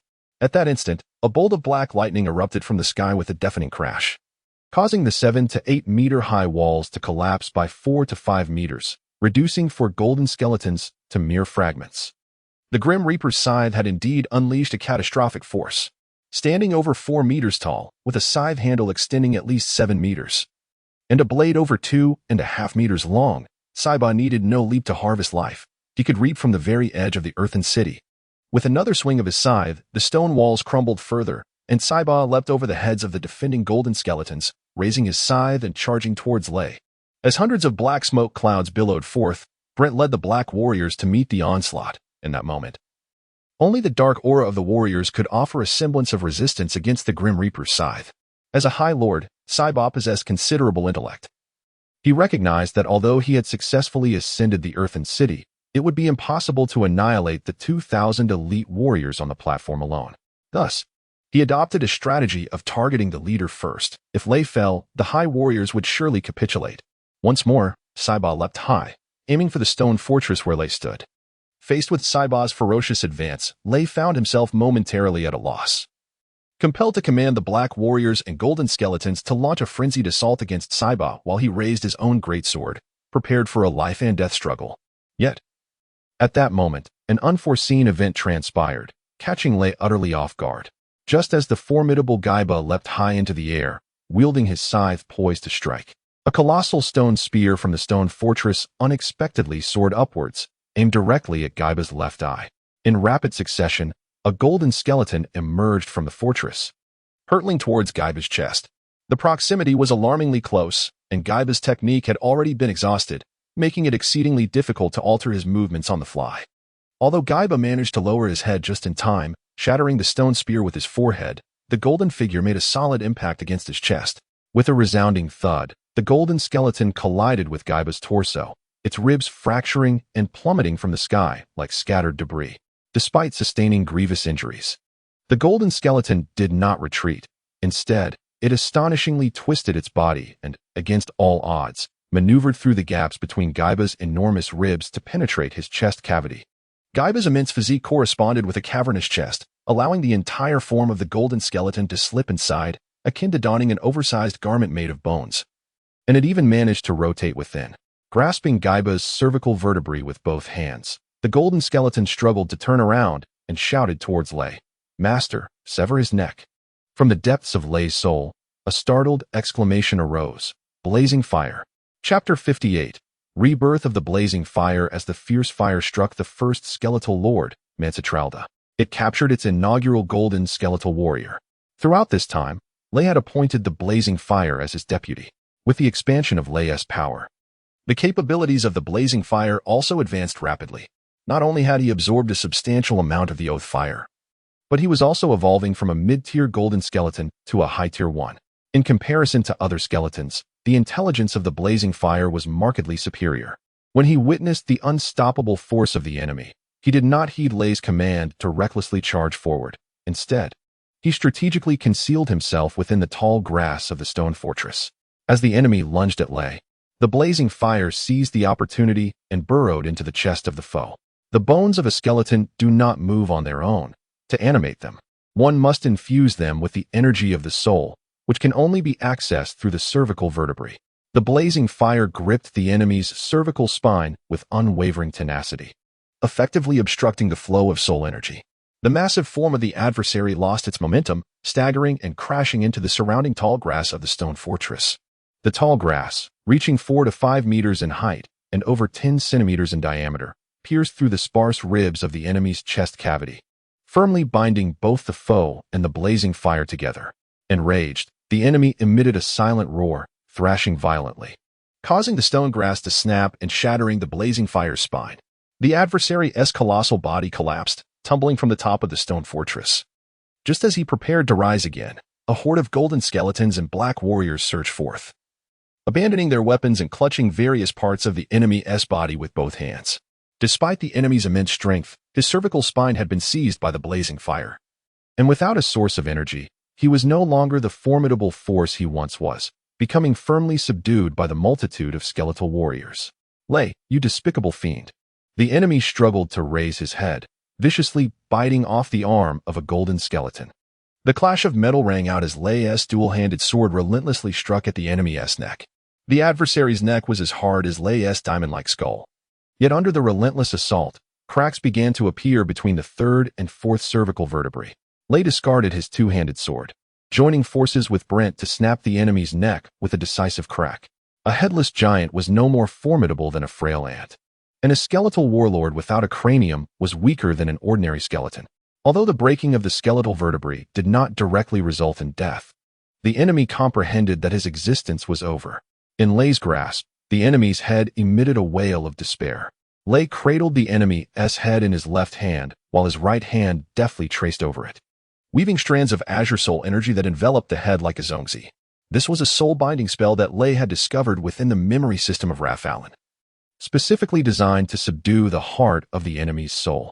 The enemy was entirely sealed within the confines of his own skull, his cries muffled, and his soul energy unable to escape, severing his control over the skeletal legion. In that moment, the battle ceased. The enemy's army, deprived of commands, became disoriented and began to scatter across the wilderness, akin to a receding tide.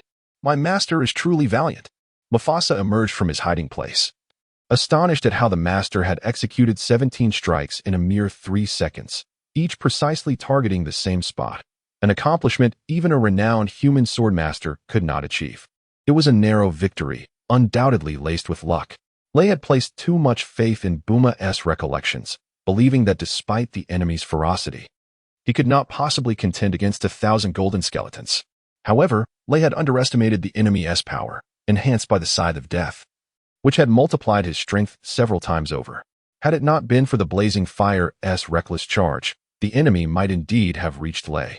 The enemy had breached the earthen city and met his demise in a mere 3 to 4 minutes. Yet, wielding the Scythe of Death, he had cut through the ranks, claiming the lives of 24 golden skeletons and 4 black warriors with ease. The Scythe of Death was formidable, and the enemy was truly terrifying. Lay secured the enemy's head at his waist and leaned down to inspect the golden skeleton, the blazing fire, who lay incapacitated within the enemy's chest cavity. The blazing fire had sustained grievous injuries. The lower half of his body was shattered, and 13 ribs had been broken. Nevertheless, he clung tenaciously to the enemy's cervical spine. "Master," the blazing fire's voice was frail, "I am fading. I beseech you, do not consume me." This was the unspoken law among the undead. Though they occasionally fought side by side, there existed no camaraderie in battle. Should one be gravely wounded, his comrades would unhesitatingly devour his soul heart. Yet this time, Lay chose a different path. The blazing fire had salvaged the battle. For the first time, Lay felt a spark of gratitude. He glanced at the blazing fire, then at the enemy's form, and suddenly reached out to pull the blazing fire from the enemy's chest, forcefully snapping his neck. "Master!" The blazing fire believed Lay intended to consume him, his voice tinged with despair and fear.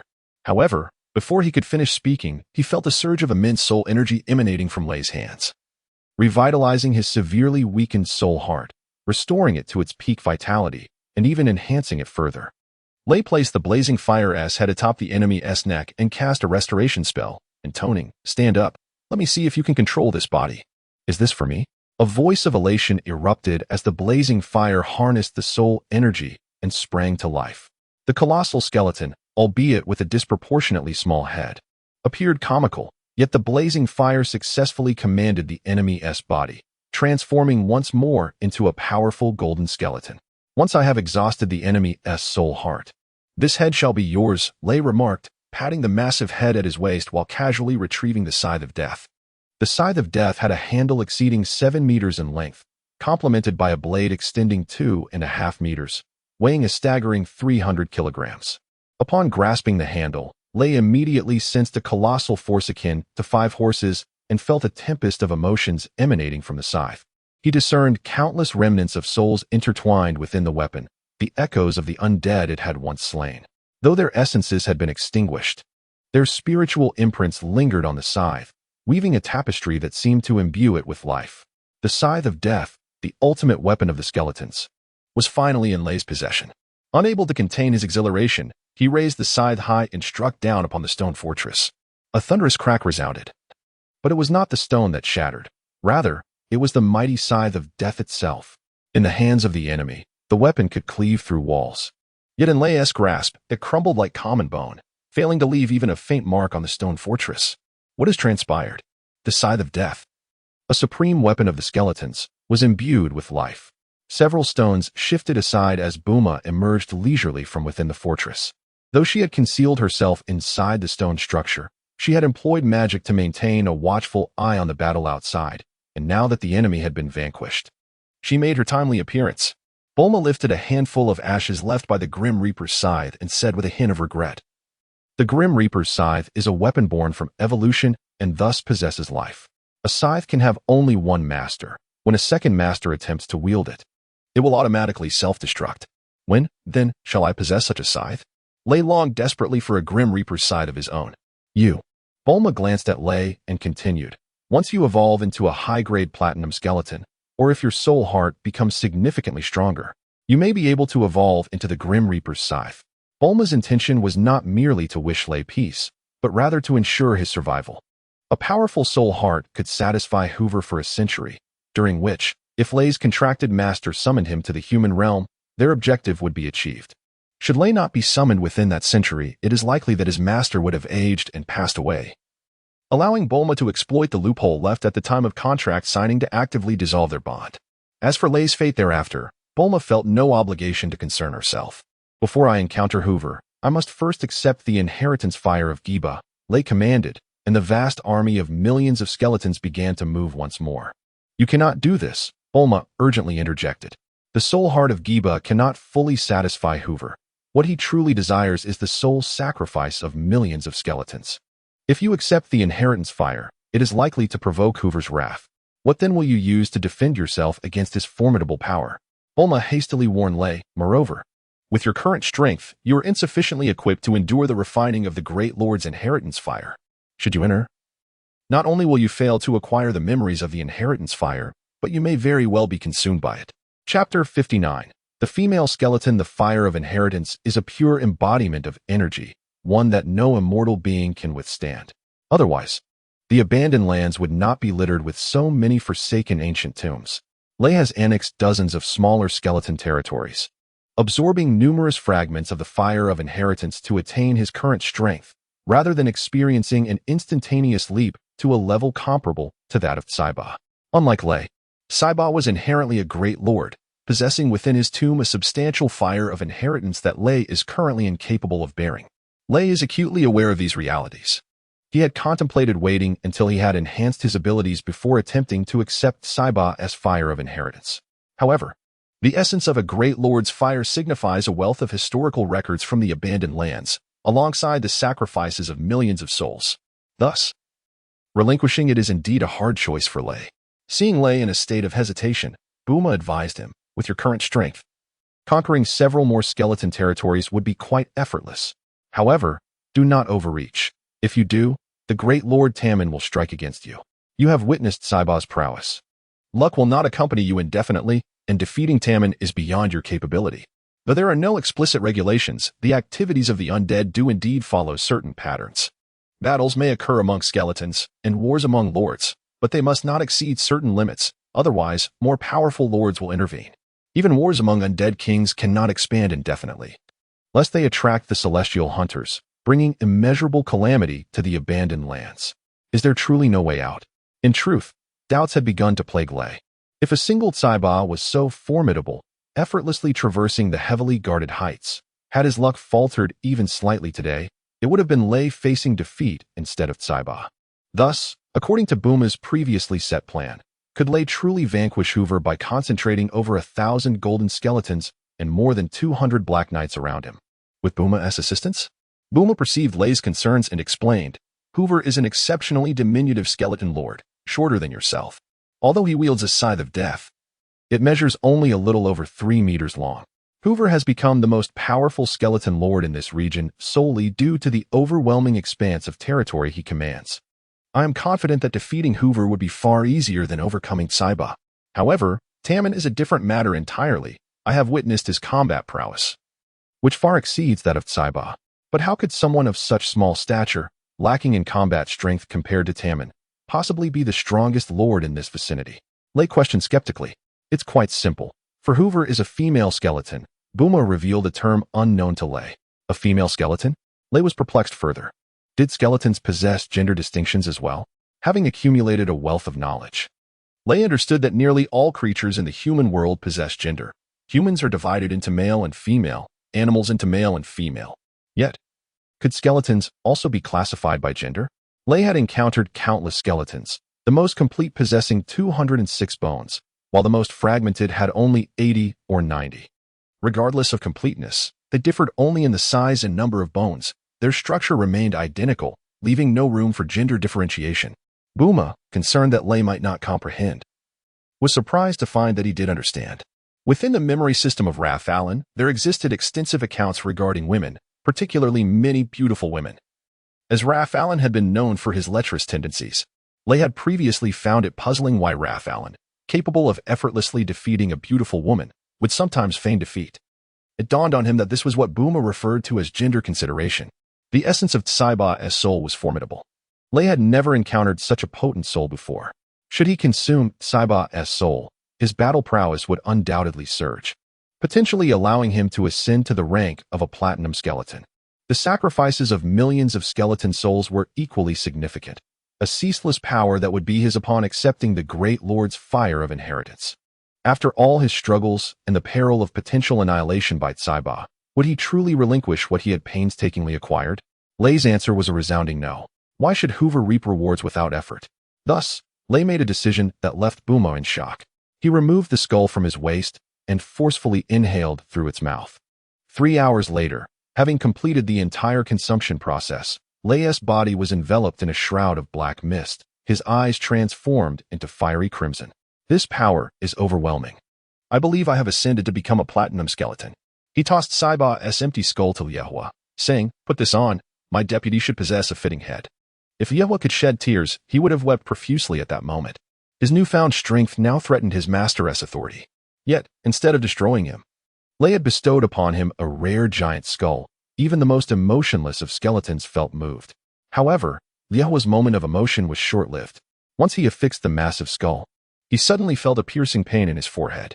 "Master, this may not be entirely honorable," he exclaimed. Mufasa, fully aware of the implications of the scepter of kingship, spoke on behalf of Liehua. "I understand that in the human world, reason prevails." Lei shot a fierce glare at Mufasa, accompanied by a soul shockwave. "This is the abandoned lands. We adhere to our own code of conduct, and we do not require your lectures here." Mufasa trembled in fear, hastily closing his mouth. Yet, unable to contain himself, he eventually nudged Liehua's thigh bone and whispered, "Brother Liehua, do you think this is fair? Take us to Tsaiba's tomb." Lei commanded after a glance at Buma, and the army of millions of skeletons began to mobilize once more. Upon meeting Lei's gaze, Buma shuddered involuntarily. The 2 points of red light resembled blood from his memories, sending shivers down his spine. Did he perceive the hidden backdoor I left in the contract? Did he intend to treat me as he did Liehua? A barrage of questions filled Buma with dread. Coupled with Lei's obstinate consumption of Tsaiba's soul and his determination to seize Tsaiba's fire of inheritance, Buma felt an urge to retreat. He believed that if he suddenly severed the contract with Lei and employed earth magic to bury himself 100 meters deep, Lei would be incapable of harming him. He even entertained the notion that a surprise attack might grant him victory over Lei, allowing him to become the new master of the skeleton army. Yet, Buma felt reluctant. After 6 millennia of searching, he had finally discovered an undead being connected to the human world. To abandon this opportunity at the last moment would mean waiting thousands more years for another chance. Reluctantly, Buma resolved to follow Lei, taking each step as it came. After all, hope, though nearly extinguished, was still better than despair. Had Buma known that, at this moment, although a contract imprint lingered deep within Lei's soul, his connection with Chimera had long been severed, he might have reconsidered. In truth, Lei was equally troubled, desperately seeking traces of Chimera's soul. According to the records of the Fire of Inheritance, upon evolving into a great lord, one would acquire the ability to tear apart the seals of space, enabling him to traverse freely between the human world and the abandoned lands, guided by Chimera's spatial coordinates. Now, on the verge of becoming a true overlord, Lei found himself in a state of anxiety as the spatial coordinates had inexplicably vanished. After a relentless day of marching, Millions of skeletal soldiers finally arrived at the ancient tomb of the great Lord Saiba. It was the largest tomb Lei had ever encountered. With towering heights reaching 70 to 80 meters and a diameter exceeding 300 meters, constructed entirely of grayish-brown rock, exuding an air of solemnity and dread in the Forsaken Land. As Lei approached the grand entrance of the tomb, he was taken aback by the sight of an immense throng of skeletons behind it, stretching endlessly to the horizon, numbering in the millions. At the tomb's entrance, a diminutive skeleton sat upon a large stone, fiddling with a delicate scythe. Hoover. Upon recognizing the skeleton, Buma was utterly astonished. Chapter 60. The Storage Chamber for Undying Specimens. The chamber houses a multitude of skeletal warriors, and those curious may enter to engage in discourse. The dim glow of the magical lanterns casts a cold light, neither blinding nor bright. If one were to close their eyes, the illumination would nearly fade from perception. Above, the moon, depicted in an oil painting, adorns the ceiling of the third prayer room in the Cathedral of Light, surrounded by a host of angels in flight. Camilla, seated at a wooden desk, drowsily peruses a hefty tome titled The History of the Church of Light. For over a month, since her arrival at the Cathedral of Light under the guidance of Pope Paul II, reading has become her sole occupation. Each day begins and ends with the sound of prayer, and apart from the necessities of sustenance and nature, Camilla's time is consumed by the extensive works assigned by the Pope: The History of the Church of Light, Hymn of the Supreme Deity, a compendium of the doctrines of the Church of Light, and more, each volume towering almost as high as she. Never did Camilla fathom that embodying a saint of light would prove more arduous than that of a sorcerer. Her trepidation, however, was overshadowed by the allure of the saint's halo. She had naively believed that being a saint of light was a noble and effortless endeavor, primarily revolving around traversing the world to proclaim the supreme deity's glory and receiving the adulation of the faithful.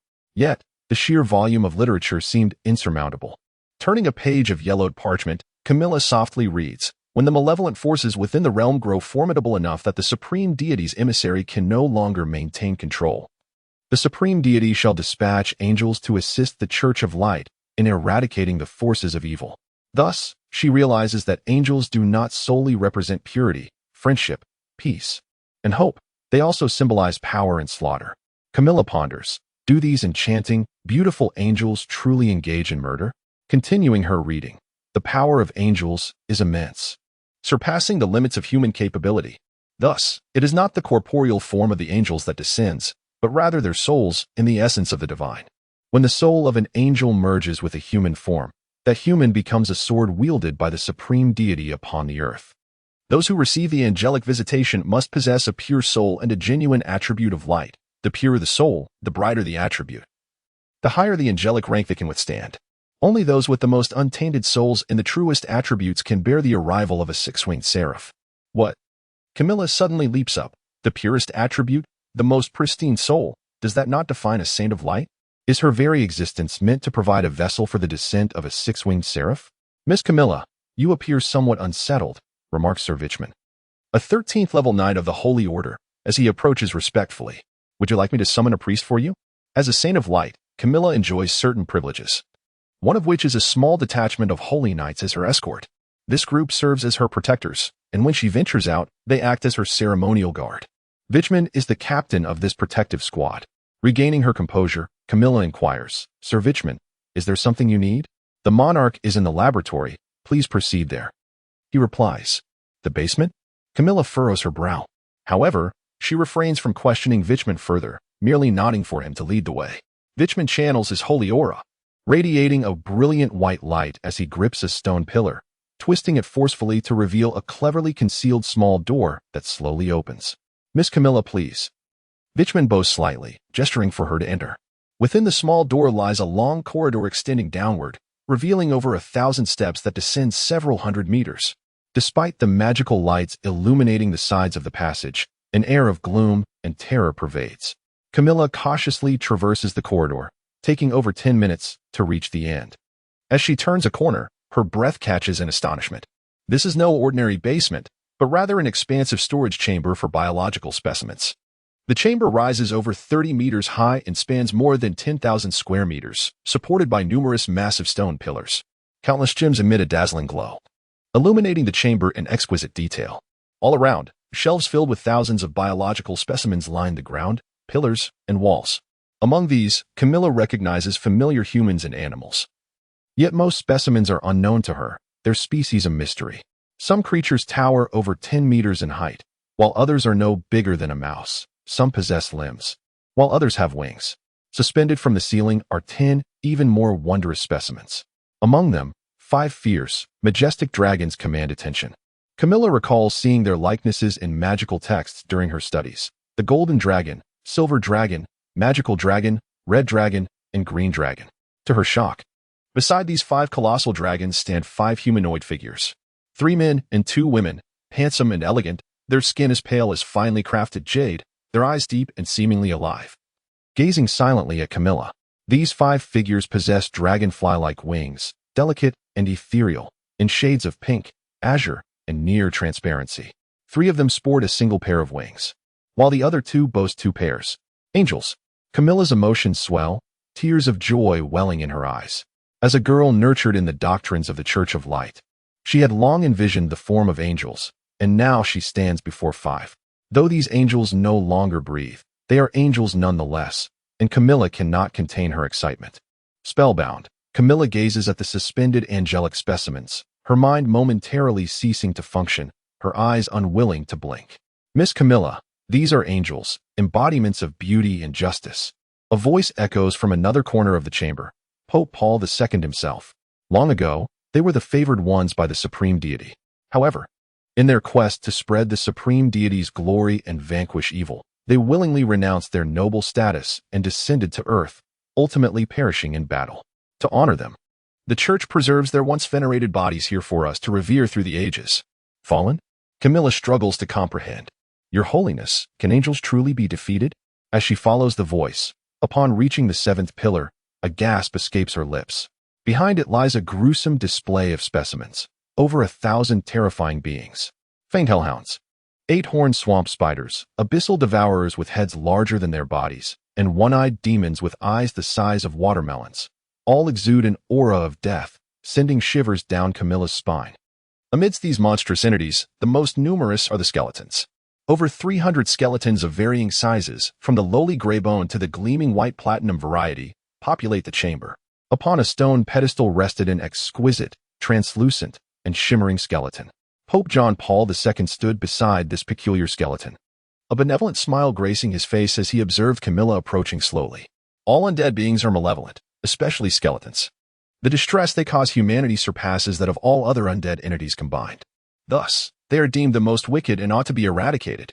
Upon concluding his statement, the Pope extended a frail hand, and with a sharp crack, he snapped the neck of the strange skeleton, holding the gleaming skull towards Camilla, declaring, among all skeletons, the most nefarious is this one, the skeletal king, possessing a body as resilient as diamond. Once the diamond skeleton manifests, angels will descend. Camilla gazed at the Pope, perplexed as to why he was imparting this information to her. However, when she discerned the diamond skull in the Pope's grasp, her heart surged with a tumultuous wave. This skull unmistakably resembled that of her summoned companion, Lei. Chapter 61 Dream His name was Emperor's Eyes, who over 6 centuries ago breached the barriers between realms and descended upon the human world, bringing immense calamity to our existence. The Pope placed the diamond skull before Camilla, pointing out several fissures on its surface, then gestured towards an angel atop the ceiling, saying, the great and supreme deity sensed his presence and dispatched a 2-winged angel to vanquish him. Camilla gazed upward and beheld a female angel, adorned with a pair of pink wings. What a beautiful angel! Surely, the demon's eyes must have been obliterated by her, she mused. However, the Pope shook his head. No. His eyes annihilated this angel. How can that be? Camilla protested, for all her teachings proclaimed angels as the mightiest beings, capable of extinguishing any demon they encountered. A sense of suffocation enveloped her. It was unfathomable that a demon could slay a 4-winged warrior angel. She clearly saw that the wings of the 2-winged angel had been severed from her body, and the azure wings of the 4-winged warrior angel were in tatters, resembling a fishing net. No wonder Camilla had initially thought the angel's wings were transparent. They were so ravaged they were nearly non-existent. At the chest of the 4-winged angel Michael lay a gaping, transparent hole, as if pierced by a massive weapon. The sheer terror of demon's eyes was evident in this devastation. Your Majesty, I do not comprehend why you reveal these horrors to me. Camilla expressed her confusion. As a saint of light, why did the Pope compel her to witness such darkness? This is your duty, an essential task, the Pope replied with a smile. As a saint of light, one must first comprehend not the allure of brightness, but the terror of darkness. Only by understanding the horrors of darkness can one yearn more fervently for the light. Observe these malevolent creatures carefully and grasp their wickedness. You shall sow the seeds of hatred towards them deep within your heart, which will greatly benefit your cultivation. Only when you are filled with hatred for these vile beings can you truly become a saint of light. After speaking, the Pope, with unsteady steps, slowly exited the basement. Camilla found herself alone with countless specimens of creatures, feeling a profound sense of solitude and confusion, yet surprisingly devoid of fear. Why had the Pope brought her here? Why force her to gaze upon these skeletons and remove the diamond skull's head? A vague sense stirred within her. Perhaps the Pope had unearthed the secrets of her heart and was hinting at something through this revelation. A month ago, the mere thought of such a question would have sent shivers down her spine. Now, however, she felt no fear, rather than living in constant dread. It seemed wiser to unveil this veil completely. The basement was a vast expanse of nearly 2,000 square meters, filled with hundreds of specimens of undead creatures, including over 300 skeletons. These undead beings were meticulously arranged in layers upon shelves, each positioned in bizarre postures, yet all underscoring one predominant theme, their terror. Although reluctant, Camilla resolved to heed the Pope's command and scrutinize the specimens. She hoped that, through close observation, she might cultivate a deep-seated hatred for the undead. As she wandered amidst the displays, her scrutiny only deepened her sense of pity for these undead beings. They had endured 2 deaths in their lifetimes. Eventually, Camilla found herself daring to extend her hand, gently touching the specimens, even the decayed flesh of the zombies failing to evoke disgust within her. Particularly with the skeletons, she felt an unexpected kinship. Seeing them reminded her of her own skeletal familiar. Thunder truly was an unusual familiar, appearing in various forms and often causing her considerable trouble. Yet, it was this very skeleton, Thunder, who had provided her with a mysterious energy at her moment of despair, restoring her ability to summon familiars. Camilla could never forget the last time her familiar appeared, clad in the guise of a dark warrior. That skeleton had swiftly vanquished 2 of Sophia's knights and inscribed its name upon the ground with their blood. More curious still, that skeleton had used the flesh of the slain knights as a seed, covering itself with their blood. In that moment, Camilla seemed to glimpse a handsome man. And she felt her familiar was no longer so fearsome. Camilla sensed that Thunder had persistently sought to communicate with her, though she could not decipher his intentions. She felt certain he harbored a profound yearning that resonated with her own. The resemblance between Thunder's skull and the diamond skull was striking. Was this truly a diamond? Camilla lifted the diamond skull, inspecting it closely beneath her eyelids. It did resemble a diamond, yet it was undeniably not one. As she held the skull, its weight felt substantial and chilling, akin to a block of ice. The skeleton bore no flesh, lacking the distinct features of humanity. Had she not been in the basement of the Cathedral of Light, she might have doubted the skull was not Thunder's. Suddenly, a surge of sympathy welled within her. How tragic, to have been dead for over 6 centuries, and still be severed from your body. Cradling the diamond skull, Camilla climbed atop the shelf where the diamond body rested, carefully placing the skull back upon its form. If there is a next life, may you not be a skeleton again. Thank you. A deep, raspy voice echoed suddenly. Who? Camilla stood upright in terror, searching for the source of the voice. Your Majesty. Is that you? Could it be that the skeleton spoke? She shook her head in disbelief. It was impossible, for he had been dead for over 6 centuries. Camilla realized she had not positioned the skull correctly. It was askew and misaligned. She reached out, cradling the back of the skull and its jaw, intending to adjust its placement. Suddenly, a tremendous force erupted from the mouth of the diamond skull, jolting her as though struck by lightning, causing her consciousness to blur. After 600 years, I have finally awaited this moment. In her daze, Camilla seemed to hear a terrifying, sinister laugh. A deafening roar filled the air as beams of light pierced the sky, enveloping the heavens in a boundless expanse.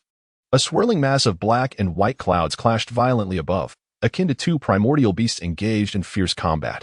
The earth trembled, and countless humans, their faces etched with panic, fled desperately from the looming clouds. Yet, these clouds were too vast, casting a shadow over the entire sky, leaving the people no escape as they were turned to ash in the tempest of lightning. The ground had transformed into a sea of flames. For 3 days and nights, the two masses of clouds waged a brutal battle, neither able to vanquish the other nor willing to retreat. Suddenly, a conflagration erupted at the center of the clouds, staining the world a deep crimson, as both the black and white clouds vanished from sight. In the sky, countless small, golden droplets resembling blood from some creature cascaded downwards. A resounding, anguished cry echoed through the heavens as the four-winged battle angel, Michael, plummeted from the air. His wings, tattered and torn, resembled a fishing net, unable to bear the weight of his body.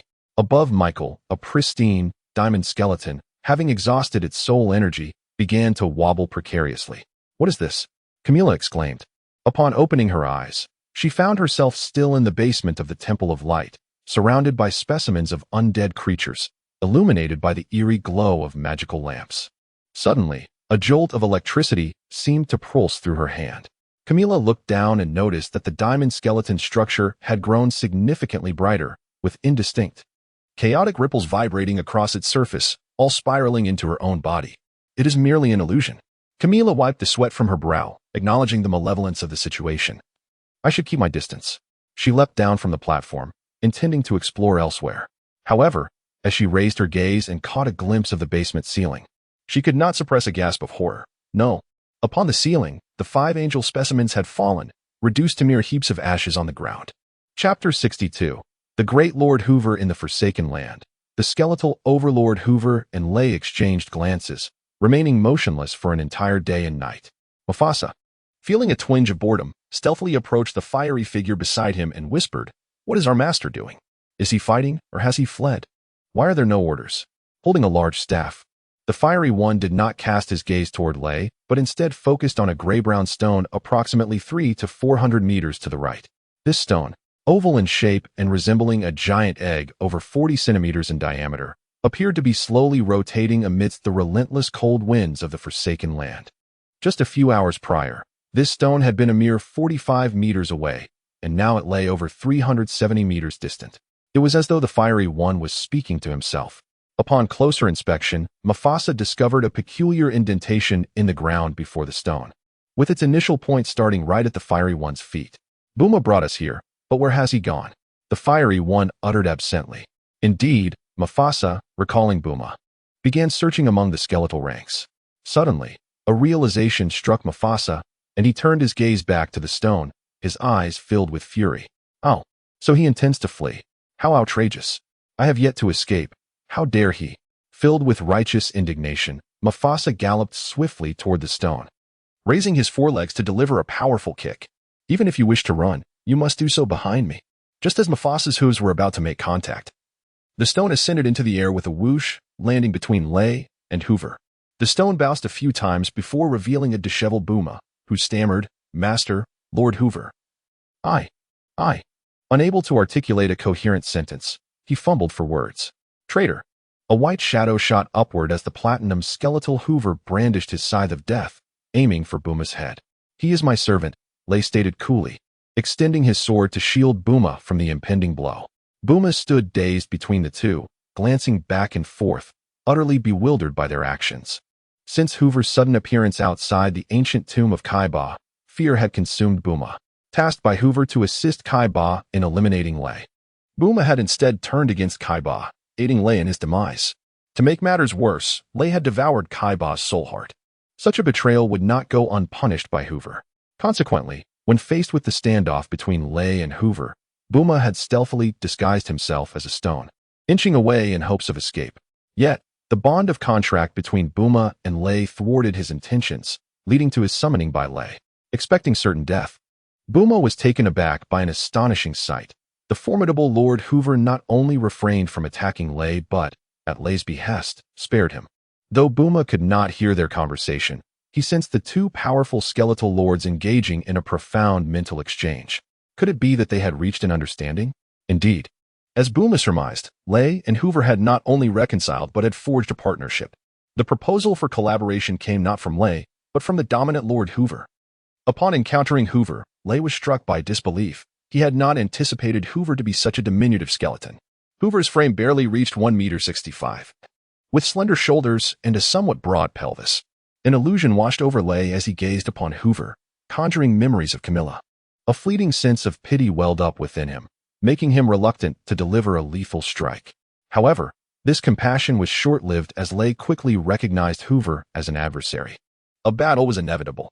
Despite knowing Hoover's formidable nature and witnessing the countless skeletal warriors behind him, including over 10,000 golden skeletons, Lay felt a surge of determination. The stakes were high.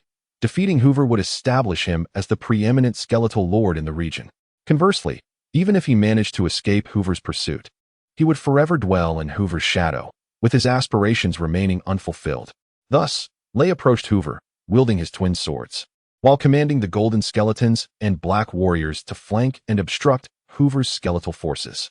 After more than 600 years, I have finally found a worthy contender. A girl's voice resonated deep within Lay's soul. Lord Lay, I did not come here to duel, but to propose an alliance. An alliance? Lay was momentarily taken aback. How could this be? The survival principle of skeletons dictated the extermination of any threats to their authority. This powerful lord sought collaboration rather than conflict. Yet, Hoover remained seated upon a large stone, exuding an air of tranquility. While his legion of millions of skeletal warriors exhibited no signs of movement, Lay commanded his subordinates to remain calm, then approached Hoover and inquired, "An alliance? What do you mean? Why do skeletons always engage in battle amongst themselves?" Hoover posed a question. The Forsaken Land is vast and teeming with countless undead creatures. Not just skeletons, but black warriors, sorcerers, and numerous zombies. In distant realms dwell flame demons, deep devourers, and phantoms. Shouldn't they serve as our sustenance? Lay, recalling Hoover's words, recognized the existence of such undead creatures, yet having lived for 500 to 600 years. He had only encountered 200 black warriors and a single sorcerer. He was oblivious to the whereabouts of zombies, flame demons, or phantoms. Moreover, he had no knowledge of whether the soul hearts of these unencountered undead were more potent or delectable than those of skeletons. As a powerful lord, you possess millions of souls to sacrifice. Do you still feel hunger? Hoover's second question pierced through Lay's thoughts. He shook his head in response. Do you understand that to become the most powerful skeleton, relying solely on the consumption of soul hearts is insufficient? Hoover's third question left no room for ambiguity. Indeed. Lay had a clear answer. It was not enough. Had he not consumed Kaiba's soul heart, he would still be waiting for the opportunity to evolve into a platinum skeleton. We are lords of skeletons, yet we devour our own subjects. Is this not shameful? Our territory faces the encroachment of other undead beings, yet instead of resisting, we engage in fratricidal conflict. Is that not disgraceful? The core of the Forsaken Land houses numerous powerful entities. Their soul hearts could facilitate our evolution, yet we dare not venture beyond our domain to conquer them. Is that not shameful? Hoover's words resonated powerfully within Lay, shaking his very core. Thus, I seek you out, hoping we can cease this internal strife and unite against the other undead beings. Why me, and not Kaiba or Timing? Lay pondered, though his thoughts were simple. He sensed the weakness in Hoover's rationale. What was Lay? Merely a fledgling lord. In terms of individual combatability, he was no match for Kaiba. Regarding territory and the number of warriors, he fell short of Timing. Had never encountered Hoover, so how could Hoover take the initiative to join forces with him? If Hoover truly intended to wage war against other immortal beings as she claimed, she could easily have consumed, thus facilitating command. I act under orders. My master has commanded me to do so. Hoover's words echoed in his ears like a thunderclap, utterly astonishing. How could the formidable Lord Hoover be subject to another? Who then? Is this powerful entity that commands Hoover? Could it be the Skeleton King? Master? Who is your master? Could scarcely believe it. My master is Burkamp, the king among skeletons. Hoover's statement became even more perplexing. Over 6 centuries ago, Lord Burkamp tore apart the magical seal of the abandoned lands and ventured into the human realm. Before his departure, he transferred a portion of his energy into a frail skeleton, which is me. Thus, I am a manifestation of Burkamp, or rather, a projection of him in the abandoned lands. The narrative grew increasingly absurd, revealing an even more potent Burkamp. I know you do not believe me, but upon hearing a certain name, you shall be convinced. Hoover fixed her gaze upon, articulating each word with precision. She is a human, and her name is Cambo Camilla. Camilla. Chapter 63. An unexpected blessing. Over 6 centuries ago, a formidable skeleton king named Burkamp emerged in the Forsaken Lands. At that time, the great Lord Hoover was merely an ordinary silver skeleton, and Lei was nothing more than an unconscious flame of soul. Bergkamp's combat prowess far surpassed that of an ordinary monarch. He was not content merely to reign as a skeleton king. He aspired to become the supreme Dark Emperor of the entire Forsaken domain. Thus, Bergkamp defied the ancient rule forbidding monarchs from battling in these lands, boldly challenging several other kings to a duel at the central soul altar.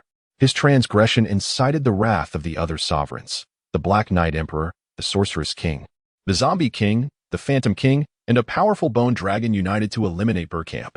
The battle raged for 3 days and nights. Yet Bergkamp stood undaunted against the 5 formidable adversaries. However, the combined might of 6 undead monarchs battling fiercely was akin to 6 human archmages unleashing forbidden spells, generating an unparalleled force that exceeded the energy limits of the Forsaken lands, thus attracting the attention of the celestial deities. Suddenly, the gates of the heavenly realm opened above the Forsaken lands, and the celestial pursuers appeared, brandishing their fiery spears. The greatest catastrophe in the history of the Forsaken lands unfolded, as the punishment's flames engulfed the battlefield, resulting in the demise of 4 of the 6 powerful beings. The Sorceress King Elzera barely escaped with grave injuries, while the instigating Skeleton King, Bergkamp, tore through the fabric of space in a desperate bid for survival. Fleeing to another realm. During the ensuing cataclysm that lasted over 3 years, a silver skeleton was struck by a vibrant blue flame, unexpectedly evolving into a platinum skeleton. Gaining self-awareness, she is none other than the current Great Lord, Hoover. Almost simultaneously, Lei transformed from a mere flame of soul into a rudimentary heart of soul. While Hoover gained self-awareness akin to Lei's, she possessed additional knowledge. She recognized her femininity and held a detailed map of the distribution of undead beings within the Forsaken lands, alongside the origins of her own existence. Hoover understood that her ascension from a lowly skeleton to a superior one, endowed with the legacy of the Great Lord S-Flame, was entirely due to Bergkamp's grace. Bergkamp commanded Hoover to remain hidden within the Forsaken lands, gradually amassing strength while awaiting his directives. In the initial months, Hoover frequently received messages from Bergkamp, relayed from another realm. Under his guidance, she swiftly consumed hundreds of minor skeleton territories, establishing herself as the most powerful skeleton lord in the vicinity. However, one day, the communication between Hoover and Bergkamp abruptly ceased. Without his guidance, Hoover halted her expansion, and for 600 years, her domain remained unchanged. For an undead being, 600 years is not a lengthy span. It often feels like merely a moment of slumber. Therefore, Hoover remained patient, refraining from actively seeking Bergkamp. She simply survived autonomously within her territory, utilizing the knowledge imparted by Bergkamp until 2 days ago.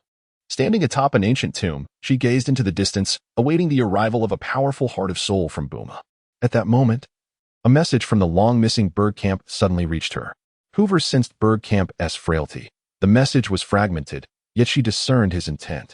He ordered her to seek a skeleton named Lei within the Forsaken lands, and to unite with him to search for flame crystals in the lava gorge.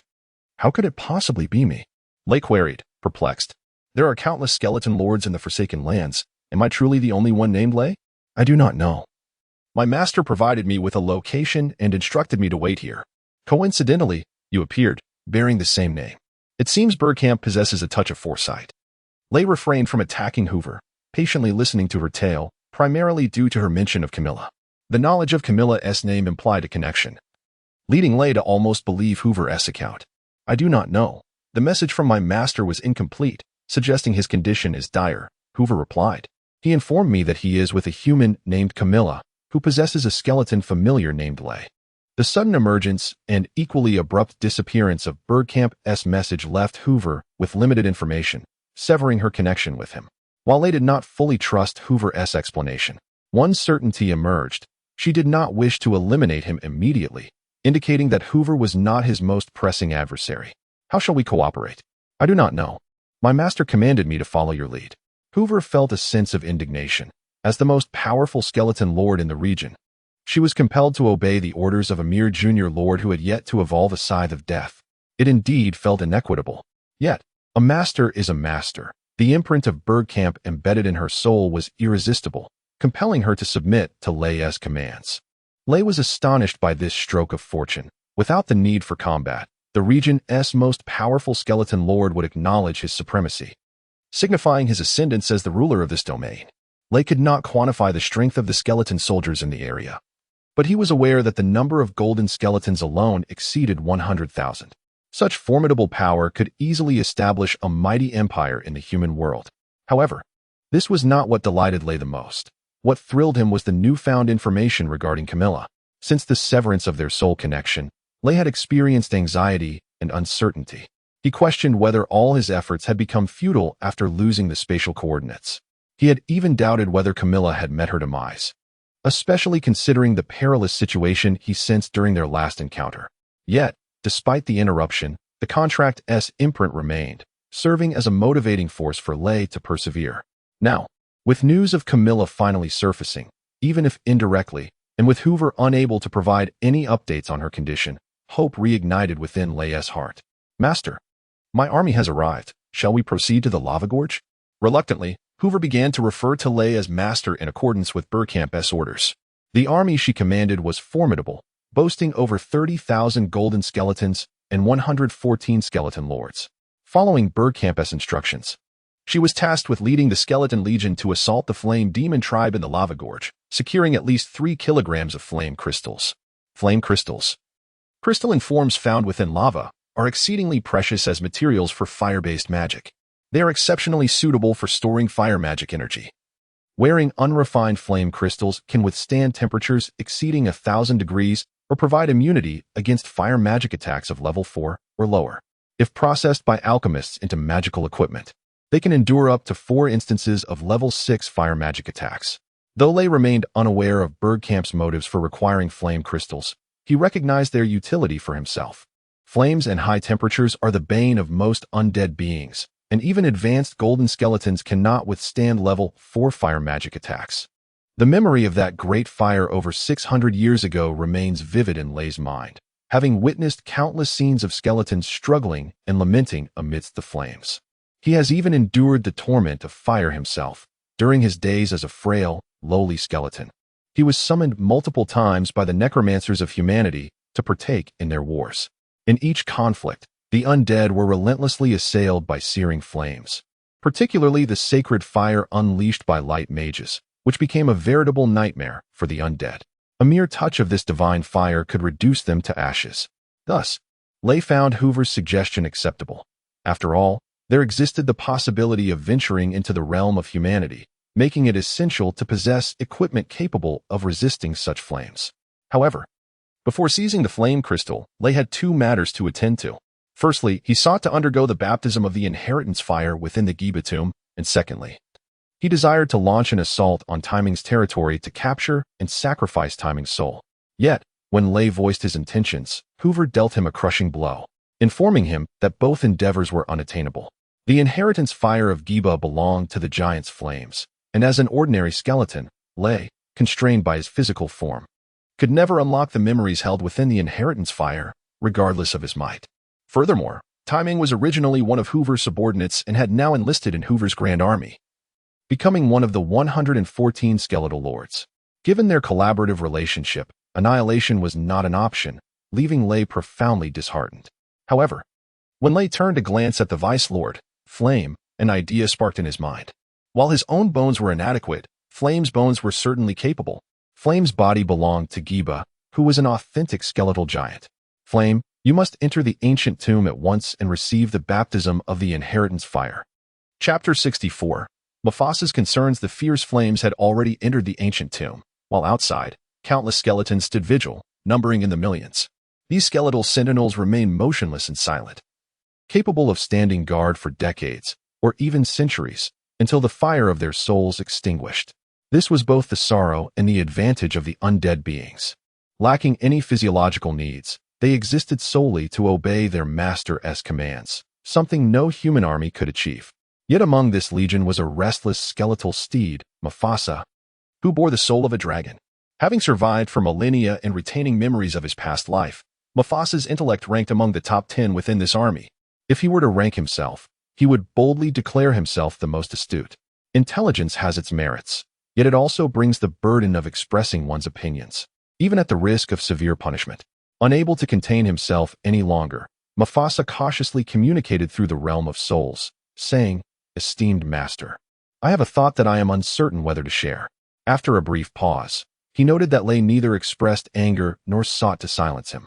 Encouraged, Mufasa continued. Master, you are aware that I am a wise dragon, having thrived in the realm of humans for centuries, accumulating abundant knowledge and experience. My experience suggests that you may have been deceived. Hoover is not to be trusted. Lei remained silent, his soul's essence undisturbed. Mufasa pressed on from my analysis. Hoover must have dispatched spies to gather information about you, concocting this elaborate lie to ensnare you. Her intent is nefarious, aiming to use you as a pawn against the dreadful fire demons. Once you acquire the flame crystal, she will reveal her true, sinister nature, seeking to eliminate us and seize the crystal. Therefore, I believe we should not collaborate with her. Not collaborate. Then shall we confront her? Lei finally spoke, a commendable choice. I am pleased with your loyalty. I now grant you the opportunity to charge forth and eliminate Hoover. Nay, that is not my intent, Mufasa exclaimed, realizing the folly of such a notion. Even a mid-level golden skeleton would pose a threat he could not confront, let alone the formidable skeletal lord. He understood that. With Lei's current strength, they stood no chance against Hoover. What I mean is, we could escape, Mufasa suggested. You are surrounded by millions. It would be easy to hinder them. Blunt and his companions possess steeds, and we could carry you swiftly. The bipedal skeletons would not be able to catch us. Mufasa's audacity pleased Lei, for indeed, the bone dragon exhibited far greater cunning than the mere skeletons. However, Lei had his own thoughts. Where shall we flee? This region is entirely Hoover's domain. Can you truly carry me for thousands of miles? This was a dilemma Mufasa had not contemplated. Moreover, the flame crystal was of great utility, and I require it, Lei explained. Hoover knows where the flame crystal is located. Why not seek some for ourselves? Though his suggestion was dismissed, Mufasa remained undeterred, quickly voicing his second concern. Master, I still feel Hoover is deceitful. She has misled you into believing you cannot accept the legacy flames of Giba. How can this be? You have accepted dozens of legacy flames. Why would Giba be an exception? She surely aims to claim the fruits of your victory. I had intended for the fierce fire to accompany me inside. He is my deputy and deserves the power of soul sacrifice. This decision was not made hastily by Lei. It had been resolved on the journey to the tomb. Lei had evolved into a junior platinum skeleton, already formidable among the undead, and could no longer rely on the power of soul sacrifice for further evolution. Combat prowess resembles a vessel, and soul sacrifice is akin to an ever-flowing river. When a vessel lacks water, it can be replenished. Yet the volume of water is dictated not by the flow's magnitude, but by the vessel's capacity. Thus, Lei's primary focus must be on enlarging the vessel rather than increasing the flow. Over 6 centuries of existence had taught Lei that the best means of enhancing strength is through battle. Only in the crucible of conflict, through the trials of life and death, can the latent potential within the soul's essence be ignited, significantly amplifying one's power. Thus, Lei yearned for combat. Yet such desires could not be fulfilled within the territory of the skeletons. Ordinary skeletons posed no threat to Lei, yet Hoover was a formidable adversary he could not provoke. Lei's agreement to accompany Hoover into the lava canyon in search of the flame crystal was predicated on the existence of powerful fire demons within. Perhaps, through battling these demons, Lei could attain the strength for further evolution. Additionally, his desire for the legacy flames stemmed from a quest to uncover the knowledge contained within them, a pursuit that did not necessitate personal retrieval. The fierce fire bore the mark of the king's scepter on his forehead, and all his memories were accessible to Lei. Therefore, when Lei instructed the fierce fire to accept the legacy flames, it was tantamount to him acquiring the memories contained within. Upon hearing Lei's explanation, Mufasa fell silent for a moment before being overwhelmed by a profound sense of frustration. It is so unfair, Master. You are so unjust, Mufasa lamented. I am your first servant, your most loyal servant, tirelessly carrying you everywhere. Yet you bestow the legacy flames upon the fierce fire. What merit does that lumbering oaf possess to warrant such favoritism? Woe is me. Master, I too deserve the blessing of soul sacrifice. Mufasa's complaint stirred a flicker of anger within Lei. Nonsense. I shall grant the legacy flames to whomever I please. Your opinions are irrelevant. In Lei's heart, the arbitrariness of his choices was not entirely apparent, yet he had yet to master the art of balance. Every decision he made was rooted in the pursuit of maximizing benefits, rarely considering the satisfaction of others. Hoover was too powerful to confront. Thus, submission was prudent. The flame crystal was invaluable. Therefore, he would seek it at any cost. The fiercer the fire, the more beneficial he became, thus deserving of a potent opportunity. As for Mufasa's objections or Brent's potential dissent, these were considerations that Lei had not contemplated. Perhaps to reward my loyalty and bravery, you should grant me the legacy flames of Tai Ming, Mufasa proposed eagerly. After all, Hoover and Tai Ming are now in your service. Let Hoover eliminate Tai Ming. This serves to test Hoover's loyalty to you and enhances my own power. The more Mufasa pondered this, the more exhilarated he became, rubbing his large head against Lei. Master, I assure you, this is not mere selfishness. I am thinking of your interests. With my enhanced strength, I could run swifter, perhaps even regain the ability to fly. Imagine, if you were mounted upon a winged steed surveying your domain, how majestic that would be. Or, in moments of peril, I could swiftly extricate you from danger. If you continue to prattle, I shall have you fleeing in no time. Lei retaliated with a minor soul shock to reprimand Mufasa, then hastened toward the entrance of the tomb. According to the fiery soul's fluctuations, Lei sensed that the inferno was about to emerge. The heavy stone door creaked open, revealing the towering figure of the giant skeletal lord, Inferno, who strode forth with great strides. Compared to his entry, Inferno had undergone a remarkable transformation. His bones gleamed more brightly, his posture was impeccably straight, and the vigor of his soul was exponentially amplified, judging by the luster of his bones. Inferno had ascended to a level surpassing that of Lei, now regarded as a mid-tier platinum skeleton. The massive cleaver Inferno once wielded had vanished, replaced by a formidable, lordly spiked mace. The mace stretched over 7 meters in length, with a head exceeding 30 centimeters in diameter, its sharp spikes extending a full 50 centimeters. By mere estimation of its size, this weapon weighed at least 800 or 900 pounds.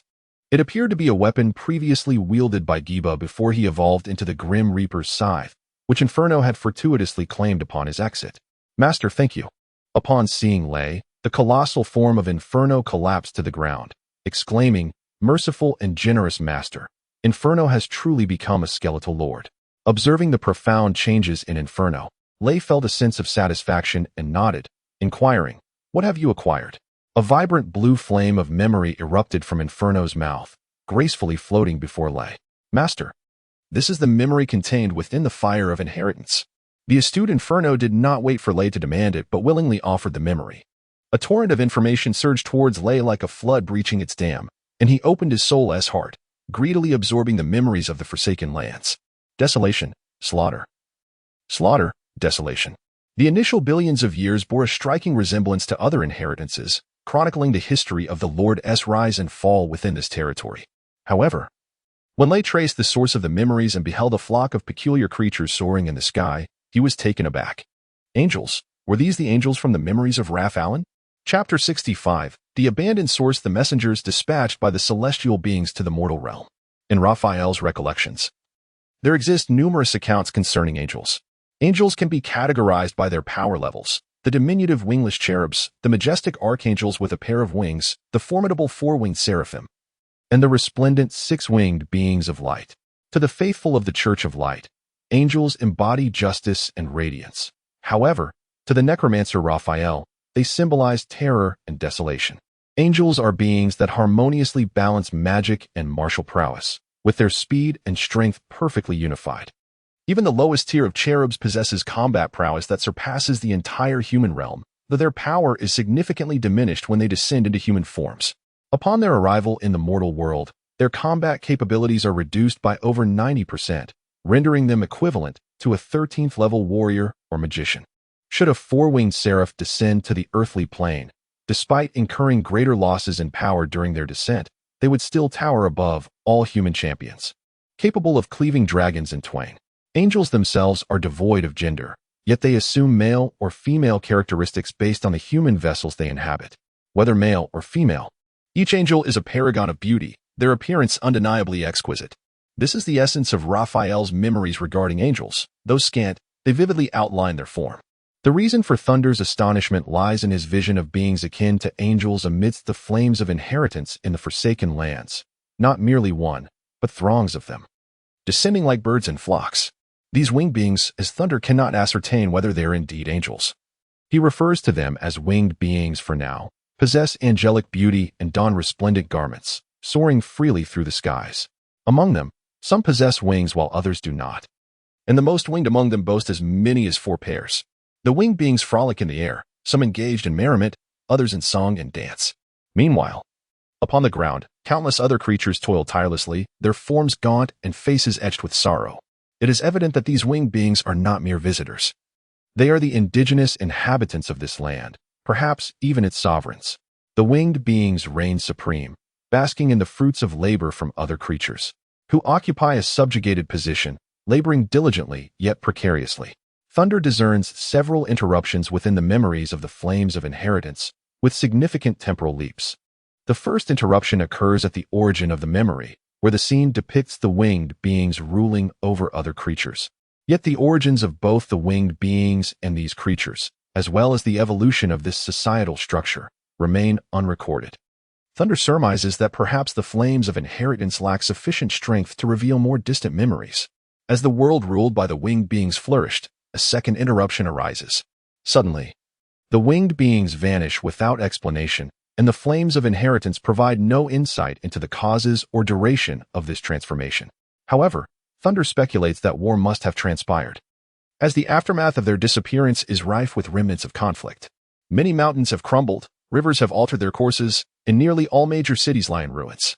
Was it war that led to the extinction of the winged beings, or did they retreat to another realm to evade it? Who instigated the war? And what prompted such a devastating conflict? New nations arose, new cities emerged, and the world once more teemed with vitality.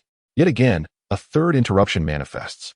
Abruptly, the world is stripped of its brilliant sunlight, clear waters, and even pure air. It becomes uninhabitable for its original denizens.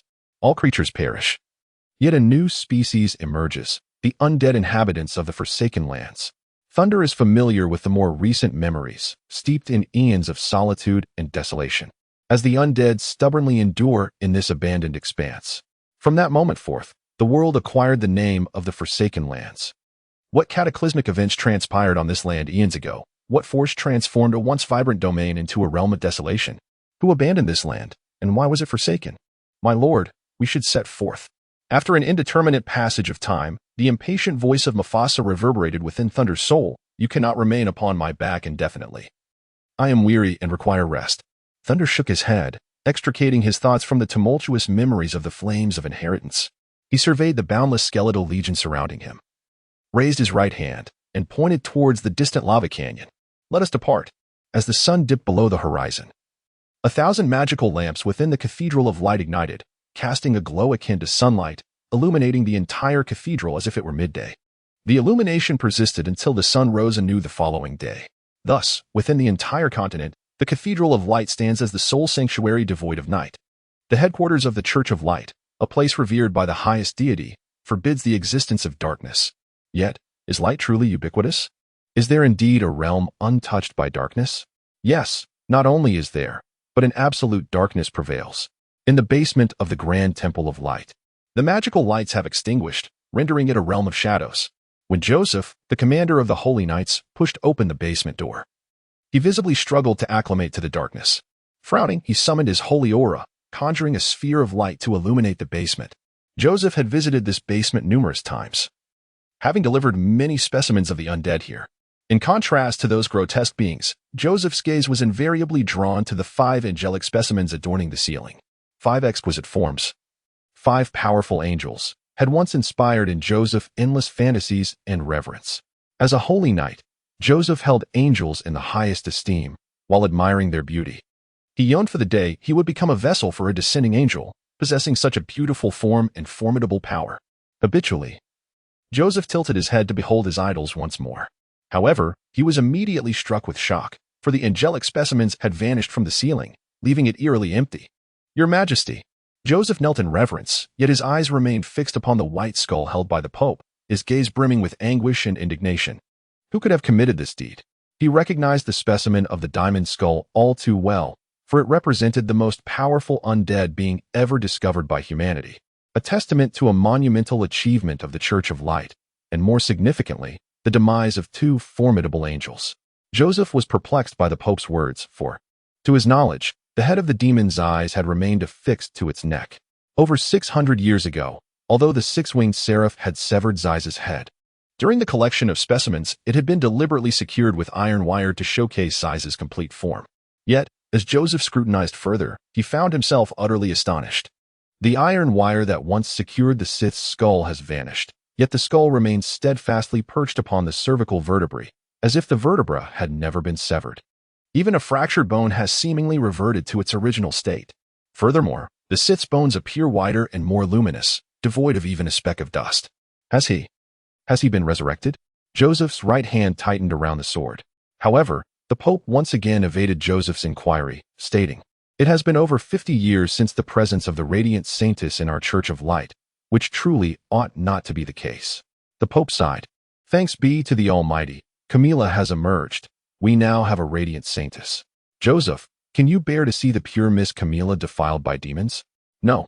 Joseph straightened his back and declared solemnly, "Those who dare to desecrate the radiant saintess shall be utterly annihilated." Chapter 66. Mufasa's Machinations in the Forsaken Lands. An army of the undead advanced at a relentless pace. According to Hoover's map, the lava canyon lay over 4,000 kilometers from the ancient tomb of Tsaiba, now known as the Tomb of Flames. Even with the tireless bodies of the undead, the journey would take approximately 2 weeks. Along the way, they would traverse territories inhabited by skeletons and zombies, as well as a river of molten lava. Perhaps the creators of the Forsaken Lands intended it this way, or perhaps it was a natural formation.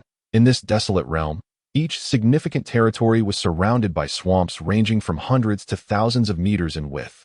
The existence of these swamps effectively hindered communication between territories, allowing each to function as an independent kingdom. Within each large territory, numerous flames of inheritance burned, imparting memories that clearly instructed the rulers to avoid crossing the swamps. This seemed like a waiting command, restricting the undead to a limited range of activity and preventing large-scale slaughter until a significant event occurred. 3 days later, the skeleton army reached the edge of Hoover's territory. Upon crossing the swamp, they would enter the domain of the skeleton lord, Page. This swamp was far larger and wider than the one traversed by Lei over a century ago, teeming with more formidable undead. However, such a swamp was insufficient to deter an army of tens of millions. At Lei's command, over 1 million skeletal warriors bravely ventured into the swamp, and within a day, they had created a bone pathway over 30 meters wide and 4,000 meters long, using their own corpses. On average, there were no fewer than 10 skeletal warriors' remains per square meter. As the army stepped over their fallen comrades to reach the opposite shore, Lei and Hoover faced their first disagreement since their alliance began. According to Hoover's plan, the army should advance in a straight line, swiftly covering the distance to the far end of Hage's territory in 4 days, crossing another swamp before Hage could amass sufficient forces to launch an attack. Conversely, Lei advocated for a deeper incursion into Hage's territory to first crush him, thereby ensuring their rear was secure. After all, while the search for the flame crystal was important, losing their base for it would be counterproductive. If Hage seized the opportunity to cross the newly constructed bone pathway and obliterate Hoover's territory, they would lose all their soul sacrifices. Ultimately, Lei emerged victorious in the debate. Despite Hoover's disdain for Lei's capabilities, the master's orders were absolute, and thus the army followed Lei into the fray against Hage's tomb. Thus commenced what might be the largest territorial battle in the history of the Forsaken Lands. When Lei led his army of millions of skeletal warriors to the vicinity of Hage's tomb, Hage hastily gathered fewer than 10 million troops for defense, with fewer than 10,000 of them being of golden skeleton rank or higher. Therefore, although they fought on Hage's territory, Lei, leveraging the element of surprise, gained a local advantage in both numbers and quality, encircling Hage completely. Thousands of elite warriors surged forth, filling the area surrounding Hage's tomb within a 4 to 5 square kilometer radius with golden skeletons and black knights. The battle raged for a day and a night, and before Hage's reinforcements arrived, Lei managed to slay Hage at the cost of over 4,000 golden skeletons, more than 30 black knights, and 16 skeletal lords. With Hage's territory now merged with Hoover's, they had created a vast skeletal realm exceeding 7 million square kilometers. Lei generously offered Hage's soul heart to Hoover to compensate for her loss of Tsaiba's soul heart. Lei then entered Hage's tomb to accept Hage's flame of inheritance. Although the flame was similar to that of Tsaiba, Lei found no additional information of interest. However, as a Great Lord's flame, Lei received nearly 100 million soul sacrifices. In terms of controlled territory and the number of skeletal warriors, Lei had reached a level equal to Hoover. Lei's power surged, yet he felt no satisfaction. while one of the subordinates, the restless skeletal horse Mufasa, became increasingly arrogant. As an undead creature possessing the memories of a dragon, Mufasa, though forced to serve as Lei's steed, still considered himself superior. He believed he was rightfully Lei's foremost subordinate. However, the presence of Brent, Buma, and the others instilled a deep sense of crisis in Mufasa. He felt his position threatened by them. Buma had once demonstrated formidable earth magic that nearly cost Mufasa his life, instilling a profound fear of her. Brent and the Fiery Knight bore the marks of sovereigns, and in Mufasa's mind, they were regarded as companions, the three chief strategists of their master. By seniority, Mufasa deemed himself the eldest, with Brent second and the Fiery Knight third. Yet, Mufasa harbored a lingering grudge against Hoover, considering her an enemy who should be eliminated. Moreover, Hoover had devoured Hage's soul heart, an affront that Mufasa found intolerable. Even if Lei did not use it, it should have been his. Mufasa had previously suggested to Lei the elimination of Hoover, but was met with Lei's soul punishment. At that time, Mufasa accepted Lei's decision, believing the timing was not right. However, the situation had changed. With Lei now holding Hage's tomb, a territory that had become his stronghold, Lei's power far surpassed that of Hoover. If action was not taken now, when would it be? Given the terrifying repercussions of soul shockwaves, Mufasa refrained from directly voicing his suggestions to Lei this time. Instead, he turned his attention to the giant skeleton, the Fiery Knight, and the Black Knight General, Brent. Assuming Brent, as a proud Black Knight, would share his disdain for a second master above him, Mufasa seized the opportunity to slow his pace while the army advanced, stealthily approaching Brent and the Fiery Knight. Brother Brent, Brother Lei, our master is truly magnificent, Mufasa began, using soul communication so that only Brent and the Fiery Knight could hear him. He articulated a line he had long devised.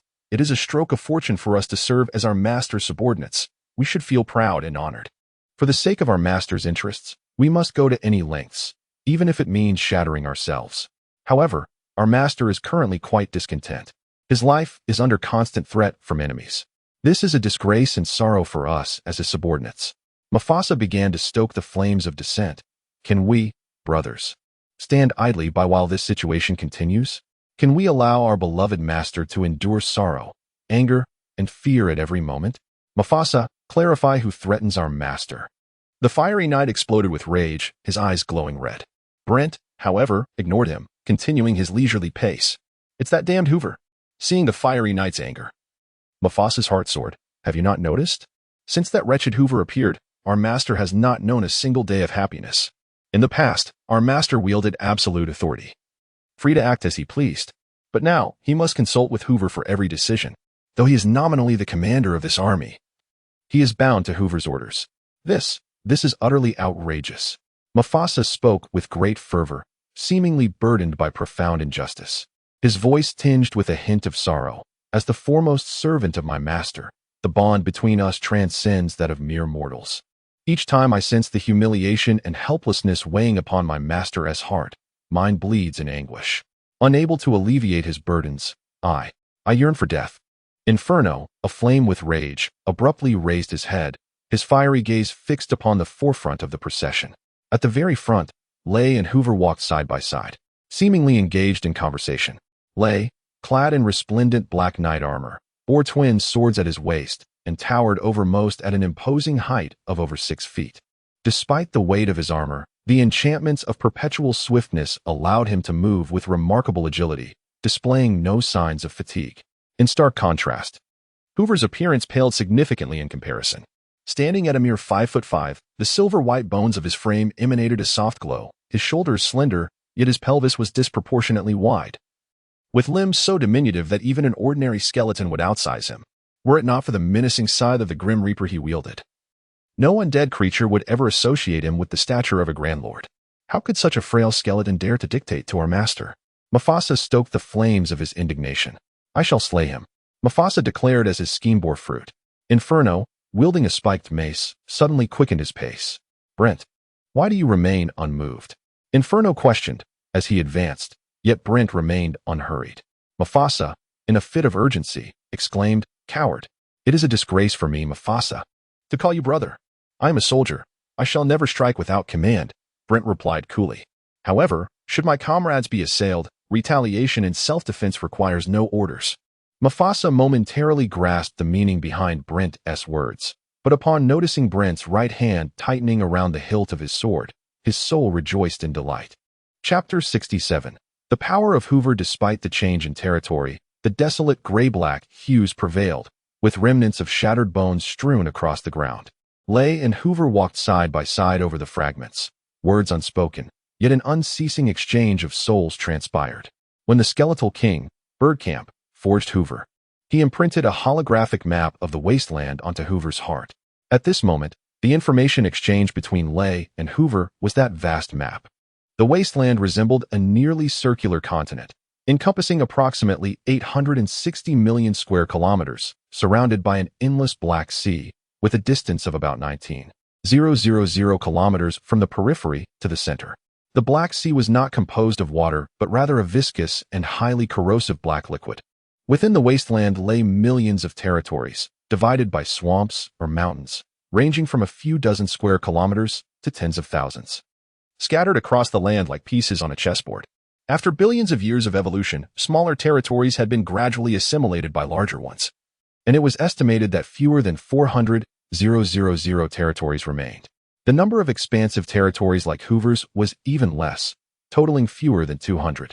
At the center of the wasteland, every 5,000 to 6,000 kilometers, broad circular swamps formed 3 concentric rings, dividing the land into 4 immense circular zones. Skeletons, the most numerous and lowest tier of undead, predominantly inhabited the outermost ring of the wasteland. Although low-level zombies occasionally appeared, their presence was minimal. Moving inward, the second ring was mainly occupied by the zombie race, which, while of a higher rank than skeletons, numbered only 1/5 of their kind. The third ring hosted a diverse array of undead, including common skeletons, zombies, witches, and black knights, alongside numerous spirits, undead beasts, and even bone dragons. Though their numbers paled in comparison to the skeletons, the variety soared into the thousands. Almost every creature known to the human world had its undead counterpart within the third ring, with many more unique undead species found here that did not exist in the human realm. What puzzled Lay was that the map indicated no undead presence in the core of the wasteland. In that vast circular expanse of tens of millions of square kilometers stood towering edifices resembling a colossal city. At the very center of this city, which also marked the heart of the wasteland, loomed a circular structure known as the Soul Altar, rising thousands of meters high. Lay was uncertain of who had constructed these buildings, yet he was unequivocally certain that the civilization responsible for them was far superior to that of humanity in another realm. The human fortress he had previously besieged was merely 20 meters high, utterly dwarfed by even the simplest walls in this place. After absorbing the holographic map of the wasteland, Lay began to search for the location of the lava canyon. To his astonishment, he discovered thousands of lava zones within the wasteland. These zones varied greatly in size, some spanning tens of thousands of square kilometers, while others were merely a few dozen. Each lava zone contained one or several lava lakes, with molten streams bubbling up from below, transforming the surrounding terrain into a smoldering swamp. Most lava zones were situated within the second and third rings, while only 7 were found in the first ring, with none in the core of the wasteland. The lava canyon, which Lay's legion aimed to reach, lay at the edge of the first ring, approximately 400 kilometers from his current position. This was a relatively small lava zone, covering less than 30 square kilometers.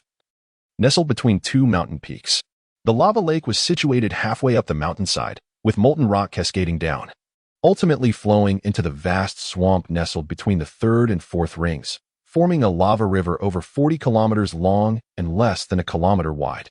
Upon grasping the terrain of the lava canyon, Lay began to doubt his plan, questioning Hoover, "Are we truly taking so many warriors there?"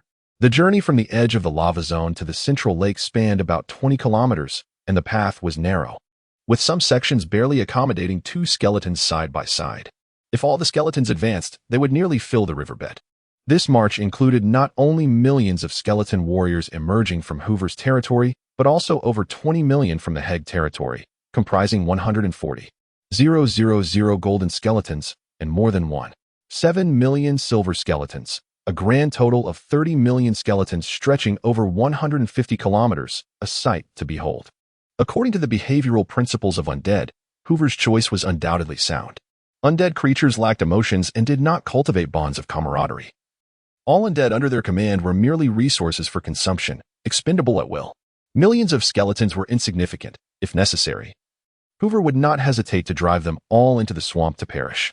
However, Hoover had not anticipated that the skeleton he faced was an anomaly among the undead, having developed emotions akin to humanity hundreds of years prior.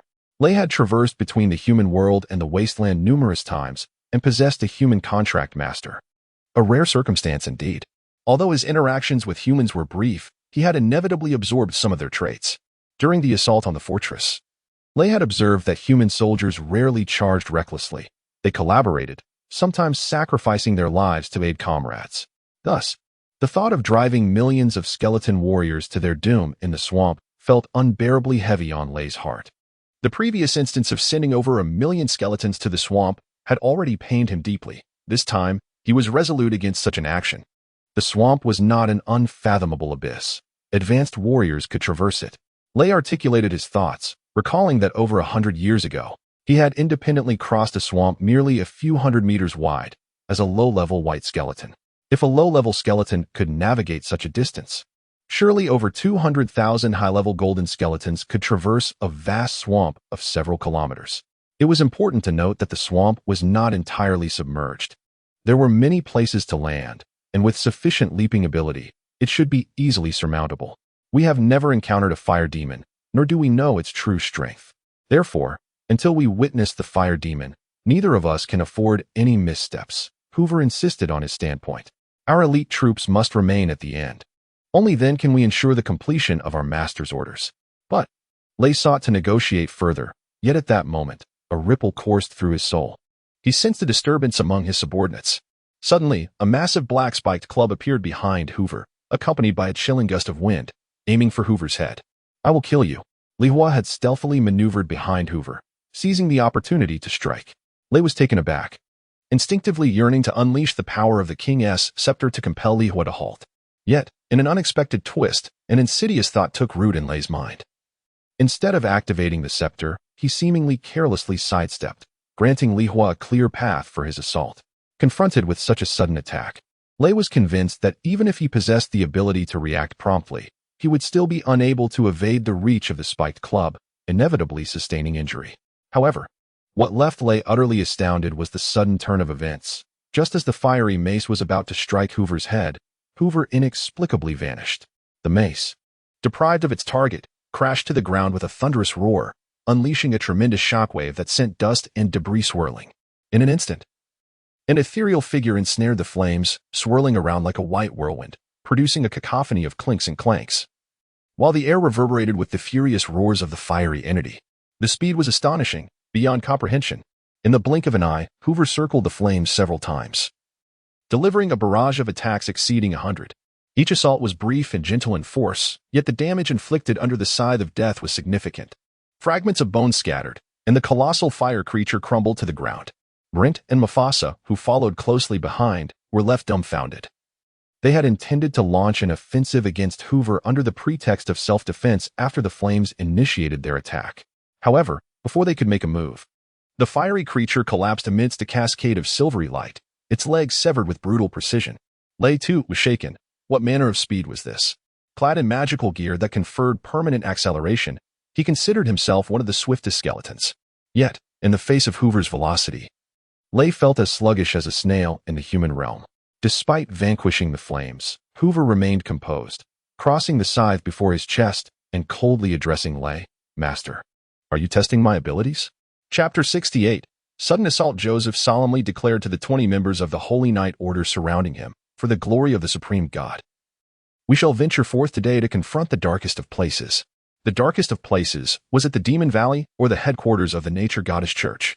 The team was uncertain, yet they could discern from the composition of their ranks that this mission was undoubtedly perilous and of great significance. This elite squad, comprising a total of 21 members including Captain Joseph, consisted of 2 high-ranking light priests who had undergone dual job changes, 6 high-ranking light mages of level 12 or above, and 13 high-ranking warriors of level 13 or above. In addition to Captain Joseph, there were 2 squad leaders among them. Such a formidable assembly was more than capable of executing an assault on a royal palace. As Joseph slowly unfurled a magical scroll, the members were taken aback, It was a space transfer scroll crafted from dragon skin. Dragons, the most powerful beings in this realm, possessed terrifying strength. Even a lowly young green dragon wielded combat prowess comparable to that of a grand sword master and magical abilities exceeding those of a high-ranking mage. Dragons are enigmatic. Many individuals may go through their entire lives without ever encountering one, rendering dragon skin particularly precious, as acquiring it necessitates slaying a dragon. Throughout the entire Light continent, only the Church of Light possessed the capability to create magical scrolls from dragon skin. Even the Church of Light would hesitate to employ dragon skin scrolls lightly. For dragons are a vengeful race. Utilizing their hides for magical purposes would inevitably provoke their wrath. The repercussions of being targeted by a horde of dragons would compel even the mightiest of empires to tread carefully. The teleportation scroll made from dragon skin implied immense transfer capabilities, and thus the members immediately realized they might be headed to a distant location. Are we going to Demon Isle, Captain? It is said to be over 30,000 kilometers away, and only there would a dragon skin scroll be warranted for transport. No, we are bound for the Forsaken Lands. Joseph finally revealed the destination of their mission. His Majesty has commanded us to hunt down a golden skeleton. The magical scroll had been bestowed upon Joseph by Pope Paul II, who had repeatedly cautioned him to exercise utmost caution, selecting the most powerful warriors to accompany him and to carry as many supportive magical items as possible to ensure Joseph's success in this mission. The Pope had even granted him a legendary artifact, the demon-slaying sword, Soul's Sigh. A task personally assigned by His Holiness was naturally of paramount importance and must be executed without fail. However, Joseph believed that the Pope had perhaps overestimated the situation. Although the Forsaken Lands were shrouded in mystery and terror, Joseph, as the captain of the Holy Knight Order, had previously ventured into this desolate realm. During that expedition, armed with the light aura, Joseph had effortlessly swept through a skeletal tomb, vanquishing at least 300 skeletal warriors. Thus, in Joseph's mind, the Forsaken Lands posed no real threat, especially against the backdrop of light aura and light magic, which rendered the undead within nearly defenseless. More importantly, the target of their pursuit was merely a golden skeleton, rendering such a grand mobilization unnecessary. It is well known that a golden skeleton in the Forsaken Lands possesses combat capabilities roughly equivalent to that of a level 12 warrior in the human realm. If it were to leave the Forsaken Lands and enter the human world, it would, devoid of the Dark Aura's assistance, only match the strength of a level 8 warrior. A golden skeleton of only level 12 could easily be subdued by a single ordinary holy knight. Yet, the Pope had ordered Joseph to assemble nearly a fifth of the elite forces of the Holy Knight Order, including mages and warriors, and even insisted on the inclusion of 2 injured high-ranking priests. Was it possible that the Pope anticipated casualties in this operation? How could this be? Joseph was a level 15 Holy Knight, already on the cusp of entering the ranks of the sanctified. While he considered the situation to be exaggerated, Joseph nonetheless prepared earnestly. Each member was not only fully armed, but also had specific roles assigned. The 6 high-ranking light mages carried an abundance of magical scrolls designed for combating undead beings. His Majesty has pinpointed the location of the golden skeleton. The exit of the spatial passage lies approximately 50 meters in front of it. Once we emerge from the spatial passage, we shall immediately launch our assault to annihilate the skeleton completely. Joseph drew forth the demon-slaying sword, Soul's Sigh, and with a single stroke, cleaved the magical scroll, unleashing a torrent of magical energy as the spatial passage materialized instantaneously. Enveloped in a radiant aura of light, Joseph bellowed, "Honor, loyalty, kill," and leaped into the spatial passage. Within the Forsaken Lands, the skeletal army had ceased its advance, standing silently behind a massive sand dune. This dune was unlike those found in the human realm. The sand here was not genuine sand, but rather an incalculable mass of bone fragments. Ray crouched behind the dune, utilizing a repair spell to mend the shattered thigh of Firebrand. In a matter of seconds, Hoover had circled Firebrand over 20 times, striking the same spot on the right femur with 108 scythe strikes. Although Hoover had shown restraint, sacrificing some power for speed, the force of the death scythe was sufficient to sever the platinum skeleton's femur, which measured over 10 centimeters in diameter. Hoover, evidently considerate of Ray, did not pursue the matter of responsibility for the accident, but instead retreated several meters with another great lord, Timon. Ray, struggling to find the words to explain, saw Hoover's lack of self-interest as a perfect opportunity to mend Firebrand's bones. If Firebrand were an ordinary skeleton, A broken femur could be easily replaced by detaching the limb from another skeleton. However, Firebrand was a towering giant, standing over 4 meters tall, and his femur had no substitutes. After 100 scythe strikes, bone fragments littered the ground, rendering restoration impossible. Fortunately, Ray's repair magic was exceptionally refined. He used his sword to smooth the broken bone and rejoin the pieces, allowing them to connect once more. However, this would leave Firebrand's right femur several centimeters shorter, causing him to become a limping giant skeleton. Soul energy continuously emanated from Ray's hands, and a blue luminescence began to radiate from the junction of Firebrand's femur, gradually merging. Master, I wish. Although Firebrand had sustained a broken leg, it was not a grievous injury for an undead being, and thus his soul remained vibrant. Master, I am sorry. Do not speak any further. I understand your thoughts, Ray reassured Firebrand. I too did not anticipate this. The timing was not yet ripe. Swish, swish, swish.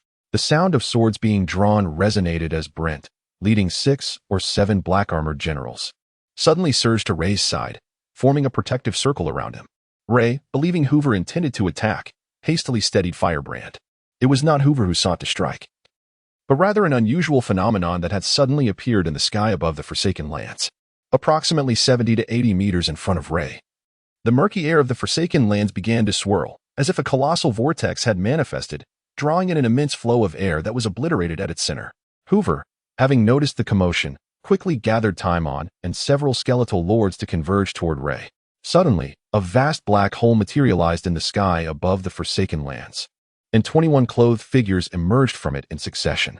The foremost figure, a middle-aged warrior clad in ornate knightly armor and wielding a sword emanating a dusky glow, rode a snow-white steed, exuding an aura of lethal intent. The leading knight steadied himself on the ground, his gaze immediately locking onto Lay's position. With a flourish of his sword directed towards Lay's head, he bellowed, "It is he. Slay him. Glory, light, faith, loyalty." At the command of the foremost knight, the bodies of 8 knights began to shimmer with magical radiance as they roared and charged towards Lay. Simultaneously, 6 mages clad in white robes commenced their incantations, while others unfurled magical scrolls and hurled them forth. 2 magical archers had already drawn their enchanted bows, ready to unleash their explosive arrows at any moment. The first assault came in the form of 2 magical scrolls, soaring through the air with the speed of arrows, emitting a sharp whistling sound and trailing brilliant light from their rear. Master, retreat quickly. These are light magic scrolls. Booma, discerning the gravity of the situation, urgently called for Lay to withdraw while hastily conjuring a defensive earth magic, chaotic earthen wall, before taking cover behind it. In the face of the sudden onslaught, not everyone exhibited the same timidity and caution as Booma, for they were oblivious to the formidable nature of human light mages. A black knight general abruptly leapt into the fray, using his body to shield against one of the magical scrolls. Concurrently, under Hoover's compulsion, a skeletal lord charged forward, launching himself at another magical scroll. With 2 resounding explosions, the sky erupted in blinding light as the magical scrolls were triggered. The skeletal lord was instantly reduced to ashes by the searing holy flames, his remnants scattering with the wind. Meanwhile, the Black Knight General fell. But what descended was merely his armor. His body had ceased to exist. Chapter 69, The Cost of Underestimation. The group possessed an abundance of magical scrolls, totaling 2 substantial bundles. However, Joseph was taken aback by an unexpected turn of events. The undead creature they were pursuing was not a golden skeleton, but rather a dark knight. Surrounding this dark knight were 7 or 8 others, alongside a dozen golden skeletons, one of which towered over 4 meters tall, resembling a giant skeleton. Their underestimation and poor timing coincided with an assembly of undead beings. Nonetheless, Joseph regarded this horde of undead creatures with disdain. After all, they were merely dark knights and golden skeletons. While their combat strength ranged from levels 10 to 12, they paled in comparison to the might of sacred energy and light magic, rendering them weaker than a swarm of rats. Although light and darkness counter each other, darkness would need to surpass light by at least 3 levels to truly dominate. Joseph had no faith that these undead could possess the strength of level 15. Yet, reality often defies expectations, and soon Joseph paid a heavy price for his carelessness. After an explosion, 6 holy knights charged to the forefront of the dunes, where they clashed with 4 dark knights and 6 skeleton lords. The confrontation of 10 against 6, darkness versus light, did not unfold as Joseph had envisioned, where the Holy Knights would effortlessly dispatch the undead. The Dark Knights and Golden Skeletons not only successfully halted the Holy Knights' advance, but also swiftly pushed them back by 4 or 5 meters. The Holy Knights believed that sacred energy was the Achilles heel of the undead, and thus they unleashed their energy without reservation, radiating a milky white glow that enveloped their weapons and steeds. However, they miscalculated. Their adversaries were not ordinary undead, but formidable entities, the Dark Knight Generals and Skeleton Lords. By human standards, the Dark Knight General possessed at least level 14 combat strength, while the Skeleton Lords boasted level 13. Though they feared sacred energy and were ill-suited to this peculiar force, as strong undead, they did not dissolve upon first contact with the energy like typical undead would. Particularly, the 4 Dark Knight Generals wielded dark energy that rivaled the sacred energy, bolstered by the dense aura of darkness in the Forsaken Lands. Their dark energy even surpassed the sacred energy, unleashing black sword lights that forced the Holy Knights to retreat. The Skeleton Lords, unperturbed, wielded their heavy maces, over 4 meters long and weighing 200 to 300 kilograms, with formidable force. In contrast, the Holy Knights' swords resembled mere toys. The clash of metal echoed as the 6 Holy Knights severed 7 or 8 ribs of the Skeleton Lords. But the corresponding cost was the loss of an arm and a horse's leg. Even without their legs, the undead could still fight, but for humans, the loss was far more detrimental. As the horse collapsed, it pinned down the Holy Knight, providing a Skeleton Lord the opportunity to shatter his skull. The tide of battle shifted dramatically. Mere moments after slaying 2 undead creatures, the humans suffered the loss of 2 warriors. Witnessing this, a light mage promptly unleashed his prepared spells, conjuring hundreds of magical missiles that soared toward the undead. Though these missiles were merely a low-level magic, in the hands of a high-level light mage, their power increased significantly. The advantage of these relatively weak missiles lay in their minimal magical cost, allowing for sustained fire.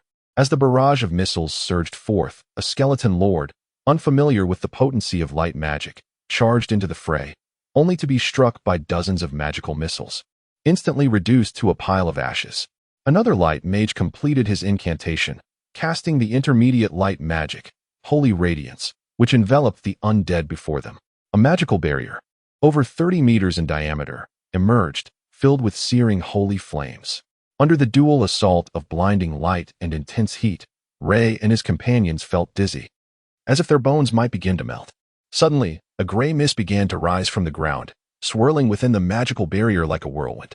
The mist obscured the blinding light, causing the temperature within the barrier to drop significantly. As a master of earth magic who had survived for over 6 millennia, Burma's magical prowess surpassed that of the light mages. Had the opposition not included Holy Knights and light mages, Burma was confident he could dispatch them all single-handedly. Fear of light magic compelled Burma to take cover at the onset of the battle, hiding behind a chaotic earthen wall he had created while closely observing the unfolding situation. As the holy radiance scorched Ray and the others, he acutely felt the pain of being burned. Finally, Burma took action, unleashing an intermediate earth spell, Dust Veil, which countered the holy radiance.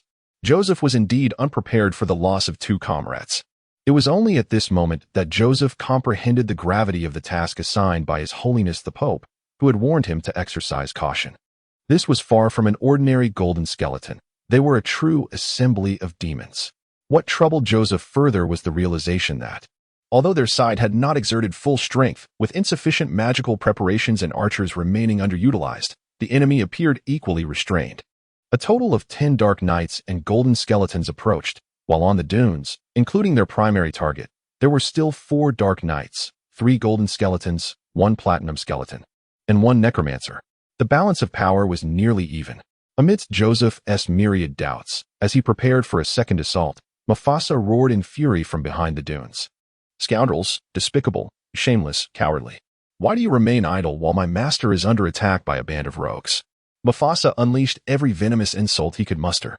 The moment the first magical scroll exploded, obliterating a skeleton lord, the clever Mufasa chose to retreat, stealthily making his way past the dunes, intending to rally millions of skeletal warriors behind to assist. However, Mufasa overlooked one crucial detail.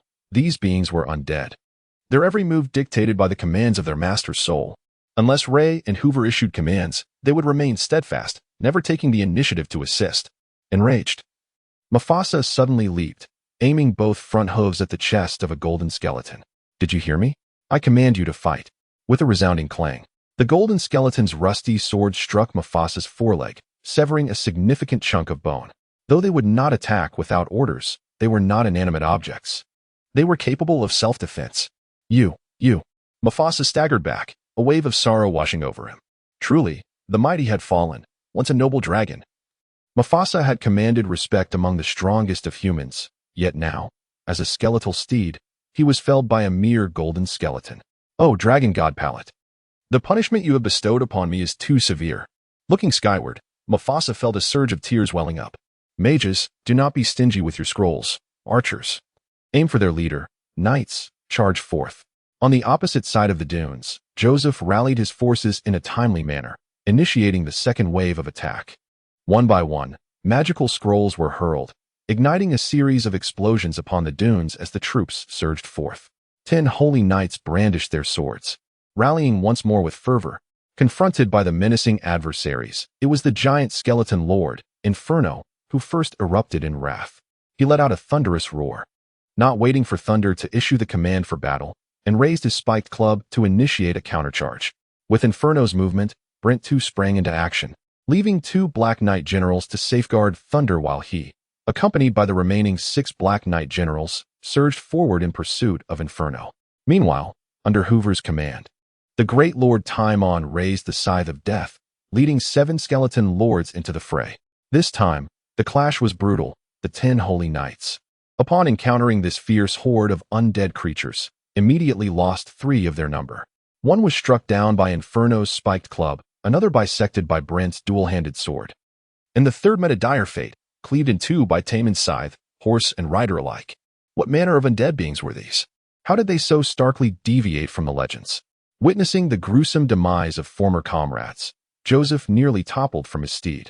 The toll was now 3-3.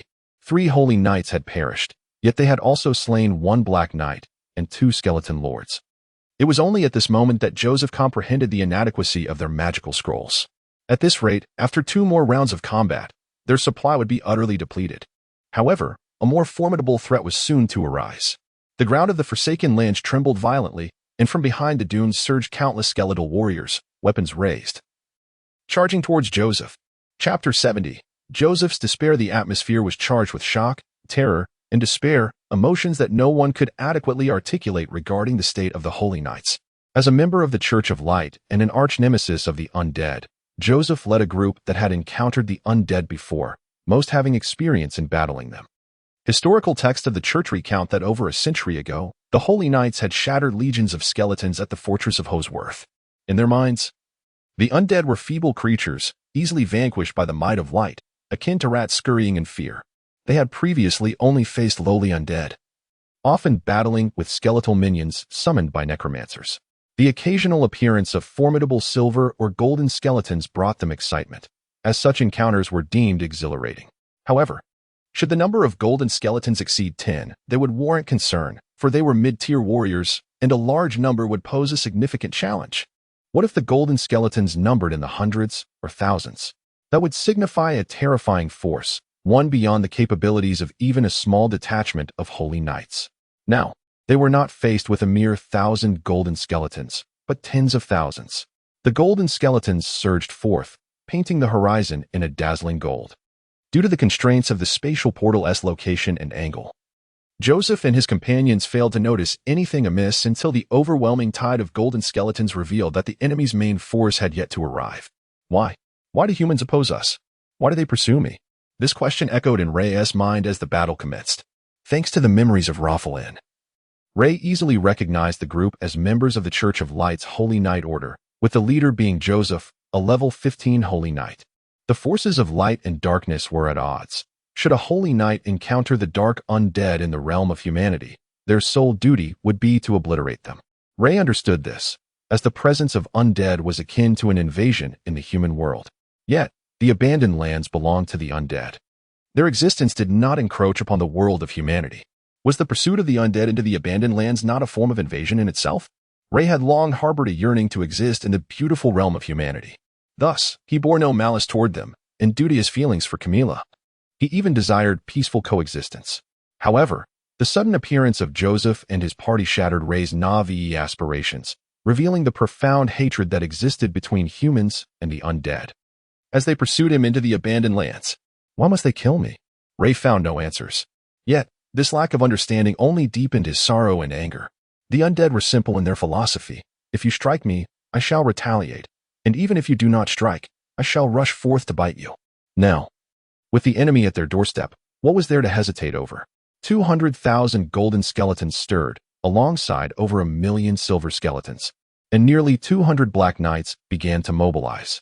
Faced with this overwhelming tide of undead, Joseph's heart sank. As the leader of the Holy Knights, retreat in the face of the undead was unthinkable. Yet, if he did not retreat, what could he and his scant few companions accomplish against such a vast ocean of foes? For the first time in his life, Joseph felt fear and began to waver. Loyalty, faith, courage, fearlessness. Though the two high priests trembled in fear, they did not forget their duty. A soft glow of light encircled them, bestowing positive magical effects upon the warriors. 6 light mages were tense, 3 clutching magical scrolls, ready to unleash them, while the others began to chant powerful spells. However, their anxiety rendered their incantations nearly incoherent. Evil shall be obliterated. Slowly, Joseph drew forth the sword of the soul, granted by his holiness. Raising it high above his head, for the glory of the supreme deity, we die without regret. Attack. Including the 2 archers, the remaining 5 warriors charged forth. Their target still Ray, 60 meters away. Their mission was to eliminate him, even at the cost of their lives. Yet, they could not reach him. Before them stood a wall of bones formed by thousands of golden skeletons. Unless they could fly, even a tenfold increase in strength would not suffice to breach the gap. The sword of the soul was forged specifically to combat the undead, imbued with 2 potent light spells, the flame spell and the disintegration spell. The flame spell could conjure a 3-meter-long tongue of fiery heat. Any lesser undead that came into contact would swiftly dissolve into ash. The disintegration spell acted solely upon souls. Within the sword's range, any undead soul would be affected, and if their level was insufficient, their essence would disintegrate into wisps of mindless soul flames. With Joseph's level 15 fighting spirit ignited, the sword of the soul unleashed fearsome power. Wherever the sword pointed, even golden skeletons could not withstand it, their bodies shattering. Soul scattering. Each swing of Joseph's sword claimed at least 1 golden skeleton, yet despite this, he could not close the distance to Ray. A mournful wail echoed as a golden skeleton struck Joseph's steed in its last moments, causing the horse to rear and collapse. Joseph quickly leapt up, the sword of the soul carving a protective circle around him, repelling the approaching golden skeletons. Suddenly, a white figure appeared before him, the great Lord Hoover wielding a scythe of death, arriving just in time. It was a platinum skeleton. A flicker of solace crossed Joseph's mind. Should he slay a platinum skeleton before his demise, it would be a fitting tribute to the supreme deity. Perhaps the deity would appreciate his sacrifice and redeem his soul. Seizing the moment when Joseph was off balance, Hoover raised the scythe to strike. Joseph hastily attempted to block with the sword of the soul, but before the weapons clashed, Hoover shifted position, attacking from behind toward Joseph's left shoulder. As Joseph prepared to counter, Hoover vanished again, this time aiming for Joseph's left leg. Within the Holy Knight Order, Joseph was renowned for his swift strikes, earning the title of the Lightning Blade. Yet today, he truly comprehended the essence of speed.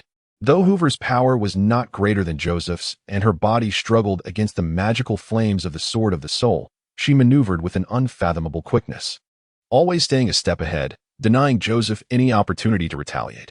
Joseph felt like a beast ensnared in water, brimming with strength yet unable to unleash it, frantically swinging his sword in desperation. At last, in a moment of desperation, Joseph, caught off guard, fell prey to Hoover, who struck him with a scythe upon his right arm. With a soul-wrenching sigh, Joseph found himself akin to a fish upon a chopping board, destined only for slaughter. The second blow, the third blow, before long, Joseph had been pierced by Hoover's blade a dozen times, his body marred by countless wounds, nearly reduced to a mass of blood, though each strike lacked great force, penetrating less than an inch into Joseph's flesh. The multitude of injuries proved too much for him to bear. In utter despair, he cried out, "Almighty God, avenge me." Joseph closed his eyes, ceased his resistance, and awaited the arrival of death. Yet, a second passed, then a second more, and he found himself inexplicably alive, the scythe of death eluding him. The surroundings fell silent, as if the battle had ceased. Joseph slowly opened his eyes, only to behold Ray. Ray stood before him, quietly, tasked with the ultimate mission bestowed upon him by his golden skeletal majesty. Joseph finally discerned his adversary. He was not a dark warrior, nor a golden skeleton, but rather a platinum skeleton clad in black armor. Upon locking eyes with Ray, a wave of fear surged within Joseph. He found himself trembling before a mere skeleton, a most unexpected fear for the leader of the Holy Knights of the Church of Light. Perhaps it was despair, perhaps it was terror, or perhaps it was the loss of blood that caused Joseph to sway upon seeing Ray, ultimately collapsing to the ground. Master! Master! Stop them! Suddenly, the witch Buma stumbled forth in a panic, exclaiming, "Meteoric fire rain! They are casting meteor fire rain." Chapter 71. The Catastrophe of the Cathedral of Light. While Lay commanded the golden skeletons to besiege Joseph, a certain area remained untouched by attacks, specifically the location of the 6 light mages and 2 high priests. It was not that Lay wished to spare them. Rather, it was simply beyond his capability to do so. The 8 esteemed mages and priests, perceiving the overwhelming number of skeletal warriors and recognizing their own lack of chance for victory, chose the ignoble path of self-preservation instead of aiding Joseph. Through their combined efforts, they conjured a luminous barrier, approximately 5 meters in diameter and over 4 meters in height. This barrier, a manifestation of an advanced light magic, was entirely composed of divine flames, rendering it impenetrable to any undead creature. This formidable spell was immensely draining on their magical reserves, and thus, the 4 light mages and 2 high priests exerted their utmost strength to barely maintain a small shield just large enough for the 8 of them to take refuge within. The other 2 light mages continuously hurled offensive magic scrolls to deter the undead from approaching. Seizing the moment of chaos among the golden skeletons, the 8 of them collectively pushed the luminous barrier toward the spatial portal. Their intention was simple. The barrier, standing at around 4 meters high, could be maneuvered close enough to the portal, whose height was merely 2.5 meters, that they could leap through to escape. After suffering the loss of over 100 golden skeletons, Joseph lay grievously wounded, prompting Lay to order a halt to the assault on the glowing orb. It can be stated that the strategy of the light mages had proven successful. They needed only to advance another 2 or 3 meters to reach the portal. Though it was not a dignified retreat, it would nonetheless allow for survival. However, Lay's command to cease fire bolstered the confidence of the leader of the mages, the Archmage Tyron. Desiring to flee, Tyron nonetheless felt compelled to accomplish one last act before escape. This mission had seen the Church of Light dispatch a formidable army. With mages, priests, archers, and holy knights working in concert, failure was not an option. For the honor of the church, and indeed for his personal reputation, the typically timid Tyron resolved to launch a final offensive. Although the holy knights and archers had perished, Tyron was confident that he could turn the tide at the last moment and eliminate the ultimate target, Lay. Thus, he ceased pushing the luminous barrier and withdrew a crimson magical scroll from his robes, intoning loudly, "All that is evil shall be annihilated. Almighty Supreme Deity, grant me the meteors of the heavens and the fires of the earth. With your thunderous might, obliterate this wretched existence." Tyron's sudden movement immediately captured the attention of Buma, who swiftly alerted Lay. Meteor Fire Rain, a forbidden-level spell, was designed for indiscriminate mass destruction. It operated by unleashing immense magical power to invoke meteors from the sky and fire elemental magic from the earth, delivering a dual assault of physical and fiery devastation upon the enemies. Throughout human history, there had been 3 instances of meteor fire rain attacks, each resulting in the deaths of tens of thousands, if not hundreds of thousands. The meteor fire rain unleashed by the Archmage would cover nearly 15 square kilometers, capable of delivering catastrophic damage to anything within its reach. Although the power of the spell released via a scroll was but a fraction of its original potency, the over 1 kilometer radius would still spell disaster for Lay and the throngs of golden skeletons. Should Tyron's magic succeed, it would bring about an unimaginable calamity. Within a kilometer radius, even the undead would find no sanctuary. Realizing the imminent danger, Lay immediately commanded another assault. The golden skeletons, which had only just ceased their advance, surged forward like a tide, attempting to shatter the luminous barrier with their bodies. However, the strength of the barrier conjured by the 6 mages was formidable. The golden skeletons began to disintegrate 3 to 4 meters from its edge, turning to ash before they could even touch the barrier. In the initial wave of the charge, yet another 100 golden skeletons vanished. Yet, this onslaught revealed a critical detail to Lay.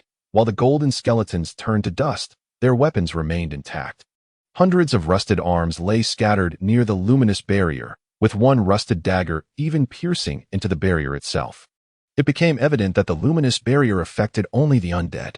Without hesitation, Lay cast his double-handed sword, which arced gracefully through the air and penetrated the luminous barrier, pinning one of the light mages firmly to the ground. Thousands of various weapons were hurled forth at his command. Rusted blades, broken swords, spiked clubs, and hammers rained down into the barrier's interior. Even a stone giant, recently summoned by Buma, leapt and crashed down upon the luminous barrier. In a mere 3 to 4 seconds, the luminous barrier collapsed, revealing a mound of assorted weaponry in its place. Even a high-ranking sword saint would find themselves doomed against such a relentless barrage, let alone a group of mages with poor physical defense. Thank the heavens, we are safe. Buma sighed in relief, wiping the sweat from his brow, as if his body had regained its ability to perspire. All that is evil shall be annihilated. Suddenly, from within the heap of weapons, a powerful incantation rang out once more. Countless red lights burst forth from the gaps between the weapons, and amid the clattering sounds, the bloodied archmage Tyron emerged from the pile. Tyron was battered and bruised, having been struck by over 100 weapons, yet miraculously, he had not perished. His eyes blazed with fury as he locked his gaze onto Lay. Skeleton, prepare to meet your end. With a tearing sound, Tyron shredded the magical scroll, and a beam of red light shot skyward. No, Buma cried out in despair. The forsaken land fell silent, so quiet that even the wind seemed to hold its breath. All undead beings fixated on Tyron, awaiting the impending meteor fire rain. Lay refrained from ordering a retreat, fully aware that escape from the devastation of the meteor fire rain was utterly futile. Good, splendid. Joseph spat blood and fainted with satisfaction. 1 minute passed. Then 10. No changes occurred in the world around them. No meteors fell, no flames ignited. Tyron's magic had inexplicably failed. Impossible. From resolute determination came fear. Tyron, who had been prepared for certain death, now faced an uncertain fate, as the enemy remained unscathed. My lord. Suddenly, Tyron performed an unexpected act. Kneeling in the direction of Lay. I am willing to become a warlock. I wish to be your servant. I beg you, do not destroy my soul. In the heat of battle, Tyron had refrained from aiding Joseph, instead seeking to escape. He was never one to embrace death willingly. Now, cornered with no options left, he swiftly made the most advantageous decision for himself. He sought to become a warlock, abandoning any remnants of faith in the supreme deity. Haraha, I see now, Buma exclaimed, leaping to his feet with glee. You intend to unleash meteor fire rain in the Forsaken Land? What a jest! Did you not know that there is neither sun nor moon here, and thus no meteors? Ha! Furthermore, the Forsaken Land is saturated with dark elements, leaving little room for fire elements. The mystery was unraveled. It was not that Tyron's magic had failed, but rather that the necessary elements for its success were absent. At this moment, Tayan was no longer concerned with success or failure. His sole desire was to preserve his life. Esteemed great sorcerer, I do not wish to offend you. It is that wretched Joseph who brought us here. If you seek someone to blame, let it be him. I harbor no animosity towards you. I aspire to become a sorcerer and join your ranks. I beseech you, please convey to Lord Skeleton that I wish to be spared. Only Bulma possessed the vocal cords necessary for communication with Tayan. Thus Lay commanded Bulma to inquire of him. From the very instant the spatial passage had manifested, Lay had been attentively observing it. A sense of deja vu enveloped Lay regarding this black hole, for he had traversed spatial passages on numerous occasions. This is a spatial passage lasting 2.5 hours, with the exit located in the third training room of the Holy Knights at the Cathedral of Light. In a desperate bid for survival, Tayan eagerly responded to Lay's inquiries. Esteemed Lord, if you have any further questions, I shall divulge all that I know. The word spatial passage, over 2 hours, Cathedral of Light echoed repeatedly in Lay's mind. Suddenly, Lay's eyes blazed with a brilliant red light as he strode purposefully towards Tayan, seizing him by the neck and lifting him off the ground. Spare me. I do not wish to die. Tayan pleaded desperately, struggling in vain. I do not desire your death. I require you to provide me with a spatial coordinate. A brilliant azure flame of soul emerged, branding Tayan's forehead. From this moment forth, you shall be my slave in the realm of humanity. With a flick of his wrist, Lay cast the bewildered Tayan into the spatial passage. Another kingly scepter was branded upon Joseph's forehead, and Lay similarly hurled him into the passage. Then, raising his arm high. Lay commanded the spatial passage with a resounding voice. Charge in and kill. A throng of golden skeletons, receiving the command, immediately began leaping eagerly into the spatial passage. On the 8th of April in the year 4597 of the Light Era, 1,458 golden skeletons suddenly materialized within the Cathedral of Light, marking the most significant religious catastrophe since the establishment of the Church of Light. Chapter 72. Holy War Deception on April 8, 4597 of the Era of Light, at noon. A moment stained with blood, a moment steeped in terror, a moment that would be eternally etched in the annals of history. Suddenly, 1,458 golden skeletons emerged before the Grand Temple of Light, brandishing rusted weapons and launching a frenzied assault upon humanity. 2 hours later, when the valiant holy knights had vanquished all the golden skeletons, the Grand Temple had transformed into a veritable hell on earth, littered with corpses and drenched in blood. Among the clergy conducting the religious rites within the temple, 48 were slain, and 1,328 pilgrims had perished, including the youngest son of the fallen Prince Philip of Rohan, Miliusta, along with 135 nobles and their families. The Holy Knights suffered 97 casualties, while 9 mages of light fell. This catastrophe was undoubtedly the gravest disaster the Church of Light had faced since its inception. The significance of this calamity did not lie merely in the loss of life. After all, the Church was a semi-militarized organization, and large-scale casualties had occurred throughout its history. What rendered this disaster particularly poignant was that it transpired within the hallowed walls of the Grand Temple itself, a source of shame for all its adherents. The Grand Temple, a place of divine scrutiny, the closest to the divine in the world, had been invaded by the undead, over 1,000 high-ranking undead beings. Had one not witnessed it with their own eyes, no one would have believed such an occurrence possible. All the faithful could not help but ponder. Was this a message of abandonment from the supreme deity? Was it the machination of the remnants of the natural goddess sect? Was it a portent of the awakening of the Dark King? In this world, only one could deliver a conclusive judgment on such matters, the Pope of the Church of Light. In the dead of night, 12 figures clad in red hurried to the Apollo Palace, the residence of His Holiness the Pope. Among them was Gonzalez. The Apollo Palace, named after the sun god Apollo revered within the church, was a modest marble edifice, renowned for having been the abode of successive popes. Upon entering the palace, the grand hall was ablaze with light, as dozens of holy maidens bustled about, preparing an array of tableware upon a long table. Pope Paul II, resplendent in his garments, sat at the head of the table, seemingly awaiting something. The table was set for 12, adorned with an abundance of sumptuous dishes, including a century-old rose elixir and even wings of paradise birds, whiskers of abyssal fish, and tongues of dune lizards. His Holiness appeared invigorated, exhibiting none of the anticipated anger or sorrow. Rather, he radiated vitality, and even the wrinkles on his face seemed to have softened. What could account for this? Were they not convened to deliberate over the church massacre, but rather to revel in a grand celebration? Your Holiness, Gonzalez has come at your behest. You are not frightened, are you? Gonzalez stepped forward, respectfully bowing to the Pope. Thank you all for your hard work. Please, sit down and enjoy a drink to soothe your throats. The Pope kindly gestured, urging everyone to take their seats before raising a glass of rose elixir. It has been decades since I ascended to the papacy without sharing a drink with you all. Come, let us toast to the glory of the supreme deity. All present raised their glasses and drank heartily, gazing blankly at the Pope, uncertain why His Holiness had suddenly become so affable and loquacious. Pope Paul II took a pristine silk handkerchief to dab at the corners of his mouth. I know you must have many questions, but before you inquire, I wish to show you something. Upon concluding his statement, the Pope clapped his hands. A mage of light entered, cradling a crystal orb, and began to infuse it with radiant magic. The commander of the Holy Knights, Joseph, activated a spatial transformation scroll, summoning a vast portal. Joseph led 2 priests of light, 6 mages, 2 archers, and 8 knights into the portal, and in an instant, they vanished from sight. The scene froze, the portal remained. Yet those who had entered were now lost to them.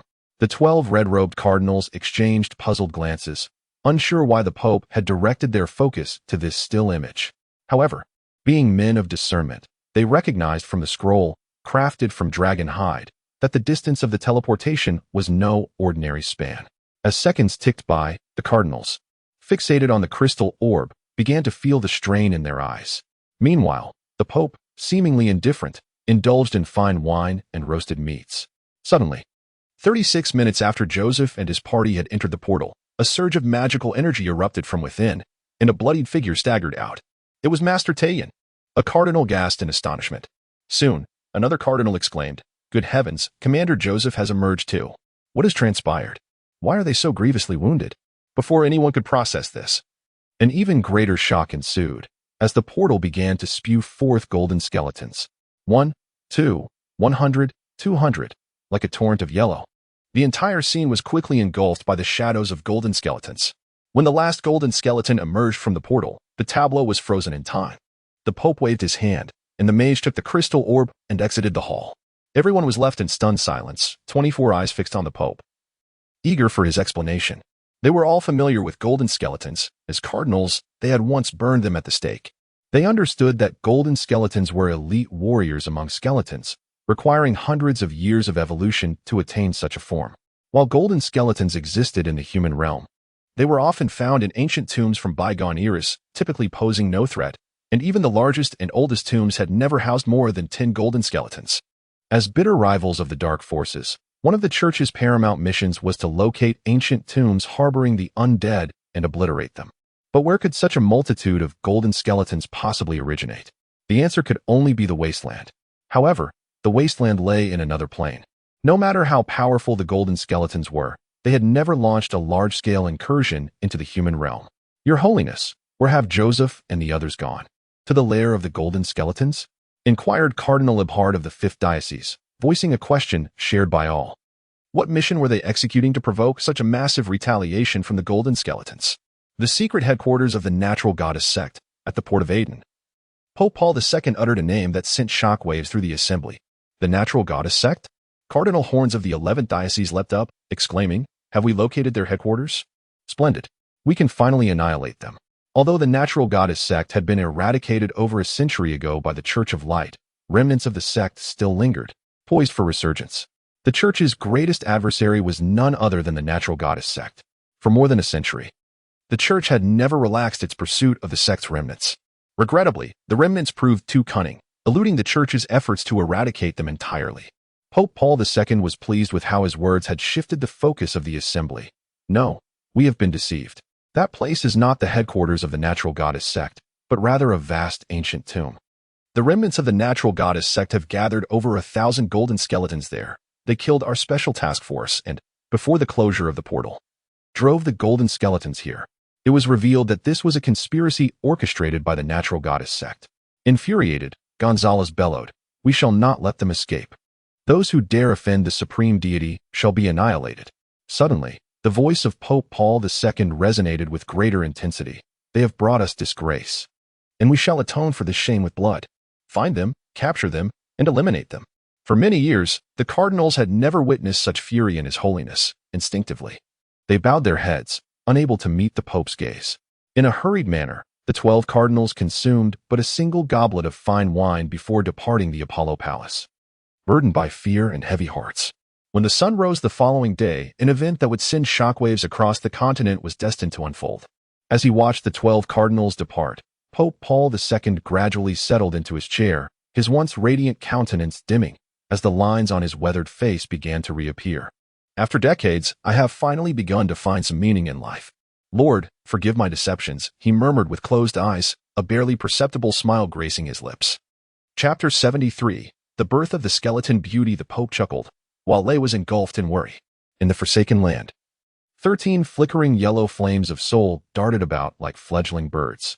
Yet, no matter how fervently they flitted, they could not escape the 3-meter radius surrounding Lay's body. This fierce battle, though it obliterated the invading foes, exacted a heavy toll. 328 golden skeletons, for skeletal lords, and 9 black knights fell to the hands of the invaders. The destructive power of divine forces was overwhelming. Although high-level undead possessed commendable self-repair capabilities, less than 1/10 could be resurrected through restoration spells. Once the combat concluded, an irate Lay commanded over 1,000 golden skeletons to surge into the spatial portal. Having faced invasion, retribution was the sole recourse. Otherwise, Lay would no longer be deemed an undead being. All undead were preoccupied, those wounded were healing, while the unscathed jostled near the spatial portal. However, one particular undead did not conform to this chaos. His gaze was fixated upon 19 human corpses. Considering himself a great contributor, he felt compelled to relish the spoils. Thus Mufasa commenced the consumption of these human souls. Upon devouring a single soul, he exclaimed, "Ha! This power surges within me." After consuming 2, he marveled, "Wow, this is extraordinary. I feel an overwhelming urge to soar." After feasting on 6 human souls, Mufasa suddenly felt a sense of fullness and dizziness. Could it be? I am a noble and powerful magic dragon. My appetite should be vast. How could I be sated after so little? Despite Mufasa's fervent desire for the remaining 13 souls, the harsh reality proved that he was indeed full, unable to consume another morsel. Not only that, but the 6 souls he had just ingested were not fully digested. They began to thrash within the confines of Mufasa's soul, seeking to tear apart the bonds that held them captive. Mufasa, unwilling to let go of his hard-earned treasures, activated his soul's core to suppress them fiercely. It must be said, though Mufasa was presently a skeletal horse, he possessed the soul of a magic dragon, and under his tenacious resistance, the 6 strong human souls were unable to escape. Through the connection of souls, Lay swiftly grasped the reason behind Mufasa's turmoil. An undead creature had audaciously consumed 6 souls of humans imbued with light attributes. That he had not immediately perished was a stroke of fortune. The invaders were all members of the Church of Light, each endowed with formidable light attributes. Their souls were akin to lethal poison for the undead. This was precisely why, despite the battle's conclusion, the souls of the deceased had not been devoured. Had they been ordinary individuals, their souls would have been divided long ago. Lay wished to assist Mufasa, but was aware that such intervention could prove detrimental. The refinement of souls must rely on one's intrinsic strength. Otherwise, the result could not only be a failure in refinement, but might also gravely wound Mufasa. Mufasa had consumed 6 of the 19 souls, with Lay gathering the remaining 13. If Lay desired to obliterate them, a mere soul shockwave would suffice. Yet, he hesitated, reluctant to destroy these potent new souls. Undeniably, the 13 fresh souls were formidable, and their demise would be a regrettable loss. Lay's soul had once been controlled by a powerful undead from Hamba, a memory he would never forget. He attempted to communicate with the slumbering Raphaelin, hoping to glean some methods for handling souls of light attributes.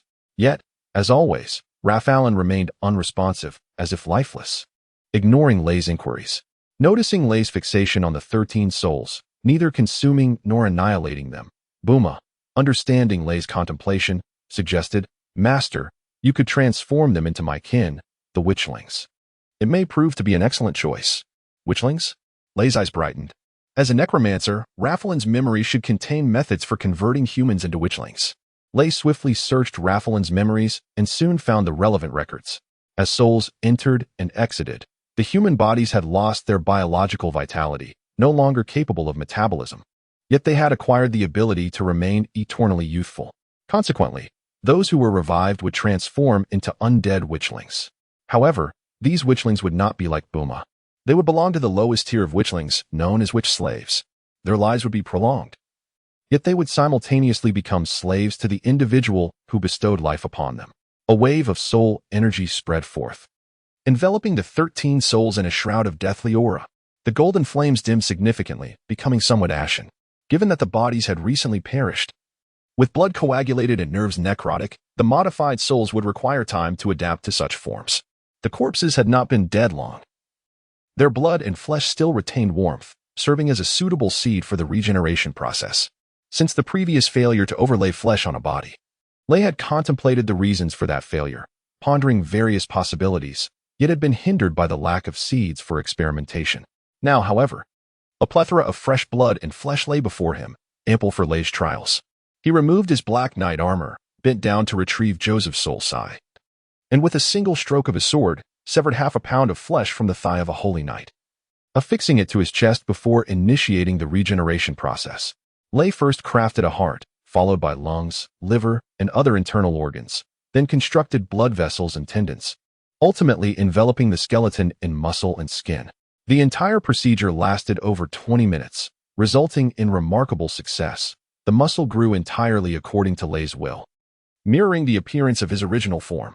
Yet, 2 peculiarities arose. Lay did not intentionally cultivate them, yet they manifested nonetheless.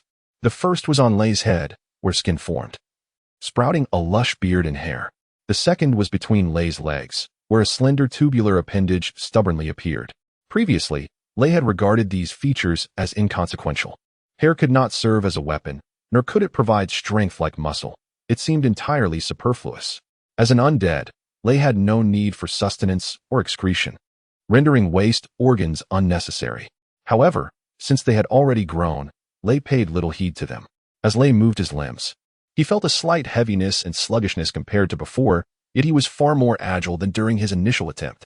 Thus, he found satisfaction and began to don his armor once more. "Master, do you wish to become a witchling?" Buma inquired, perplexed. As a Grand Witch, Buma possessed a far greater mastery of the regeneration process than Lei, yet he could not comprehend why a skeleton would desire to overlay flesh upon itself. "To me, this signifies the essence of a complete life." Though his voice was somewhat hoarse and the pronunciation imperfect, it was, after all, the first sound Lei had ever emitted using his vocal cords. However, these entities remained lifeless. Before long, they would succumb to decay in the acidic gases of the Forsaken Land. Though Buma also bore flesh and blood, it had long since desiccated, rendering it impervious to the climate of the Forsaken Land. "But I cherish this sensation," Lei sighed, yearning to eternally possess this corporeal form. "How intriguing. I shall try as well." With a deft sweep of a small scythe, the unfortunate Holy Knight lost another half-pound of flesh from his thigh. Lei had never anticipated that Hoover could also wield the regeneration technique, and with a proficiency that surpassed his own. In a mere span of 10 minutes, Hoover underwent a remarkable transformation, evolving into a fleshy skeletal lord. With flowing long hair, alabaster skin, and slender shoulders, he exuded an aura of gentle beauty, eschewing the brute strength and vigor typically sought by others like Lei. However, upon closer inspection, Lei noted two distinct differences. Hoover's chest was markedly more pronounced than Lei's, round and voluminous. "This is incorrect," Lei stated, pointing at Hoover's peculiar physique, shaking his head. "There is a missing piece below, while the upper part is overly large, disrupting balance." "I find this quite satisfactory. Your concerns are unwarranted," Hoover retorted, arching his slender waist in defiance of Lei's opinion. "Master, you. Bulma had never witnessed such a ludicrous sight, and could not help but burst into hearty laughter. Chapter 74. The distress of the skeleton beauty. The undead legion continued its march towards the lava canyon in search of the legendary flame crystal. This time, the party included 12 corporeal figures, a necromancer priest, 5 necromancer mages, a necromancer archer, and 3 necromancer knights, along with Lei and Hoover. The 13 souls of fire ultimately succeeded in creating 12 necromancers. However, upon awakening to their undead forms, 2 of them were consumed by despair, preferring to self-destruct rather than live in such a state. The other 10, lacking such bravery, made the pragmatic choice of enduring the eternal humiliation of existence rather than opting for a glorious death. At the moment they pledged their servitude to Lei, the shadow of the supreme god gradually faded, due to the inherent contradictions between their attributes and those of the Forsaken Lands. These 10 humans experienced a significant decline in power upon becoming necromancers. The priest who had undergone 2 class changes was equivalent to a single class-changed priest in the human realm, while the level 13 Holy Knight, upon becoming a necromancer knight, not only lost his sacred aura, but could hardly contend with even a mere golden skeleton. The most unfortunate were the 5 Grand Mages of Light, whose magical energies were utterly incompatible with the dark essence of the undead. They lost all magical abilities upon transforming into necromancer mages, unable even to cast the simplest light magic spell. The archer fared best, gaining considerable strength as an undead, with both the speed and accuracy of his arrows enhanced. Yet, in the Forsaken Lands, he could not replenish his expended magical arrows, rendering him nearly useless for the time being. With such diminished capabilities and a past as adversaries, they were, by Lei's standards, unworthy of being his allies. Nonetheless, Lei took them in, not for their combat prowess, but for their rich life experiences and the beauty of the world they represented. Each time Lei beheld these 10 necromancers, a sense of warmth stirred within him, evoking memories of the beautiful world they hailed from. Lei yearned to survive in the human realm or to transform the Forsaken Lands into a place of equal beauty. Thus, during their march, Lei would occasionally pause to converse with the 10 necromancers, seeking to glean insights into the human world. His actions stemmed from mere curiosity, devoid of any intention to favor or elevate the necromancers. Little did he realize that behind him, a pair of eyes simmered with jealousy. Mufasa had always considered himself Lei's most favored subordinate. Witnessing the 10 necromancers receiving undue attention, he felt a profound sense of loss. Why should they, who had joined later, possess lesser combat abilities and exhibited less loyalty or charm, replace his position? Mufasa muttered to himself as he walked. However, he refrained from immediately voicing his dissatisfaction, as he needed to find an opportune moment. Otherwise, he feared Lei might unleash a soul shockwave upon him. Furthermore, Mufasa had recently consumed 6 powerful souls and was experiencing severe digestive distress, regretting his choice to consume the souls of light. Now, Mufasa faced the consequences of his actions. He had never anticipated that the souls of light would be indigestible. Alongside a throbbing headache, he felt coldness and pain, sensations foreign to him as an undead. Confounded, he wondered why, after consuming those 6 souls, he was experiencing such feelings. This cannot be. I am a dragon. Do not let me be reduced to the state of a mere horse. Thus, Mufasa resolved to expel the 6 souls he had ingested. However, he discovered he was unable to do so, for the 6 souls had fused with his own, becoming inseparable. As Mufasa grappled with his predicament, Lei was also troubled, as he found it difficult to adjust to Hoover's current form. Based on Rafaelin's memories, Lei had redefined Hoover as either a woman or a female skeleton. However, whether woman or female skeleton, both concepts were alien to Lei, who had not considered the existence of gender distinctions among skeletons for centuries. Consequently, he began to sift through Rafaelin's memories, revisiting those aspects he had previously overlooked regarding gender. It must be said that Rafaelin was not a proficient teacher in this regard, as his memories were saturated with information about women. Rafaelin was inherently a lecherous individual. Despite being a light mage until the age of 30, he had entangled himself with numerous beautiful women, even those among the clergy. Only upon meeting his wife, Honi, did he temper his pursuits, albeit only slightly, as he would still occasionally indulge in clandestine affairs. Since Lei lacked neurons and various hormones, he did not grasp the origins of human emotions, leaving him perplexed as to why Rafaelin would exhibit peculiar physiological reactions upon encountering beautiful women, his breath quickening and his heart racing. The more he struggled to understand, the greater his curiosity grew, compelling him to uncover the source of the phenomenon. Thus, Lei began to use Hoover as a specimen, hoping to replicate Rafaelin's responses upon encountering beauty. Yet, Lei's efforts bore no fruit, as his blood and flesh exhibited no biological activity, rendering any physiological response impossible. Nevertheless, through continuous observation, he discovered some intriguing phenomena. Firstly, the 10 humans turned necromancers, though devoid of physical sensation, retained their former thoughts and exhibited keen interest in beautiful bodies. Consequently, during their march, the gazes of the 10 necromancers were invariably fixed upon Hoover's naked form. Secondly, Hoover seemed to revel in her new body, diligently transforming it as they marched, her skin becoming increasingly pale and her bosom more pronounced. Although Hoover referred to Lei as master, this was merely nominal, as no formal master-servant contract had been established, leaving Lei unable to exert complete control over her. Should Lei's actions incite Hoover's ire, he had no desire to contend with her scythe of death. Yet, the more unattainable she became, the more Lei's desire to observe her intensified, creating an escalating cycle of longing. Through this first-hand experience, Lei finally comprehended a term from Rafaelin's memories: distress. It was the sensation of yearning for something that lay tantalizingly close yet remained just out of reach. This feeling persisted for 3 long days before Lei emerged from his turmoil, not because he had found clarity, but because Hoover was no longer merely a skeleton woman. The air of the Forsaken Lands held a potent corrosive quality. Regardless of biological activity, any moisture-laden flesh would quickly begin to decay. Though Hoover was a formidable lord and adept at regeneration, her flesh too began to succumb to decay. After 3 days, her body was marred by dark splotches that expanded and festered. Her once alluring form had deteriorated, prompting Lei and the 10 necromancers to finally divert their gazes from Hoover's body. The decay of her form was not inherently dire. After all, Hoover was a skeleton, and the absence of flesh mattered little. Had the decay process been slower, desiccated flesh might still cling to her bones. However, just as Lei's mood began to lift, Hoover exhibited yet another abnormality. Hoover appeared to be quite preoccupied with the flesh upon her form. As the decay set in, she exhibited signs of agitation, incessantly engaging in regenerative procedures, hoping to mend the rotting areas. However, the flesh on her body had long ceased to be fresh, and the newly grown tissue was, by nature, also putrid. With each cycle of growth came failure, and eventually, Hoover succumbed to fury, wielding the scythe of death to scrape the putrid remnants from her bones. After several minutes, she had cleansed her body entirely, leaving no trace of flesh, transforming once more into a platinum skull. Bereft of flesh, one might expect Hoover to find peace.